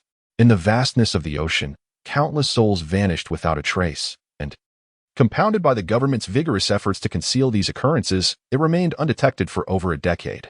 Roy could not help but marvel at the insanity of the world government. The notion of human experimentation is one that must remain shrouded in secrecy. Although its exposure may not necessarily inflict tangible harm upon them, it certainly poses a considerable inconvenience. Ever since the rise of the Revolutionary Army, the world government has found itself in a precarious position, no longer able to act with the same reckless abandon as before. However, Roy understood the allure of gigantism for the world government. Despite the disgraceful defeat suffered at the hands of a 5-year-old, Elbaf's reputation as the world's strongest nation remains unblemished, with each adult giant wielding formidable combat prowess. Should they succeed in establishing an army of giants, the world government would indeed find itself in a state of unparalleled security. Their research primarily revolves around a component found within Seastone known as IRO, prompting the establishment of a secret base on an island abundant in this resource. Nevertheless, such memories held little value for Roy. He was no scientist and could not discern the relationship between Seastone and these advanced technologies. Initially, he had assumed that the advanced technologies in the world of pirates were predicated on genetic factors, yet it appears that myriad secrets abound in this realm. Of course, adhering to his principle of waste not, want not, Roy proceeded to copy the extensive data. This trove of research accumulated over many years by the world government could fetch a handsome price, even if he himself could not utilize it. Moreover, he recalled that there were experts specializing in advanced technologies in the North Sea, indicating that he would need to reach out to that family upon his return. Additionally, Roy uncovered a chilling revelation from this individual's memories. The island was equipped with a self-destruct mechanism designed to activate in the event of an insurmountable enemy. Should such a scenario arise, they would initiate the self-destruction protocol, ensuring that the sins of the island would forever slumber beneath the waves. Perhaps, many years hence, another base may rise on some distant island, but it would bear no connection to Dongdong Island. The cruelty of the situation was evident. It was no wonder that the high-ranking officers were denied unrestricted access to the base, with personnel being rotated periodically. It seemed that the underlying intention was to ensure their demise alongside the secrets of the island. At this moment, Roy felt an overwhelming sense of relief. Fortunate that he had not acted impulsively before, otherwise, he would have surely met his demise in the treacherous waters. Clatter, clatter, clatter, Carter, it is indeed you. I find it utterly perplexing that you would betray the government. I wonder if you could provide me with an explanation. A deep, resonant voice, laced with indignation, reverberated through the vast hall. Ah, yes, you were referring to this old fellow's name. Roy was not surprised. If the other party had remained inactive for so long, it would indeed be unworthy of the title of Rear Admiral.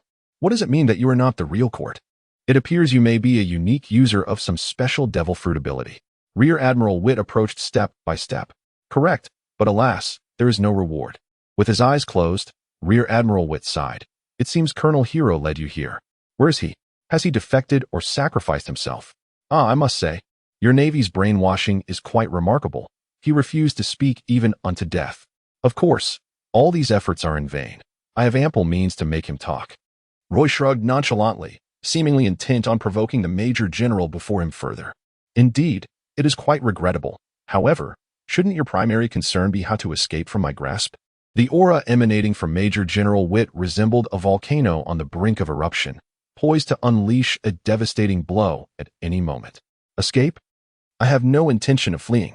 Furthermore, you may as well retract those covert traps you have set. What do you mean? I am referring to those naval forces that have laid an intricate web of ambush outside the base. You are aware that I am merely stalling for time, yet you still find fault with it. Major General Witt instantly comprehended that Roy was also engaged in a delay tactic. Although he was unaware of the underlying purpose of this delay, he understood that he must swiftly launch an assault to thwart the enemy's maneuvers. There is no time left. The self-destruct mechanism of the base can no longer be activated, and the dream energy I have collected is just sufficient for me to achieve this. The dream materializes into the void. In Roy's grasp, a chip inexplicably dissipated before Major General Witt, as if it had never existed in this world. The chief researcher, whom Roy had possessed, was swiftly slain by the enraged Major General, unable to react in time. A deafening rumble echoed as the ground shook violently. causing Major General Witt to stagger momentarily before he hurriedly exited the base. He soon discovered that the entire Dongdong Island was enduring the ravages of artillery fire, as if the very island were being obliterated from existence. Infuriated, he pondered how the adversary had managed to escape instantaneously and launch an assault against them. Particularly regarding the chip, it must not be allowed to fall into their hands, for the entire world would plunge into chaos. Damn be it. The island's defense system had already been compromised. It seemed they could only rely on the remaining forces on the island. If the enemy were merely typical adversaries, the formidable combination of a major general and 4 colonels would suffice to contend with them. Yet that previous foe was exceedingly enigmatic, and his initial action had been to sabotage the self-destruct mechanism of the island, demonstrating a profound confidence in his own capabilities. There was no time for passivity. Major General Witt decisively retrieved a black emergency communicator, a clandestine device that would self-destruct after a single use. He had thought he would not need it before his departure. Chapter 61. The Battle of Dongdong Island. As Major General Jiando savored his afternoon tea, he was abruptly alerted by the ominous signal of his black communicator. His countenance shifted dramatically, oblivious to the tea spilling onto his attire. "This is Jiando. Witt, what has transpired?" The urgency in Witt's voice was palpable. "Intruders have infiltrated the base, sabotaging the self-destruct mechanism and absconding with the chip. They are now concentrating their fire to assault the base. Immediate support is required." Witt's anxious expression, coupled with the intermittent sounds of cannon fire, made Jiando acutely aware of the situation's gravity. How could the self-destruct mechanism have been compromised? Wasn't it only known to you and Professor Coate?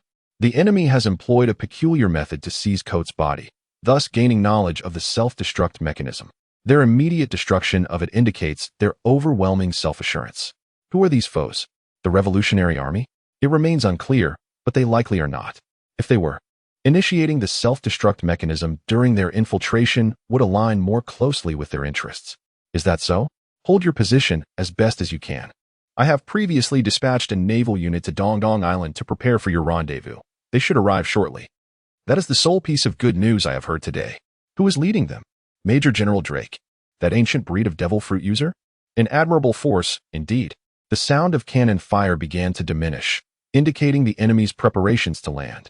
Time was of the essence. Jiando resolved to impede their advance, hoping for the swift arrival of reinforcements. As he finished speaking, the communicator fell silent, its life extinguished.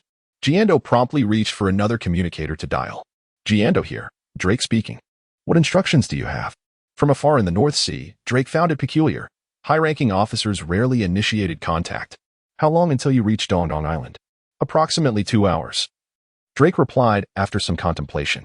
"And if you were to push your ship to its utmost limits?" Upon hearing this, Drake immediately recognized the likelihood of a dire situation unfolding on Dongdong Island. "My flagship is equipped with the latest power source known as steam, although it is not yet fully developed. If we were to push it to its limits, sacrificing the hull in the process, we could reach Dongdong Island in about 10 to 20 minutes. Excellent. Concentrate all available high-caliber forces onto your vessel and advance with utmost haste, regardless of the cost, to rendezvous with the naval forces on Dongdong Island and vanquish the enemy." Drake's gaze wavered, and after a long sigh, he responded, "At the Navy headquarters." Jiando's expression was grave. Now it all hinges on whether Major General Drake can arrive in time. I must prepare to report to Marshal Sengoku. In a dreamlike transition to reality, the chip gradually solidified in midair before falling into Roy's hand. "Captain, what is this?" "Ah, this is the secret of Dongdong Island. While it presents a significant challenge, if utilized wisely, it could very well serve as a valuable bargaining chip." Roy surveyed his subordinates. "There remains a rear admiral on the island, alongside 4 colonels. I shall deal with the rear admiral. And I trust you have no issues with the colonels, correct?" "Haha. Captain, do not underestimate us. More content is loading. Please wait. This site only supports mobile browser access. If you see this paragraph, it indicates a failure to load the chapter content. Kindly disable reading mode, browsing mode, novel mode, and ad blocking features, or copy the URL to another browser for reading." Jean was busy polishing his sniper rifle, expressing his dissatisfaction. He was eager to discern the prowess of his fellow officers. The glint in Jianhuan's eyes sparkled with intensity. "Boss, you can focus on dealing with that rear admiral. Do not concern yourself with the colonels." Pacus spoke with evident frustration, clearly still displeased with Roy's previous actions. "Excellent. Then let the entire army advance and commence the landing battle. The coastline of Dongdong Island had become a barren wasteland, the ground charred and reeking of flesh and gunpowder. Unmistakably the result of Roy's fleet. When did the pirates of the North Sea become so audacious? Rear Admiral Veet initially believed that a significant power traversing the Grand Line was targeting their base, only to realize that the pirate flag of Roy's crew bore no resemblance to anything from his memory, thus recognizing that the attackers were a band of inexperienced pirates. Is it not natural? One must possess audacity to become a pirate. It was then that Rear Admiral Veet swiftly recognized Roy's voice, his eyes ablaze with fury, especially upon realizing that all this chaos stemmed from the scoundrel before him. You wretch, do you have any notion of the dire sins you have committed? He could hardly wait for Roy's response. In a flash, a devastating slash surged toward Roy with immense force.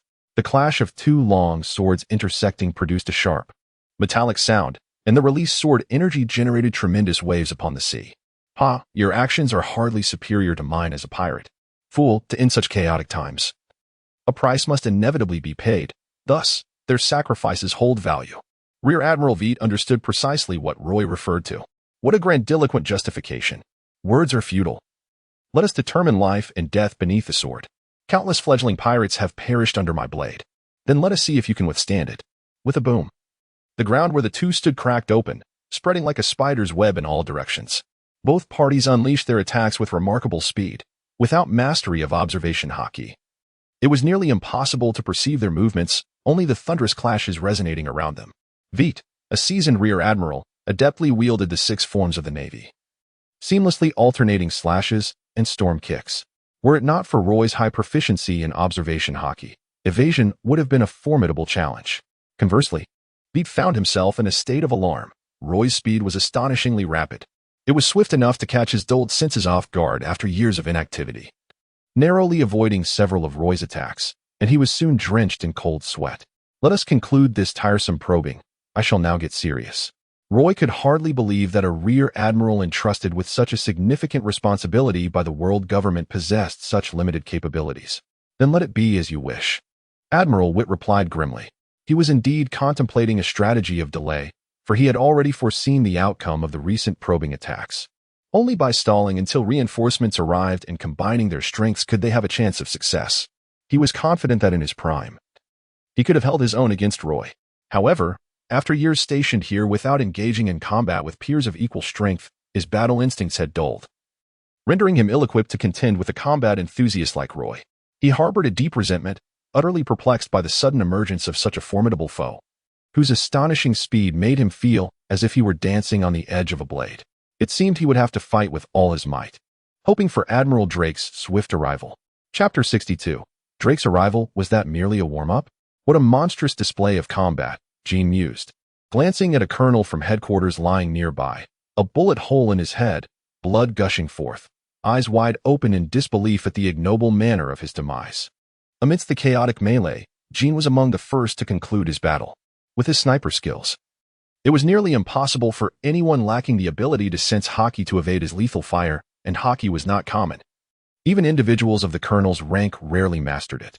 After finishing his fight, Jean calmly observed the fray as if the carnage surrounding him held no relevance to his existence. After all, the crew members were all combat maniacs. Should he intervene, he would likely incur their ire. It was preferable to observe the captain's fight while keeping an eye on the young girl, Sun. Moreover, the current situation appeared decidedly favorable, allowing him to relax amidst the turmoil.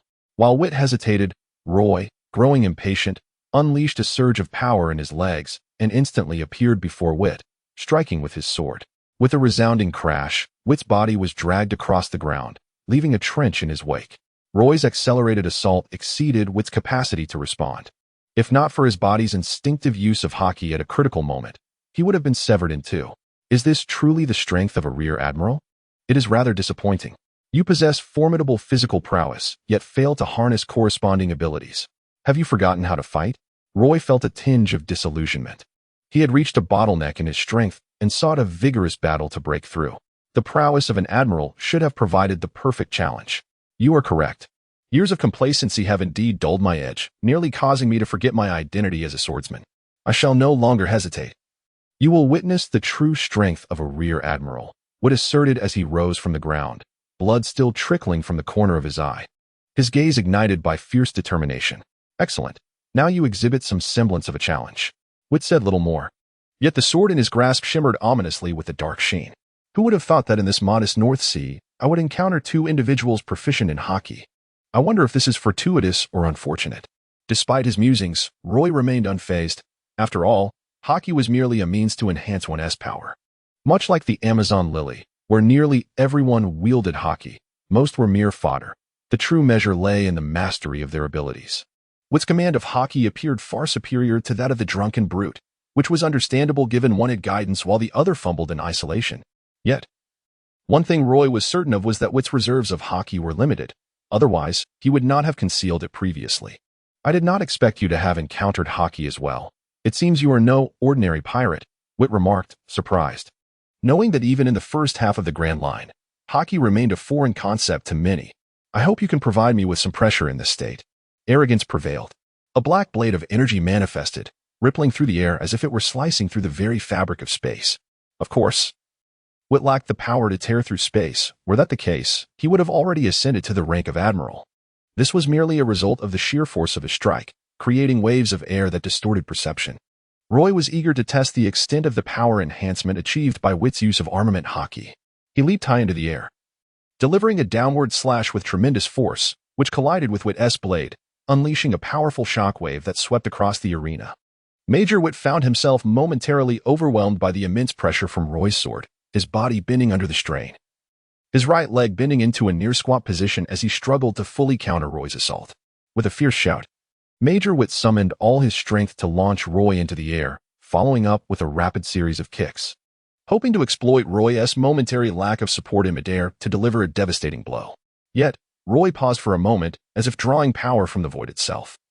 He not only evaded Wit's attack, but also countered with precision, leaving a slender gash across Wit's chest, even revealing bone beneath. Oh, you managed to evade the most lethal of strikes. I never expected you to possess observation Haki as well. It appears I have underestimated you. Roy sighed, acknowledging that the Rear Admiral was indeed a formidable force capable of apprehending over 1 billion bounty pirates during his prime, having even mastered the dual-colored Haki. However, his observation Haki paled in comparison to his armament Haki, only reaching the first stage, the enhancement of the 5 senses. TSK, I was careless, he thought. With that, Vito produced a capsule and consumed it, watching as the wound on his chest rapidly healed. The might of our Navy lies not only in our legacy, but also in our profound foundation, something you pirates can never hope to rival. Roy was not particularly astonished.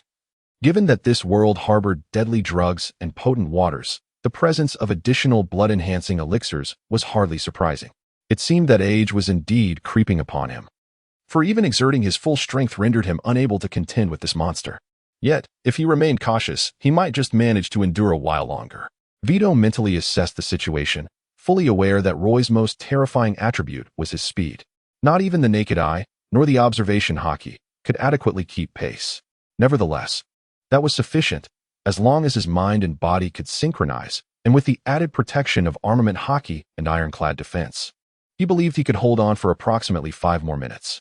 The two figures once again converged, yet Vito approached this encounter with heightened caution, refraining from reckless aggression and opting to remain on the defensive. However, prolonged defense often leads to failure, especially for a swordsman, where offense is the best defense. Vito understood this principle, yet felt powerless. To abandon defense in this scenario would only hasten his demise. Ah, your reinforcements have finally arrived. I was on the verge of collapsing. Vito suddenly heard Roy's lament, eliciting a brief moment of joy before he realized it invoked a sense of humiliation. What do you mean by that? Vito seethed, his face burning with indignation, nearly bursting from suppressed rage. Can't you see? It's obvious that the captain has been holding back. To be honest, your efforts were rather dull. I was nearly falling asleep, Jean remarked nonchalantly, while nearby, Roy's subordinates had already concluded their battles. So that's why the captain seems to be fighting slower than us today. He was indeed holding back, Package remarked, his expression revealing a deeper layer of insult in Vito's eyes. Chapter 63. Brave the torrent, are you truly that confident? Do you not fear that your arrogance may lead to your own destruction? Vito glared at Roy, wishing he could rend him apart. I'm doing all right. If I encounter an admiral, then that would be my misfortune. If it's a rear admiral, I could eliminate the already severely injured you. Facing a single rear admiral is somewhat of a stretch, but as long as it's not one of those freaks, I believe the outcome remains uncertain.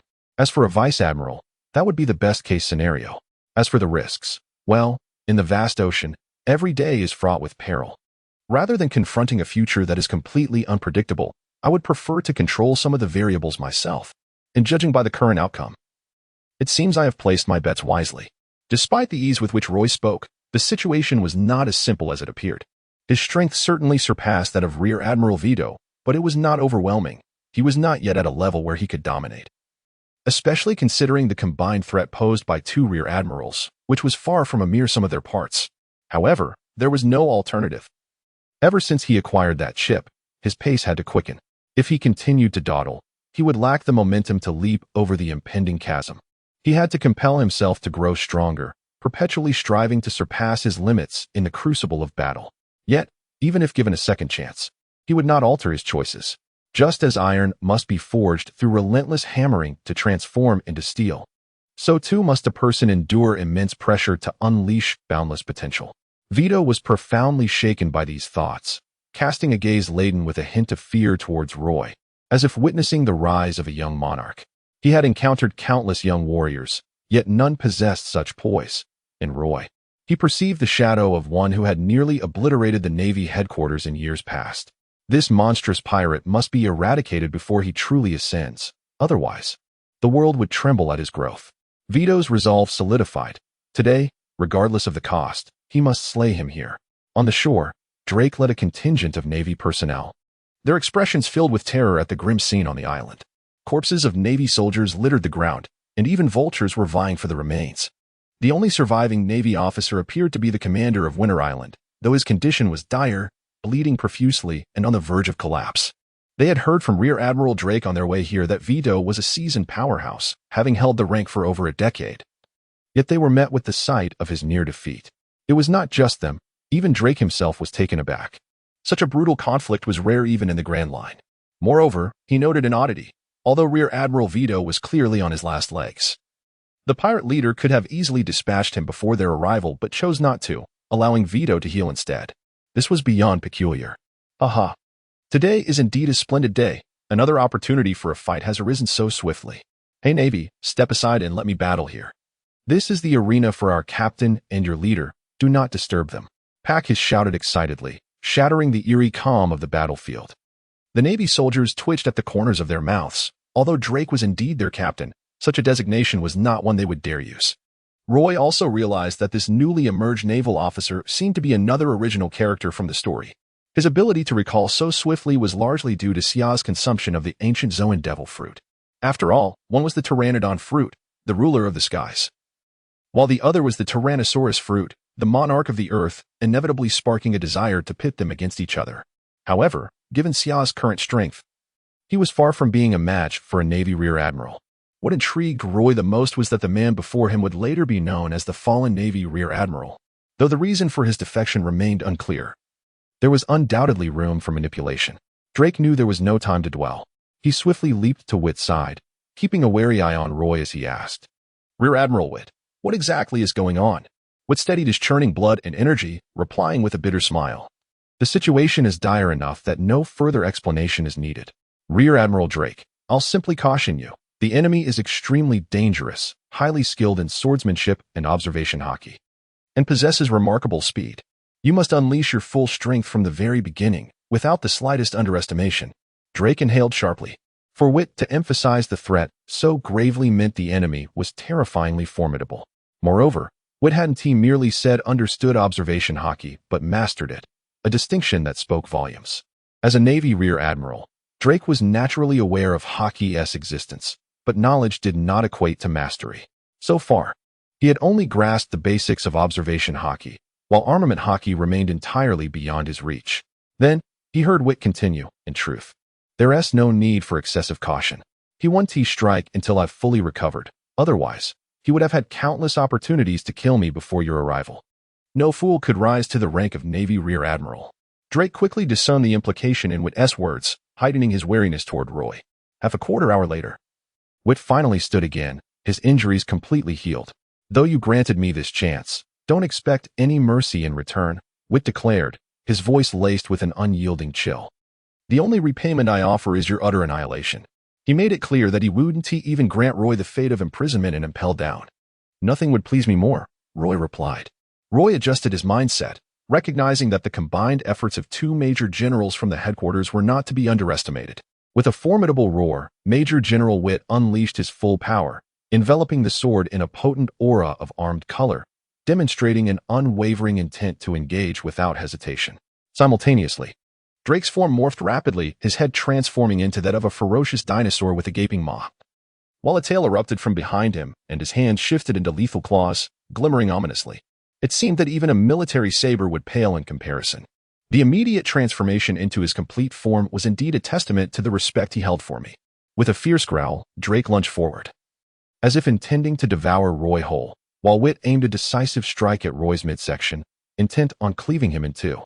The two executed a flawless synergy, one attacking from above, the other from below, intensifying the pressure on Roy significantly. Roy bent his waist, evading the gaping maw while simultaneously delivering a kick that sent Witt tumbling to the ground. However, he was swiftly struck by Drake's tail, hurtling through the air as if struck by a colossal hammer. The effort proved fruitful. Witt, disregarding the pain in his chest, clenched his fist and exclaimed with exhilaration. Roy executed a backflip, halting his movements, and rubbed his left shoulder, his eyes shimmering with a crimson glow. Indeed, this was the sensation he sought, however. It was still insufficient. The battle must escalate in intensity. Chapter 64, The Swordmaster Roy. Neither Witt nor his companion paid heed to Roy's transformation, for they had already discovered the means to conquer him. Roy possesses an exceptionally high level of observation Haki, enabling him to effortlessly perceive the dynamics of his opponent's combat. His physical reflexes are remarkably swift, allowing him to respond with the utmost accuracy within a brief span of time. However, the duo can simultaneously launch attacks, even executing multidirectional strikes. While such assaults are indeed predictable for Roy, countering them proves to be a formidable challenge. It is improbable that he could withstand all their strikes in an instant. Hence, Roy is left with two options. One is to retaliate while enduring their onslaught. Although Roy, as a swordsman, possesses astonishing strength and speed, his defensive capabilities are somewhat lacking, a common flaw among swordsmen who often prioritize overwhelming offense at the expense of defense. The alternative is to evade continuously, seeking out vulnerabilities in their attacks to eliminate them one by one. Wood is confident that Roy would never opt for the latter. If his sole aim were victory, such a strategy would be entirely unnecessary. Roy discerned their cunning intentions, yet this was precisely what he sought. Very well. It would be a matter of whether I would seize the opportunity to break through first, or if he would succeed in eliminating me. This exhilarating sensation had long been absent from my experience. The figures within the arena weaved and darted with fervor, while the terrifying shockwaves sent vast chunks of earth soaring into the sky, the splattered soil effortlessly shattering the gravel below. Bang! Roy was once again struck violently, crashing through several trees before finally coming to a halt. As he pushed aside the remnants of the trees and stood up, it became apparent to the onlookers that his left hand was grotesquely twisted, clearly rendered useless in the course of this battle. However, the duo of Witt and Drake were not faring much better. Roy's swordsmanship was at times as swift as lightning, at others as forceful as a thunderstorm, often leaving significant wounds on them before they could even react. While Witt managed to hold his own, Drake, as a Zoan-type devil fruit user, transformed into a Tyrannosaurus Rex, a truly terrifying creature, was the one in the best condition among the three. Though Roy currently bore grievous injuries, he seemed utterly unconcerned. His eyes filled with a frenzied madness. Something was amiss. Why, despite having reached the limits of my speed, strength, and swordsmanship, why am I still unable to break through? What am I lacking? What is wrong with him? Drake inquired, noting the alarming intensity in Roy's demeanor. He deserves it, Witt said with a smirk. This fool is attempting to transcend to the realm of the sword master under our pressure, but that level of mastery is not easily attained. He is now ensnared in a mental labyrinth, and it is the perfect moment for us to strike him down. Drake pondered for a moment before agreeing. While he felt it was an unfair advantage, the enemy was formidable and missing this opportunity would mean there would be no possibility of turning the tide. Damn it. Those two bastards, Sia spat, her eyes filled with rage as she transformed into her beast form under the immense pressure, ready to rescue Roy. I will go too. I shall drain the life from those two scoundrels, Sun declared, her small heart believing that Roy, who had saved her sisters and led them away from their suffering, was the second best person in the world. Do not act rashly. This is a crucial part of the captain's plan, Jean urged, quickly restraining the two girls. As an agile hero, he could manage Sin, but once Xia transformed, he found himself unable to hold her back. Bald giant, come help me restrain them. Jean thought to himself, silently mocking the absurdity of a Zoan-type user developing such strength in such a short time. Jean, you bastard. Are you trying to betray the captain? You should be letting go. Pacus shouted, his eyes wide with anger as he stepped forward. Not only him, but others were also preparing to rush out. Though thankfully Caillou was there to hold everyone back. Think carefully. Death means nothing to the captain. And you, girl, do you not remember how the captain saved you? Upon hearing this, the others realized that such a level of injury was inconsequential to the captain. Xia awkwardly reverted to her human form, curiously asking, was T. Lord Roy supposed to break through under life and death pressure? But in that case, those two Navy men cannot provide him with such pressure. Do you think the captain is someone who leaves no contingency? He told me previously that he would temporarily seal his memories of resurrection. If he truly nears death, the seal will automatically lift, restoring his memories. However, that would likely negate his breakthrough, Jean explained, wiping the sweat from his brow, relieved that he had nearly disrupted the captain's plan. Oh, I see. But Lord Roy is too much. He only told you, Xia pouted, feeling that Jean was a rival for the captain's favor. Don't think too much. It's because I finished my fight first that the captain confided in me. Jean replied, rolling his eyes. Huh, go die. Awakened, a powerful slash and a terrifying bite enveloped Roy, unleashing an overwhelming force. Indeed. It was the power of momentum, the essence of swordsmanship derived from the heart's strength. Only by infusing one's will, spirit, and momentum into the swordsmanship can one manifest their own sword force. Thus, a powerful swordmaster can achieve similar feats without the use of Haki. Yet every formidable swordmaster is also a master of Haki, which stems from this very principle. At this moment, Roy finally comprehended why, in the original tale, Zoro was able to defeat Monet without employing armament Haki, rendering her incapable of restoring her form. It was due to his formidable sword aura, which completely intimidated her. Such a potent sword aura is the sharpest weapon of a true swordsman. A master swordsman of Mihawk's caliber could instill a loss of confidence in combat with merely a single glance. Previously, he had indeed erred in his assumptions. He had believed that the ability to execute a flying slash was sufficient to attain the status of a swordsman. Now he realized that any true swordsman could effortlessly perform such a technique. Amidst the swirling dust, a distant and indifferent voice emerged, causing the expressions of Wit and Drake to drastically change. Impossible. The realm of a swordsman is not so easily transcended. He must be deceiving us. Upon noticing Drake's gaze, Wit shook his head.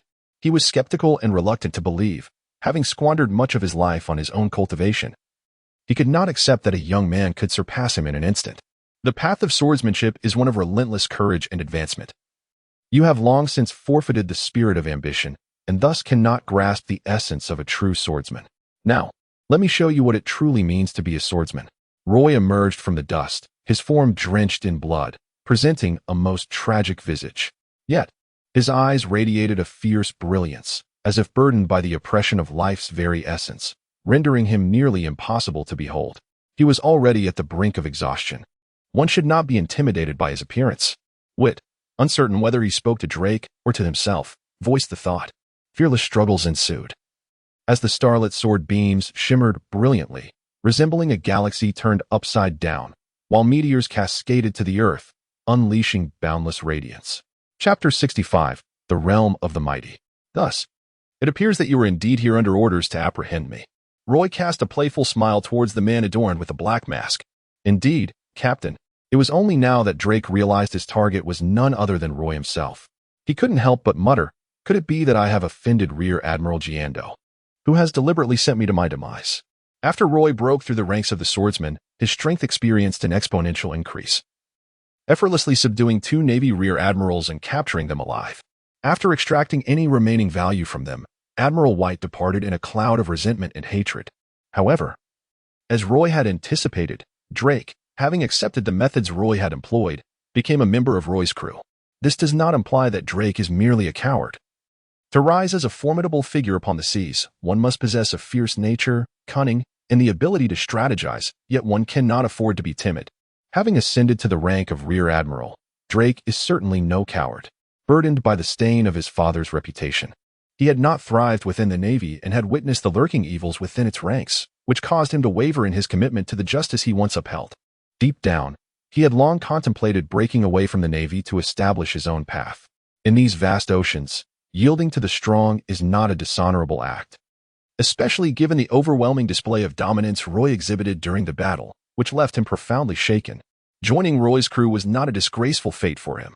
However, it may still be necessary for you to return to the Navy, for the influence a rear admiral wields far surpasses that of a pirate with a bounty exceeding 100 million. Drake's expression remained unchanged. I shall obey your will.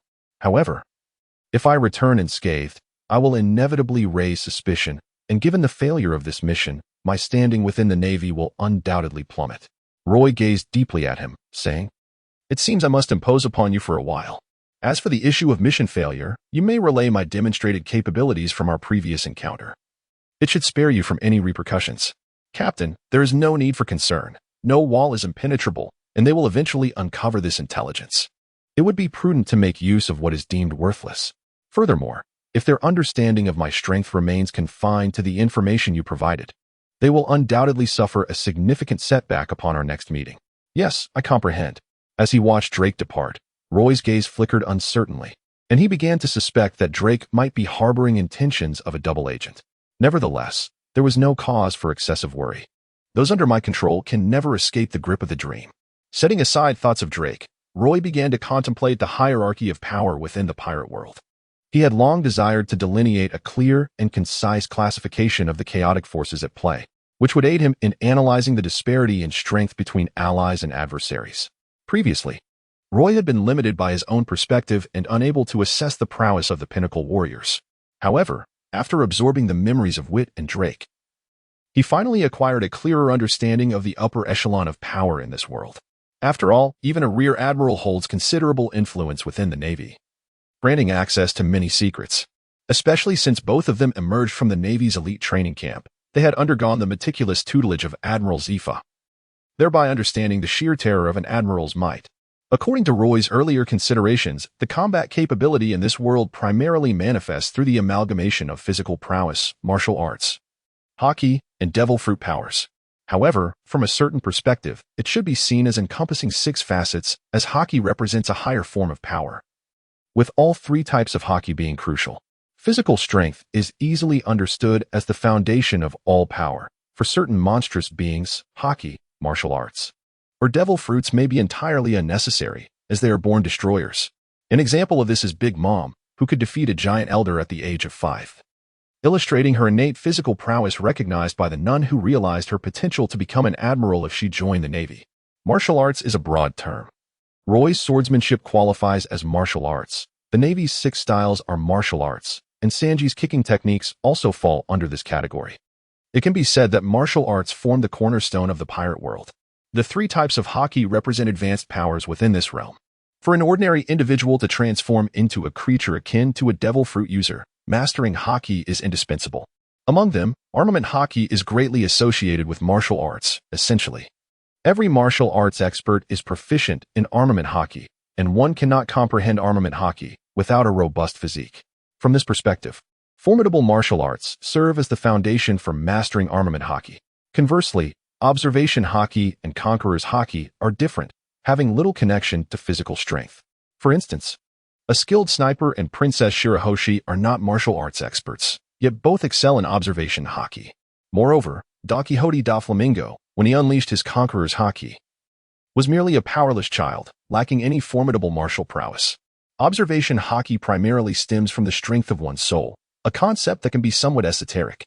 Thus, in the pirate world, most strong individuals can grasp observation Haki, yet few attain an elevated mastery of it. This is partly due to many not valuing observation Haki and partly because, compared to the tangible armament Haki, observation Haki is indeed challenging to cultivate. As for the notion that conqueror's Haki is innate, Roy has never subscribed to such beliefs. In his view, conqueror's Haki is a material manifestation of one's own aura, which is predominantly influenced by personal will, capacity, and status. What defines a conqueror is the unwavering will to never bow, the capacity to encompass the world, and the stature to command the seas. Nevertheless, compared to the other 2 factors, status is merely an embellishment. as the essence of a conqueror lies in their mental fortitude. Roy roughly categorizes the strengths of individuals into 4 phases and 20 levels. The first phase, ranging from V1 to V5, encompasses everyone from novices who have just embarked upon the seas to formidable warriors who command the oceans. Notably, V5 represents the pinnacle that most individuals in the pirate world can aspire to throughout their lives. The second phase, spanning V6 to V10, signifies a transition into the realm of the extraordinary, marked by the possession of one or more remarkable abilities. Individuals at this level, such as those mastering the art of swordsmanship to the extent of slicing through iron, are often regarded as monsters among men. For instance, prior to this, Roy, along with Wit's swordsmanship and Drake's fruit mastery, were all rated at V10. Of course, Roy's ability to best both opponents stems from his mastery of observation, Haki, and fruit powers, both rated at V10. In terms of combat prowess, naval officers from colonels to brigadier generals, as well as pirates with bounties ranging from 50 million to over 100 million, generally fall within this tier. The third phase, ranging from V11 to V15, is characterized by those who are truly the elite among the strong. Within the Grand Line, these individuals command respect as dominant figures. Those who achieve this level of swordsmanship earn the esteemed title of Swordmaster. Typically, vice admirals in the Navy belong to this tier. While the classification for pirates is less straightforward, with bounties typically between 200 million and 500 million indicating this caliber. The fourth phase, encompassing V16 to V20, represents the pinnacle of the pirate world, including legendary sword masters and those who have awakened the powers of devil fruits. These individuals are renowned across the seas, holding titles such as the 4 Emperors, Admirals, Warlords of the Sea, top officers of the 4 Emperors, prospective admirals, and various formidable figures hidden within the Revolutionary Army, various kingdoms, and the world government. In Roy's perspective, the 4 Emperors should possess at least 2 abilities or more rated at V20, while admirals would have 1 or more abilities reaching this level. The Warlords of the Sea present a more ambiguous picture, with some, like Dracul Mihawk, achieving V20 in swordsmanship, while others, such as Crocodile and Gecko Moria, may only reach a maximum of V15. The existence of such disparities is not surprising. Individuals in the pirate world do not possess the same penchant for categorization as Roy. This realm is grounded in reality, where the assessment of a strong individual's capabilities is often based on their accomplishments. Crocodile, despite not being a warlord in strength, is a formidable natural devil fruit user. And even if he lacks the power of a warlord, he undoubtedly possesses the potential to rise. Moria, on the other hand, has faced Kaido and lived to tell the tale, a feat that, despite his personal shame, serves as ample evidence of his strength in the eyes of most. Thus, while Moria may originally have been considered to possess the strength of a warlord, the inherently idealistic nature of the pirate world, where unwavering belief equates to power, has led him to doubt himself, resulting in a decline in his capabilities. Chapter 66. The wind has risen after analyzing the strengths of various factions. Roy's once inflated ego, stemming from his recent ascension to the level of a swordsman, finally subsided once more. In the vast ocean, countless formidable beings exist. The arrogant shall inevitably be submerged by the relentless tides of time. Only those who can endure solitude, like steadfast rocks, can withstand the tumultuous waves and emerge unscathed. Stripped of superficiality, Roy glanced at the comprehensive capabilities outlined by the OW system. Name: Roy. Age: 16. Fruit ability: Level V10 Basic. Hypnosis, Dream Theft, Dream Control, Intermediate, Reflection, Illusion. Dream Domain Physical Attributes: Strength, V10, Speed, V10, Defense, V8, Recovery, V8 Martial Arts, Swordsmanship, V13 Swordmaster, Moonwalk, V10, Shave, V10, Iron Block, V5, Paper Drawing, V5, Finger Gun, V3, Galefoot, V3. The latter 3 techniques were recently acquired from White and Drake. Observation Haki, V10 Enhanced Senses, 6th Sense Combat Rating, Elite Rear Admiral. Although Roy's mindset was no longer inflated, he did not belittle himself. With the prowess he displayed, as long as he did not encounter the most formidable opponents at sea, he could navigate through challenges with ease. Strength was his foundation, and with his current enhancements, he could gradually implement some of his prior plans.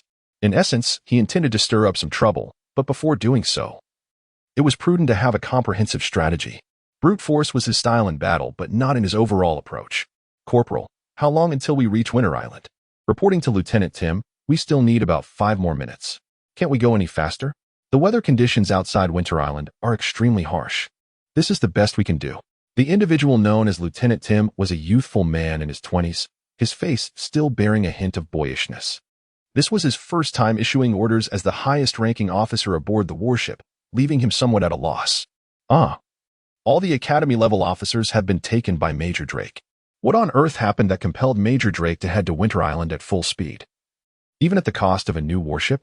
I hope nothing dire has occurred, Tim pondered anxiously. Lieutenant Tim, something's wrong. A panicked voice interrupted his thoughts. What is it? You should come and see for yourself. The battle. It is too brutal. Tim's heart raced, and he hurried to the deck, gazing into the distance.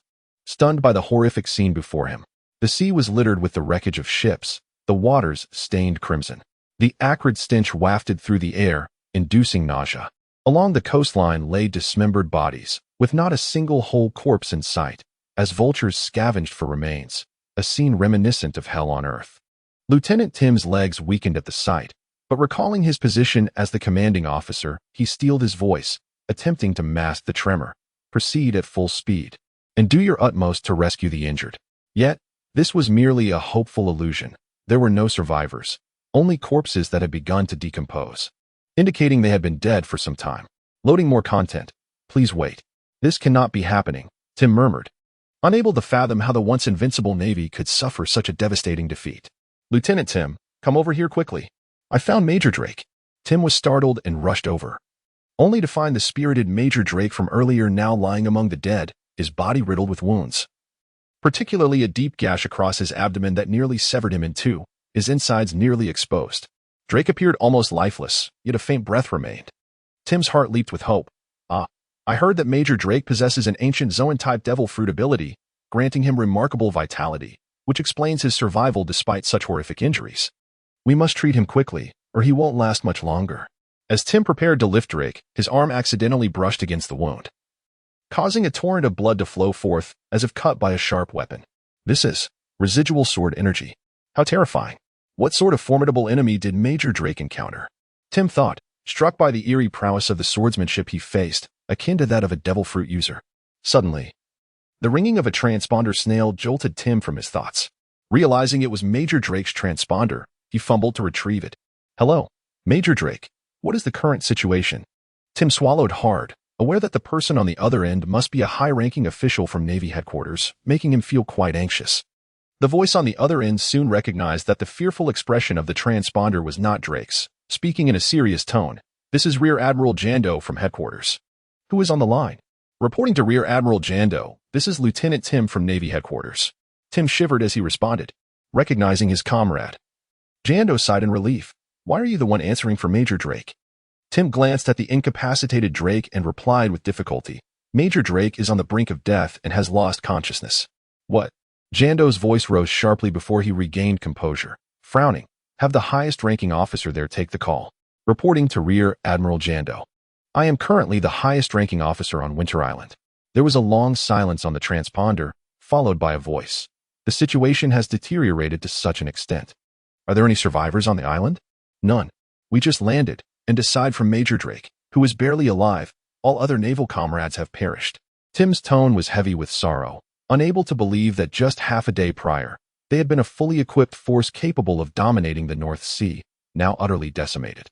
In that case, ensure Major Drake's life is preserved. Transport him to the nearest base for treatment, and once stabilized, send him to Navy headquarters for further care. Yes, I will ensure the order is carried out. After Tim hung up the transponder, more naval officers arrived. Lieutenant Tim, we have thoroughly searched the entire island and confirmed that no one else survived apart from Major Drake.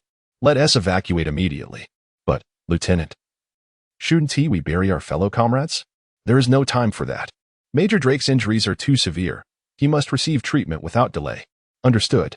Chapter 67. Great turmoil at the naval headquarters with a resounding clap. Jander stood up in fury, his colossal fist crashing down upon the desk before him. Given his giant stature, the desk was utterly obliterated in an instant. That despicable scoundrel. This is nothing short of a blatant provocation to the Navy. A direct challenge to the world government.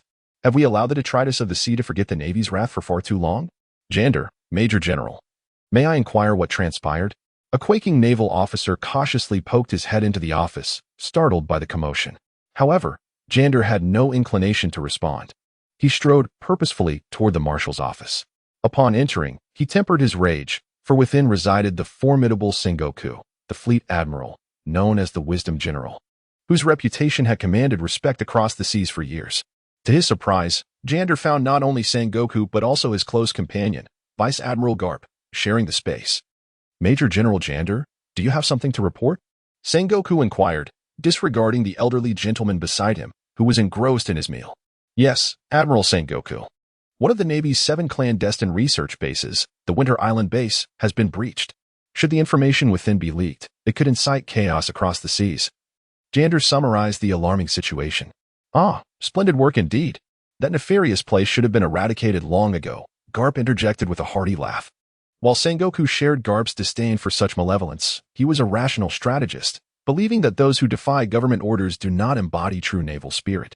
"So, we are still uncertain as to who orchestrated the attack on the base?" "Precisely. We must await Major Drake's awakening to ascertain the identity of our adversary. However, I propose we conduct preliminary investigations. The power capable of breaching Winter Island's defenses is certainly limited. Narrowing our search to the North Sea should yield results," Jander suggested. Sengoku furrowed his brow. "Are you implying that Drake may have betrayed the Navy?" "That is merely a possibility, as he is the sole survivor. None can discern what transpired during the incident. Thus, I recommend 2 precautionary measures. First, we should compare our findings with Drake's account to determine if he has concealed any truths. Second, we should monitor his activities to see if he has contacted any other factions. If he proves trustworthy, we can reward him accordingly." Jander's reasoning was astute. Yet, unbeknownst to him, a certain ability exists, one that transmits information through dreams, which could render his preparations futile. Sengoku's brow tightened. Instinctively sensing the potential peril of this course of action, it could indeed dampen the morale of his subordinates. Nevertheless, from the perspective of the world government, this approach appeared more prudent. As Jander suggested, compensating afterward could suffice. "Very well, we shall proceed as you recommend." The sound of Garp crushing his snack echoed through the room. "You 2 fools. Instead of devising strategies to address the crisis, you are preoccupied with suspicion towards your own. Is this the so-called justice of the Navy?" Garp exclaimed in exasperation. Yet, being a veteran of the Navy, he was not as deeply entrenched in loyalty to the world government as Sengoku. Recognizing he could not sway their decisions, he slammed the door and departed in frustration. "Forget that old curmudgeon," Sengoku muttered, shaking his head as his goat-like beard swayed. "We must impose a lockdown in the North Sea to prevent that information from reaching the Revolutionary Army. Otherwise, we could face significant complications." "Yes, sir." After watching Jander leave, Sengoku removed his glasses, rubbed his eyes, and sighed. Certain sacrifices are inevitably required for the peace of the seas. After all, darkness and light are but 2 sides of the same coin. The Navy's role is to strive to expand the light. Run. The Navy is coming. Damn it. Have these Navy fools lost their minds? Why are they suddenly so invigorated? On the streets, a legion of Navy personnel surged forth, sending pirates scattering in every direction, creating a scene of utter chaos, as if a storm were brewing. This turmoil was not confined to a single kingdom. The entire North Sea was engulfed in this disarray. In a dim underground chamber, a group of pirates huddled on the damp floor, all downtrodden refugees. "Damn it. How long will this cursed lockdown last? I can't endure a day without wine and women," grumbled a pirate with a scar on his cheek. "Idiot. Keep your voice down. Do you want to attract the Navy and end up in that infamous impel-down prison?" At the mention of that terrifying name, the previously fierce pirate shrank back. Yet, another pirate, sword ever at the ready, scoffed. "Don't be ridiculous. For scum like us, capture means immediate execution. Only the notorious pirates of the North Sea qualify for imprisonment and impel down, and only their capture serves as a deterrent." Though the first 2 pirates had intended to argue, they fell silent upon recognizing the speaker, a brawler from another pirate crew, boasting a bounty of 8 million berries. While trivial compared to the grander pirates, he was nonetheless regarded as a figure of significance among those with no bounties. Under normal circumstances, such a gathering of pirates would likely erupt into chaos. However, the looming threat of the Navy had quelled their desire for infighting. Their priority was to weather this storm unscathed. "Boss, you're well informed. Do you know why the Navy has suddenly imposed a lockdown, and how long it might last?" One pirate, eager to curry favor, approached with a hopeful demeanor. The duration of the lockdown depends on the whims of those high-ranking Navy officials. As for the reason, I happen to know a thing or two. Initially reluctant to engage with these lowly pirates, he found himself growing weary of the oppressive atmosphere in the underground chamber and decided to share some insights. Are you familiar with the Phantom Blade pirates? Of course. The room erupted into a buzz. The meteoric rise of the Phantom Blade pirates from obscurity to dominance was nothing short of legendary, making them idols in the eyes of these lesser pirates, who remained ever vigilant about their exploits. Well, the Navy suffered a significant setback at the hands of the Phantom Blade pirates, losing several strongholds and even a commodore, he continued.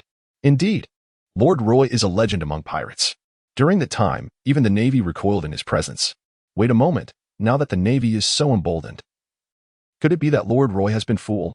If a pirate of Lord Roy's caliber were captured, the Navy would have trumpeted it far and wide. Humph. I've heard from the captain that the Navy likely suffered another crushing defeat at Lord Roy's hands, which is why they resorted to this lockdown to salvage their pride.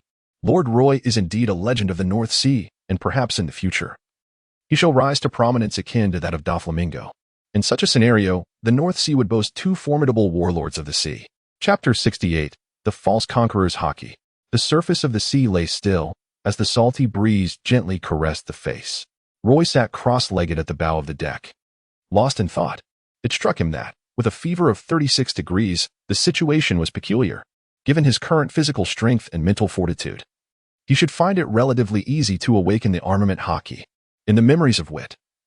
The physical prowess required to master the armament Haki had been far inferior to his present capabilities. Was there something he had overlooked? Regrettably, the materials concerning the armament Haki were still too scant to form an accurate judgment. Captain, I sense something amiss. Jean approached, his expression slightly grave, interrupting Roy's contemplation. His words drew the attention of the crew, prompting Roy to turn with curiosity and inquire, "What is it?" "It appears we may be under surveillance. Since we entered this maritime region, we have not encountered a single vessel, as if this area has been thoroughly cleared," Jean explained.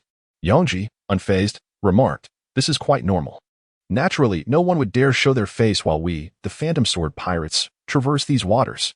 Those cowardly souls must have fled the moment we arrived, long before we even noticed." "I initially thought the same," Jean continued, "but while training my observation Haki just now, I sensed a vague presence of hostility."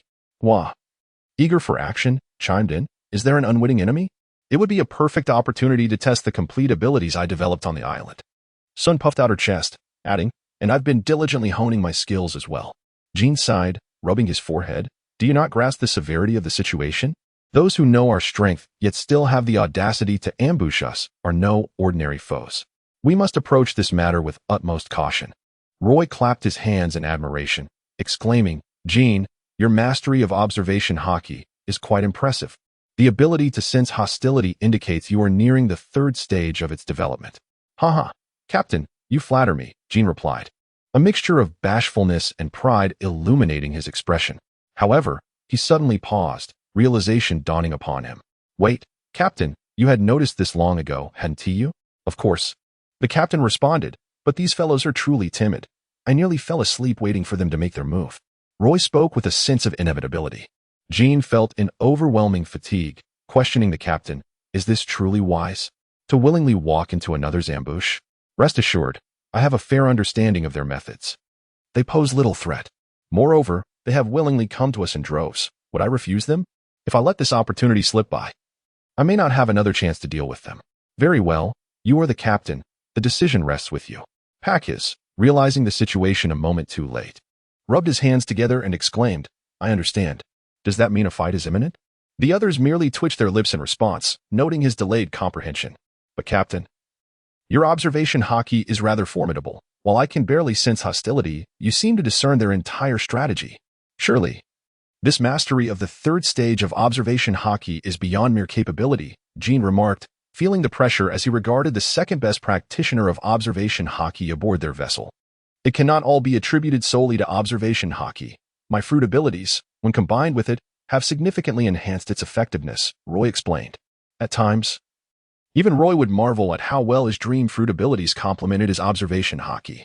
The practice of observation Haki spurred the development of his fruit abilities, and vice versa, primarily because both are intrinsically linked to the strength of the soul. "So, Captain, what shall we do now?" Shall we simply linger here? I have no time to play games with them.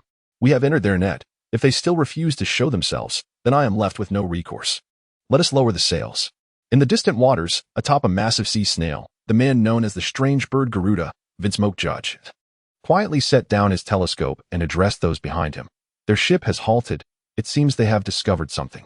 In that case, there is no need for subterfuge. Let us signal the others. With a resounding pop, brilliant fireworks exploded over the sea. Roy took notice and remarked, "They are quite decisive this time. And they do not intend to conceal their actions from me. They appear to be quite confident." Soon, a fleet surged forth from all directions, banners obscuring the sky. Gleaming armor dazzling in the sunlight, a sight that could instill a sense of despair in the heart of any beholder. Roy soon discovered that the adversaries surrounding them were not a singular force, but rather a chaotic amalgamation of dozens of factions, both large and small. Among them, the most formidable fleet belonged to the Vinsmoke family, followed closely by the Slaughter Pirates and the Plant Pirates. A captain of a minor pirate crew, perhaps seeking to make a name for himself or pressed by the oppression of the Phantom Blade Pirates, boldly taunted Roy. "So you're Phantom Blade, Roy, are you?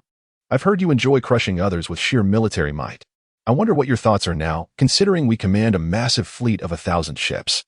With a plume of smoke wafting from the barrel of a gun, Roy chuckled. Such insignificant fish should refrain from speaking. The captain's time is far too precious. What a terrifying sniper, capable of delivering a fatal blow from several kilometers away. The fallen individual was no mere fish. He was the captain of the Blood Shark Pirates, with a bounty of 37 million berries. This level of terrifying prowess was merely that of a subordinate within the Phantom Blade Pirates. Just how formidable must Roy be? I pondered, in terms of momentum, why does it feel as though we are the ones encircled?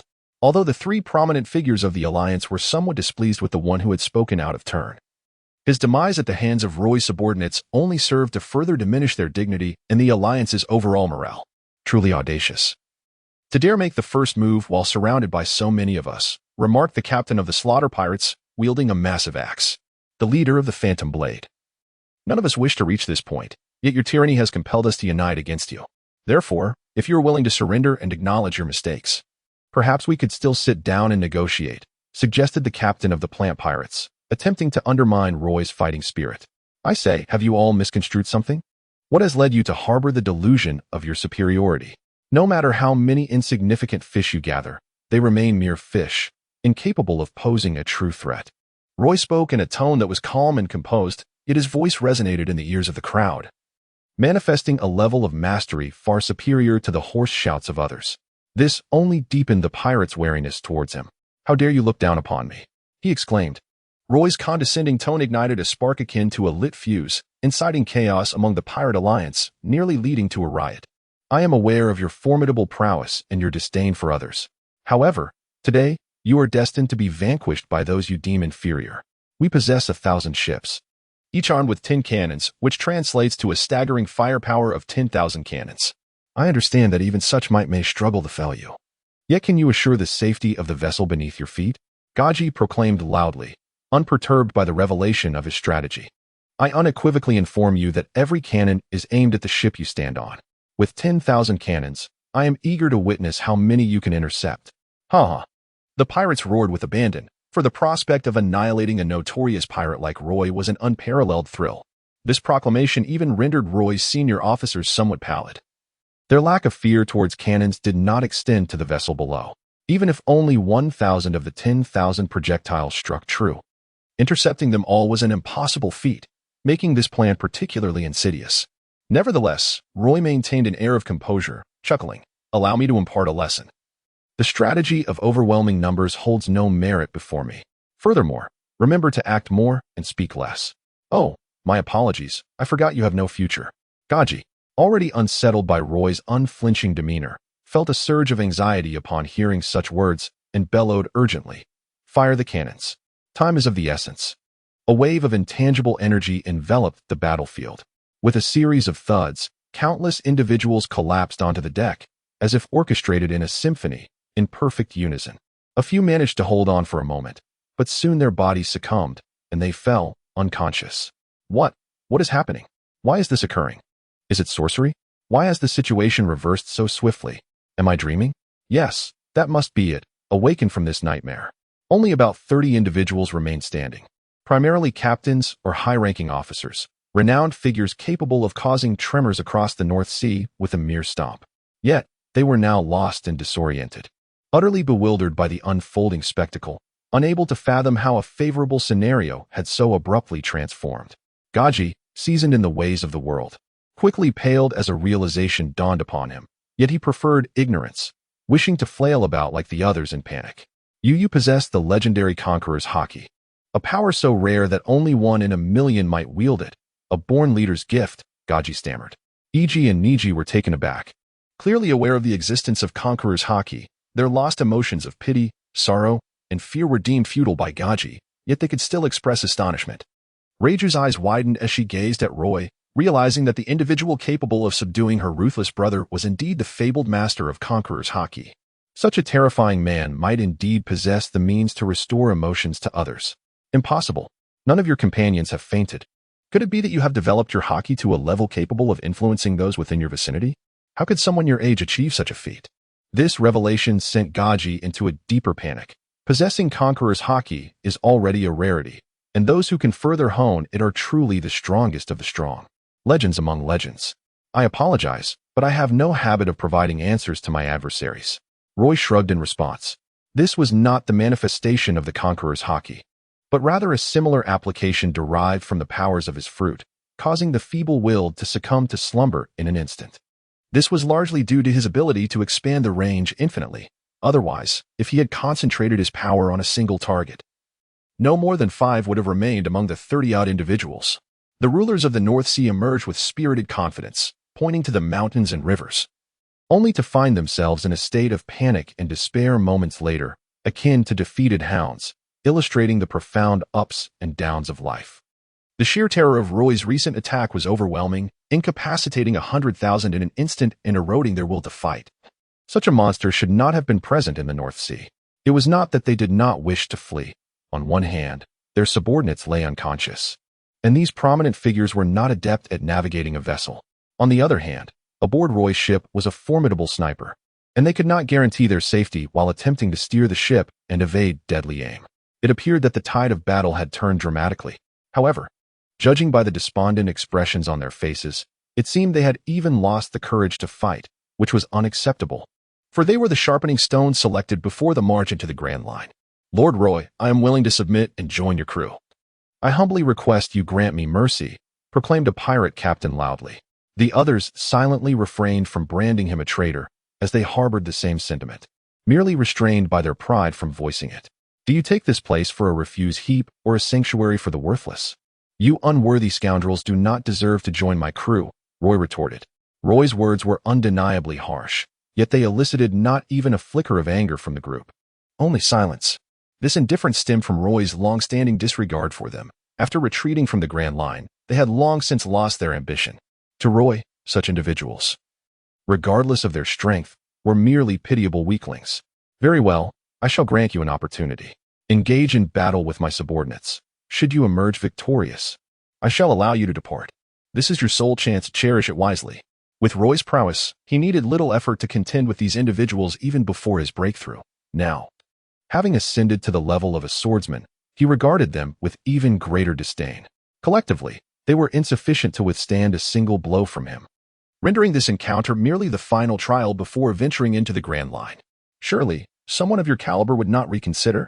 The flamboyant captain of the plant pirate crew hastily attempted to provoke Roy. Rest assured, I harbor no concern for your lives. Individuals of your ilk shall never pose a threat to me. Upon hearing Roy's proclamation, the pirates felt an overwhelming sense of humiliation. Yet they soon found their breaths growing heavy. None wished for death, particularly not those of their stature. Moreover, they believed that even if they were no match for Roy, they surely could overcome his subordinates. Some pirates even began to grapple with the notion of restraining their strength, pondering the consequences should they inadvertently slay one of Roy's men and invoke his wrath. Ah, Captain, are we to engage in yet another battle?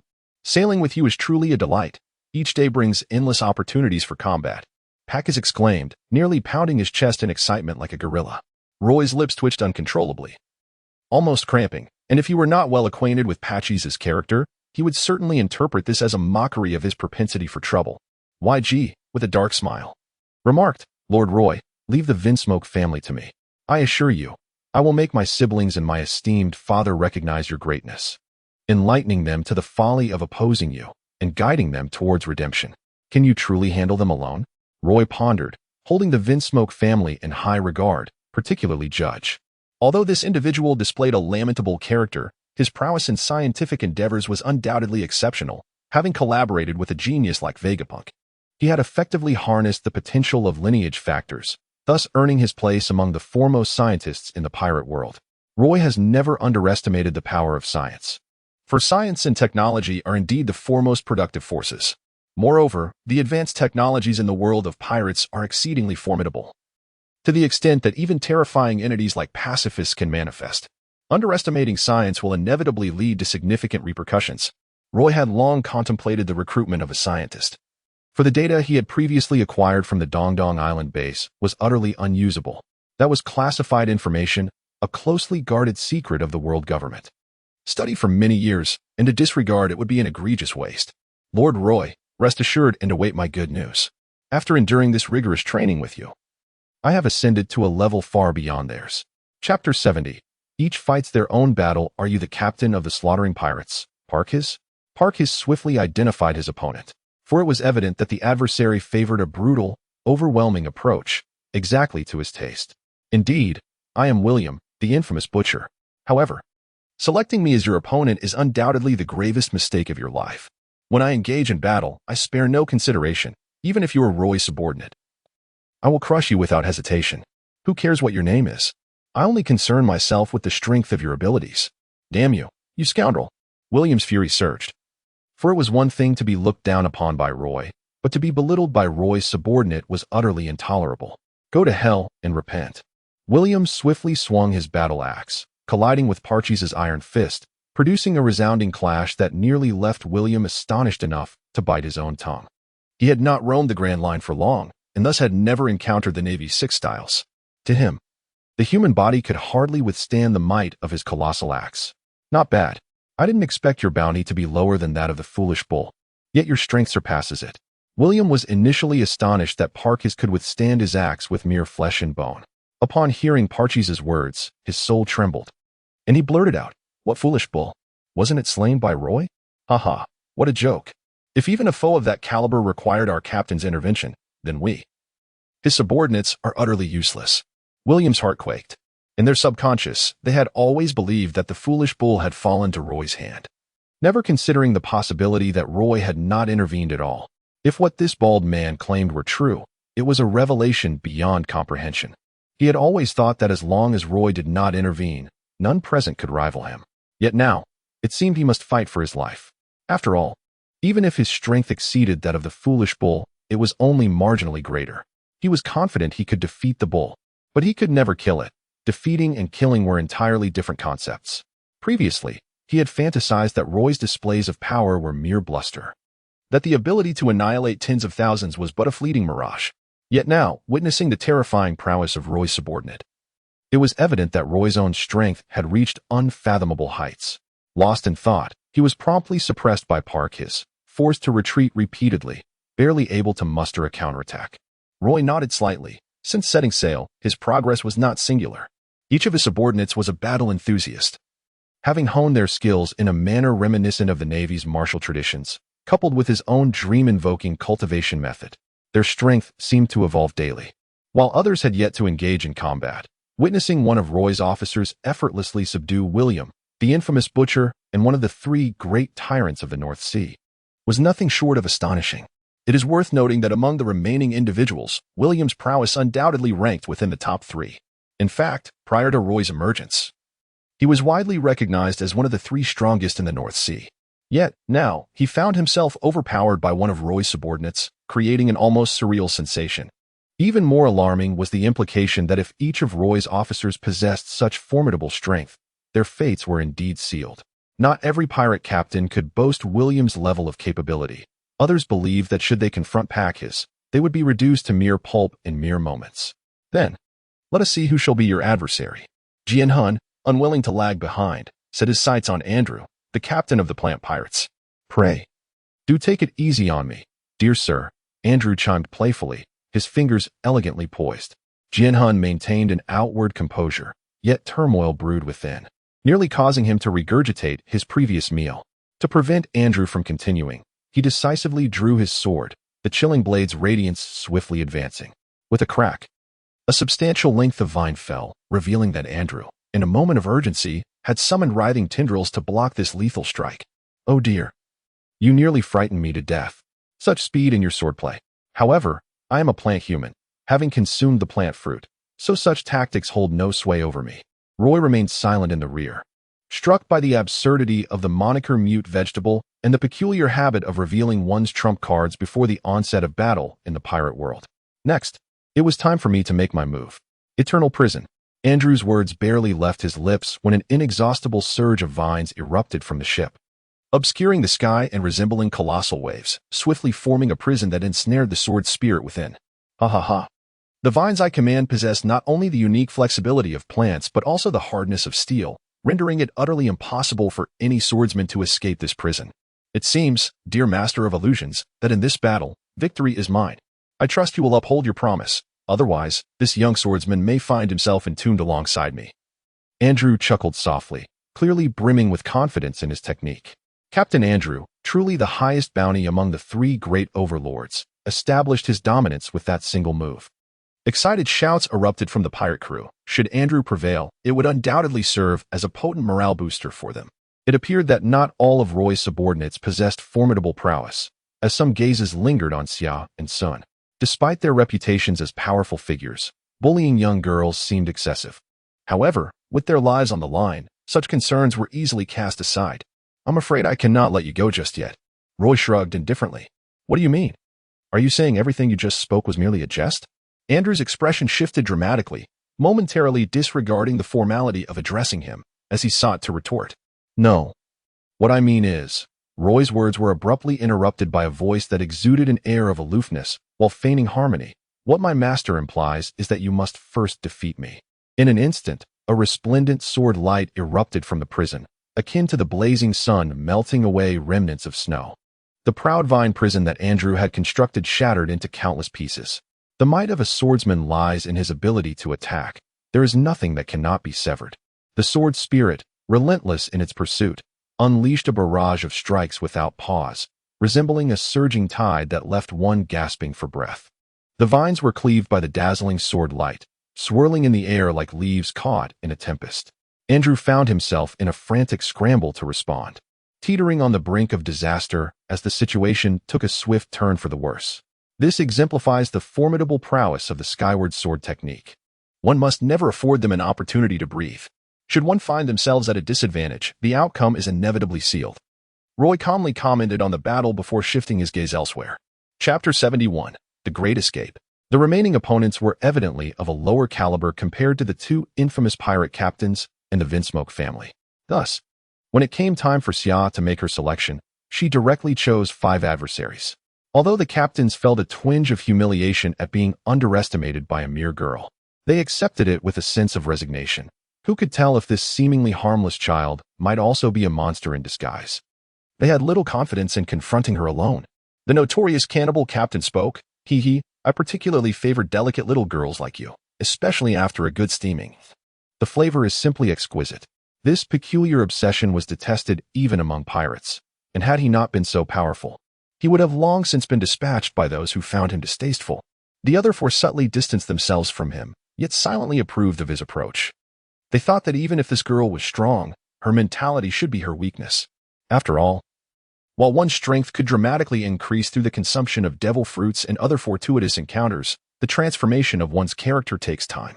However, their hopes were soon dashed as Xia remained utterly unfazed by the cannibal's threat, treating it as casually as a routine greeting. For someone like her, who had once returned from the depths of hell, such a level of menace was laughable. It couldn't even stir a ripple in her heart. Is this your dying wish? Xia's expression was as frigid as unyielding ice. The cannibal was momentarily taken aback, then erupted with rage at being scorned by what he viewed as his prey. I've changed my mind.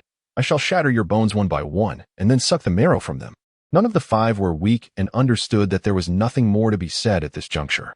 Since psychological tactics had failed, they would have to rely on their own prowess. They truly did not believe that these seasoned fighters could be bested by a mere girl.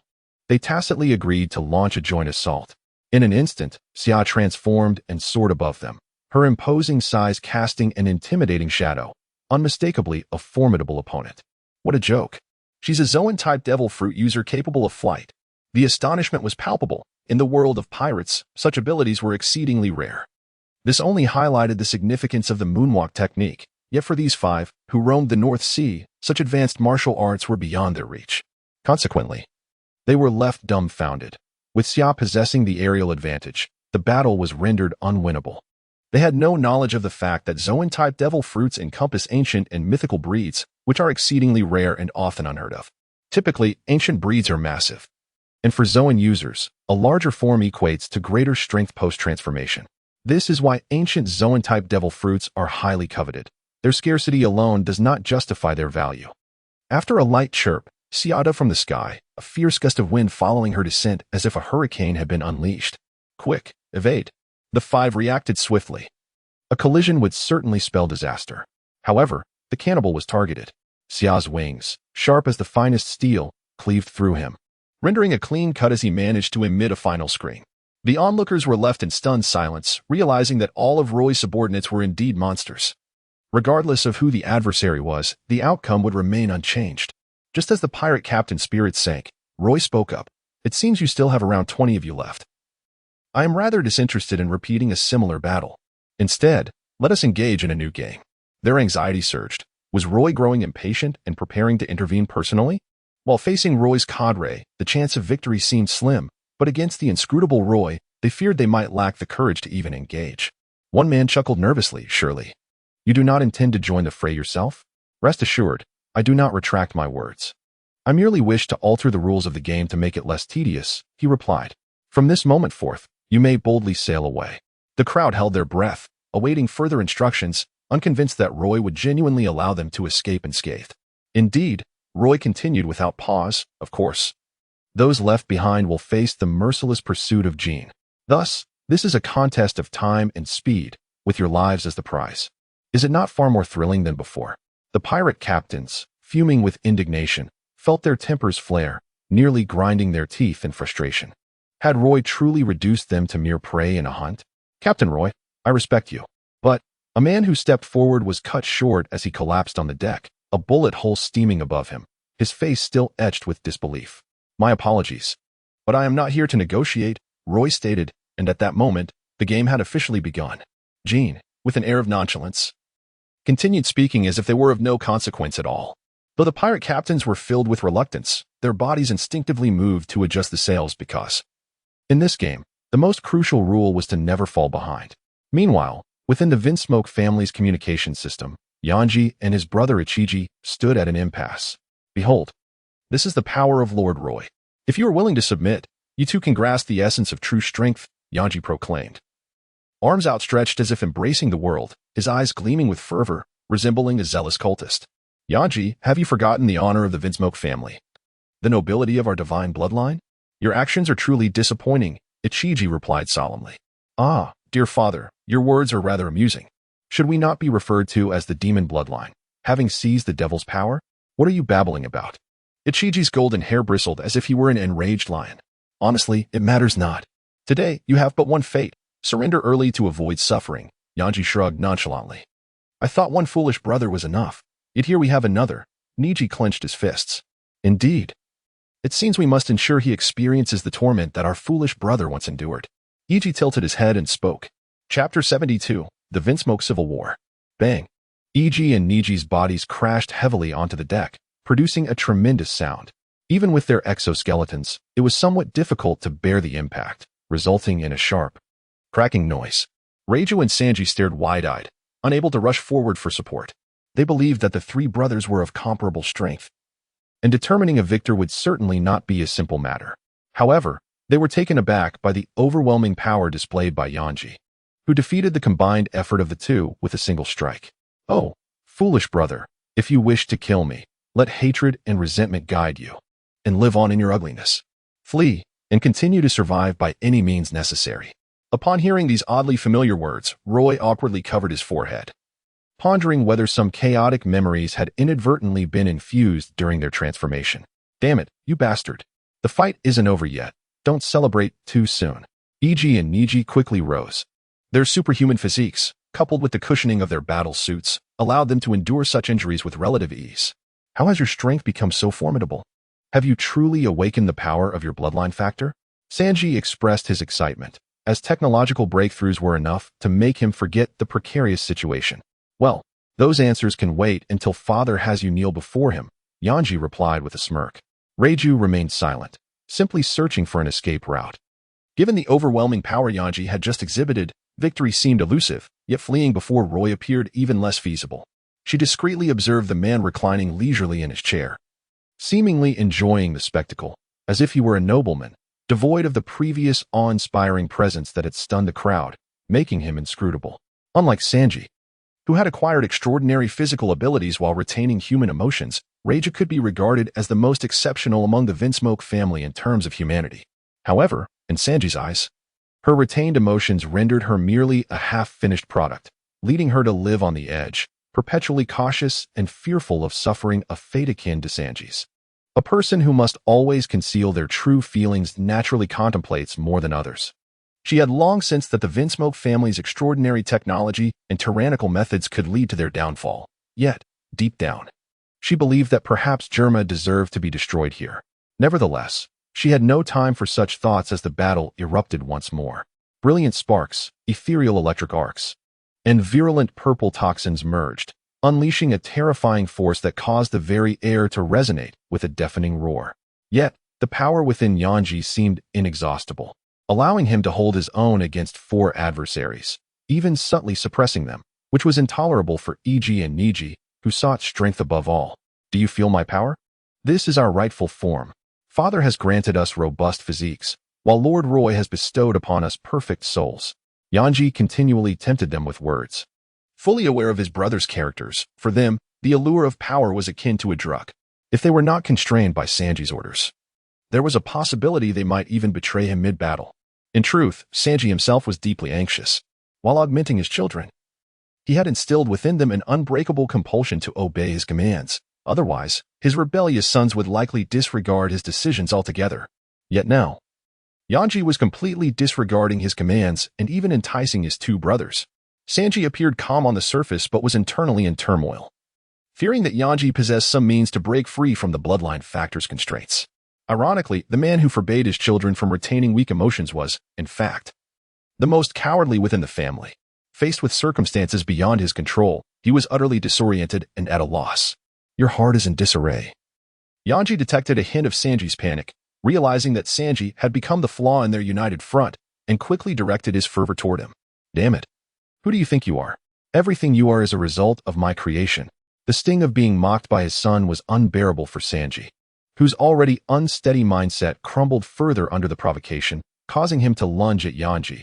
Electromagnetic thrust. Is this yet another display of high-tech power? Forgive my candor, but without your advanced gadgets, you are less than a toothless lion, merely a waste. Yanji further provoked him. Stop. Reiju recognized the impending danger as Sanji charged forward, urgently attempting to intervene. However, in his fury, Sanji was deaf to her warnings and charged relentlessly ahead. Boom. The electrified spear clashed against an unyielding mountain, shattering into fragments. Sanji, momentarily stunned, fell victim to Yanji's opportunity and was smashed into the deck. Yield. Now, only the 3 of you remain, and there is no hope left. Note that when I say only the 3 of you, I am not merely referring to this battlefield. Upon hearing this, Reiju and the others realized that the previously tumultuous sea had, unbeknownst to them, returned to tranquility, and the battles elsewhere had long since concluded. They had been so engrossed in their fierce struggle that they failed to notice Roy's fleet had completely surrounded them, with even his subordinates appearing as mere spectators. The notorious pirate captains, who had once dominated the North Sea, now lay lifeless, and even those who had attempted to flee were scattered like debris. Silent and still, none had escaped the onslaught of Roy's lethal aim. In light of this situation, Niji and Iji remained remarkably calm, for they were devoid of any fear. Reiju, too, was indifferent. She had anticipated this outcome and had merely sought to resist as best as she could. Why is this happening? Tell me this isn't real. I have yet to avenge the nations of the North Sea, and I have not completed the revival of Germa. How can I perish here? A dissonant voice shattered the eerie stillness. Father, you truly are a grotesque sight. The first to mock was Iji, Death, perhaps, holds some intrigue, Niji laughed. Not mocking, but rather displaying a deeper disdain in Sanji's eyes. What is so amusing to you too? Do you not comprehend our current predicament? Sanji sat slumped on the deck, tears and snot streaming down his face. Ha ha ha, dear father, your words are utterly laughable. Have you forgotten that it was you who stripped us of our emotions, rendering us indifferent to the lives and deaths of others? Thus, we are the very monsters you crafted. Yanji laughed heartily, unabashedly embracing his identity as a monster. Chapter 73, The Curtain Falls. Sanji was taken aback, opening his mouth yet finding himself at a loss for words, eventually lowering his head in despair, lost in thought. Iji and Niji appeared unfazed, as if they were not the protagonists in this dialogue, displaying a dispassionate demeanor. Reiju stared at Yanji in astonishment, for such words did not seem to stem from someone devoid of emotions. She inquired, have you truly regained the emotions you lost, enabling you to defy Father S orders? Who would have thought that Yongji was deeply troubled, scratching his head in frustration? If it weren't for those fragile emotions, I wouldn't have been so lenient, and the battle wouldn't have dragged on until now, leaving me to appear so disgraceful before Lord Roy. Is that truly the case? It seems to me that you seldom hold back during combat, Pack has remarked, stroking his bald head with an innocent expression. More content is loading. Please wait. This site only supports mobile browser access. If you see this paragraph, it means the chapter content failed to load. Please close your browser's reading mode, immersive mode, novel mode, and disable any ad-blocking features, or copy the URL to read in another browser. I believe he is merely afraid of our disdain, which is why he is making such claims, Jean teased with a smirk. Yongji, feeling exposed, turned around and shouted in frustration, you two fools. It's not the same. Although I may have my differences with these guys, they are still my family. In the past, it was manageable, but now I truly find it difficult to bring myself to strike. It's no wonder, given his initial defeat of Niji with EGS strength. It's improbable for him to have engaged us for so long. I thought he was merely exhausted, but it seems he was intentionally holding back. It appears that aside from Sanji, another brother has genuinely transformed into a true person, Reiju mused with a sense of relief. I can't believe I was defeated by someone who has rediscovered such trivial emotions. How embarrassing, Iji spat in annoyance. My apologies then. To me, these weak emotions are merely an ephemeral existence. However, since Lord Roy has urged me to reclaim them, it must hold a significance beyond my comprehension, Yongji declared, donning a naive demeanor that left Reiju somewhat speechless. What astonished her even more was that Roy's other subordinates nodded in fervent agreement, revealing the unshakable status he held in their hearts. Gaji, on the other hand, gazed blankly, murmuring to himself, it's impossible. Could it be that I was truly wrong? Emotions are something that can be learned to conquer and master, but must never be suppressed or evaded. Otherwise, an incomplete person can never venture far upon the vast sea. Roy descended from the air, embodying the very essence of a formidable king. Upon hearing his words, the expressions of those present shifted dramatically. Then, addressing Gaji, Roy remarked, there is no need for such tears. I believe I have never declared an intent to eliminate you. Gaji, wiping away his tears, appeared as one who had narrowly escaped disaster, revealing that the deaths of the pirate captains had unnerved him, leading him to assume that Roy intended to annihilate all adversaries without exception. Thank you, Lord Roy. I shall serve you with utmost dedication. He was not foolish and understood that Roy valued his scientific prowess above all else. Gaji was inherently a hypocritical and selfish individual, often masquerading as a benevolent father or a stern king in front of others. Yet, at this moment of peril, he had cast aside his facade, fully revealing his vulnerability without concern for how others perceived his weakness. Ichiji and Niji, though unable to defy Gaji's orders, silently scorned his cowardice.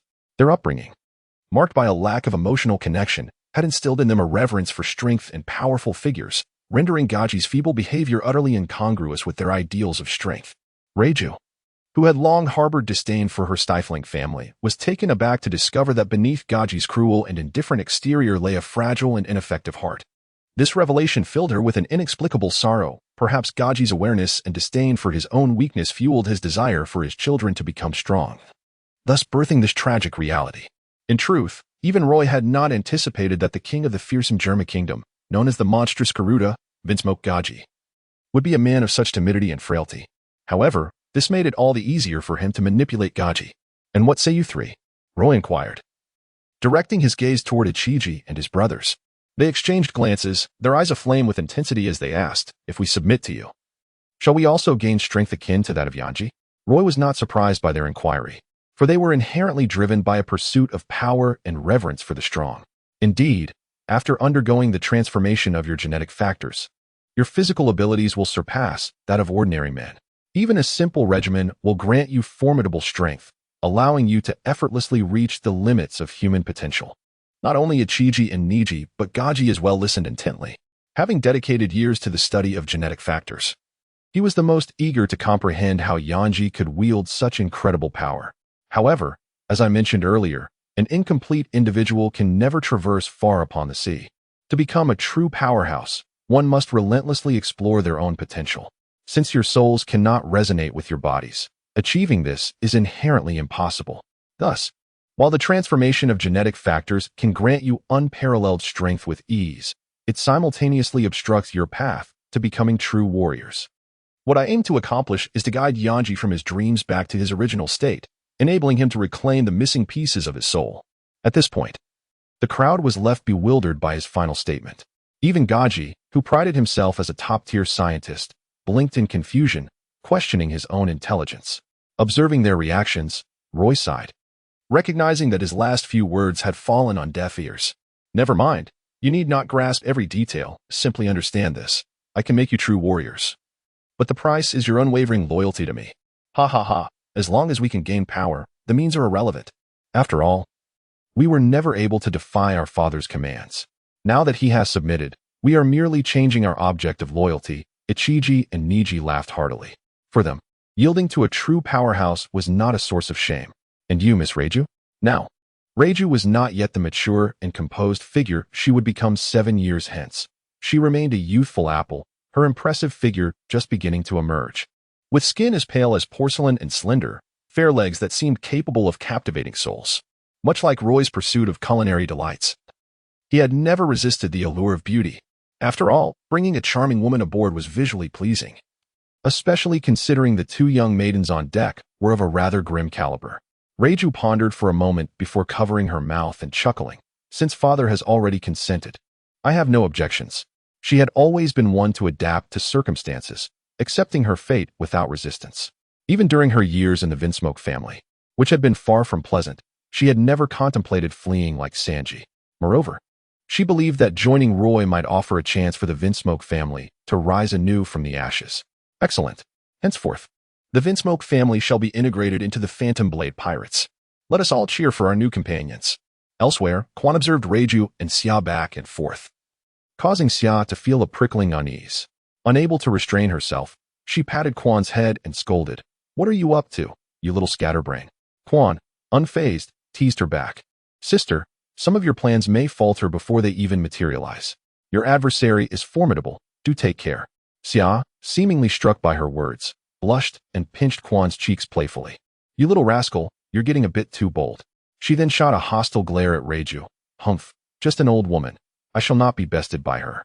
Reiju, initially amused by the unfolding drama, suddenly sensed Xia's intense hostility and was left utterly confused. Chapter 74. The Navy's Secret Council report to Admiral Sengoku. Rear Admiral Drake has regained consciousness. General Jander requests your presence at the hospital. The messenger stood at the office door, delivering the news. "Oh, is that so? It seems we finally have some good news," Sengoku remarked, easing his furrowed brow. He glanced at the document before him, emblazoned with the image of a sword shrouded in mist, and handed it to the goat beside him, who was munching away, before striding purposefully out of the office. When Sengoku arrived at Drake's private medical room, several vice admirals were already present, including an individual he found particularly displeasing. Garbed in a long white robe and adorned with a peculiar mask, unmistakably a member of the world government's clandestine intelligence agency, Cipher Pole Zero.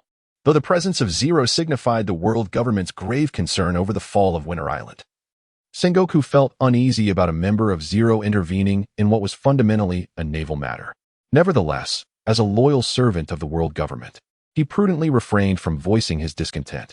In truth, not only the world government, but also the Navy had their reservations regarding the fall of Winter Island. They believed that only those prominent powers within the Grand Line could breach the Winter Island base. However, Their monitoring revealed no signs of any formidable forces operating in the North Sea. Do not underestimate the defensive capabilities of Winter Island. A rear admiral paired with 5 captains was more than sufficient to handle most situations, particularly in such a remote area of the North Sea. It was already quite extravagant to station an elite rear admiral there for decades. Moreover, Winter Island's most formidable safeguard was its self-destruct mechanism, a terrifying force capable of erasing an entire island from existence. In their perspective, even if Rear Admiral Witt were to face defeat, it seemed improbable that he would lack the opportunity to activate the self-destruct mechanism, a final bastion to ensure that classified information would not seep out, and indeed, the most reliable line of defense. In truth, had Roy not inadvertently breached the memory of the chief scientist on Winter Island and promptly dismantled the island's self-destruction device, the most likely outcome would have been the complete obliteration of the Phantom Blade pirate crew alongside the Winter Island base. Rear Admiral Drake, how do you feel now? Although he was eager to elicit a response, the responsibilities of the Fleet Admiral compelled him to prioritize his subordinates. Thank you, Fleet Admiral Sengoku. Actually, my condition has improved considerably, save for the wound on my abdomen, which remains vividly etched in my memory, Drake replied with a wry smile. Pressing his hand against his belly, the pain still faintly palpable through his clothing, his face betraying a deep-seated resentment. Upon hearing this, Sengoku recalled that when Drake had been brought back, a menacing sword aura had encircled his abdomen like a parasite, had it not been for Drake's robust vitality. Any ordinary individual would likely have perished. Do you know who the assailant was? There are certainly not many masters of such swordsmanship upon the seas. Giant General Giando, growing somewhat impatient, interjected, his booming voice resonating like thunder. Drake looked at him with a rueful expression and responded, in fact, General Giando, you should be more familiar with this individual than I am. Is that so? I don't believe I know any swordsmanship masters, Giando replied, puzzled. It was you who instructed me to capture a pirate named Phantom Blade Roy. Had you not shown me his bounty notice, I would have been utterly unaware of such a formidable figure emerging in the North Sea. Simultaneously, 2 voices exclaimed in surprise. Giando glanced at Sengoku, somewhat perplexed. But seeing the latter's furrowed brow in silence, he continued, this pirate, Phantom Blade Roy, is indeed a new generation in the North Sea. While his strength is considerable there, he would merely be an average contender on the Grand Line and could not possibly be your match, especially not in conjunction with Rear Admiral Witt. Giando spoke not only for Drake's benefit, but also to inform the others of the true nature of this so-called Phantom Blade. If a swordsman of that caliber is merely average, then I, as a Rear Admiral of the Navy, am hardly more than a minor figure, Drake muttered, his lips twitching. The other admirals present stiffened at his words, and even the usually silent Ozai sparkled with intensity. In the Grand Line, swordsmen undoubtedly represented the apex of power. Each one embodied formidable combat capabilities that could not be underestimated. Aside from Wano country, which produced many swordsmen, encountering one upon the seas was no trivial matter. Are you certain the opponent is truly a swordsman? Giando asked, his expression grave. If this pirate named Roy is indeed hiding his true strength, that would be one thing. Otherwise, to have grown so formidable in such a short span is truly terrifying. How could I possibly be mistaken? The scar upon me is a testament to his prowess. A single careless strike dashed all our hopes, and the battle prior felt like a mockery of our efforts. It appears we must reassess his combat abilities. We must eliminate him in the North Sea before he sets foot on the Grand Line. Otherwise, unforeseen complications may arise. Giando spoke with a heavy tone. There may not be time.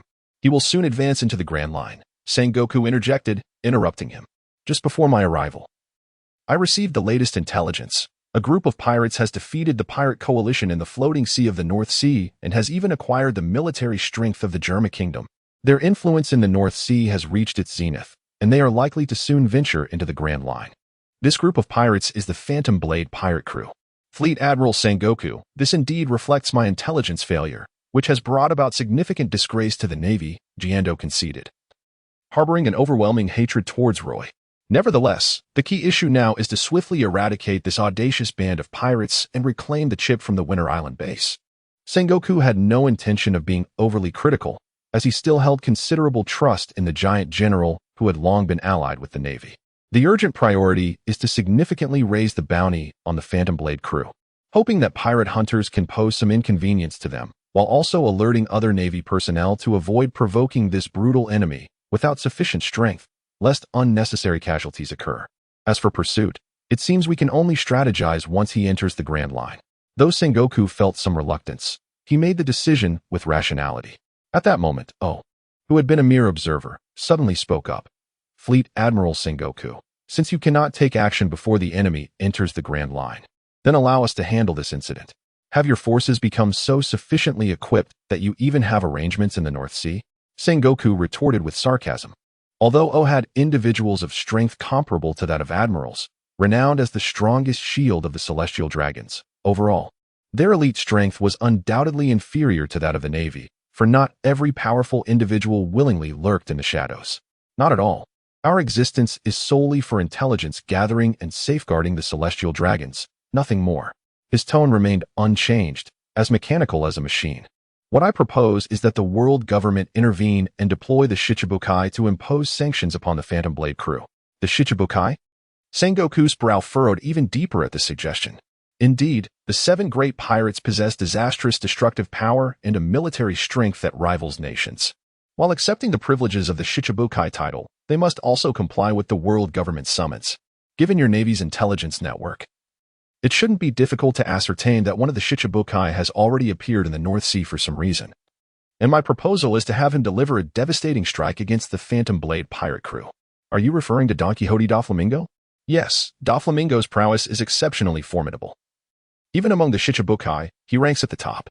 His involvement will undoubtedly yield no complications.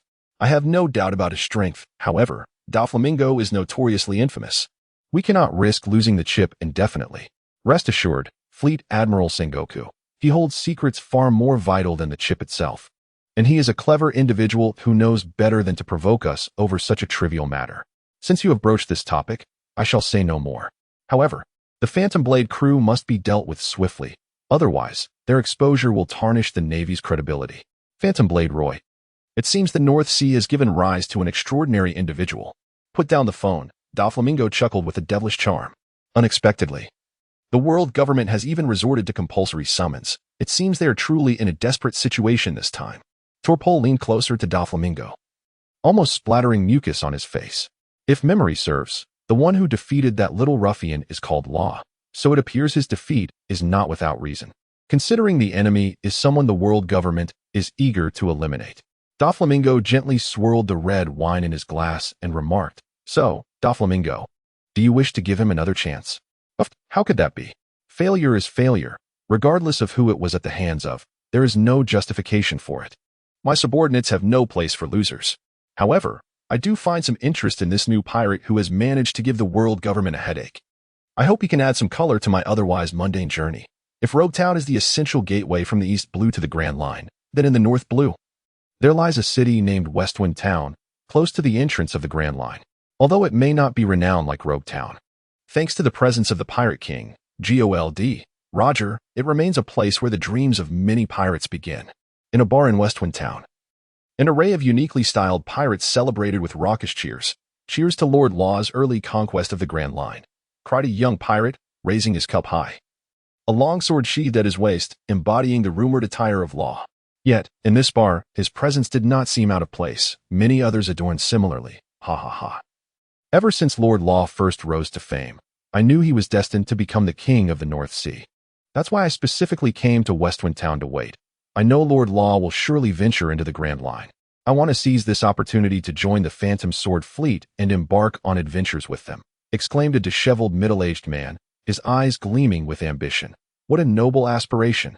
Who among us North Blue men wouldn't wish to board Lord Law's ship and brave the vast oceans? Indeed, the number of pirates gathering in Westwind Town has been increasing. I can wager that they share the same ambitions as we do. It seems we are all men of vision. Bang!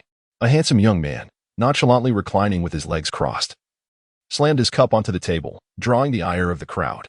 Unfazed, a smirk played on his lips. Always going on about Lord Law. Can't you all just be quiet for a moment? Besides, just as the young man prepared to continue, he was rudely interrupted by the initial pirate. "You bastard. We are clearly the Lord Law fan club. Those Law supporters are over there. How dare you come here and pick a fight without even knowing who we are?" The young man's face twitched. He had merely spoken casually, unaware that a Law supporter group actually existed. Moreover, the indignant reaction of the young pirate suggested that calling them Law supporters was a grave insult. and the other pirates nodded in agreement. As if it was only natural. Fine, that's not important. What I meant to say is, you scoundrel, are you provoking us? How could that not be important? We, the Lord Law Fan Club, are a group of idealistic, capable, and responsible pirates. How could we be compared to those lowly law supporters who only tarnish Lord Law's name? Exactly. By saying that, you are looking down on us. You will disappoint us so much that it could cause hormonal imbalances and lead to incontinence. Who knows? You might even end up with a huge pile of dung on your head, and that would be bad for everyone. The handsome young man felt utterly exhausted. All he wanted was to maintain his cool facade, yet it seemed an arduous task. However, seeing the pirates roll up their sleeves and approach him, looking ready for a fight, he instantly cowered and, suppressing his anger, muttered, "All right, I was wrong. You bunch of Lord Law Fan Club rascals." He almost spat each word through gritted teeth, thinking that once he revealed his information, they would no longer dare to act so brazenly. Good, good. At least you can acknowledge your mistake. I believe you will be a fine person in the future. By the way, would you like to join our Lord Law Fan Club? We can take you on adventures. No, thank you, the handsome young man said. His face darkened, thinking, this time, I can finally finish my sentence. As for Law, bang. The bar door was smashed open, wooden splinters flying, as a throng of pirates surged inside. You scoundrel, Augustine. I heard that your pathetic Lord Law Fan Club has been speaking ill of us law supporters again. Are you looking for another fight? The leading pirate bellowed. So it's you, Solomon. You bastard. Bring it on, who is afraid? The two factions clashed in a chaotic melee, while the handsome young man, caught in the crossfire of flying wood shards, curled up on the ground, tears brimming in his eyes. He merely wanted to showcase his intelligence. Why was it so difficult? Chapter 76. A new bounty everyone. Stop. The handsome young man, suppressing the agonizing pain, awkwardly stood up with his legs crossed and shouted with all his might, as if venting all his grievances. Feeling an overwhelming sense of relief, pairs of fiery gazes locked onto him, sending chills down his spine, but he pressed on, shouting, "You fools! What nonsense is this about law? And the Phantom Sword pirates? They are about to become history." After declaring this, a sense of vindictive pleasure filled him, though he felt a twinge of fear. Worried these ruffians might retaliate and finish him off. How frustrating. He had forgotten to bring his muscle to back him up today. Worrying glances shot toward the crowd, only to find that the pirates were staring at him in astonishment, while Augustine appeared utterly speechless, stammering, Wonderful flattery. What a sudden twist. Truly unexpected." Solomon gazed at him with admiration. Is this the legendary tactic of raising someone up only to bring them down? First belittling Lord Law, then suddenly elevating him, proclaiming that Lord Law will become a significant figure in history, revered in the North Sea. The handsome young man felt utterly baffled. Could his words truly be interpreted that way? Was it possible that this band of diehard fans had a different thought process? Escaping a beating. He couldn't find joy in it and felt his anger rekindling. You bunch of fools. Can't you listen for a moment? I'm saying that the Phantom Sword pirates will soon be expelled from the North Sea. Just wait and see. News of their demise will soon spread throughout the North Sea, haha. Just as the handsome young man expected a storm of fists to rain upon his face, Augustine chuckled nonchalantly, haha. My friend, you jest. Lord Law is invincible in the North Sea. He is unbeatable. Thus, what you heard must be mere rumors. What left him in tears was that the other pirates actually believed it, and one pirate wept profusely, exclaiming, Augustine, you speak the truth. Your faith in Lord Roy is truly moving. I was once swayed. I am guilty. No, I must commit seppuku at once to atone for my error. Not so, Guangu. Seppuku will not resolve the issue. You must believe that even with your humble status, you can still contribute, Augustine lamented, as if a divine light shone behind him. The handsome youth gazed at a pirate holding an oil lamp behind Augustine and resigned himself to the fact that there was not a single rational person among them. He felt akin to a dreamer who had lost his aspirations, weakly stating, the two dominant pirate crews of the North Sea, allied with the Germa Kingdom and dozens of formidable pirate factions, are besieging the Phantom Sword pirates. Do not question how I know this. My father is the captain of the Blade God Pirates, one of the forces involved in this siege. A rational person would have made a sensible judgment upon hearing such news, but the handsome youth had completely lost hope. As expected, the group of pirates remained indifferent. After a while, a few pirates whispered in their characteristic loud voices, What is this Blade God Pirates? Is there such a crew? I don't know, probably some minor crew. Not worth mentioning. I recall now, their captain is the notorious Joseph, with a bounty of 35 million berries. Just a nobody. The handsome youth Initially pleased that someone recognized his father's identity, immediately darkened in countenance. How could a bunch of inexperienced pirates, whose bounties were uncertain, dare to call a notorious pirate with a bounty of 35 million berries a nobody? What has this world come to? Augustine also came to realize. Looking at him with pity, that barbarian bull pirates did not even stir the waves when they encountered Lord Roy, simply vanishing into the sea. Adding 2 or 3 more will not alter the outcome. TSK, I see now why this lad is so extreme. It must be the trauma of losing his family. Solomon nodded in understanding. I see. But it is unavoidable. All enemies in front of Lord Roy meet only a fate of utter annihilation. Such is the wheel of history. It is truly touching. The handsome youth remained expressionless and, after a moment of struggle, asked, if, and I emphasize if, there are even Marine admirals participating in this battle, what do you think the outcome would be? Is that even a question? It will certainly be Lord Roy's victory. All the pirates exclaimed in unison. The handsome youth finally confirmed one thing. He must be a fool, arguing with a group of mindless fans. What else could he be? Yet, as he gazed at the pirates before him, a faint sense of superiority washed over him. Perhaps this was the reason why truth is forever held by the few, while the many remain oblivious. Just as he reveled in his isolation amidst the chaos, a pirate burst in, clutching a newspaper, his face brimming with joy. Everyone! Momentous news, he shouted, waving a stack of newspapers. He could hardly wait for anyone to inquire before jumping onto a table, reading aloud, on October 21st. 1515 of the Sea Circle calendar, Captain Roy of the Phantom Sword Pirates ambushed by the alliance of North Sea pirate factions, emerged victorious with 5,000 troops against the alliance's 100,000, annihilating all pirates. The Vinsmoke family announced their joining of the Phantom Sword Grand Fleet, while the German kingdom has been removed from the list of nations allied with the world government. Wow, long live Lord Roy. He truly is invincible. Augustine was the first to cheer loudly. Let us cast aside our grievances and raise our cups in celebration of Lord Roy's legendary deeds. Solomon raised his cup in invitation. Cheers. The once self-satisfied handsome youth was left dumbfounded. How could this be? It was impossible. Why were they all correct while he was wrong? Wasn't the truth supposed to be held by the few rather than the many?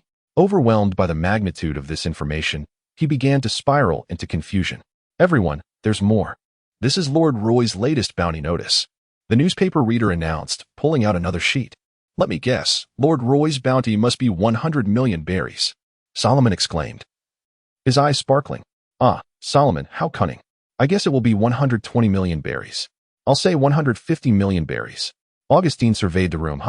You all lack faith in Lord Roy. I predict it will be 200 million berries. No, you are all mistaken. Lord Roy's final bounty is 300 million berries. He shouted with all his might, his voice cracking, his body quaking as if he might faint from excitement at any moment.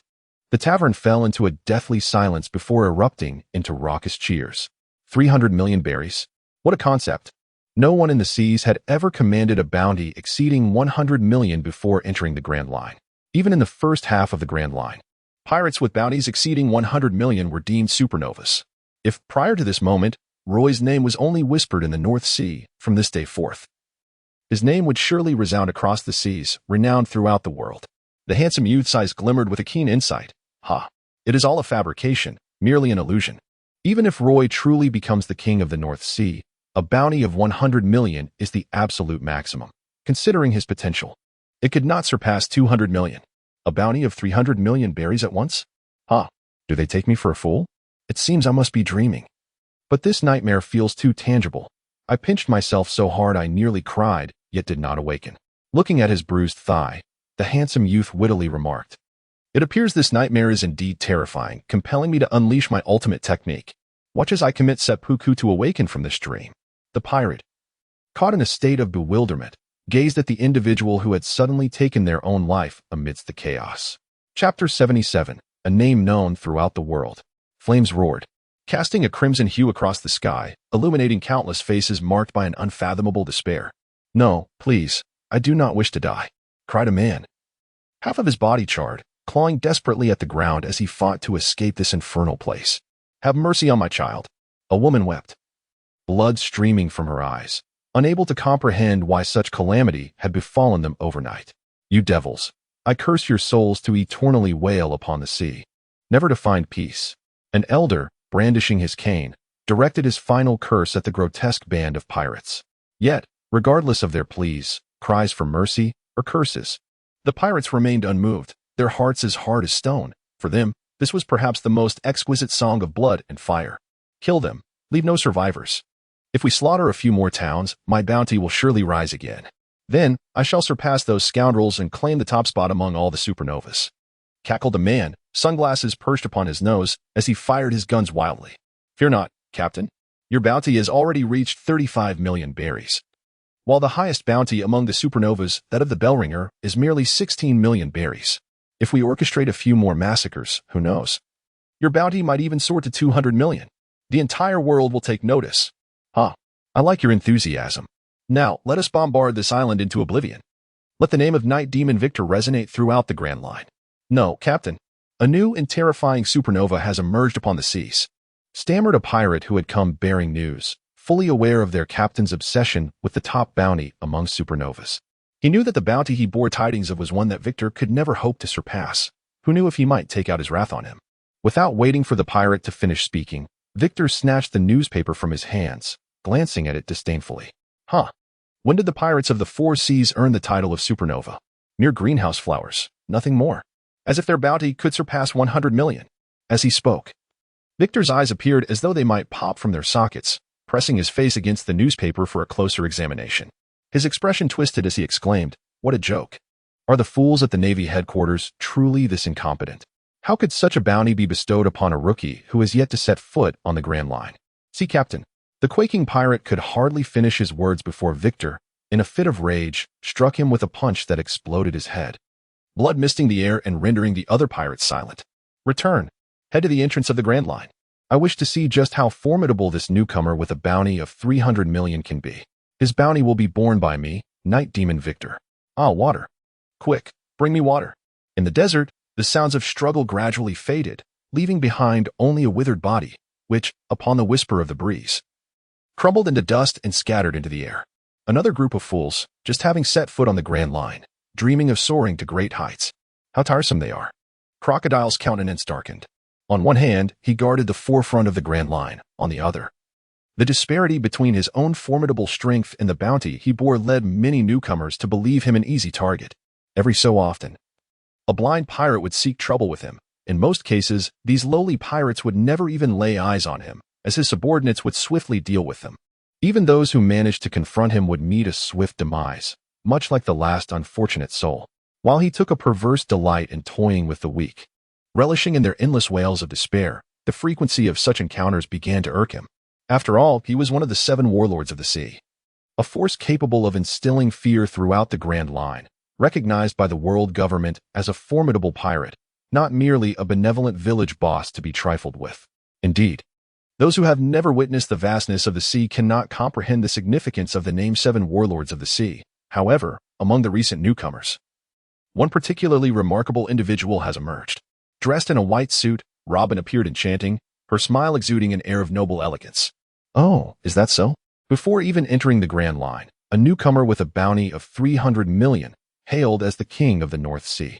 Gwaha, how intriguing. To possess such a high bounty prior to entering the Grand Line suggests he must have committed an act that enraged the world government to the core. Such audacity is indeed rare. I am quite eager to meet him. Upon hearing of Roy S. bounty, even Crocodile's gaze flickered momentarily for a pirate's bounty. Much like a naval rank commands respect, regardless of whether their strength is commensurate. Robin nodded slightly, even for the survivors of the O'Hara incident. Her bounty was merely 79 million berries. Despite this, she had been betrayed and abandoned numerous times, hiding within the shadows of the underworld, surviving through treachery and deceit. A figure with a bounty of 300 million berries must have committed crimes deemed unforgivable by the world government, evoking both curiosity and a sense of shared plight within her. Having been hunted by the world government for years, she was acutely aware of the turmoil that such a powerful entity could unleash. She harbored little hope for Roy's future. No, individuals like them perhaps had no future at all, Robin thought with a touch of self-mockery. On a desolate, uninhabited island along the Grand Line, the sounds of training occasionally echoed through the air. A blond youth, striking a dragon claw pose with his right hand, thrust forward and reduced a massive boulder before him to dust. Clad in a deep green coat, with a red square tattoo on his left cheek, The leader of the Revolutionary Army, recognized as the world's most notorious criminal, also made an appearance on the island. Should this scene be revealed, it would undoubtedly send shockwaves across the world. As Dragon guided the blonde youth, he perused a newspaper in hand, murmuring to himself. A newcomer able to draw a 300 million berries bounty from the world government might possess information they wish to remain hidden. Should I attempt to make contact? However, this individual may not be easy to approach, and the world government acts swiftly. Perhaps it is not my place to intervene. Chapter 78. Trivialities. The powerful Slash surged forth like a fire dragon, incinerating all obstacles in its path. The earth was ruthlessly torn asunder, ultimately flattening a small hill 100 meters away before it finally dissipated. Gulping, what a terrifying monster. Is this truly the extent of Lord Roy's power? Gaji, witnessing Roy's might for the first time, swiftly dismissed any impractical thoughts, feeling sorrow for the fallen Alliance pirates. Had they known of Roy's strength, they would never have dared to strike. What an overwhelmingly powerful man, Rages silently lamented. The realm of the Sword Master was indeed profound and unfathomable, lofty and unyielding. Ever-present yet elusive. I wonder if I shall be fortunate enough to step into this realm in my lifetime, Sword Soul thought, overwhelmed with emotion. For one who had pursued the way of the sword his entire life, achieving the status of Sword Master represented the pinnacle of his aspirations. Incredible! Is this the power of a Sword Master? Indeed, only a warrior of your caliber deserves a renowned blade like Kikuchimanji, praised the blacksmith master from the side. Aha! Thank you, Master Blacksmith. It is no wonder you have crafted weapons of such caliber. This sheath truly resonates with my heart's desire. Roy was immensely satisfied, finally able to unleash his maximum potential. The high fever of 36 degrees serves as a reminder. Please bookmark this after reading for convenience. He had indeed mastered it. In truth, given Roy's mastery of the sword, he did not require a sheath to achieve a similar effect. However, there would always be slight discrepancies. In battles between formidable opponents, even the minutest detail can lead to a vast divergence in outcomes. Thus, Roy pursued perfection with such diligence.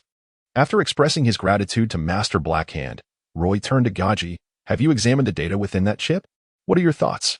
Although Gaji often appeared submissive, when the conversation shifted to scientific matters, his confidence surged, and he spoke with great eloquence before Roy. It's quite fascinating, he began. I always believed that the blueprint of life encompassed everything in the world. However, it seems the world is indeed vast, and nothing can encapsulate all that exists. If the genetic factor transforms organisms from within, from the very essence of life itself, then the component within the sea stone, known as Iro-O, serves as an external catalyst, a potent stimulant, or perhaps a catalyst for life. Organisms subjected to prolonged exposure to Iro-O may experience significant physical enlargement, and even their temperaments may become increasingly volatile. In my hypothesis, if Iro-O were to be further concentrated and refined into a potion, it could bestow immense power upon an individual in a short span, albeit at the cost of their life essence, thereby diminishing their lifespan. Roy nodded to himself, acknowledging the distinct expertise of professionals. Within a mere day, they had thoroughly absorbed the information. Although he too had perused these documents and even accessed the memories of the researchers, he remained utterly perplexed. After all, such advanced knowledge is not easily comprehensible. It fundamentally requires a scientific mindset. In contrast, while his combat mentality might be rated a perfect score of 100, his scientific thinking barely scraped a 10. This was indeed a source of embarrassment from his previous academic life. After listening to Gaji's exposition, Roy began to grasp the concept. Gaji proposed utilizing a substance named Iro-O found within Seastone to create a drug akin to the deadly How water from the world of One Piece, enabling a short-term surge of vitality at the cost of one's life force. Though the after effects were considerable, Roy deemed this endeavor undeniably valuable. When faced with life and death situations, one cannot afford to dwell on the consequences. Survival is the only glimmer of hope. Moreover, the after effects might not be insurmountable. He glanced at Soon, who was distractedly playing with her fingers. Her abilities might very well hold the key to a solution. Gaji appeared bewildered, pausing for a moment before responding. In theory, that could be the case. However, life force is an exceedingly abstract concept. Are you suggesting the incorporation of food rich in life energy? Roy shook his head, a mysterious smile gracing his lips. He extended his right hand and, with a casual gesture towards the sea, a floundering fish suddenly appeared in his grasp. Reiju and the others widened their eyes in astonishment. for it was their first encounter with Roy wielding such extraordinary abilities, deepening their reverence for him. Roy said little, handing the sea fish to Sun, who deftly accepted it and began to concentrate with closed eyes. Soon, a warm, sunlit white orb was drawn from within the fish, which, once lively and vibrant, was instantly reduced to mere bones. Lu Jiao was taken aback, realizing that this seemingly unassuming girl was, in fact, the most formidable among Roy's cadre. No wonder Roy had been reluctant to let her engage in the previous naval battle.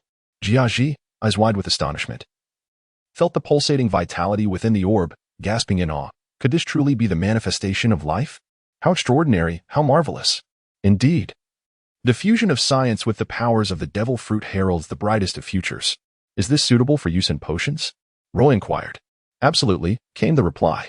This is the purest essence of life, the most perfect raw material. With this, one could easily concoct life potions, rage potions, giant growth potions, and a host of other remarkably potent elixirs. Roy nodded with satisfaction. His formidable fleet, the illusory sword armada, possessed both strength and military prowess, inherently equipped with the potential to ascend to dominance. The only aspect lacking was a profound foundation, but it seemed that the shortcoming would soon be rectified. Well, ahem. Lord Roy, may I take this vitality orb back for further study? Gargi inquired, his enthusiasm palpable as he yearned to commence his research. Not just yet, came the reply. Roy sighed, acknowledging that without his ability to sustain it, the vitality orb would soon dissipate of its own accord. Sun chirped brightly, and in an instant, Gaji's expression turned sour. Roy reassured him, no worries, you should continue your research on the bloodline factors and the composition of the sea stone. Sun has made remarkable progress. I believe it won't be long before she can allow these vitality orbs to exist independently. Roy spoke the truth. The young girl possessed a keen sense of urgency, diligently honing her abilities every day. Moreover, her innate talent was formidable. Compared to her initial attempts at extracting vitality from that rabbit, she now found it considerably easier. Chapter 79. Destiny. Yes, it's the Phantom Blade pirate crew. A pirate exclaimed excitedly, peering through his telescope. In an instant, the port was besieged by a throng of people. Particularly unfortunate were those few who had arrived early, only to be jostled into the sea by the frenzied crowd behind them. Is Lord Roy about to arrive at Westwind Town? Happiness always seems to strike unexpectedly. No, I must make myself presentable, so that Lord Roy can behold my exquisite beauty at first glance. Suddenly, a dinosaur-like figure was posing in the crowd, only to be discreetly kicked out by those nearby. Although they admired Roy, they were well aware that he was not one to be trifled with. They certainly did not wish to be dragged down by this dinosaur's antics. Get back, you fools. Stand aside. I am Jerry, the bounty hunter with a 10 million berries reward, destined to board the Phantom Blade's grand ship. Huh, you think 10 million is impressive? I have a 15 million berries bounty, and I'm still here, elbowing my way through. Is this a competition for positions? When did piracy become so convoluted? Surely they don't expect us to have at least a 10 million berries bounty, be fluent in 8 languages, and possess 5 years of pirating experience? You bunch of idiots. Always dreaming of becoming pirates. Why not strive for something worthwhile and join the Navy instead? And do you think you softies can actually be pirates? Do you have tattoos as striking as mine? Do you bear scars as alluring as my own? Wait, stop it. Don't rub it any further, big brother. If you keep rubbing, my tattoo will disappear. Amidst a chaotic push and shove, tensions escalated. Had Roy's ship not been nearing the dock, it would have surely led to physical confrontations. Nevertheless, the crowd simmered with pent-up frustration, akin to a volcano on the verge of eruption. With a resounding thud, the main ship anchored at the port, and Roy, accompanied by senior officers, emerged, instantly transforming the tumultuous shore into a realm of tranquility. It was as if silence had enveloped everyone, with only the gentle whispers of the breeze and the lapping waves serving as proof that time continued its march. Roy was indifferent to the adoration of the crowd. Ever since he single-handedly annihilated the living forces of the North Sea, he had astonishingly become a legend in that realm, even surpassing the former legend, Doflamingo, in prominence. Wherever he went, throngs of people would gather, creating a spectacle that he had long since grown accustomed to. Roy silently made his way towards the town center. And before long, a spacious avenue materialized before him, as if a sudden expanse had emerged from nowhere. The only evidence of this road's origin was the continual sound of splashes echoing in the air. It was not until Roy and his companions completely vanished from the sight of the crowd that the tranquil harbor erupted into a cacophony of exuberant cheers and astonished exclamations. Didn't you say that upon first seeing Lord Roy, we should eagerly approach him to request joining the Phantom Sword pirate crew in order to leave a lasting impression? Why didn't you make a move? Someone teased their companion nearby. You didn't go either. The questioned individual stammered, struggling to articulate a response, only to retort, "Hey, the moment I laid eyes on Lord Roy, my mind went utterly blank. I even forgot how to lift my legs to walk." Indeed, I felt the same. What a wondrous sensation. Could it be that I am enchanted by Lord Roy's charisma? No, I don't want to change. Fool, it must be Lord Roy's aura. I have long heard that true strength emanates an invisible force that intimidates the ordinary. In the presence of a genuine powerhouse, one cannot even muster the courage to move, let alone speak. I always thought it was merely a myth, but to discover that such ethereal tales hold truth is astonishing. Now I understand. No wonder I couldn't even dare to meet Lord Roy's gaze. You lot clearly aren't true fans. Besides Lord Roy, the senior officers of the Phantom Sword pirate crew are also exceptionally formidable, like the ferocious demon Paxis, the deadly Algene, and the winged scourge Sia. They are all renowned warriors who have shone brightly in the floating waves sea. Indeed, the captain's allure is astonishingly powerful. How many times have we been besieged?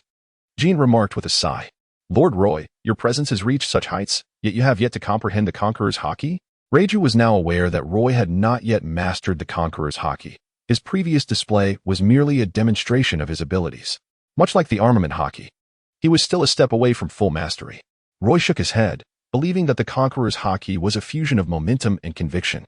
He felt that his influence in the North Sea had reached its zenith, and his will, honed over many years, was more resilient than even the hardest stone. All he lacked was but a singular opportunity. He had intended to make a statement to affirm his presence. But he noticed Roy's gaze was fixed intently on the fountain at the heart of the town, which left him somewhat disheartened. Following Roy's line of sight, he observed a rather peculiar man seated beneath the fountain. His golden hair and a black cross tattooed on his throat were striking, but it was the distinctive 6 vertical lines on his forehead that truly captivated attention. With a hint of curiosity, he inquired, Roy, is there something unusual about that individual? Roy stroked his smooth chin thoughtfully and remarked with interest, it appears so. He seems to be quite an intriguing character. This fellow is presumably named Hawkins. Roy still recalls that he is one of the supernovas from 5 years hence, and his fruit ability seemingly bears some relation to divination. However, judging by his current appearance, he hardly seems to be a pirate yet. Although Roy harbored skepticism towards fate, he nonetheless possessed a certain intrigue towards the mystical. Thus, he altered his course to approach Hawkins. Initially, a crowd had gathered around Hawkins, captivated by his unique fruit abilities. However, upon Roy's arrival, the throng dissipated instantly. For Roy's fearsome reputation cast a heavy shadow, even on those who stood beside him. In contrast, Hawkins remained unfazed, exhibiting an indifference befitting a man who had witnessed the mightiest of admirals without flinching. Is your ability divination? Roy inquired with genuine interest.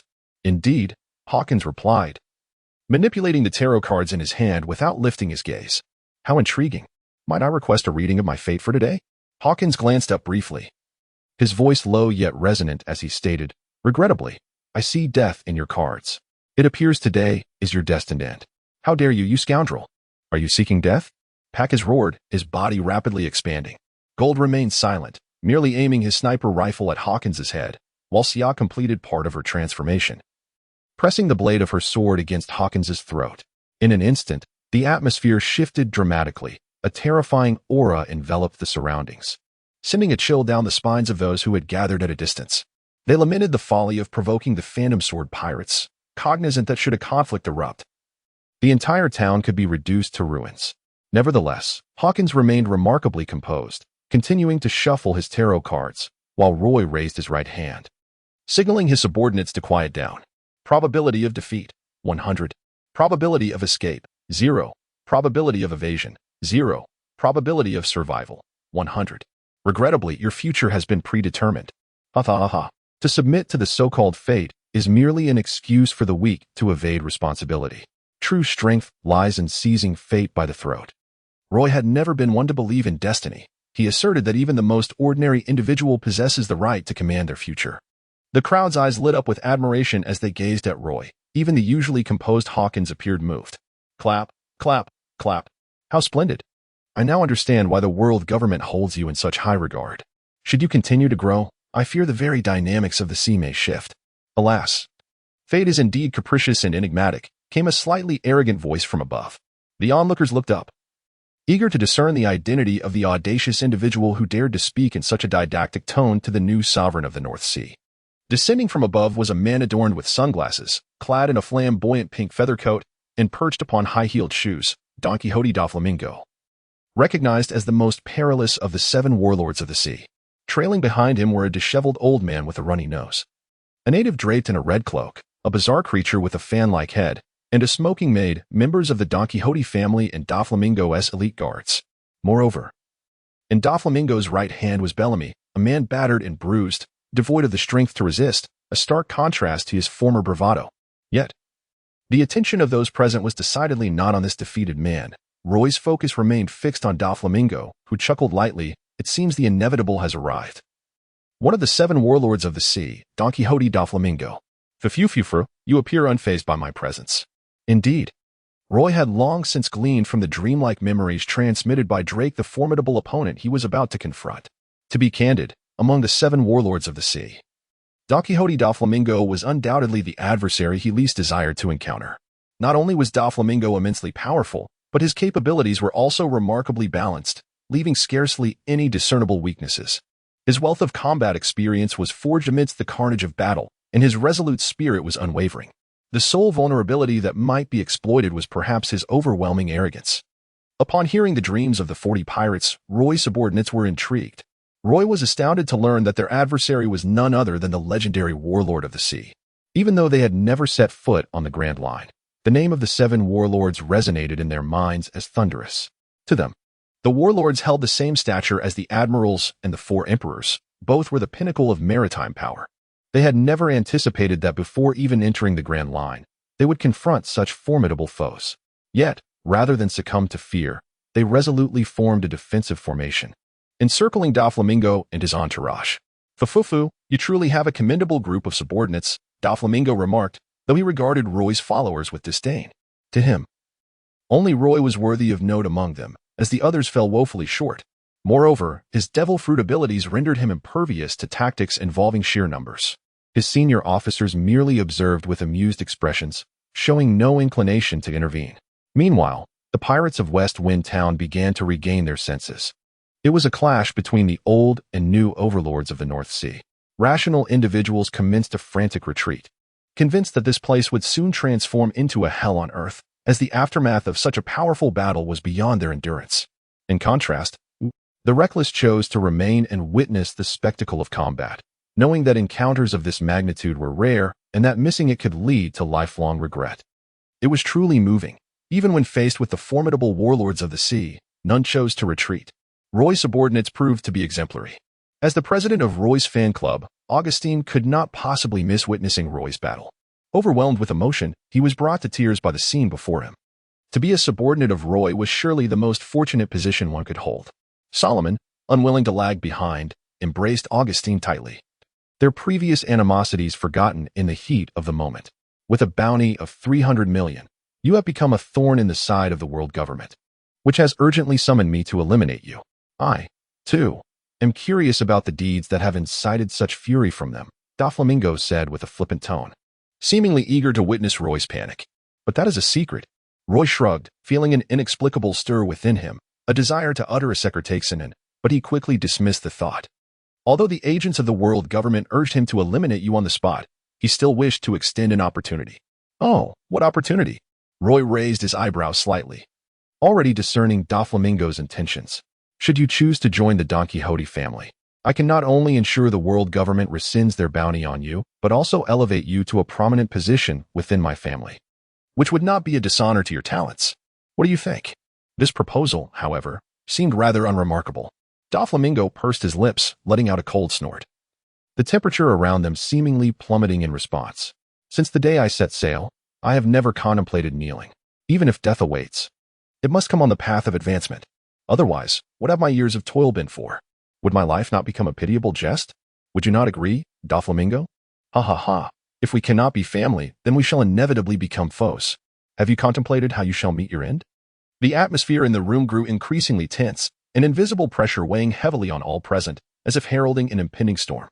You all may withdraw. This is my battle. And I implore you not to intervene. Roy gestured for the cadre to retreat to the rear. Boss, we packers are feeling a bit anxious, I remarked. Stand down. Roy's authority aboard the ship was indisputable, leaving his subordinates no choice but to fix their murderous gazes on Doflamingo as he slowly retreated. An unprecedented sense of cohesion emerged among Roy's crew for the first time. Fufufu, do you wish to face me one-on-one? Should I deem you arrogant? Or merely oblivious to your impending doom? Augustine's tears, which he had only just managed to suppress, flowed freely once more. It was profoundly moving. The crew was willing to lay down their lives for their captain, and the captain was equally determined to protect them. The Phantom Sword fleet truly embodied the dreamlike essence of a pirate crew in my heart. What a touching scene it was. Lord Roy was not only formidable but also remarkably gentle. Today, without a doubt, I must join the Phantom Sword fleet, exclaimed Solomon, brimming with excitement. In truth, Roy was not the type to willingly sacrifice himself for his subordinates. The reality was that in the confrontation with Doflamingo, his crew would not only be of no assistance, but could potentially become a hindrance. Given their strength, they were utterly incapable of resisting Doflamingo's string fruit powers, and they might even turn against Roy. Thus, it was more prudent for him to engage in this battle alone. However, others were unaware of Doflamingo's abilities and mistakenly believed Roy to be a noble captain reluctant to endanger his crew, inadvertently enhancing his heroic reputation.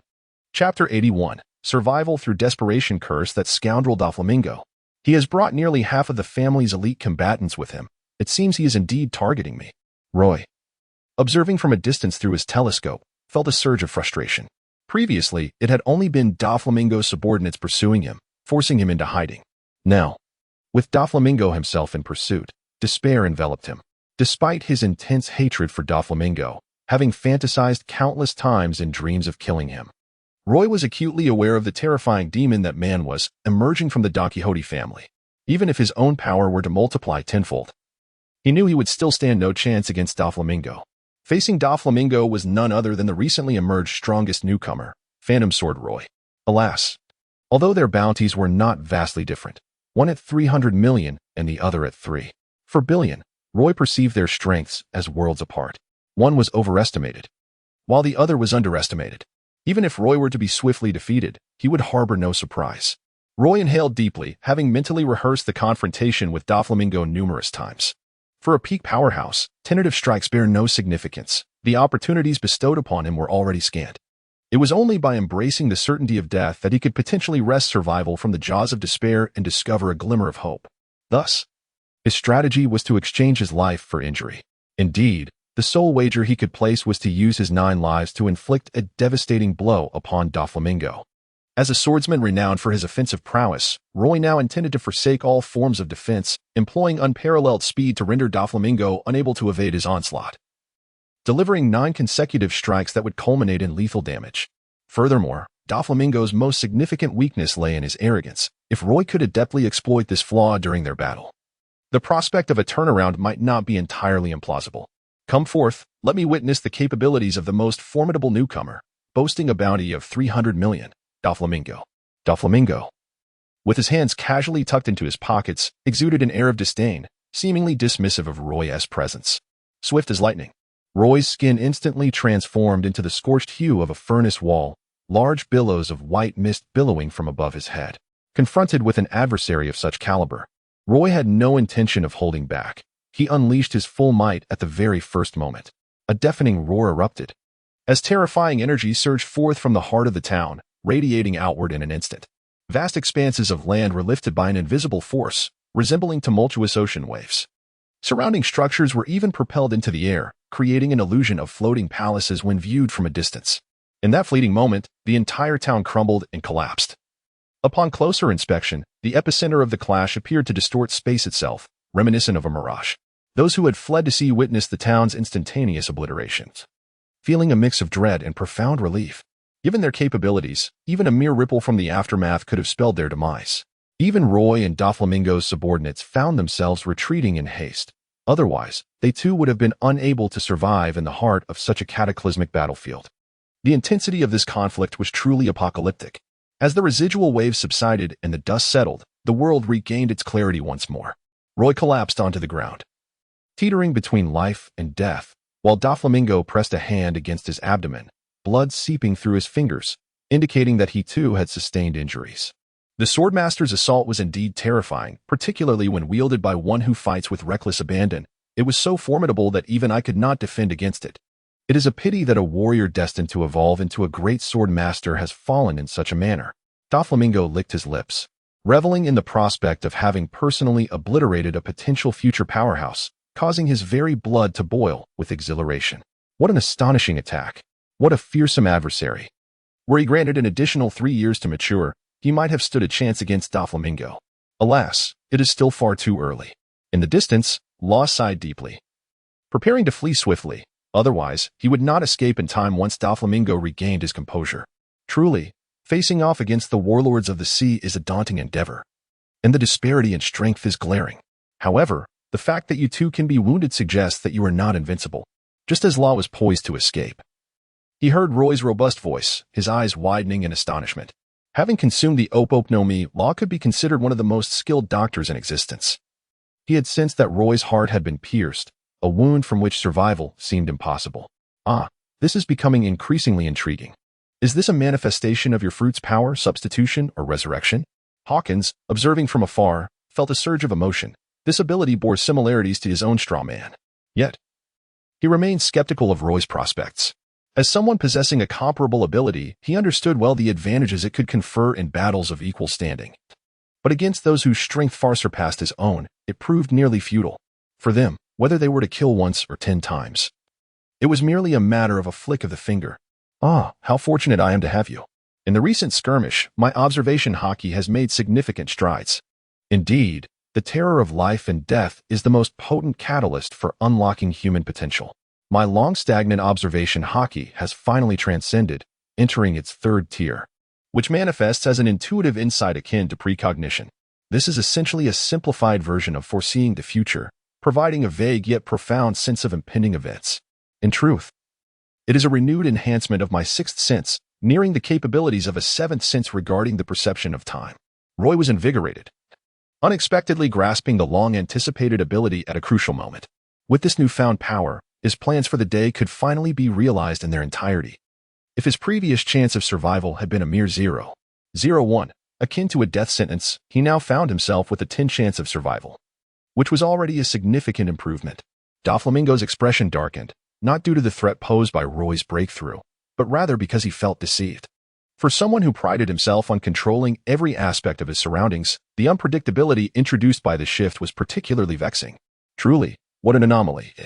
Possessing such a high level of observation Haki while having no comprehension of armament Haki. Had Roy mastered the latter to such an extent today, it would indeed have posed a serious dilemma. Like most, Doflamingo did not consider observation Haki to be of great utility in combat. Once understood, its effectiveness seemed limited regardless of its level. Moreover, another reason for his disdain was that, in comparison to the more easily cultivated armament Haki, most individuals were utterly at a loss on how to develop observation Haki, an aspect so deeply intertwined with the soul that it appeared almost esoteric. Chapter 82. The ace in the hole. Roy once again pressed his hand against the hilt of his sword, embracing a tranquil state of mind. As the world around him seemingly transformed into shades of black and white, leaving only the presence of his adversary in his sight. Such tactics would prove ineffectual against me. Having sustained injuries, Doflamingo was compelled to adopt a more serious demeanor. Being wounded by a newcomer was a source of considerable embarrassment for him. With a resounding clash, another round of terrifying explosions erupted, the sword's radiance sharp enough to dazzle the eyes. The reverberating shockwaves rampaged through the realm, obliterating the remnants of the structures, reducing the entire island to desolation. The sea, too, was stirred by the seismic waves, generating colossal surges that towered dozens of meters high, overwhelming numerous vessels anchored perilously close to the shore, submerging them eternally beneath the waves. The pirates, who had believed themselves safe, hastily maneuvered their ships further into the ocean. How could this be? I distinctly evaded your attack. Doflamingo clutched his abdomen, incredulous as he inquired. The same technique had inflicted harm upon him, and shockingly, in the identical spot. This was nothing short of disgraceful. Roy nonchalantly rose from the ground and remarked, "Give up. This is an attack that is absolutely unavoidable. The speed surpassing human limits, so swift that even my own nerves cannot react, can only be unleashed through the foresight granted by my observation Haki. It is an inevitable strike that cannot be evaded. So, this was your plan? To accumulate all your attacks upon a singular point and break through my defenses with a weak strike. I must admit, you are indeed a person of considerable ingenuity. However, to claim that it is an absolutely unavoidable attack is utterly laughable. I am quite curious to see if, under the influence of my conqueror's Haki, you can still execute such an extreme attack, he chuckled. Doflamingo's thoughts were straightforward. Such a profound attack necessitated a heightened state of mental focus and drained one's spirit significantly. Though he understood that an adversary of Roy's caliber could not be rendered unconscious by his conqueror's Haki, he believed that even the slightest effect would hinder Roy's ability to perform the same caliber of attack as before. Conqueror's Haki, how fortuitous. I am eager to test the prowess of this legendary ability, said to be comprehensible only to those of royal lineage. Let us see, he declared. With a slash, an invisible force surged, instantly impacting the hearts of all present, causing the very heavens to shift in hue. The sounds of bodies collapsing echoed relentlessly, and even those who had retreated to the sea could not escape its grasp.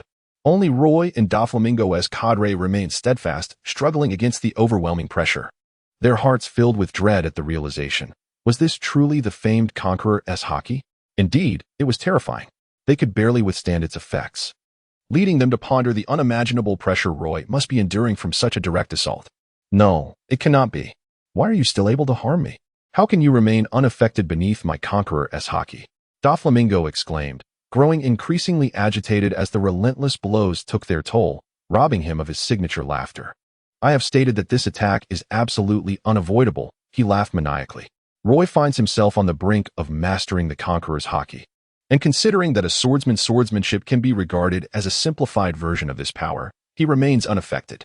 In truth, Doflamingo feels somewhat constrained. He has yet to fully harness the awakening of his devil fruit abilities. However, in the current circumstances, awakening those powers would be of little benefit, merely serving to drain his energy further. Roy has no intention of defending himself. With a single, casual strike, he could easily vanquish Doflamingo. No matter how exponentially stronger the attacks become, they are futile, as Roy can eliminate him with a mere blow. Although awakening his abilities would grant him additional defensive skills, Roy's astonishing speed renders any defense impossible, leaving Doflamingo as nothing more than a target for Roy's onslaught. My mind is in disarray. In truth, against an adversary like you, I need not overthink my strategy. I merely need to endure alongside you. I am eager to see whether I succumb first, or if your count of deaths is exhausted before me. Doflamingo begins to utilize his devil fruit powers to mend the damage done to his internal organs. Even though each of Roy's strikes inflicts genuine harm, Doflamingo is not devoid of recovery skills. He believes that the toll of Roy's resurrection abilities far exceeds his own. As the battle progresses steadily, he remains confident in his victory. Thus, Doflamingo completely abandons any thoughts of defense or evasion, focusing solely on healing. Feeling the gradual restoration of his internal wounds, his distinctive laughter returns. Fu, your time is running out. Roy remained unperturbed, his eyelids unmoving, his heart as still as water. Slash, your strength is insufficient. Try again. Slash, fifth time now? ISNT it? I wonder how many more times you can resurrect. Slash, are you already fatigued? It is to be expected, as your attacks exact a heavy toll on your psyche, and your revivals cannot restore your mental state. Is this the eighth time? Then let this be the decisive moment. He is gradually ensnared, and should it reach the ninth time, such a number might arouse his suspicion. Now is the optimal moment. Roy, secretly noting the count, resolved to act, though his demeanor remained impassive. You truly have not learned, have you? With abilities like yours, the typical number of revivals is either 9 or 10. By now, you must be running on empty. If at the outset Doflamingo had underestimated Roy, he now regarded him as a worthy adversary. What could be more exhilarating than the prospect of vanquishing such an opponent? Slash, this is futile. Initially, it seemed the outcome of the battle was a foregone conclusion, given the vast disparity in their strengths. Yet, the sudden, anguished cry from Doflamingo startled all present. Could the tide of battle truly be changing? Gazing into the arena, they were taken aback to see Roy still standing, while Doflamingo lay prone upon the ground, blood pooling around him, a sight that could only be described as utterly harrowing. Die, Doflamingo. Bang. Diamante forcibly intercepted one of Roy's strikes, being violently sent flying, but Torbol quickly stepped in, ultimately absorbing Roy's slash. Both were formidable fighters. Yet Roy was considerably fatigued and unable to breach their defenses at that moment. Hurry, you two, take the young master away. Everyone remained in a daze, unable to comprehend how Doflamingo, who had been so imposing just moments prior, now lay defeated like a lifeless dog. Chapter 83. Major News. No recommendations for the third week. Roy's senior officials swiftly responded, launching an assault on the oblivious Doflamingo. Baby 5 transformed into a colossal shield, positioning herself in front of Doflamingo, momentarily absorbing all the damage. Do not concern yourselves with us. Take the young master and flee. Diamante and Treble, true loyalists of Doflamingo, showed no regard for their own lives, solely intent on providing a temporary reprieve from Roy's onslaught. It's unbearable. In this situation, I simply cannot move. Baby 5's shield had its limits. Achieving the current state was already a tremendous effort. Roy's subordinates may possess a certain inferiority in strength compared to the highest-ranking officials of the Don Quixote family. Yet they surpass the average cadre by a significant margin. Baby 5 and Buffalo are no match for them. Observing from a distance, Luo's spirit surged. He never anticipated that the opportunity to exact vengeance was so near. His gaze toward Roy brimmed with admiration for this seemingly younger pirate captain, who had truly defeated the formidable Doflamingo, an opponent of undeniable prowess, even among the 7 warlords of the sea. However, before he could take a few steps, that nightmarish voice echoed once more. Impressive indeed. I underestimated you, illusory sword Roy. Doflamingo staggered out from behind Baby 5, his abdomen nearly shattered, intestines mangled, presenting an utterly pitiful sight. Yet, none dared to underestimate him, for a man of his caliber remains a formidable threat as long as he draws breath. Diamante and Treble quickly retreated to shield Doflamingo, while Roy signaled his subordinates to fall back. With Doflamingo regaining consciousness, the plan to strike a fallen foe had failed. Although Roy currently held the upper hand, he harbored no illusions about Doflamingo's capacity for survival. He refused to believe his opponent lacked contingency measures. The goal had been achieved. There was no need to prolong the encounter. Illusory sword Roy, your concealment is indeed profound. See prism stone weaponry. And the ability to summon such means seemingly out of thin air. Despite facing death multiple times, you remained undisclosed. Indeed. The sea prism stone weaponry acquired on Winter Island was Roy's trump card, as the stone is the bane of fruit users, capable of rendering them powerless and temporarily reverting them to ordinary beings. Originally, Roy intended to eliminate Doflamingo outright with this opportunity, but he was taken aback by Doflamingo's formidable resilience. It was no mere coincidence that peak warriors do not perish easily. In truth, Roy had previously presented himself as a fool, boasting about his abilities and claiming his attacks were inescapable only to plant a fixed mindset in Doflamingo, leading him to believe that Roy's strikes were unavoidable. While Roy's initial attacks indeed left no room for evasion, his final blow required a moment of pause to retrieve the sea prism stone weapon from the realm of dreams, affording Doflamingo a fleeting chance to evade. Thus, every action Roy had taken was a prelude to that decisive strike. What a profound scheme. My defeat today is not without merit. I eagerly anticipate the waves a man like you will stir once you enter the Grand Line, Doflamingo proclaimed before turning to board the Buffalo, seemingly unperturbed by the prospect of Roy launching a surprise attack.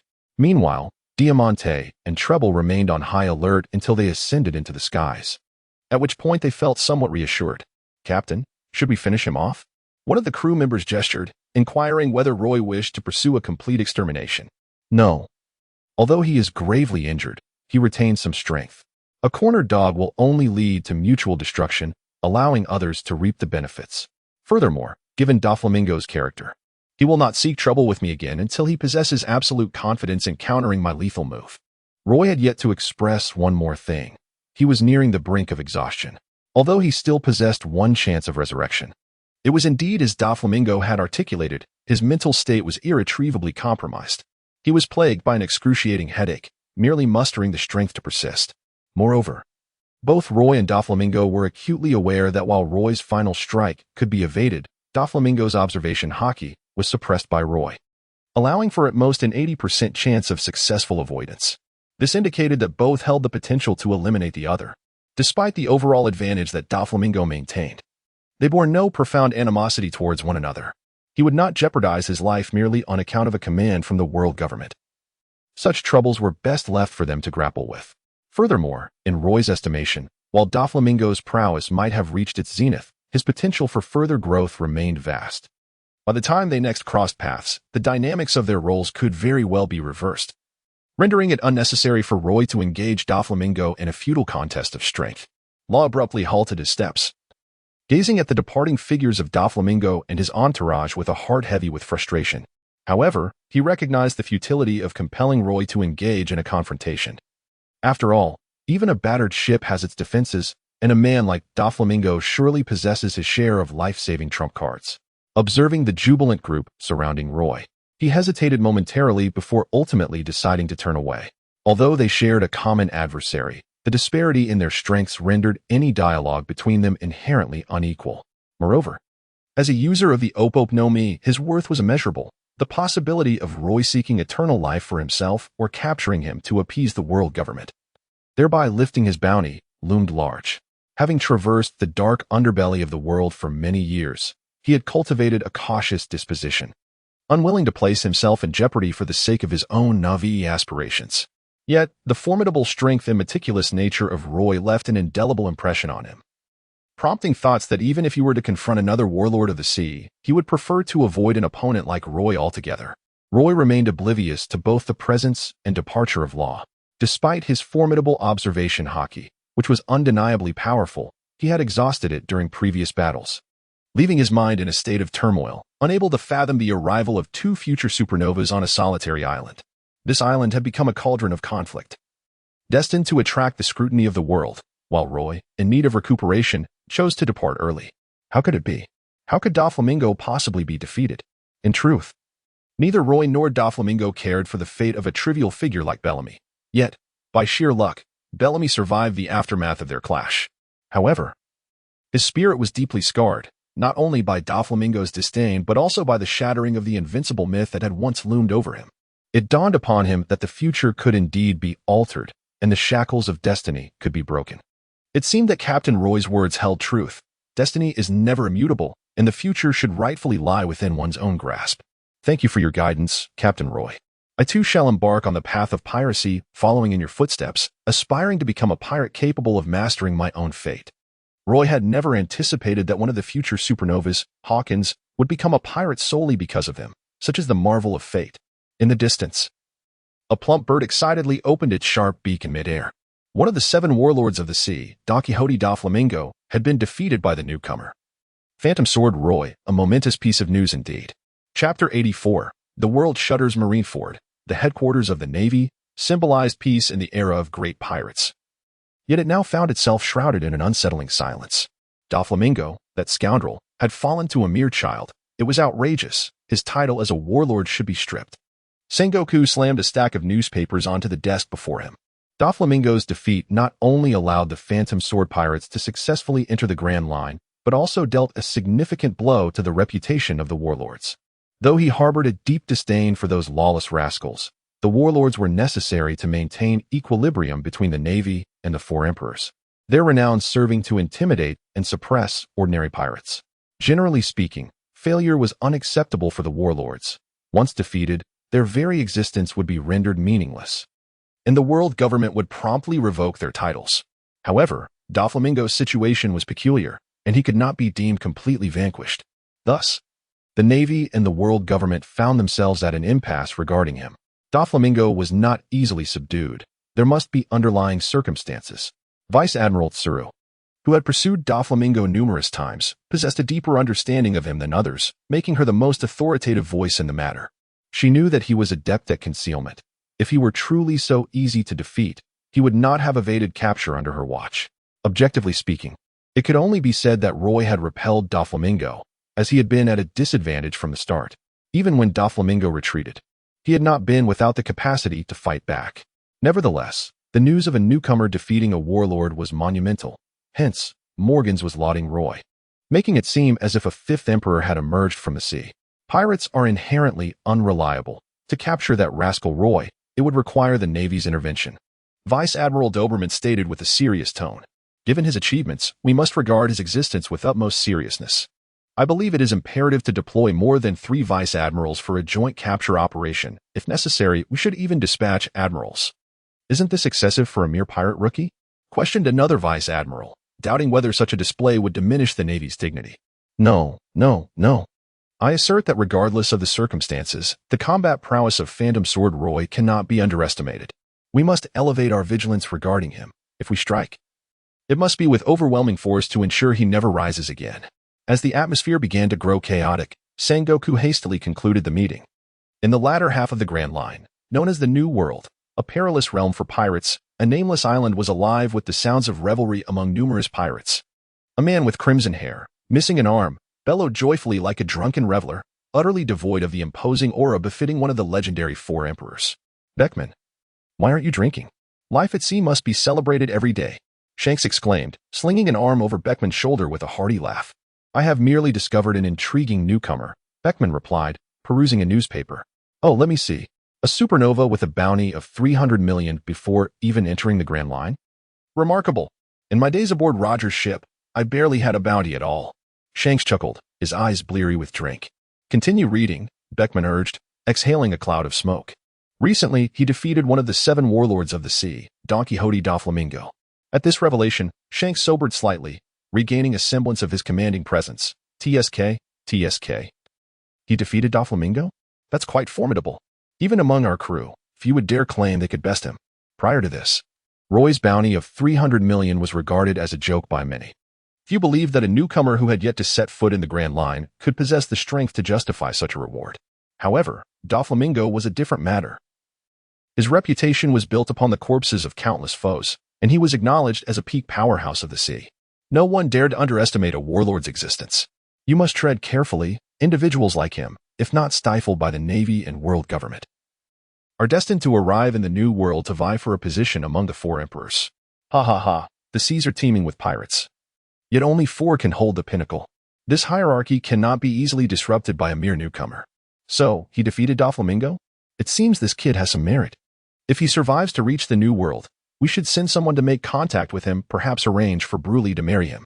Big Mom tossed aside the bounty notice, her mouth agape as she devoured a cake on the table.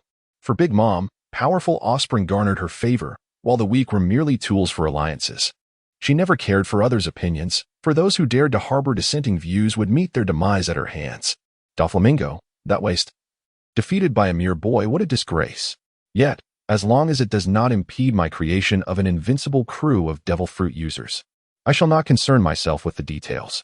Kaido, dubbed the strongest creature in the world, guzzled down his drink, dismissing da Flamingo with contempt. As for Roy, the one who defeated da Flamingo, he held no regard for him, having been one of the 4 emperors for years. The only things that stirred his enthusiasm were drinking and plotting to obliterate this dreadfully tedious world, alongside challenging the Navy and other emperors. Haha. Today's youngsters are quite remarkable. It appears the era of great pirates ignited by Roger has reached its zenith, though Whitebeard's body may no longer be at its peak. No one dared to underestimate his influence upon the seas, for he was the world's strongest man, a living legend. Each year, many pirates carve out their names on the seas, yet few can enter the New World. It remains to be seen how far he can go, always appearing half asleep. Marco remarked nonchalantly. Chapter 85, Conqueror's Haki thud. The sound of bodies collapsing echoed in succession. Jean valiantly fought against the urge to faint. His face contorted with despair as he approached Roy. Captain, please, cease your efforts. Do not continue. Ahead lies Reverse Mountain, and should the crew faint while we ascend, it would spell disaster. Creak. Ah, my apologies. I just had a breakthrough and could not resist trying a few more times. That being said, there was not a hint of shame upon Roy's countenance. Very well, you are the captain. Your word is final. Roy had not anticipated that the catalyst for his comprehension of Conqueror's Haki would stem from his triumph over Don Quixote da Flamingo. It appeared that the interplay of momentum, conviction, and the essence of Conqueror's Haki itself was at play. Aside from individuals like Luffy and da Flamingo, who unleashed their inner strength during moments of profound shock, this could indeed be a viable method. If one were to consider this perspective, continually vanquishing those endowed with Conqueror's Haki might just be a means to enhance one's own prowess in that domain. In the New World, figures possessing Conqueror's Haki were as plentiful as fish crossing a river, yet reigning supreme over all was the pirate king Roy, he mused. Upon grasping Conqueror's Haki, Roy perceived his own aura magnifying in potency. Even his crew dared not meet his gaze. The immediate benefit of this transformation was that his swordsmanship became more profound, his very being akin to a razor-sharp blade. Remarkably, Roy had even begun to manifest the legendary piercing gaze capable of shattering an adversary's will to fight. He speculated that the moniker Hawkeye might indeed derive from the sheer terror of his sword's presence. However, what troubled Roy was the unfortunate reality that he had yet to master armament Haki, despite having comprehended the Haki purported to be the domain of the chosen few. He remained unable to awaken armament Haki, a skill so commonly acquired later in one's journey. This was hardly befitting of a pirate, after enduring countless battles. Even his high-ranking officers had begun to activate their armament Haki, while he himself struggled merely to grasp the fundamentals. Had it not been for his recent enlightenment regarding Conqueror's Haki, he would have felt utterly humiliated. Logically speaking, given his physical prowess, he should have mastered armament Haki by now. There must be some aspect he had overlooked. After much contemplation, Roy resolved to summon the ship's doctor, the young girl Coin, to examine his condition. Her fruit of life, akin to Law's surgery fruit, rendered her exceptionally suited for the role of a physician. It could be said that upon consumption, one would immediately transform into the world's most skilled doctor. Initially, Coin felt apprehensive when called over, fearing she would be reprimanded for her recent lack of diligence and training. However, upon hearing Roy's rationale, her expression relaxed, and she was more than willing to assist him, eager to finally find a purpose. "Leave it to me, Captain," she declared confidently, her bravado evident. As she placed her hand upon Roy, sensing the vital energy coursing within him, her serious demeanor contrasted with her youthful exuberance. Not long ago, she had appeared frail and underdeveloped, but she now radiated the vitality typical of a young girl, her cheeks still bearing the softness of youth. Noticing Coin's lips pressed tightly together, seemingly hesitant to speak, Roy deduced that the results of her examination would not bode well. "It's all right. Feel free to express your thoughts. My resilience can withstand the truth," he reassured her. "Actually, Captain," she began, a hint of trepidation in her voice, "your life force is remarkably vibrant and your vitality is extraordinary. However, I sense many hidden injuries within your body," she faltered. But Roy understood her implication. Armament Haki demanded a high standard of physical condition, requiring not only a robust physique, but also an unblemished body. Currently, Roy's condition resembled a funnel, incapable of retaining armament Haki within. As for the origin of these hidden injuries, Roy was not surprised. Upon his arrival in the pirate world, he had subjected himself to extreme training daily, pushing beyond his limits to acquire the strength necessary for survival. Such relentless strain was commonplace for him. While a singular incident like Coin's might be manageable, Roy's reckless pursuit of power inevitably led to a compounding of injuries. Nevertheless, Roy harbored no regrets. The pursuit of strength invariably demands a price. There is no such thing as a free lunch in this world. "Can your abilities eliminate these hidden injuries?" he inquired, though the expression on Coin's face indicated a lack of hope. I cannot, Captain. Your hidden injuries have persisted for too long, becoming intertwined with your very being, and your abundant life energy renders further infusions of vitality ineffective. I'm so sorry." As she spoke, tears welled in her eyes. Not solely from her inability to assist Roy, but also from the sorrow of witnessing the suffering of the noble figure she admired. "Enough of the tears. If I didn't know better, I might think I was bullying you," Roy said, attempting to lighten the mood. Roy, with a mix of laughter and tears, offered his comforting words. In truth, after years of navigating the treacherous seas of the pirate world, he had encountered numerous tempests and tribulations. If mere setbacks of this nature could shatter his resolve, he would have perished long ago in these unforgiving waters. There exists an abundance of exceptional physicians in this world. And given the advanced technology prevalent in the pirate realm, it is implausible that no remedy could be found. At the very least, one could cultivate the art of Haki. Mastery in any of the disciplines, physical prowess, martial arts, Haki, or devil fruits, could elevate one to the status of a formidable powerhouse, rendering undue worry entirely unnecessary. Roy's unyielding spirit remained unaffected as he observed the astonishing spectacle of Reverse Mountain with great interest. This mountain truly lives up to its title as the Incredible Mountain. In his previous life, Roy would never have imagined that even the most fundamental truths, such as water flowing downhill, could be turned on their head. In fact, if one were to attach a sea ladder to the bottom of a ship, Roy could traverse the North Sea through the doldrums and, in an instant, reach the latter half of the Grand Line. With a stroke of luck, he might even encounter Raftel and ascend to the rank of Pirate King. However, most who entertain such thoughts have long since met their demise beneath the waves. The most terrifying aspect of the Grand Line is perhaps its capricious and treacherous weather. One must never underestimate the power of nature. Even the legendary Sea King, Gold Lion, fell victim to a sudden storm. Thus, one must approach the ocean with a profound sense of reverence while conquering its vastness. Moreover, Raftel is not easily located. Even figures like Big Mom and Kaido, who have dominated the New World for so long, have failed to find it. This illustrates that without the guidance of historical markers, wandering aimlessly across the vast ocean is utterly unreliable. Finally, in Roy's view, if one truly wishes to pursue their dreams, they should refrain from seeking shortcuts, as that would be a disservice to their aspirations. It is not merely those who set foot on Raftel who can claim the title of Pirate King, but rather those who wholeheartedly complete the grand voyage and conquer the Grand Line. Chapter 86. The Pirate King's Ship Doctor. While marveling at the wonders of Reverse Mountain, Roy did not forget the purpose of his journey. At the lighthouse of Twin Cape resides the ship's doctor of the Roger Pirates. Although Roy was uncertain of the doctor's skills, the mere association with Roger's crew was enough to dispel any doubts. Suddenly, a tremendous rumbling shook the ground, causing even Reverse Mountain to sway. Roy's ship tilted precariously, and many crew members were caught off guard, tumbling onto the deck. What on earth is happening? Is it a tsunami or an earthquake? Although the senior officers aboard Roy's ship were formidable, few had ventured into the Grand Line, leaving them somewhat bewildered by the situation. In truth, it was not a natural disaster, but rather a whale colliding with the Red Line. Roy spoke indifferently. Upon hearing this, Legio was taken aback. The Vinsmoke family wielded immense power, and even within the vast expanse of the Grand Line, they were well aware of most events. Naturally, she had heard whispers about the marvel at the entrance to the Grand Line. However, she was surprised to learn that Roy, a native of the North Sea, was also informed. Being a wise individual, she chose not to inquire further, respecting the captain's silence. Haha, Captain, you jest. The Red Earth continent is magnificent.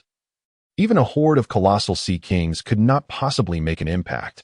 Jean laughed, initially believing Roy was merely attempting to lighten the mood. As they conversed, the ship had already navigated over the mountain peak and glided down the final waterway, on the brink of entering the Grand Line. Suddenly, an enormous island whale came into view.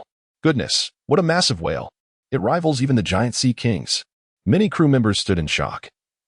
While strength does not always correlate with size, a large creature's power is undeniably formidable. Given the whale's size, a single leap could easily capsize a ship. Captain, you were indeed correct. There truly is a whale colliding with the Red Earth continent, Jean remarked, his expression tinged with disbelief. Lord Roy, this whale completely obstructs our path. If this continues, we will collide. Lord Roy, allow the advanced weaponry of the Vinsmoke family to clear the way for you. The electromagnetic cannon I developed is particularly effective against such colossal aquatic beings. If you desire, we could feast on this whale's flesh by tonight, Gaji said eagerly. Recalling Roy's passion for gourmet cuisine, and recognizing his keen interest in the whale's meat, Roy's lips twitched uncontrollably. For he held a favorable view of this loyal and righteous whale. Surely, he could not be so cruel as to capture and slay it. He harbored no doubts regarding Gaji's words. Humanity's weaponry has always been exceptionally formidable.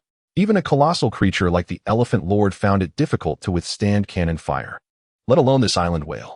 No, if we were to truly kill it, we would undoubtedly attract the ire of powerful beings who would seek to trouble us. After Roy uttered those disjointed words, he began to ascend into the air, leaving Gaji in a state of bewilderment, pondering why the act of slaying a mere whale could provoke the wrath of formidable beings. It is said that those who possess an unparalleled mastery of observation Haki, or whose hearts are exceptionally pure, can hear the whispers of all things. Although Roy had yet to attain such a level, with the assistance of his fruit's abilities, he could still communicate and soothe to some extent. A ripple of dreamlike energy emanated from Roy, and the once violent Labu, which had been crashing against the Red Earth continent, suddenly halted, as if it had recognized its former master, letting out a joyful cry. It regarded Roy with curious eyes, compared to Labu. Roy appeared even smaller than an ant, yet he could sense the terrifying power and benevolent warmth contained within Roy's diminutive form. This was hardly surprising, as the ability to dream was inherently the most adept at conveying goodwill. Every creature harbors an innate longing for beautiful dreams, unless Roy deliberately infused his aura with the essence of nightmares. After observing Roy for a while, as if comprehending the message he conveyed, Labu quietly returned to the depths of the ocean, granting passage to Roy's fleet. However, once entering the Grand Line, Roy did not set sail immediately. Instead, he made his way to the lighthouse at Twin Cape, only to find it utterly deserted. Indeed, it was no wonder. Labu had just gone into a frenzy. and that individual must have injected a sedative into Labu, who now seemed tranquil. It would not be long before he emerged to assess the situation. Roy pondered silently. Suddenly, the surface of the sea stirred, and an eccentric old man with a sunflower-like head leapt directly from the water beside the lighthouse. Roy scrutinized the unremarkable old man, sensing that beneath his ordinary appearance lay an extraordinary power. However, Roy was not surprised.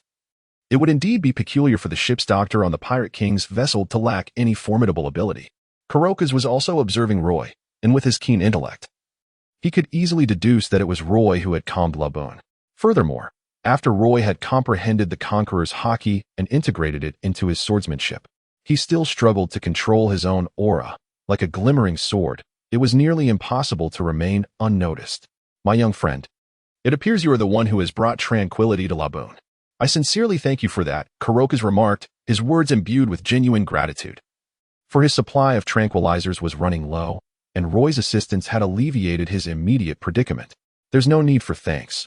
I actually have a request of my own. Roy replied. Roy did not intend to beat around the bush. He spoke directly and candidly. Chronicles felt a twitch at the corner of his mouth. Taken aback by such bluntness, and an ominous premonition washed over him. Ahem, I am merely an old caretaker of a lighthouse. How could I possibly assist you? His reluctance stemmed not from stinginess, but rather from the sensitivity of his position. Should his identity be revealed, the Navy would undoubtedly become restless, making it impossible to continue administering sedatives to Labu in secret. Ha ha ha, if the ship's doctor aboard the Pirate King's vessel were simply an ordinary old man, then even the esteemed elders of the world government would be nothing more than outdated relics of the past. Upon Roy's utterance, the assembly was taken aback. His subordinates, initially perplexed by the peculiar equality with which he addressed an elderly lighthouse keeper, soon reconciled this with their accustomed reverence for his authority, refraining from questioning his actions. As Roy's words sank in, they felt a surreal thrill at witnessing a legend in the making. After all, the Pirate King is a true icon of the seas, a figure who forged the era of great pirates. Even an inconspicuous ship's doctor aboard his vessel could not be dismissed lightly. Reiju's enchanting eyes were wide with astonishment. She had no doubt about the authenticity of the events, for a man like Roy would never frivolously weave tales of the ethereal. Yet, the clandestine nature of these occurrences, unknown even to the Navy and the world government, left her pondering how Roy had come to possess such knowledge. To her, he was an enigma, an irresistible mystery begging to be unraveled. The others, having already borne witness to Roy's extraordinary attributes, harbored no skepticism regarding his claims. To them, Roy was destined to become the Pirate King. Ah, well, I cannot fathom how you acquired this knowledge. Since you have laid the matter bare, I shall not conceal the truth any longer. Indeed, I boarded Roger's ship 23 years ago. It is a memory from a distant past. Chronicles' gaze grew distant, as if he were transported back to those carefree days of travel. Chapter 87. Arriving with anticipation, departing with disappointment upon hearing Chronicles acknowledge his identity. The surrounding individuals gasped in unison. While his role as ship's doctor lacked the legendary stature of Rayleigh, none dared to underestimate anyone associated with the Pirate King. It is noteworthy that even the two apprentices aboard Roger's ship went on to become one a Yonko and the other a warlord of the sea. However, young man, you appear vigorous and full of life, brimming with vitality akin to a sea king. You do not seem to be here in search of medical attention, Chronicles observed, scanning Roy with a careful eye. My injuries lie not on the surface, but are rather the result of accumulated internal damage, Roy replied. Chronicles furrowed his brow at this revelation. Internal damage? That could pose a challenge. Please wait. I shall conduct a comprehensive examination. With that, Chronicles hurried into the lighthouse, emerging with a plethora of instruments, proceeding to probe Roy's body haphazardly. To be subjected to the random ministrations of an elderly man was rather uncomfortable. Had it not been for Roy's formidable composure, his effade would have surely faltered. After the examination, Chronicles regarded Roy with an expression of astonishment. To be frank, I have never encountered a body harboring so many internal injuries, nor could I have imagined that someone with such extensive internal damage could remain so vibrant. Your very existence is a miracle. Chronicles felt a pang of trepidation. The dark injury suggested that this seemingly innocuous youth was indeed a formidable individual, ruthless not only to others, but even more so to himself.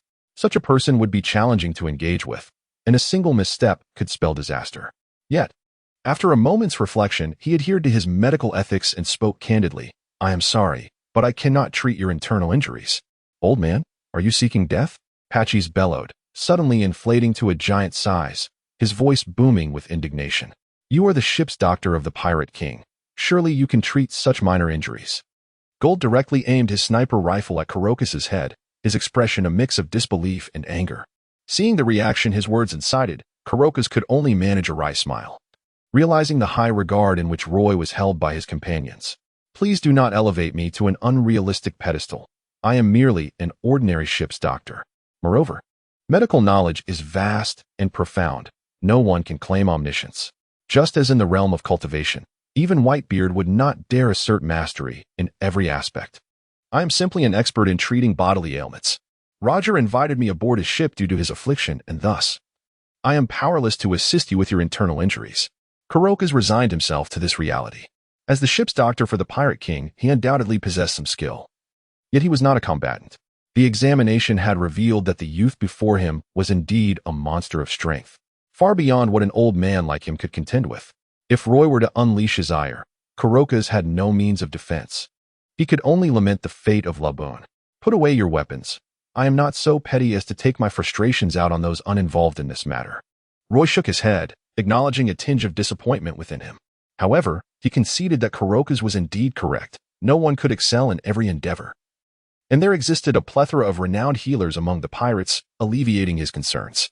While Kurokas exhaled in relief, a sense of awkwardness lingered. Despite his attempts to conceal his identity, he took pride in it, and now, having been recognized, his first attempt had ended in failure, leaving him feeling somewhat embarrassed. Moreover, since Roy had inadvertently aided him, it seemed inappropriate to offer nothing in return. Thus, Kurokas cleared his throat a few times and said, Well, young brother, I feel quite remiss for not being able to assist you. How about this? I shall pass on the medical insights I have compiled over these decades to the ship's physician. Perhaps she might, through her understanding, devise a treatment for the hidden injuries you bear. Roy's eyes sparkled with surprise. He had not anticipated that this elder would be so perceptive. And now he felt a pang of guilt. Senior, one should not accept rewards without merit. Your gift is indeed excessive. Such things are of little consequence. The elder replied, If the art of healing is not passed down, in a few decades it shall perish along with this old man. To share it and benefit humanity is indeed a noble endeavor. However, I must be so bold as to inquire how you managed to calm Laboon. Noticing the intensity in Kurokas's gaze, Roy recalled a certain legend surrounding the Pirate King, Roger, and spoke with feigned profundity. Perhaps it is due to my ability to listen to the voices of all things. Kurokas's eyes widened with excitement as he exclaimed. Then his gaze grew distant, murmuring to himself, listening to the voices of all things. Roger, could it be that the one you await to inherit your will is he? Youth, when you possess sufficient capability, you might consider retracing Roger's voyage. You may uncover something truly fascinating, Kurokas said, regarding Roy with eyes full of significance.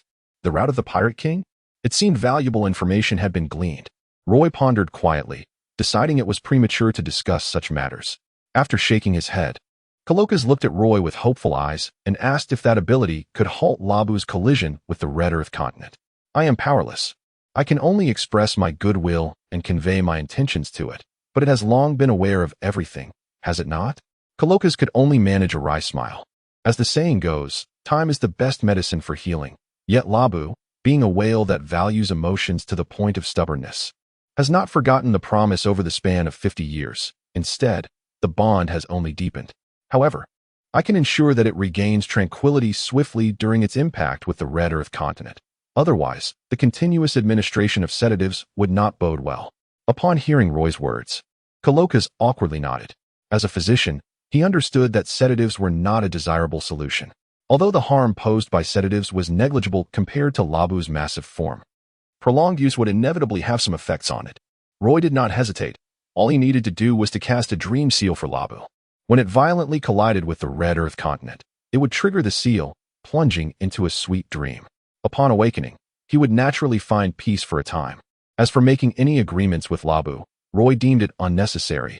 He had no interest in such matters. In Chapter 88, The Supernova at the Gunpoint, Roy felt a twinge of guilt as he observed the little girl, Sun, struggling under a towering stack of books. He felt as though he were an unscrupulous employer exploiting child labor. However, the spirited girl cheerfully declared, Captain Big Brother, Leave this to me. After all, I will be the ship's doctor of the Pirate King and cannot bring shame upon you." The others were momentarily stunned before bursting into laughter, nearly brought to tears by her unexpected talent for flattery. Even Roy, accustomed to being praised, found her words deeply gratifying, akin to sipping a chilled beverage on a sweltering summer day. "What are you all doing? I'm quite serious. If you keep laughing, I might just refuse to heal you in the future," she threatened, revealing her little fangs in a mock-fierce expression that made one want to pinch her cheeks playfully. "Ahem, I must express my strong disapproval of you all. None of you seem as driven as soon. Don't you feel any shame as future crew members of the Pirate King?" Roy admonished with righteous indignation. Pakis and the others were accustomed to Roy's occasional lack of decorum, while Reiju and the others were taken aback, never expecting that the fierce and bloodthirsty Roy in battle could be so frivolous and capricious in everyday life, presenting a striking contrast. Just as the group was engaged in cheerful banter, a sudden cacophony of cannon fire erupted from the sea ahead, followed by two rather comical figures racing toward Roy, competing for his attention. "Lord Roy, a band of ignorant pirates dares to provoke us. Please allow me to engage them and vanquish these foolish beings," one exclaimed. Yes, Lord Roy, leave this trivial matter to us newcomers. You esteemed veterans can rest assured and await our good news," chimed in the other. These two jesters were Augustine and Solomon, who had joined the crew in West Wind Town. Roy had decided to promote them to positions of authority to bridge the gap between the senior officers and the regular crew members. After all, their resilience in surviving the battle between Roy and Doflamingo demonstrated their considerable strength. Had they joined other fleets in the North Sea, they might have even attained the rank of vice captain.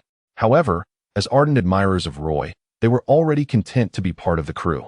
After being elevated to officers, they felt invigorated, driven by the desire to achieve something worthy of Roy's investment in them.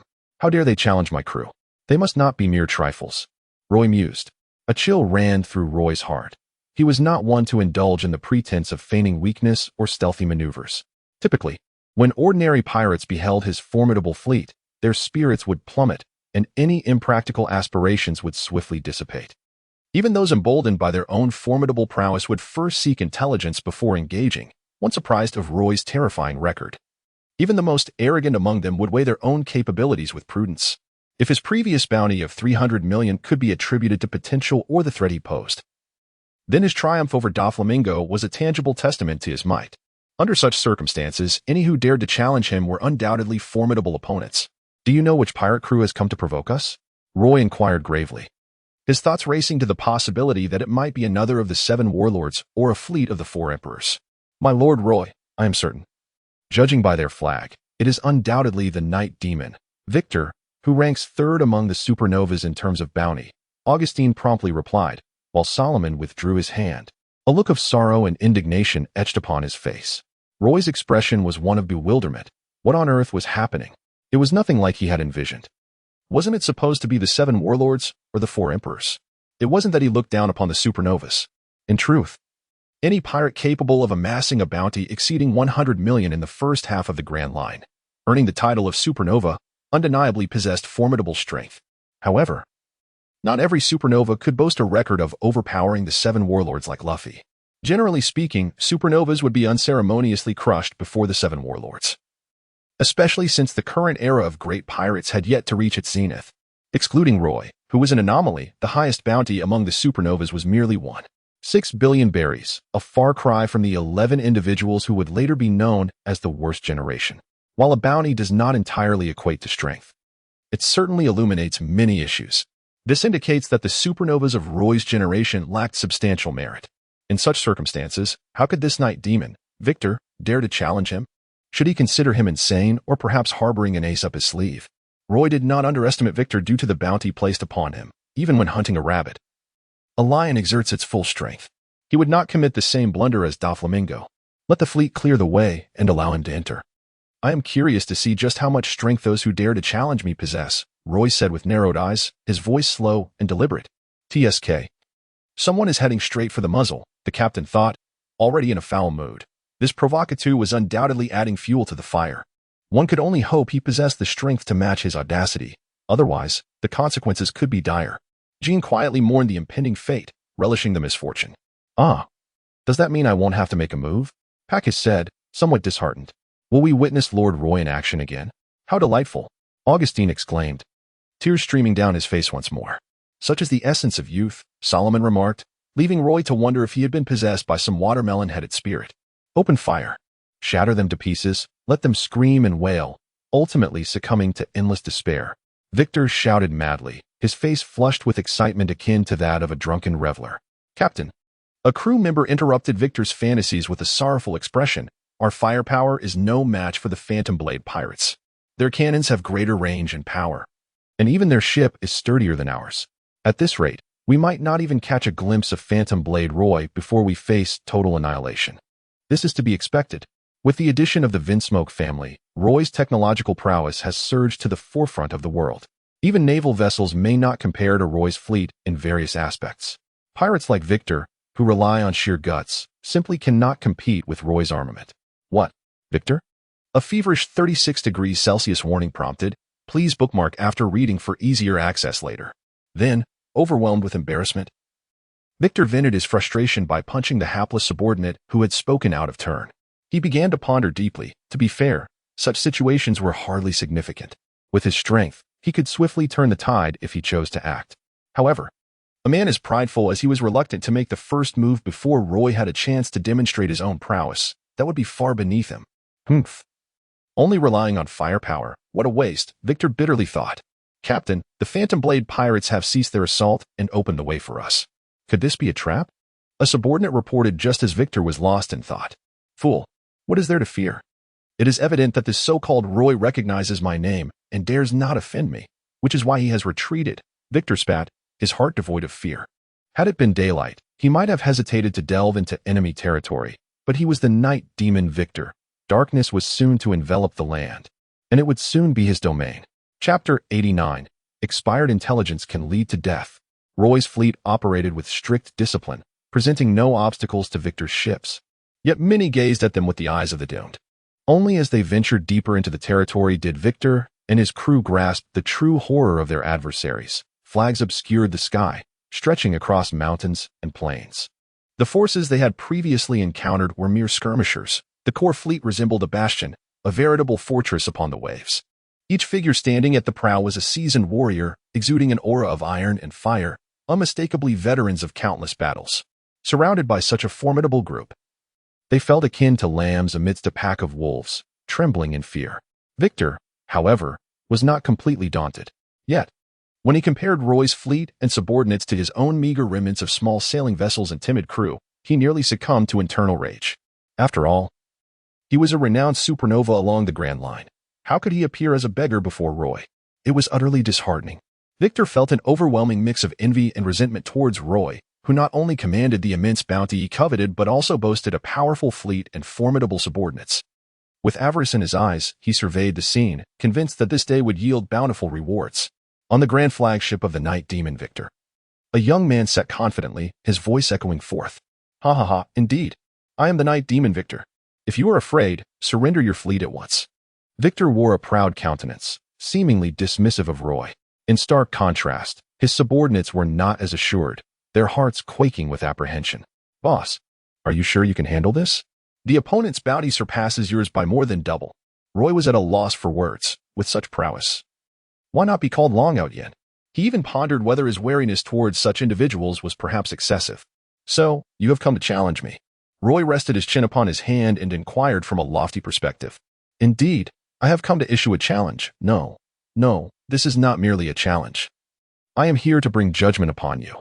For a fleeting moment, I stumbled over my words, but fortunately, my loyal subordinate came to my aid, prompting me to exclaim with great delight, indeed, I have come to enact your reckoning.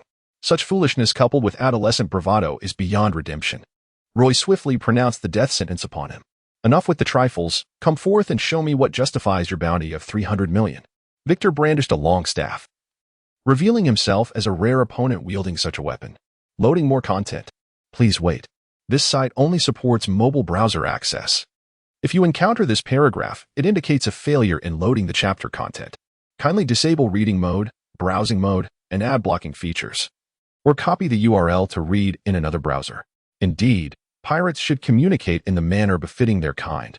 Let us engage in combat first, provided you can survive. Whoosh. Roy's form dissipated like smoke, and in the next moment, he appeared at Victor's location, cleaving him in two. Not dead? It seems he possesses some abilities quite intriguing. Though merely so, Roy spoke with an air of indifference, having already formed a preliminary assessment of Victor's previously displayed prowess, which, in fact, paled in comparison to that of Drake. Such feeble strength was utterly trivial to him. Victor appeared unscathed on another vessel, yet his countenance was marked by sheer terror. He instinctively touched his waist, shaken by Roy's ghostly swiftness. Had it not been for his exceptional abilities, he would have been cleaved in two by now. What followed was a torrent of boundless fury. How dare he come so close to death? Cursed be you, you scoundrel. In the darkness, I am invincible. Roy's expression shifted as he thrust his long sword into the ground behind him. Alas, amidst the inky darkness, blood began to seep forth, suggesting that Victor lay concealed, poised to launch a surprise attack. One entity drew attention while another, shrouded in shadows, awaited the opportune moment to strike, reminiscent of Moria's abilities. Roy nonchalantly remarked, for after all, not to mention Moria's abilities, even Moria himself would not necessarily be Roy's match here. How did you discover it? Victor's expression darkened. His underhanded tactics had proven successful against many foes stronger than himself in the past. Haha, for someone like you who knows nothing of Haki, it's useless to explain. With Roy's formidable third-tier observation Haki, such a level of ambush was utterly transparent. Haki, what is that? Fine, since you've seen through my ruse. I shall crush you with absolute power. As he spoke, 7 or 8 shadowy figures merged with his body, causing it to grotesquely swell, sprouting horns and bat-like wings, resembling a monstrous entity. Ha ha ha, now you behold my complete form. Feel the terror of the night.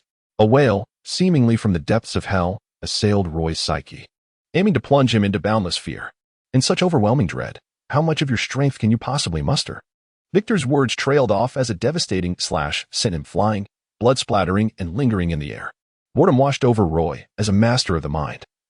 He remained unaffected by such trivial tricks. Perhaps a soul-stirring intimidation from someone of Big Mom's caliber might have had an effect. But if this was all Victor had to offer, he might as well contemplate his demise. Recently unsuccessful in seeking medical help, Roy's mood was far from pleasant. A thoroughly exhilarating battle might have served as a release, yet Victor's prowess was utterly insufficient. Die! Victor screamed, wildly swinging his staff, though fear had begun to creep into his heart. Despite his relentless efforts, he couldn't even graze Roy, a situation that defied all logic. For he was the master of the night. In truth, Victor's power had more than doubled after merging with the darkness, not only enhancing his strength and speed, but augmenting his entire being.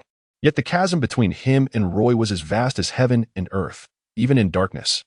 He merely surpassed Drake slightly, rendering him no match for Roy, who perceived Victor's supernova reputation as derived solely from the peculiarity of his abilities. With a resounding crash, the battle concluded. Victor and his crew lay vanquished on the ground, trembling, while only Victor remained defiantly upright. With your abilities, I am genuinely curious how you dared to challenge me. Do you truly not know the meaning of death? Roy inquired, his curiosity piqued. Even someone like Doflamingo, one of the 7 warlords of the sea, fell to our captain. Do you consider yourselves stronger than the warlords? Jean chimed in mockingly.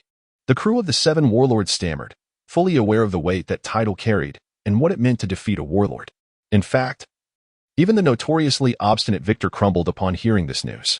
As arrogant as he was, he never considered himself a match for the 7 warlords. He had once witnessed the fate of a crew that dared to confront Crocodile and, since then, had wisely steered clear of such monstrous territories. After all, he was conceited but not foolish. Observing their expressions, it was Roy and his crew who were taken aback. Strange. News of my battle with Doflamingo should have spread far and wide. Are you truly unaware? Victor's face flushed crimson, caught between embarrassment and fury. One of his subordinates, unable to contain himself, turned to Victor and exclaimed, "It's all this fool's fault." After he heard about your bounty of 300 million. He was so enraged that he roasted and ate the newsbird, and since then we haven't received any information. Well, the newsbirds are peculiar creatures. They blacklist you even if you don't pay, let alone in a case as severe as Victor's. Upon hearing this, Roy and the others cast admiring glances towards Victor. The young man is truly remarkable. He has even taken down a newsbird. In reality, the newspaper to which the newsbird belongs can be regarded as one of the largest intelligence organizations in the world, comparable to none other. Roy harbored doubts regarding the organization, suspecting it was under the control of the world government. It was beyond question that the world government and the Navy possessed the capability to exert pressure and intervene with the press. Thus, Roy remained vigilant about such information. Chapter 90. I hope to receive some favor here. The news of Victor, the night demon, falling at Roy's hands swiftly spread across the seas. However, aside from a few groups of supernovas, hardly anyone paid attention. Compared to the shocking revelation of Roy's bounty of 300 million and his victory over Don Quixote da Flamingo, Victor's demise was akin to a stone cast into the ocean, creating not even a ripple before sinking into eternal silence. Those who received the news merely scoffed. For none believed that Roy, who had triumphed over da Flamingo, could be defeated by an obscure supernova. Only a handful who had interacted with Victor harbored private doubts. Although Victor was reckless, he was not entirely devoid of self-awareness. Yet, soon no one cared about the night demon Victor any longer. The sea was unforgiving. The vanquished were inevitably swept into obscurity, lost to the dust of history. People lamented that Roy was indeed a formidable force, an unstoppable juggernaut, making a grand declaration of his arrival through the annihilation of a faction of supernovas. Whiskey Peak, under the night sky, lay in a state of solitude. It echoed the quietude that follows a bustling revelry. The sudden roar of cannon fire shattered the tranquility as two factions engaged in fierce combat amidst a hail of bullets. "You vile bounty hunters, how dare you drug us? Such treachery!" One side spat. "Humph, you are no better. After our warm hospitality, you dare to initiate a raid. If we were truly mere villagers, you would have wreaked havoc upon us," came the retort. "Pah, it was our captain's cunning that foresaw your ill intentions, prompting us to strike first." There was no need for further words. They resolved to claim the heads of their adversaries for the bounty. The pirates and bounty hunters, blinded by rage, transformed the once peaceful town into a scene of desolation, plunging it into a hellish nightmare overnight. What they failed to notice was the arrival of a third party, quietly observing this unfolding drama. At Whiskey Peak, accumulating magnetic power in the record pointers required time, and Roy was unwilling to squander his precious moments in such a place. The most prudent course of action was to seize the pointers from the pirates or bounty hunters on the island. Roy had no intention of lingering on the island, thus, his substantial fleet prepared to set sail directly from their vessels. Otherwise, even the most oblivious combatants would not overlook the presence of thousands of armed men. "The Grand Line is truly chaotic. It appears even more tumultuous than the North Blue," Gene sighed, shaking his head, then glanced curiously at Pacus. "Hey, Baldhead, why don't you step in and lend a hand?" Pacus, looking fatigued, replied, "It's too weak. I lack interest." Indeed. Whiskey Peak was merely the entry phase of the Grand Line. Pirates stationed here were fortunate if they boasted bounties of 2 to 3 million berries. Such was the norm of the Grand Line. Not every soul entering this perilous sea was as formidable as Roy. Had that been the case, the Navy would have long been overwhelmed. Although Pacus was combative, he had no taste for bullying the weak. The ongoing conflict was such that even a couple of mid-ranking officers from Roy's fleet could effortlessly conclude this tiresome farce, thus he found himself disinterested. "Cease the fighting. I hope to receive some favor here." Roy strode confidently out, eager to test the potential of his newfound abilities. Indeed, as an inhabitant of the pirate world, one must learn the strides of da Flamingo, the smile of Kizaru, and the demeanor of Crocodile, boldly proclaiming, "Grant me your favor, and become my subordinate." The clamor of battle ceased abruptly, as if the chaotic scene had frozen in time, astonished by the emergence of an individual amidst the fervent conflict. Yet, it was not long before both sides resumed their skirmish, dismissing Roy and his companions as if nothing had transpired. "Who is that fool? Is he one of yours?" "I don't know. He has probably just arrived on the island. Either way, there are only a handful of them. We'll deal with you first, and then take care of that group." "Oomph, that is precisely my intention." Roy felt a sense of embarrassment wash over him, and he could only let out a long sigh. "Those who fail to show me respect will meet a most dreadful fate." With a resounding clash, a flash of sword light erupted, and a ferocious slash cut through the air. Before anyone could comprehend the situation, the entire island was cleaved in two, with an unrelenting tide of seawater gushing into the newly formed chasm. Many unfortunate pirates and bounty hunters found themselves in the path of the onslaught. They had no time to react before they were reduced to mere dust. The scene was not as gruesome as one might imagine, devoid of dismembered limbs and scattered corpses. For Roy's strike was so overwhelmingly violent that even the earth itself was annihilated, dissolving into nothingness, leaving no trace of the human form whatsoever. Both sides had long lost the will to continue fighting. Those who mingled at the entrance of the Grand Line had never witnessed such apocalyptic devastation. Cold sweat drenched their backs, and those who managed to remain conscious were truly resilient in spirit. "Captain, this is excessive. To deal with mere minions using such a devastating strike," Jean remarked, half amused and half dismayed. "Oh, my sincerest apologies. I couldn't rein in my strength in the heat of the moment." Despite his words, there was no hint of remorse on Roy's face. Leju and the others were left speechless. It was indeed absurd for a top-tier swordsman to claim he could not control his own power. "So, can you now show me some respect?" "Of course, we will," they answered, their faces pale and trembling, entirely overwhelmed by the situation. What had they done to deserve this? Their conflict had nothing to do with others, and this coercive intervention was terrifying in its own right. The events of the day would surely haunt them, becoming a nightmare etched in their memories. From now on, the mere mention of respect would be enough to send shivers down their spines. Now this is more like it. It is time to commence the looting. Present all your record pointers or permanent pointers. Leave none behind. Should I discover that anyone dares to hide anything, that would be a grave affront to me," Roy threatened succinctly. The leaders of both sides were even more distraught. Was it truly so terrifying over a few pointers? Upon hearing the word rob, they initially believed Roy was after their riches. While the pointers were indeed significant, they paled in comparison to life and wealth. Besides, they could easily follow suit, awaiting the next wave of pirates to land and seize the pointers from their hands, just as they were lost in their thoughts. Roy mentioned the concept of face, causing them to shudder in fear. They quickly turned around and shouted frantically, "You bunch of scoundrels, did you hear that? Hand over all the pointers immediately. Not a single one should be retained. If I find anyone hiding them, I shall flay you alive." Chapter 91. The little garden gazing at the large stack of pointers on the ground. Roy felt that this trip had not been in vain.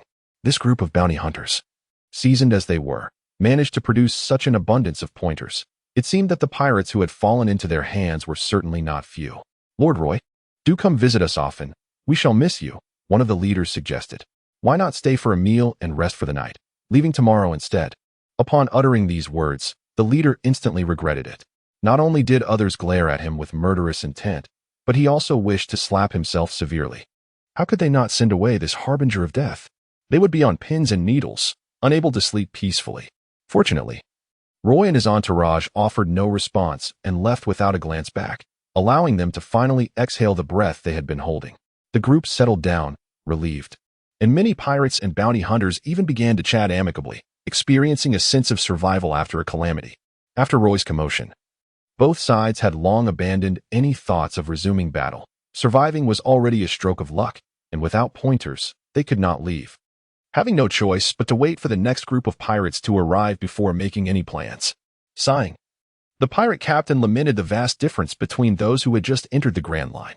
If the Grand Line was filled with such monsters, perhaps it would be better to return to the West Blue and pass time there. The captain was no longer filled with the bravado he had upon entering the Grand Line. He felt utterly disheartened. What a joke. The Grand Line was indeed a terrifying place, a gathering ground for numerous monsters, but it could not possibly be this formidable. Who were these people, after all? Their might was not characteristic of mere newcomers to the Grand Line. If it weren't for their slight naivety, he would suspect they were the legendary emperors of the sea or the Seven Warlords. Wait a moment. A flash of realization struck as the concept of the Seven Warlords crossed their minds.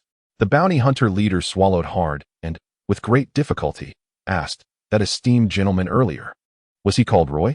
"It seems so," replied the pirate captain, drenched in cold sweat. "He is the legendary pirate, Phantom Sword Roy, who swept through the North Sea with a bounty of 300 million and even defeated one of the Seven Warlords. Ha ha ha, to think we could survive from such a prominent figure.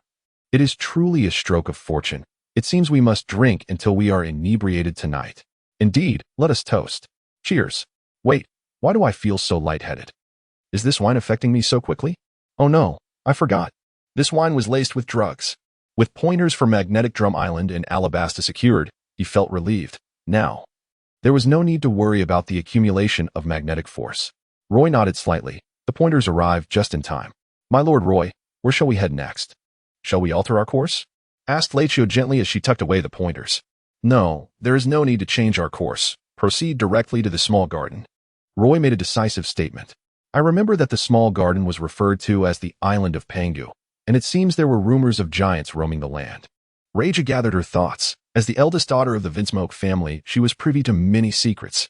Are there really giants? Are they much larger than the bald man? Xia inquired curiously. Indeed, an adult giant stands at least 12 meters tall, roughly the size of 3 or 4 patchies. They primarily hail from the village of Elbaf, located in the latter half of the Grand Line. Currently, I believe the Navy headquarters is home to a few giant admirals. They are quite a rare breed, Roy elaborated. Wow, that's impressive. But Lord Roy, you truly are well-versed, even in matters concerning the latter half of the Grand Line, exclaimed Xia and Sin, their eyes sparkling with admiration.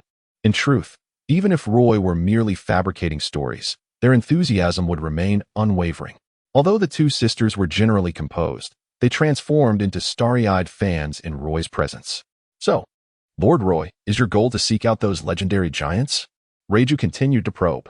Indeed, although Doflamingo's threat has dissipated, the Navy and the world government will not relent. Before they strike with full force, I must bolster our strength as much as possible. The giants on this island are the Blue Oni Dori and the Red Oni Bragi, who were awarded a bounty of 100,095 years ago as the captains of the giant pirate crew. In this sense, they are our predecessors. 95 years. Can they truly live that long? Sun exaggeratedly spread her arms wide. The lifespan of giants is 3 times that of humans. However, even so, a century is a considerable span of time, and they had a bounty of 100 million before the onset of the Great Pirate Era. Their strength should not be underestimated. Reiju remarked, her expression tightening with seriousness. Roy firmly believed that after battling each other on the island for a century, the two giants would have made significant progress. Given their longevity, they were in their prime, and even more daunting was their combined attack, capable of cleaving the seas. The more formidable they were, the greater the significance of Roy subduing them. Otherwise, how would he confront the challenges ahead? In fact, the two giants were a crucial element in Roy's future plans. Elbaf, the strongest kingdom in the world, a place yearned for by countless warriors, was an absolute forbidden zone for most. Only those favored by giants could hope to set foot there. Dori and Bragi held considerable status in Elbaf. It is noteworthy that the previous captain of the giant pirate crew was none other than the elder of Elbaf, Arlong, a hero of the giant race, and Heldin, a rising star of Elbaf, aspired to restore the giant pirate crew, indicating the crew's special significance in Elbaf. However, contemplating such matters now was a bit premature.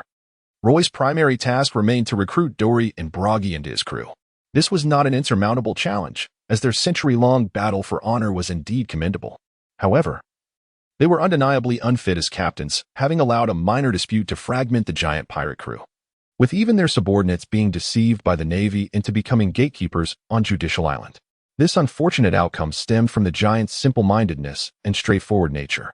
Often, they were perceived as the most loyal subordinates, as their convictions were unwavering, and they would never betray. Therefore, Roy's strategy was straightforward. If not somewhat blunt, the giants revered strength and champions. He intended to duel them as a warrior and conquer them with absolute power. If that did not suffice, he would bestow favors using information about their subordinates, knowing that their nature would make it impossible for them to refuse. Chapter 92. Nightmare. A solid black warhorse snorted impatiently, its resonant whinny echoing across the desolate ocean as if heralding its arrival. Adorning its head were conical horns, and beneath its hooves blazed scorching flames, the intense heat failing to affect the ship, as though the flames existed in a realm between illusion and reality. Surrounded by an eerie blue glow, it represented a deeply distorted dream. Anyone who ventured too close would be engulfed by nightmares. How do you feel now, great master of dreams? I have heeded the ancient pact and come forth from the depths of hell at your summons, ready to bring fear and despair to this world. Please speak more respectfully. Roy's lips twitched slightly. Report to the master. I have formulated my responses based on your preferences and habits.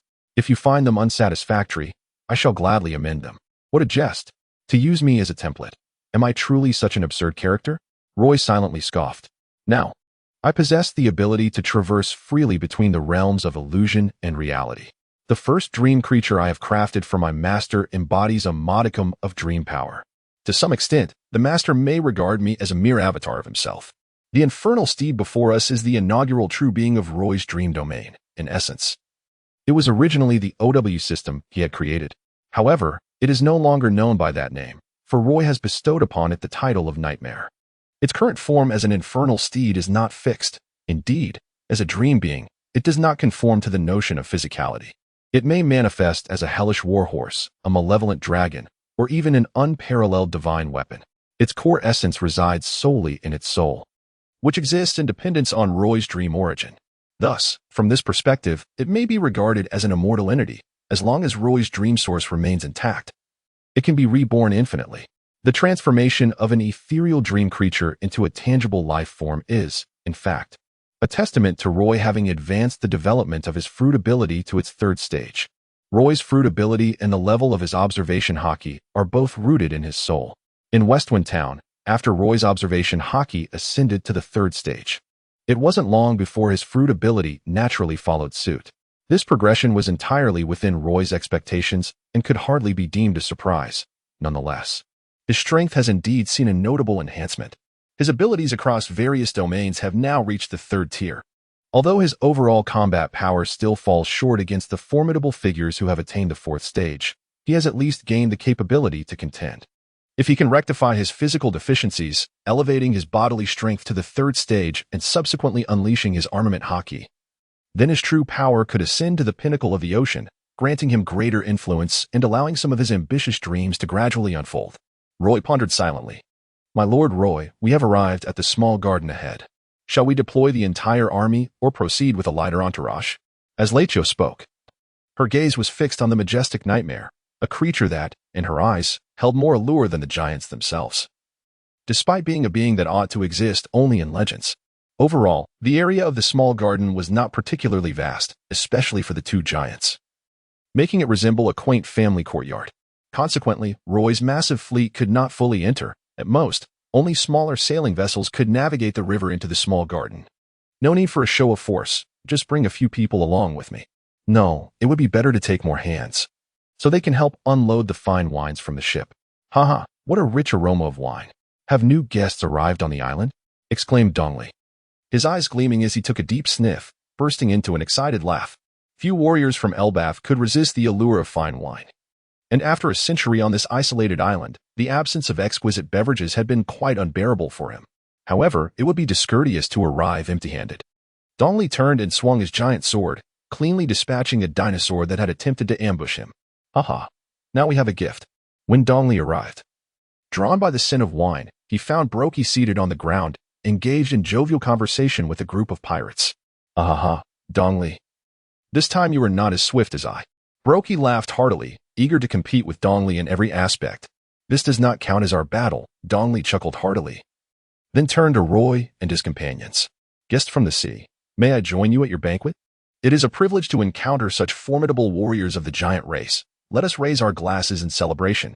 Roy was indeed a master of words, effortlessly adapting his speech to suit both man and spirit without a trace of embarrassment. Dongli and Brokey, already under the intoxicating influence of alcohol, eagerly seized the moment to indulge in the colossal barrel of liquor before them upon hearing Roy's proclamation. Observing their unguarded enthusiasm, Roy couldn't help but reflect on the naivete of the giant race, which perhaps explained why, 5 years hence, they would fall prey to a few obscure adversaries. Ah, what delightful wine this is. It has been years since I have savored such a sweet, refreshing elixir. To my esteemed guests, allow me to offer another toast. Dongli could hardly contain himself. Fortunately, the ample supply of wine brought by Roy was sufficient, lest these two behemoths drink him dry. Alas, while they reveled in such exquisite wine, the absence of a thrilling battle to accompany their merriment was lamentable. Brokey felt a stirring in his hands. Yet he had already made a pact with Dongli. The eruption of the central volcano on the island would signal their duel. For the giants hailing from Elbaf, such agreements were not to be trifled with. Indeed, it was somewhat regrettable. Dongli sighed softly, fully aware of Brokey's sentiments, though they welcomed their guests with warmth. The pride inherent in being giant warriors led them to subconsciously believe their only worthy opponent was one another. Why not allow me to be your adversary? Roy proposed suddenly, rising to his feet and boldly proclaiming his intentions. Dongli and Brokey erupted into laughter, declaring, Ha, little captain, what we engage in is not a mere game of make-believe, but a battle of warriors, a clash of honor. Do not jest. Once you've fought, you shall understand. A sudden wave of unseen force radiated from Roy, causing most of his crew to collapse in an instant, with only a few struggling to remain upright. Though somewhat awkward, it was unavoidable. Roy was still mastering the intricacies of the conqueror's Haki, unable to distinguish friend from foe. Nevertheless, the intimidation factor had been achieved. Dongley and Brokey regarded Roy with grave expressions, for they hailed from the latter half of the Grand Line, where they were well acquainted with the implications of Conqueror's Haki. I am Dongley, the Blue Demon, captain of the giant warrior pirates from a century ago. I am Brokey, the Red Demon, also captain of the giant warrior pirates from a century past. As the two colossal figures proclaimed their identities, it was evident they were extending respect and acknowledgement, recognizing Roy as an equal. In turn, Roy mirrored their gesture. I am Roy, the Phantom Blade, captain of the Phantom Blade pirates, destined to be your future captain. Ah, this jest is hardly amusing, Brokey bellowed, his voice like the roar of a tempest, capable of stirring the winds with his words. Do you believe you have the capability to bring us aboard your ship? Dongley swung his massive sword down towards Roy with tremendous force. The blade sliced through the air with a thunderous crack, its momentum bearing down with an unstoppable might, the resulting shockwave akin to a fierce storm. Should this strike land, the sheer power of the giants would ensure Roy faced either death or grievous injury, revealing their intent to hold nothing back. To the giants, a duel was a sacred and solemn affair. To hold back in battle was not only an affront to honor but also a profound disrespect to one's opponent. To perish in combat was considered the finest destiny for a warrior. Roy leapt high into the air, unflinching and undeterred, engaging in a formidable clash with Dongley's colossal sword using his own weapon, the Judy character. Brokey, who had been poised to intervene, was taken aback by the scene before him. He had never anticipated that Roy would exhibit such audacity, daring to contend with a giant in sheer strength. While he admired Roy's bravery, he inwardly shook his head, realizing that he had overestimated Roy. Those who had never encountered a giant could hardly grasp the true essence of power. Dongley, facing the diminutive Roy in direct confrontation, felt an absurdity wash over him. However, before he could dwell on his thoughts, he sensed a terrifying force emanating from the giant's sword, causing his hands to tremble violently and nearly wrest the weapon from his grasp. He clutched the sword tightly, his face turning a deep crimson, barely averting the humiliation of losing his weapon, an ultimate disgrace for any warrior. Observing Dongley stagger back several steps before regaining his footing, Brokey's eyes widened in astonishment, nearly bulging from their sockets. He questioned, Dongley, could it be that you've indulged too much in drink? In truth, had he not witnessed the bulging veins and taut muscles of Dongley, he might have suspected that Dongley was merely feigning weakness. Dongley's face grew increasingly flushed, resembling a searing iron, and one could even see the steam rising from his head as he shouted in a mix of shame and fury. You would know if you tried it yourself. He possesses strength akin to a volcanic eruption. Skeptical, Brokey glanced at Roy's slender arms and legs, seemingly incongruous with the notion of possessing terrifying might. However, he understood Dongley's character well enough to know that even in defeat, Dongley would never fabricate a tale to evade responsibility. That would be an affront to a warrior's honor. With this in mind, Brokey declared, in that case, young Roy, be wary of my axe. He swung his massive axe with exuberance, capable of leveling a small mountain with all his might. Come at me. Roy has also dramatically transformed his style, adopting a bold and grandiose approach. His once prized extreme speed seems to have vanished, replaced instead by earth-shattering power.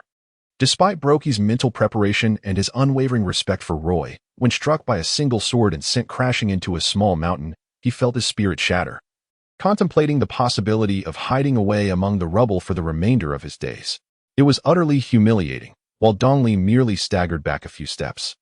He was utterly launched by an overwhelming force, suggesting that his strength was vastly inferior to that of Dongley.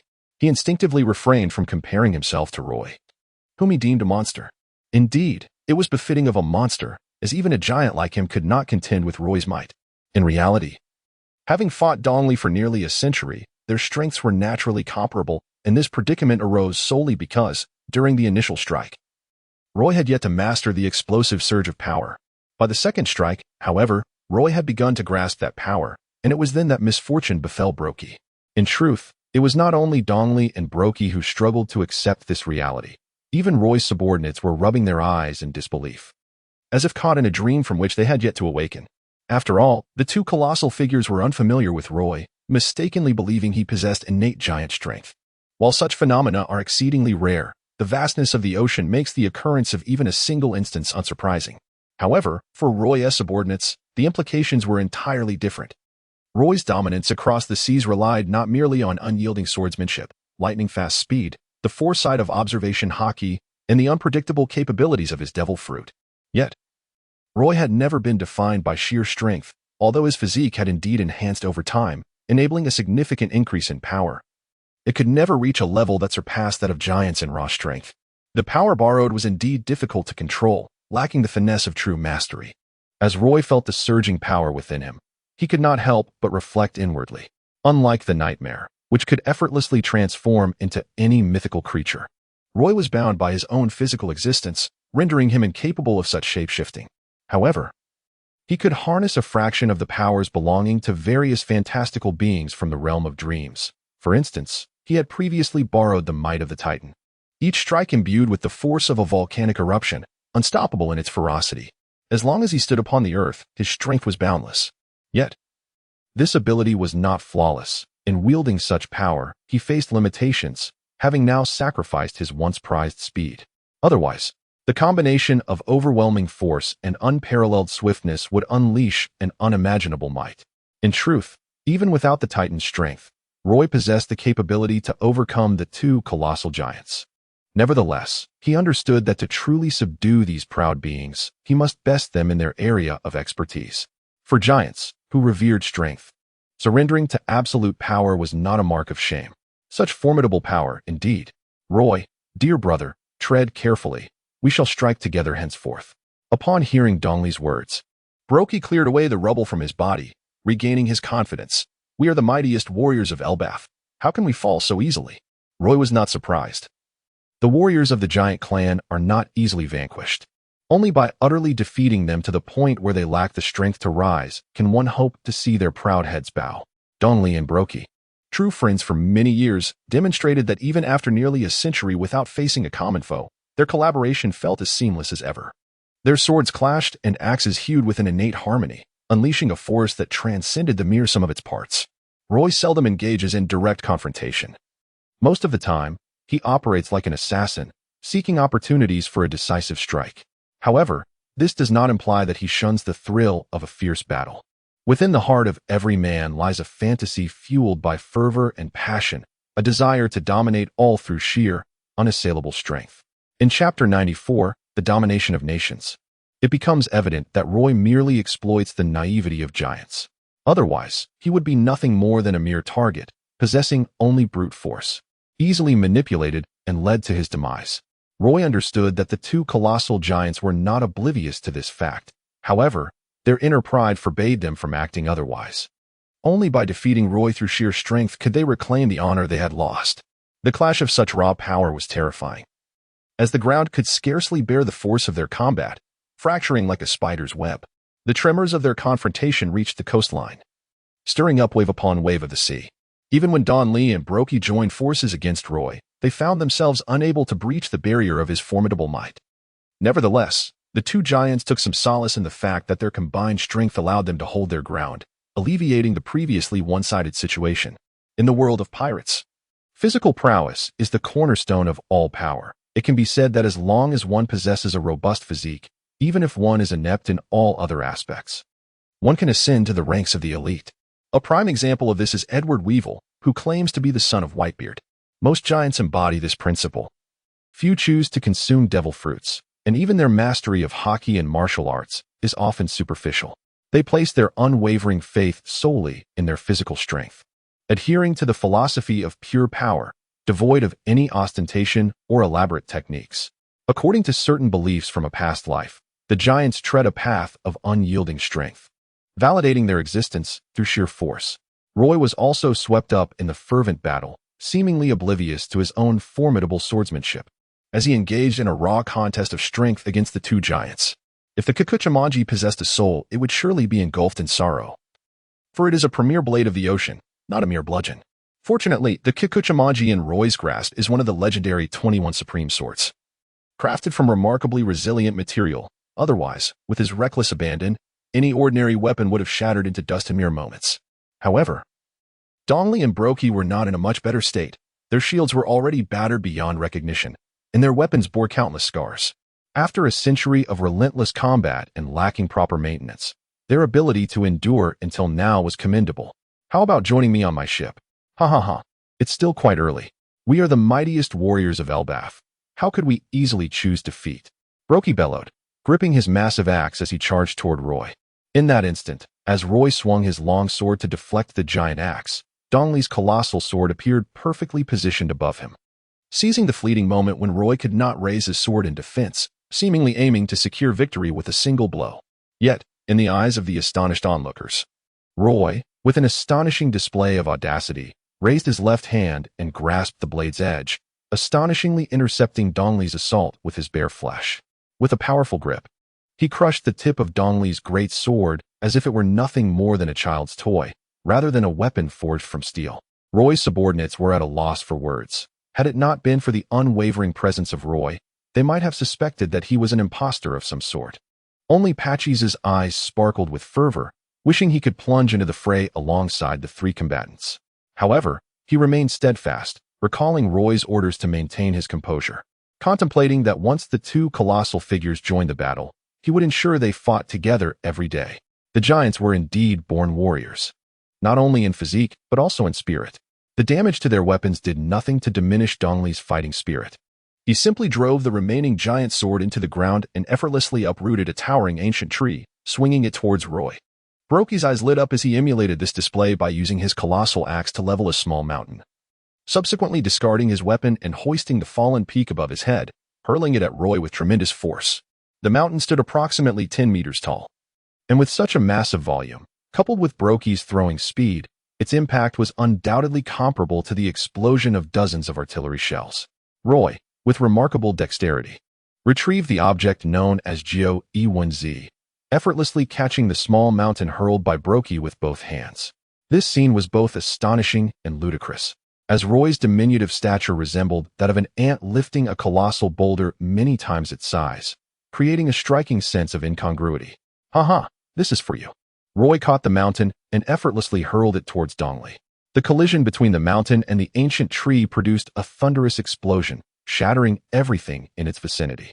Fragments of stone and remnants of wood shot forth like bullets, creating countless craters on the ground. Fortunately, Roy's subordinates were no weaklings. Otherwise, they would have truly suffered collateral damage. Hiss, is this the nature of combat between giants? The ability to move mountains and part seas feels as though one has stepped into a mythological realm. I was in awe. Such a battle might not be witnessed even once in decades. I always believed that no matter the extraordinary feats the captain accomplished, I would remain unfazed. Yet, I did not anticipate that the captain's method of fighting today would once again expand my understanding. Jean Yu sighed, one of the earliest followers of Roy, thought he had ample familiarity with him, but it appeared he was still too young in his insights. In truth, I find these two giants rather pitiable. Defeated by Lord Roy's overwhelming power, they will likely question their very existence moving forward, said Xia, suppressing a mischievous laugh.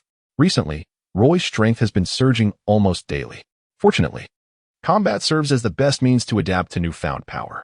Roy has now essentially mastered the third stage of his abilities, and his application of the borrowed Titan giant strength has grown increasingly proficient, thus tilting the battle in his favor while the two giants faced relentless defeat.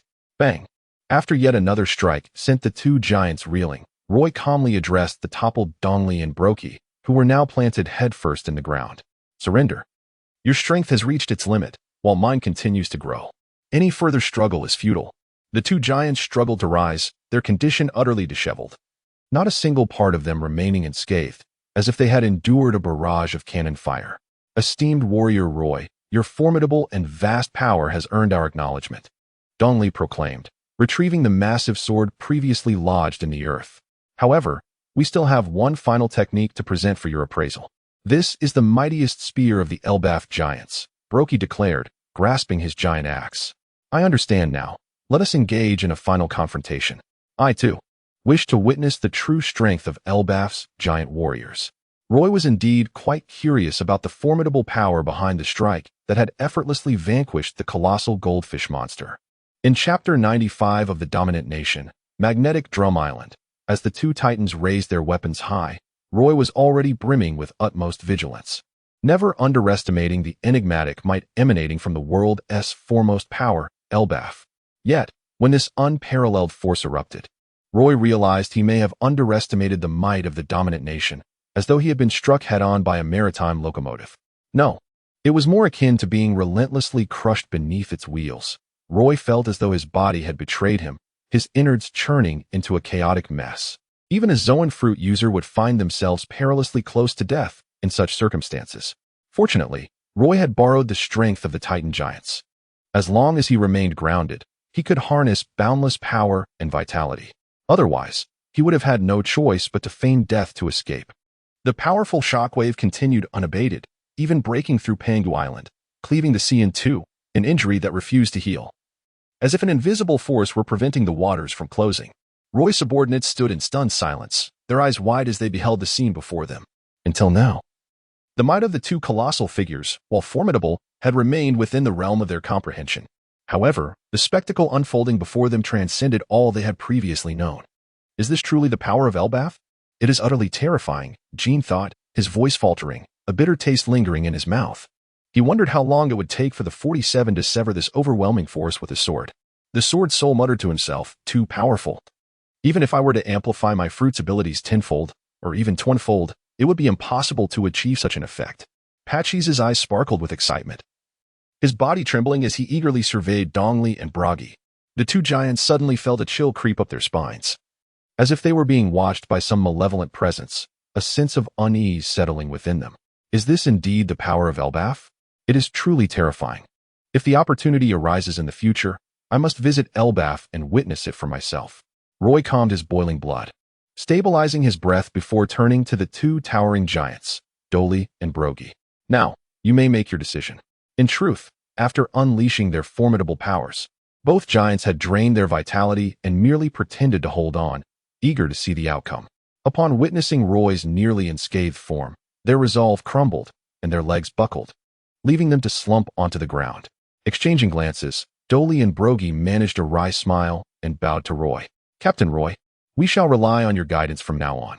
The frigid northern wind howled across the snow-laden ground, slicing against their faces like a blade, making it nearly impossible to keep their eyes open. The crunch of snow beneath their feet echoed across the vast, desolate expanse. This was Drum Island, a winter isle renowned for its medical prowess along the Grand Line. However, a year prior, the island's finest healers had been exiled by a tyrannical king, leaving only Dr. Correja and the doctors willing to serve the king. The ailing residents had no choice but to kneel before the king, pleading for Dr. Correja's care, or suffer the extortionary fees imposed by her. Gazing at the boundless sea of people before him, Sis, trembling, relayed the information Roy sought. His legs quaking and on the verge of tears. Though he had encountered pirates before, the sheer might of a crew capable of conquering a nation was utterly terrifying. The sight of those two mountain-like giants struck a deeper psychological blow, especially for someone like him, who had never set sail. In truth, this country had yet to endure the ravages of Blackbeard's crew, and while the locals harbored no intense animosity towards pirates as would be seen in the future, an innate fear lingered.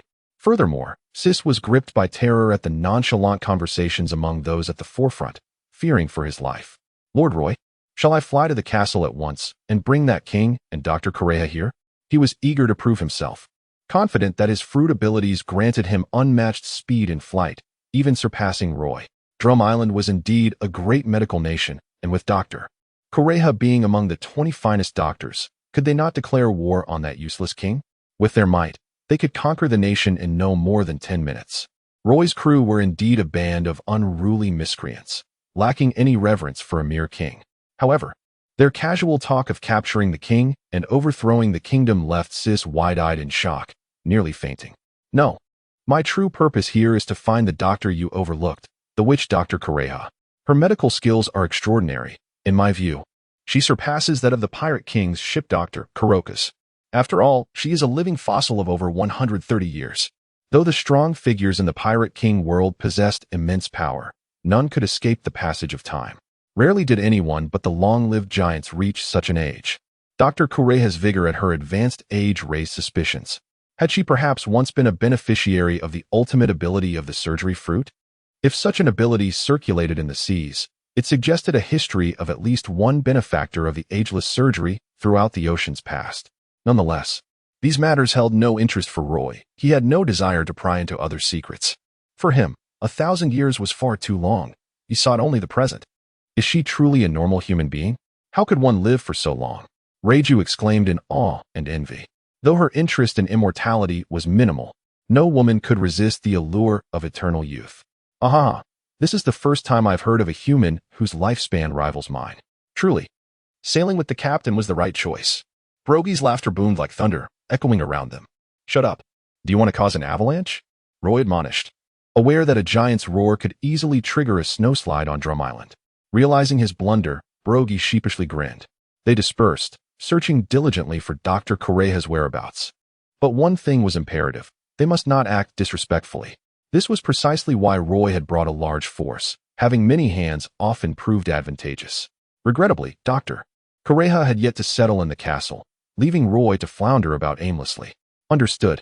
The voices of 7,000 to 8,000 surged like a torrent, resonating in all directions.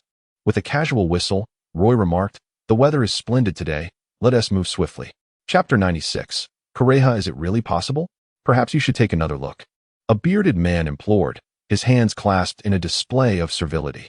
What? Are you asking me for the secret to staying youthful? A stylishly dressed elderly woman sipped her plum wine, inquiring. No, that is not it at all. The bearded man, flustered, pressed on. I merely wish for you to reassess Harry's condition. Is everything truly all right? Lying on the bed was a young boy of 4 or 5, his face streaked with tears, as if he had just finished wailing. The bearded man was anxious. This peculiar Dr. S. rapid treatment left him bewildered. If not for her infamous reputation, he would suspect she was merely being dismissive. Naturally, when a patient vanishes from my sight, he either recovers or he dies, Dr. Correa remarked, lowering her sunglasses with a confident smile. Vanished? Dead? Oh, Harry, have you truly been taken from me? The bearded man lamented, his sorrow palpable. Seeing him weep like a scorned wife, Correa paused, quickly grasping the situation, and promptly delivered a fist to the man's head. Ouch, that hurt. Are you an idiot? How could you not see this? After a few taps on the boy's body, he blinked awake, stretching lazily. I feel so good. Am I better now? Thank you. Doctor. The bearded man, too overwhelmed to ponder why an elderly woman would strike him, rushed forward to embrace the young boy, weeping uncontrollably. Dad, what's wrong? Don't cry. You said a man must be strong. Hee, I received a splendid tip. I was going to take half your fortune, but now I'll only take 51%. Correa gazed at the scene with a smile and said, bang. Suddenly, the door burst open, and a chilling wind swept into the room, bringing with it a blue-nosed reindeer that appeared at the entrance. Lady Dr. Lidower, it's terrible. Many pirates have appeared on the island, and they seem to be coming for you. The reindeer had long yearned for pirates, as the most important person in its life had once said that a man who infused his soul into the Jolly Roger was capable of anything. However, this group of pirates on the island seemed fierce and malevolent, evidently targeting Lady Dr. Lidower, which extinguished its desire to engage with them. Pirates? Correa murmured. Remaining remarkably composed rather than panicking, she wore an expression reminiscent of nostalgia. Suddenly, voices drifted from outside, revealing their unhidden intentions. Is this the place? Indeed. The raccoon-esque expression changed drastically upon hearing we were searching for Dr. Correa. It must know her well. What an adorable raccoon that cannot hide its emotions. ISNT, that right? Ha ha ha, today is finally our turn to shine. Exactly, Lord Roy S. fan club is about to resurrect, marking our first step following the merger of our two epic associations.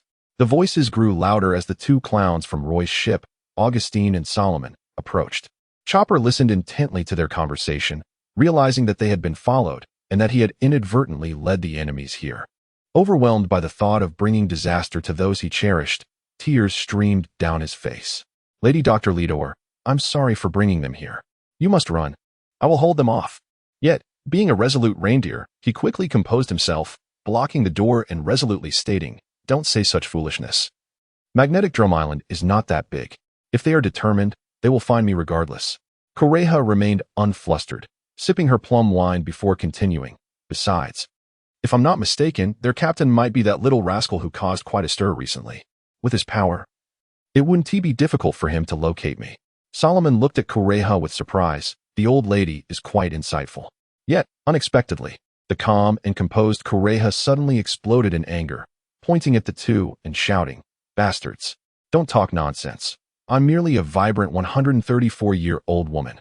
The group was momentarily petrified, unable to reconcile this cursing old lady with the previous confident, composed woman.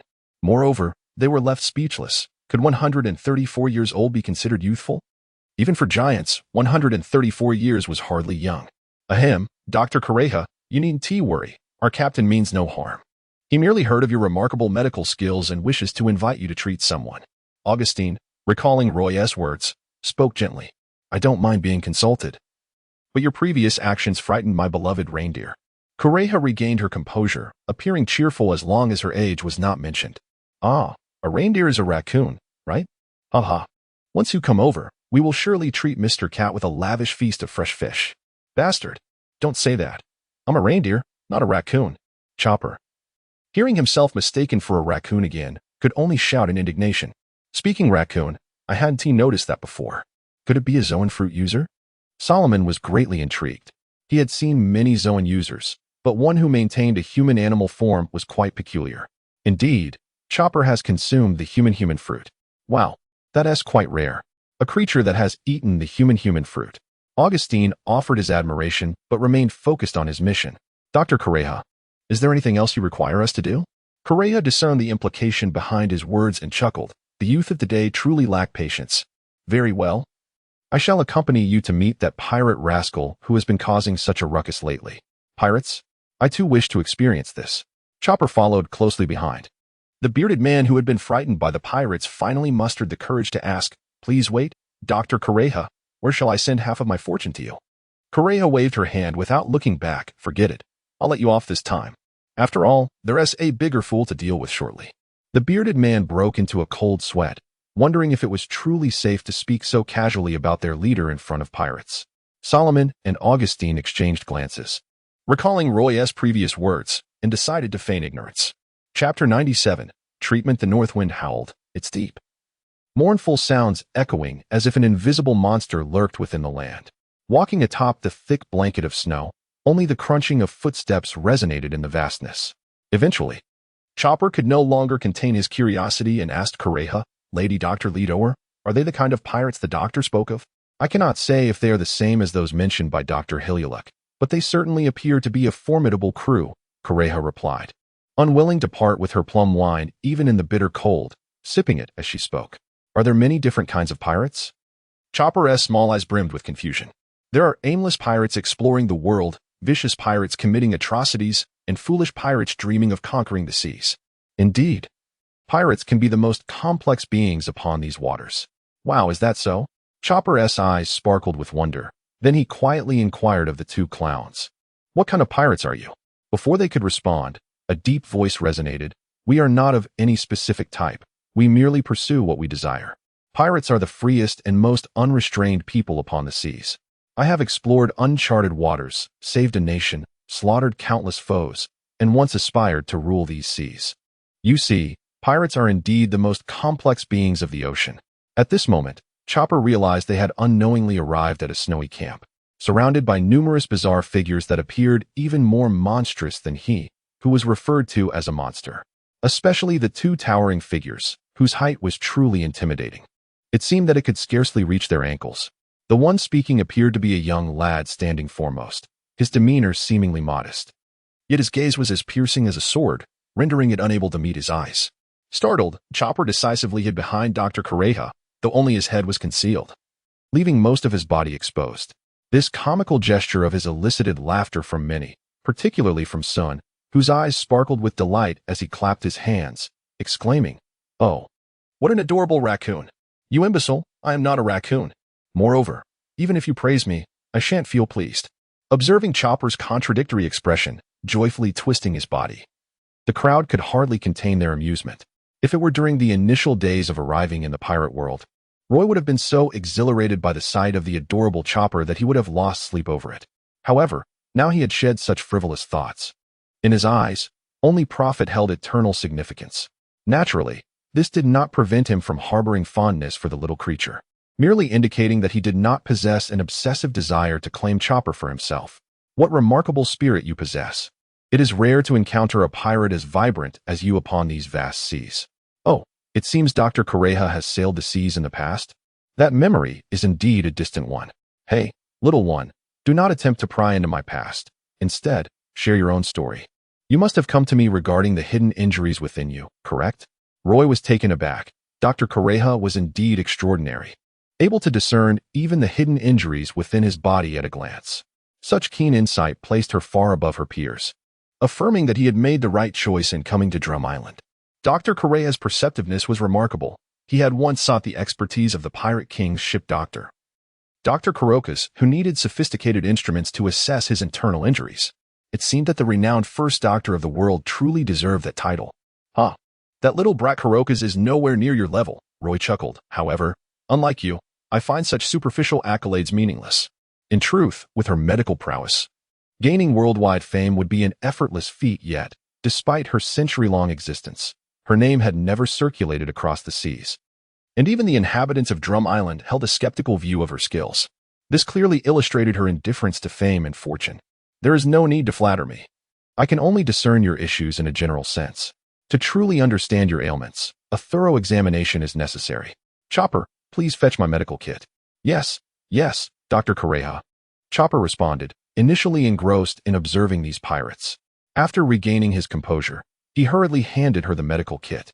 Dr. Correa retrieved her instruments and conducted a comprehensive examination of Roy, finally remarking in a disapproving tone, "You truly are a reckless young man. The fact that you can move at all is a miracle." To many villagers on Drum Island, Correa was seen as a witch, not solely due to her age but also because of her principles. Each treatment came with exorbitant fees that few could afford, a practice that earned her the reputation of a sorceress. In reality, she was not greedy. Her medical skills could easily garner her vast wealth across the seas. Her intention behind such high charges was simply to instill a greater appreciation for one's health, to remind patients of the costs associated with their ailments. Thus, when she beheld Roy's horrifying hidden injuries, she felt a twinge of annoyance, especially since most of these injuries were self-inflicted from his extreme training. In Correa's view, this was entirely self-imposed suffering. Unfortunately, perhaps I value my life more than my body, Roy reflected. In this brutal sea, survival was no simple task. Even the most law-abiding individual could find themselves in peril from unforeseen circumstances. The battles among the strong could devastate cities and towns, leaving countless innocents to perish in the chaos. Who would care about the ants crushed underfoot? Beneath the grand facade of the pirate era lay an exceedingly harsh reality. This understanding propelled Roy to relentlessly pursue power. A life where one cannot even dictate their own fate was profoundly tragic. Upon hearing Roy's words, Correa fell silent. Having lived over a century, she had witnessed countless events and understood the underlying helplessness and bitterness concealed within Roy's seemingly carefree remarks. Better to be a peaceful dog than a chaotic man, she thought. As for your so-called miracle, that is merely the power of belief. It can transform the impossible into the possible.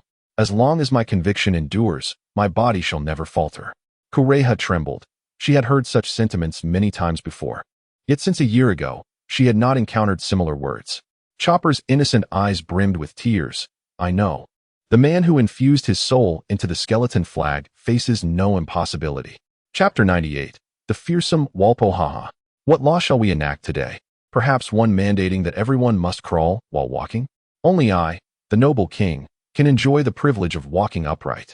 Boomed a rotund man draped in a white cloak from within the castle. This notion sent even his most loyal subjects, the explosive-haired Chromalaman and the thick-lipped Jess, into a state of alarm.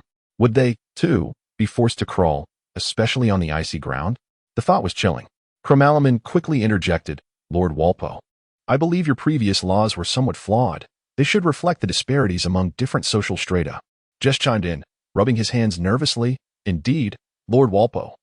Consider this. The lowest class crawls. You walk upright, while we should walk with our heads bowed, and others might kneel or crawl. Wouldn't that be more reasonable? Reasonable? What good is that? Do I need to create reasonable laws? Walpo's mouth gaped like an enraged hippo. No, just meant to say it would be more entertaining. Chromalaman hastily added, knowing Walpo's temperament all too well. Oh, more entertaining? Very well, then this law shall be established. At that moment, Dalton could no longer contain himself. I object. How can the creation of laws be so frivolous? If the populace is forced to crawl on the cold ground, many will surely suffer frostbite or even perish. You insolent fool. Who asked for your opinion, Dalton? My word is law. This is the essence of governance. If you understand, prepare to execute it. This is the king's command. Suddenly, the castle doors burst open, and a terrified soldier rushed in, nearly tumbling several times in his panic. It's bad. It's terrible. There are countless pirates on the island. You scoundrel. Clarify how many pirates there are. Walpole had always kept a backup plan for becoming a pirate himself. Yet that did not mean he wished for pirates to invade his island. I don't know. There are pirates everywhere. 1,000, 2,000, 5,000. Maybe even 10,000. Walpole wished he could swallow the messenger whole. Such fluctuating numbers were absurd. Dalton, however, had no time to argue with Walpole. As the captain of the Royal Guard, he had some knowledge of maritime affairs and understood that pirates were often ruthless brutes, capable of razing cities and towns. Those bold enough to conquer a nation were not uncommon.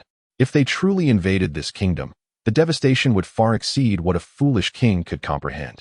Thus, he first calmed the soldier before asking gravely, "What else do you know? Do not be afraid, speak freely. There are giants, too. 2 giants over 10 meters tall on their ship. It's terrifying. They must be man-eating monsters. And I heard them mention they are from a pirate crew called the Phantom Sword." What a moment of sheer disbelief. The expression on Dalton's face. A member of the Phantom Sword pirate crew transcended mere gravity. As a vigilant observer of maritime affairs, he comprehended the dire implications of facing such formidable foes. An adversary of this caliber was far beyond the capabilities of their modest magnet drum kingdom. "Dalton, do you possess any intelligence on this group of enemies?" Walpole inquired, generously setting aside past grievances. "Alas, allow me to succinctly convey the details regarding our adversaries. The Phantom Sword pirate crew is a formidable force, with an estimated strength ranging from 5,000 to 10,000 seasoned marauders. Their captain, a notorious pirate with a bounty of 300 million, has previously vanquished one of the 7 warlords of the sea, Don Quixote da Flamingo, single-handedly."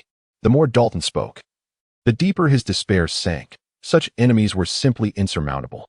"Walpole, what are we to do?" he lamented, as the rotund leader and his companion clung to one another for warmth. Both aghast at the thought of such a pirate presence in their kingdom. "We must summon the navy to drive them away." Even the most oblivious of souls understood the weight of Dalton's words. Time was of the essence. Only a formidable naval force could hope to repel such high-caliber pirates. And by the time the navy arrived, their kingdom could be laid to waste countless times over. Dalton shook his head in resignation. "Walpole, the populace has lost faith. Not a single citizen would dare to fight. Even if we were united in purpose, we would still stand no chance against such foes. Enough of this. Whoever wishes to be king may take the crown. I hereby declare the establishment of the White Iron Pirate crew. Let us retreat until this band of marauders departs, and we shall return afterward." Walpole proclaimed boldly, his hand gesturing grandly. "Lord Walpole is truly wise. We shall follow you to the ends of the earth," exclaimed Cromali and Jess, their voices filled with fervor. It was evident that Walpole had a plan. Dalton could scarcely believe his ears. In the face of calamity, their king was the first to contemplate escape, audaciously speaking of a return. "Lord Walpole, please retract your statement. You are the king. How can you flee at such a crucial moment?" Dalton's temper flared, his rage nearly compelling him to transform. "What do you understand? This is a strategic retreat, a preservation of hope," Cromali sneered. "Indeed, this is politics, a concept far beyond your comprehension, you foolish ox," Jess concurred. "Dalton, do you not see? This is the will of the people, the tide of fate. I have no time to waste here with you. I hope that when we return, you will still possess the audacity to speak with such bravado," he laughed. "Ha ha ha. But then again, will we even find you when we return?" As Walpole reveled in his mirth, an eerie silence enveloped the surroundings, chillingly palpable. Even the 2 bumbling aides and the other soldiers appeared to tremble, their mouths agape. Utterly speechless. "Laugh? Why have you ceased your merriment?" A sudden voice shattered the silence, startling Walpole. "You vile creature." Walpole whirled around, confronting the menacing pirates who had invaded the castle, their eyes gleaming with malice. He swallowed hard, feeling akin to a lamb encircled by a pack of wolves, pathetically weak and helpless. "Greetings, esteemed pirate leaders. I am also one of your kind, the captain of the newly established White Iron Pirate crew. It is a pleasure to make your acquaintance," Walpole effused, almost obsequiously, devoid of the dignity befitting a ruler. Dalton, heartbroken, closed his eyes, yearning for a death imbued with honor. Walpole's actions only served to humiliate the Magnet Drum Kingdom, filling him with shame as a member of this realm. "Oh, but let me caution you. There are no sentiments among pirates. Only raw carnage prevails. I particularly relish the desperate wails of those who perish before me," came the ominous reply. Roy licked his lips, embodying the essence of a deranged killer. No. It is a misunderstanding. I am, in fact, the king of the magnetic drum kingdom, esteemed guests who have traveled from afar. It is my duty to extend my hospitality to you. Valpo, thoroughly frightened, hastily revised his statement. Let me clarify. My purpose for visiting today is primarily to request the borrowing of a few items from His Majesty the King. Roy presented himself as remarkably approachable, which allowed Walpo's anxiety to ease, if only slightly. Ha ha ha. Captain Roy, feel free to take whatever catches your fancy. There's no need for formality with me. Walpo spoke with a grandiose flair, yet internally he felt a pang of anguish. Although he was unaware of what Roy desired, the mere thought of losing something, whatever it may be, caused his heart to bleed. He had always been the one coveting others' possessions. It was unprecedented for someone to covet his. In his mind, he silently noted Roy's name, vowing to seek out the world government and the Navy to lodge a complaint after this encounter. Well then, I shall not be polite, Roy declared. Firstly, this castle of yours seems rather splendid. I shall graciously accept it. In truth, Roy did not intend to toy with him.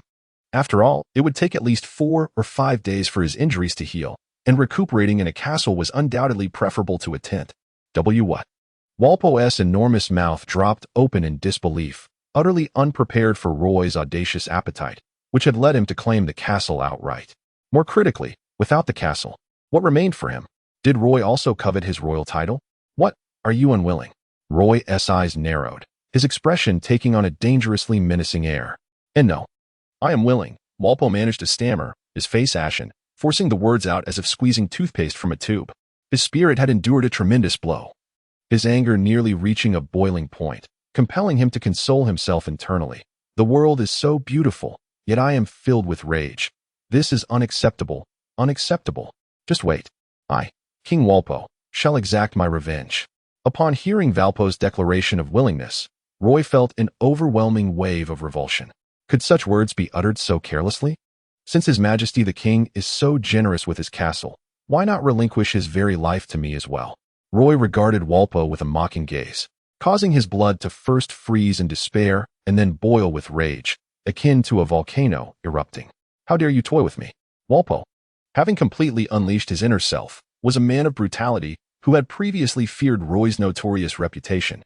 Now, subjected to such ridicule, his anger surged forth uncontrollably. Indeed, I am toying with you. Roy suddenly sensed something amiss. How could Valpo be perceived as a virtuous figure while he assumed the role of the villainous boss?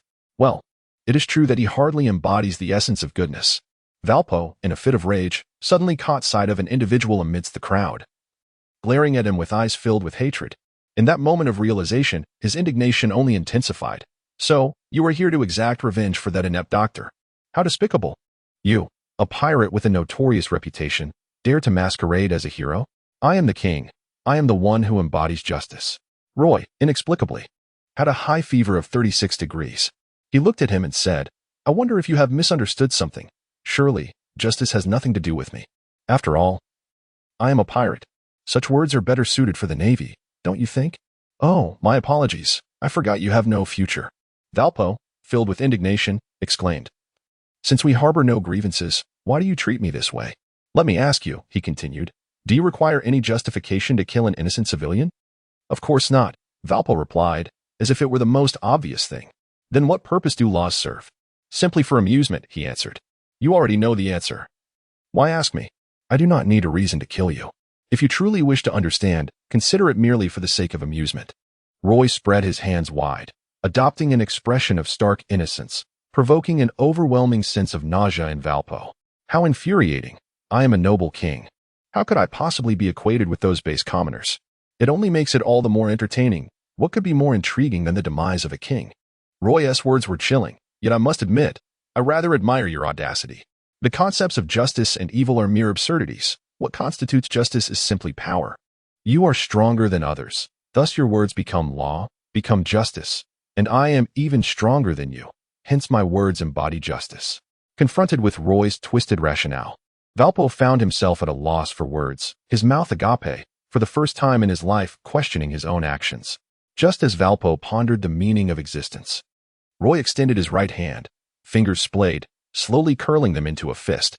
The oppressive force of the dream realm descended upon Valpo, an invisible weight crashing down upon him, eliciting an involuntary scream. Under such overwhelming power, he found himself unable to move, merely a spectator as his massive form was gradually compressed into a sphere. Realizing the futility of his survival, Valpo despaired and issued a final curse toward Roy. "You wretched demon, mark my words. You too shall meet your end at the hands of someone even more powerful than yourself. You will be judged by the very justice you so revere." With a resounding thud, Valpo was crushed into a grotesque mass. Thus, I relentlessly pursue power. The lives of the weak hang by a thread, dictated by the whims of the strong. This era is indeed lamentable. If only the mightiest are permitted to define the rules of the world, then that person can only be me. Roy was naturally unaffected by Verbo's final words. His greatest strength lay eternally within his own heart. Regardless of the ruggedness of the journey or the outcome, be it favorable or adverse, he would steadfastly continue along the path he had determined for himself. Shiriluk remarked that the entire kingdom was ill, but to Roy, it seemed that the entire world was afflicted. Thus, he never scrutinized the righteousness of his actions. The fault did not lie with individuals, but rather with this tumultuous era and chaotic world. Kureha regarded Roy with a wary gaze. Although she felt gratitude for all he had done, she considered him exceedingly dangerous. His worldview was profoundly distorted. What was most terrifying was his unwavering belief in his own infallibility. Such individuals are far more fearsome than mere lunatics, rioters, or demons. He was acutely aware of the consequences his actions would entail. If he failed to guide the world towards rebirth, he would inevitably lead it to ruin. In Kureha's view, as long as Roy did not fall midway through his journey, the seas were destined to be tumultuous because of him, a man capable of influencing the world's trajectory. The last person of such caliber seemed to be that young rogue named Roger. Kureha drained her cup of plum wine, her gaze distant. Chapter 100, Marine Headquarters. Deployment Marine Headquarters, Marineford. Aside from the vacant seats of the 3 admirals, it was quite rare to see all 16 vice admirals present at once. These vice admirals represented the elite forces capable of subduing the seas and were rarely mobilized. Fortunately, most were merely attending the meeting. Otherwise, if they stayed for a gathering or a festive occasion, the waters they guarded would likely descend into chaos. As you may well know, the purpose of gathering you all here is quite significant. Ever since that scoundrel Roger played us a trick before his death, igniting the era of great pirates with his life, the scum of the seas has become increasingly rampant, reaching a zenith today. Sengoku recounted gravely. A group of new pirates had become so audacious as to directly assault a secret naval base, even before entering the Grand Line. Boasting a bounty of 300 million, an exceedingly vile force that had even managed to thwart the pursuit of the 7 warlords of the sea. His existence has severely undermined the Navy's authority upon the seas, with countless new pirate crews idolizing him. Should he continue to thrive, the current predicament would undoubtedly deteriorate further. Thus, our objective this time is to utterly annihilate the living forces of the Phantom Sword Pirates, restoring the Navy's prestige and reputation upon the seas. Their destruction will serve as a warning to other pirates, prompting a slight awakening in this frenzied era. Sengoku believed that the threat posed by Roy's flag was even greater than that of his inherent potential. After all, individuals like Roy, who are restless, would undoubtedly challenge the supreme reign upon entering the New World. Yet, every year, pirates swarm into the New World like fish crossing a river, while only 4 consistently dominate the latter half of the Grand Line. Few, like Gecko Moria, manage to escape the New World alive. Thus, while Roy's potential is substantial, Sengoku regarded it merely as a trivial annoyance. What truly troubled Sengoku was the legendary status of Roy's pirate flag, as his exploits were widely celebrated, drawing countless dreamers to the sea. According to incomplete statistics from the Marine Headquarters, the number of pirates setting sail inspired by Roy's deeds surged by 30% during his 6 months at sea. The Navy, already beleaguered by the dire circumstances at sea, feared that if the situation continued to worsen, they might lose their dominance in the waters. Consequently, Roy had long been placed on the Navy's hit list. We have received reliable intelligence indicating that the Phantom Sword Pirates have landed on Drum Island. It is highly probable that their captain, Roy, sustained serious injuries in his fierce battle against Don Quixote da Flamingo and sought medical assistance in this healing nation. They are likely to remain on Drum Island for a while, and we must seize this opportunity to launch a full-scale assault, annihilating the enemy in one fell swoop. Sengoku slammed the table with ferocity, his goat-like beard trembling. In truth, it was not that the Navy was unwilling to intercept at the entrance to the Grand Line. It was primarily that they had not anticipated Doflamingo's defeat. By the time they received word, Roy had long since entered the Grand Line, making any attempts at interception futile. Furthermore, the Grand Line encompasses 7 routes, and without certainty regarding Roy's navigational path, it would be challenging to make specific arrangements. After all, even the Marine headquarters must rely on the record pointers to ascertain direction. Given Roy's displayed combat prowess, at least Vice Admiral-level forces would be necessary for a successful capture, while the Marine headquarters possesses numerous high-level forces.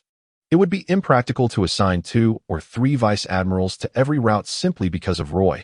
The Vice Admirals are not cabbages, after all. There is no need for excessive caution. He is merely a calculating little brat. If Doflamingo had not been overly complacent, he would not have fallen to that pirate brat's hands, Doberman remarked, tilting his head. In his view, mobilizing such a force against a mere child was an overreaction. The Navy's intelligence system had already clarified the general course of the battle that day, revealing that Roy was not as formidable as they had imagined. More content loading. Please wait. This site only supports mobile browser access. If you see this paragraph, it means the chapter content failed to load. Please close the reading mode, browsing mode, novel mode, and disable ad blocking features, or copy the URL to another browser to read. Let it just be me and Doberman taking action before the Navy. They do not pose a significant threat. The Ghost Spider was quite displeased with the rising pirate morale. Do not be careless. Remember that Doflamingo fell due to underestimating the enemy. Moreover, our investigations reveal that he is a deeply concealed individual. No one knows whether he revealed all his trump cards in previous battles. The mole expressed a differing opinion, advocating for caution. Regardless, he has a record of defeating the 7 warlords of the sea and should not be underestimated. Stolleberry, half closing his eyes and maintaining a poker face, stated, "The opportunity is singular. If we allow him to escape this time, given the unique weather of the Grand Line, as long as they conceal themselves in the sea and continuously alter their course, it would be exceedingly challenging to pursue them again. Thus, we must accomplish this in one fell swoop," Dalmatia decisively asserted. "Originally, my intention was to send an admiral. But with the 4 emperors commencing a new round of chaos in the New World, the Navy was under immense pressure, forcing me to dispatch Akiji and Akainu to maintain order. Meanwhile, a disturbance had occurred in Sabaody, necessitating Kizuru to attend to the celestial dragons and clean up the mess. Sengoku, frustrated and agitated, nearly let a curse slip. Therefore, my proposal is to issue a demon hunt order." The mention of the demon hunt order suddenly stirred the previously quiet conference room into a clamor. Even in the Marine headquarters, issuing such an order would incur considerable pressure. And the last time a demon hunt order was enacted was 15 years ago. I oppose this. If we issue the demon hunt order, what will become of the people of Drum Island? This approach is utterly chaotic. Initially, while savoring the delightful rice crackers, Carp could no longer refrain from interjecting. It is imperative to understand that the demon extermination order entails indiscriminate and devastating assaults on regions that emit signals, aimed at completely eradicating any entities and individuals posing a threat to the authority of the world government. One could assert that once the demon extermination order is executed, the populace of Drum Island would essentially be consigned to the grave alongside the Phantom Sword Pirates. Such a fate is utterly unacceptable to him. Carp, you must realize that every situation necessitates sacrifices. Should the Phantom Sword Pirates grow in power, the ensuing peril would far exceed that of a single demon extermination order. I could perhaps acquiesce to the demon extermination order from 15 years ago, but the inhabitants of Drum Island are entirely oblivious to the circumstances. They are victims as well. Why should they bear the consequences? What do you propose we do, Carp? Sengoku's words cornered Carp, making him acutely aware that if he wished to dissuade Sengoku from initiating the demon extermination order, he would need to make a sacrifice today. I shall personally capture the Phantom Sword Pirates. Observing the sly smile curling at the corners of Sengoku's mouth, Carp understood that he had been ensnared by his cunning old friend, who had laid a trap for him to leap into, and he had no choice but to comply. Inwardly cursing, "You scheming old fox. Ahem, this is for the best. You, along with Gecko Moria and Doberman, shall lead 5 warships to annihilate the Phantom Sword Pirates. I shall await your triumphant news here. In the name of the Navy's absolute justice, this meeting is adjourned." Fearing Carp's retribution, Sengoku hurriedly departed, leaving a group of bewildered individuals exchanging perplexed glances. Chapter 101. Countermeasures. What's the matter? Can you not endure it any longer? I warned you. This is not a suffering that the human spirit can withstand. Seeing Roy furrow his brow for the first time, Kureha could not help but delight in his misfortune, mocking him for his disbelief in her abilities. Were it not for Roy having avenged Chopper by slaying Wapol, she would have been disinclined to treat him at all, for she, as one of the premier physicians of the seas, undoubtedly possessed her own pride. However, the present situation was indeed horrifying, enough to make those concerned about him feel as though they might vomit for 3 days and nights without respite. Within the bright, arid confines of the room, the pungent scent of medicinal concoctions filled the air. Half of Roy's body had been stripped of flesh, leaving merely a skeletal frame reminiscent of Brooks, evoking a distinct aura of death from afar. It is no wonder that the medical practices of the Drum Kingdom are likened to black technology. Consider Wapol, whose head was severed by Dalton, only to be miraculously revived by the doctors in a mere 20 minutes, an occurrence beyond the realm of ordinary comprehension, illustrating the astounding advancement of medicine here. Kureha's medical prowess undoubtedly surpasses that of Dr. Kureha, as it is no small feat to keep Roy alive with but a skeletal form. Roy's mind was in turmoil. Although he had anticipated Kureha's medical prowess, he had never imagined it to be of such extraordinary caliber. It was nothing short of sorcery. Roy began to suspect that Kureha might be an extraterrestrial, considering that the world of pirates already harbored interstellar marauders, making the presence of an alien rather plausible. While Roy was lost in these wild speculations, he received a transmission of dream memories from Drake. Given the immense commotion at the Navy headquarters, evading the scrutiny of the discerning was utterly impossible, which led to the furrowed brow he exhibited. Naturally, it was not the pain that troubled him. He was merely struck by the sudden realization of something rather intriguing.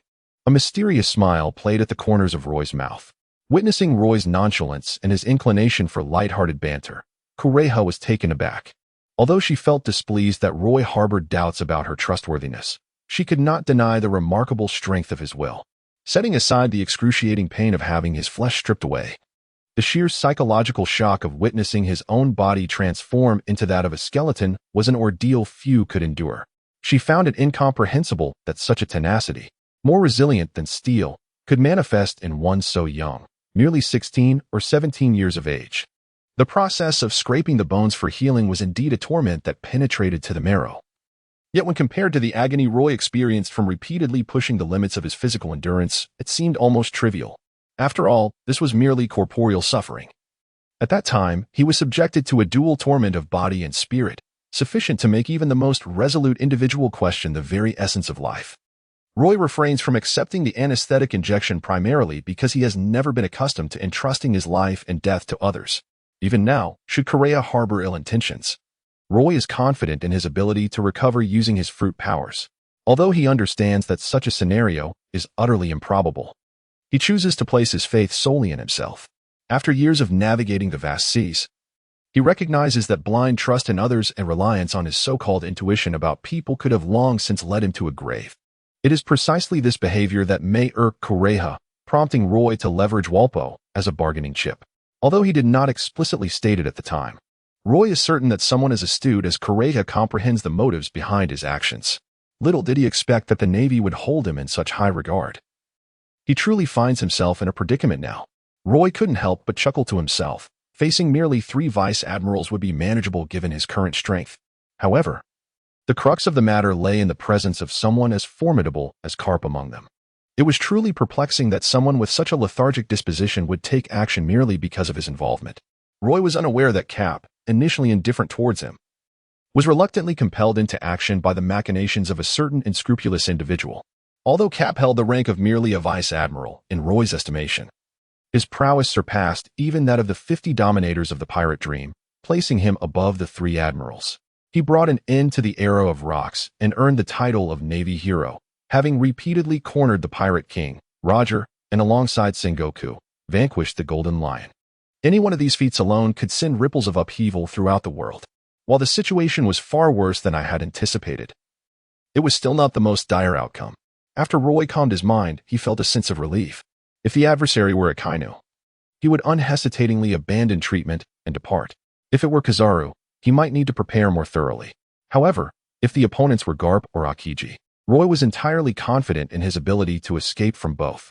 This is not to suggest that a Kainu possesses the greatest strength. Rather, in Roy's perspective, Garp's prowess should surpass that of a Kainu. Otherwise, during the War of the Best, He would not have uttered the words urging Sengoku to restrain him lest he succumb to the urge to eliminate Akainu. The primary reason lies in the fact that a gentleman can be deceived through formality. For someone like Garp, who adheres to principles and possesses boundaries, it is not particularly challenging to exploit his vulnerabilities. In Roy's contemplation, he was reasonably confident that he could use his devil fruit abilities to restrain Garp for a few seconds. Within that brief interval, he could concentrate all his forces to assault Doberman and Spider, aiming to incapacitate them before Garp regained consciousness. With 2 Marine admirals as leverage, he could certainly instill caution in Garp. Although the elite forces on Roy's ship were not yet capable of confronting the admirals, their attacks were sufficiently threatening to them. By positioning himself as the spearhead, he could feasibly subdue both admirals within a short span of time. Of course, the enemy was Garp, a formidable opponent. And those 2 admirals should not be underestimated. Any miscalculation could lead to a complete collapse of his plans. Thus, Roy intended to keep a contingency plan in reserve. While this backup might lack honor, those who achieve great things often disregard trivialities. In moments of dire urgency, Roy would not hesitate to abandon any semblance of compassion. Nevertheless, he was unwilling to resort to this contingency unless absolutely necessary. Should he truly threaten Garp with the lives of the civilians on Magnetic Drum Island, it would undoubtedly provoke this benevolent old man. Even if he managed to evade immediate danger, he might provoke an endless pursuit from that relentless old fellow. He was not the pirate king, capable of escaping the clutches of such a formidable adversary time and again. Overall, the first plan appeared more suitable, and the leverage of the 2 admirals would be more advantageous for his forthcoming endeavors. Ultimately, it all boiled down to a lack of strength. If only his power could reach the level of the 4 emperors, strong enough to influence the very fabric of the world's balance, even the world government would find it difficult to contend with him. In Roy's eyes burned a flame known as madness. Chapter 102, Bodily Transformation. Fire, fire. Blast the enemy ships to oblivion. Let these novices who have just entered the Grand Line understand who truly reigns over these waters. The one-eyed captain's expression was fierce. For a ruler of these waters, facing the challenges posed by newcomers was merely routine. However, of late, such skirmishes had become alarmingly frequent. Small battles every 3 days and major confrontations every 5. Not only his crew, but even he himself began to feel weary, growing tired of constant conflict. Moreover, even in victory, they could not emerge unscathed. Within a month, his fleet had suffered nearly a 30% reduction in personnel, and the ships were left in tatters, fueling his frustration. It was all that damned Roy's fault. He thought, if only I could catch him. The one-eyed captain was well aware that the reckless behavior of these newcomers was spurred by Roy's provocations, yet he had long passed the age of youthful exuberance, viewing these fantasizing pirates with disdain. In his eyes, Roy, whom they idolized, was merely a grasshopper after the autumn, unable to leap for long. Pirates who boldly confronted the Navy rarely met a good end. "Captain, we're in trouble. The Navy is coming." A trembling crew member interrupted his thoughts. "Fool. It's just the Navy. We've seen more than our fair share over the years," the one-eyed captain grumbled, turning to see 5 colossal warships approaching, causing his legs to weaken. Nearly collapsing onto the deck, he was not among the unseasoned pirates, having survived the Grand Line for years without being eradicated. He was a seasoned veteran and recognized the ships as the most formidable within the Navy, a creation of Water 7, renowned for its strength and aggression. Deployed only for major incidents, each warship carried 1,000 elite soldiers, capable of effortlessly defeating Sea Kings, and now, 5 of them were in motion. More critically, there might be a vice admiral aboard. "Captain, we should flee." Although the smaller pirates were inexperienced, they could tell from the situation that this was an enemy far beyond their capabilities. "Flee. Nonsense. Order everyone to cease firing. Do not make a single move." The one-eyed captain was acutely aware that such a formidable Navy presence could not possibly be directed at him. If the Navy truly intended to eliminate them, no amount of fleeing would be effective. It was better to present a composed front. The crew exchanged incredulous glances but, recalling the captain's ruthless reputation, reluctantly relayed the command. As the warships drew nearer, the one-eyed captain felt his insignificance. His sailing vessel was but a flimsy skiff in comparison, and the waves generated by the battleships could easily capsize his fleet. To their surprise, the 5 warships surged past them as if they were invisible, allowing the captain's anxious heart to finally settle, only to discover his back was already drenched in sweat. Could it be that the captain is a spy infiltrating the pirates? The crew mused, casting suspicious glances at the one-eyed captain as they narrowly escaped. "What nonsense! We must escape quickly." The captain remained oblivious to how his men perceived him but pondered, do they not wish to even waste a moment in combat? Who are these Navy forces truly pursuing? Captain, are those novices still in pursuit? Let them chase for now. I understand. The only one who could warrant such a major deployment from the Navy is Roy, the king of the North Sea. The captain's remaining eye gleamed with schadenfreude. You flaunt yourself so, unaware that those who remain low-key often survive the longest. Yet, this was indeed explosive news, potentially lucrative if sold. Aboard the warship, Vice Admiral Doberman questioned, is it truly acceptable to let a band of pirates go unchallenged? They are merely a bunch of worthless pirates. There is no need to waste time on them. The sooner we reach Drum Island, the greater our chances of capturing them. Doberman replied, feeling rather cheerful. Otherwise, he would not have bothered to explain himself. He believed the only potential failure in this operation was if Roy's crew managed to escape before their arrival at Drum Island, for with their current strength, failure seemed nearly impossible. Although he held little respect for Garb's methods, possessing great strength yet rarely capturing pirates, he acknowledged Garb's prowess. In his youth, Doberman had once challenged him. But after being taught a lesson, he never entertained such thoughts again. Atop the snowy peaks of Drum Kingdom, an earth-shattering explosion rocked the castle. A beam of light shooting skyward from within. That damn brat. I was promised the castle would be left intact, yet he's created such a massive hole so quickly. Correja gazed in exasperation at the gaping void above, wishing she could grab Roy by the ear and admonish him for his theatrics. Couldn't he simply use the front door? This sensation, devoid of shackles or constraints, was utterly exhilarating. As Roy felt his body grow lighter, as if a great weight had been lifted from him, he experienced an indescribable sense of liberation. His physique had finally entered the third stage, and the surging power within him was undoubtedly the manifestation of armament Haki. A stirring sensation coursed through Roy as an intangible aura entwined around his arm, instantaneously transforming it into a gleaming, obsidian-like iron limb. This experience was nothing short of enchanting, akin to donning a layer of armor that adhered seamlessly to his skin. A flicker of emotion crossed Roy's visage as the Haki enveloping his arm above the wrist dissipated entirely, while the Haki coating his fist radiated with an intensified brilliance, capable of slicing through the air with a mere gesture. Drawing forth the Kikuchimanji, Roy summoned the Haki once more, and the ebony armor swiftly encased the blade.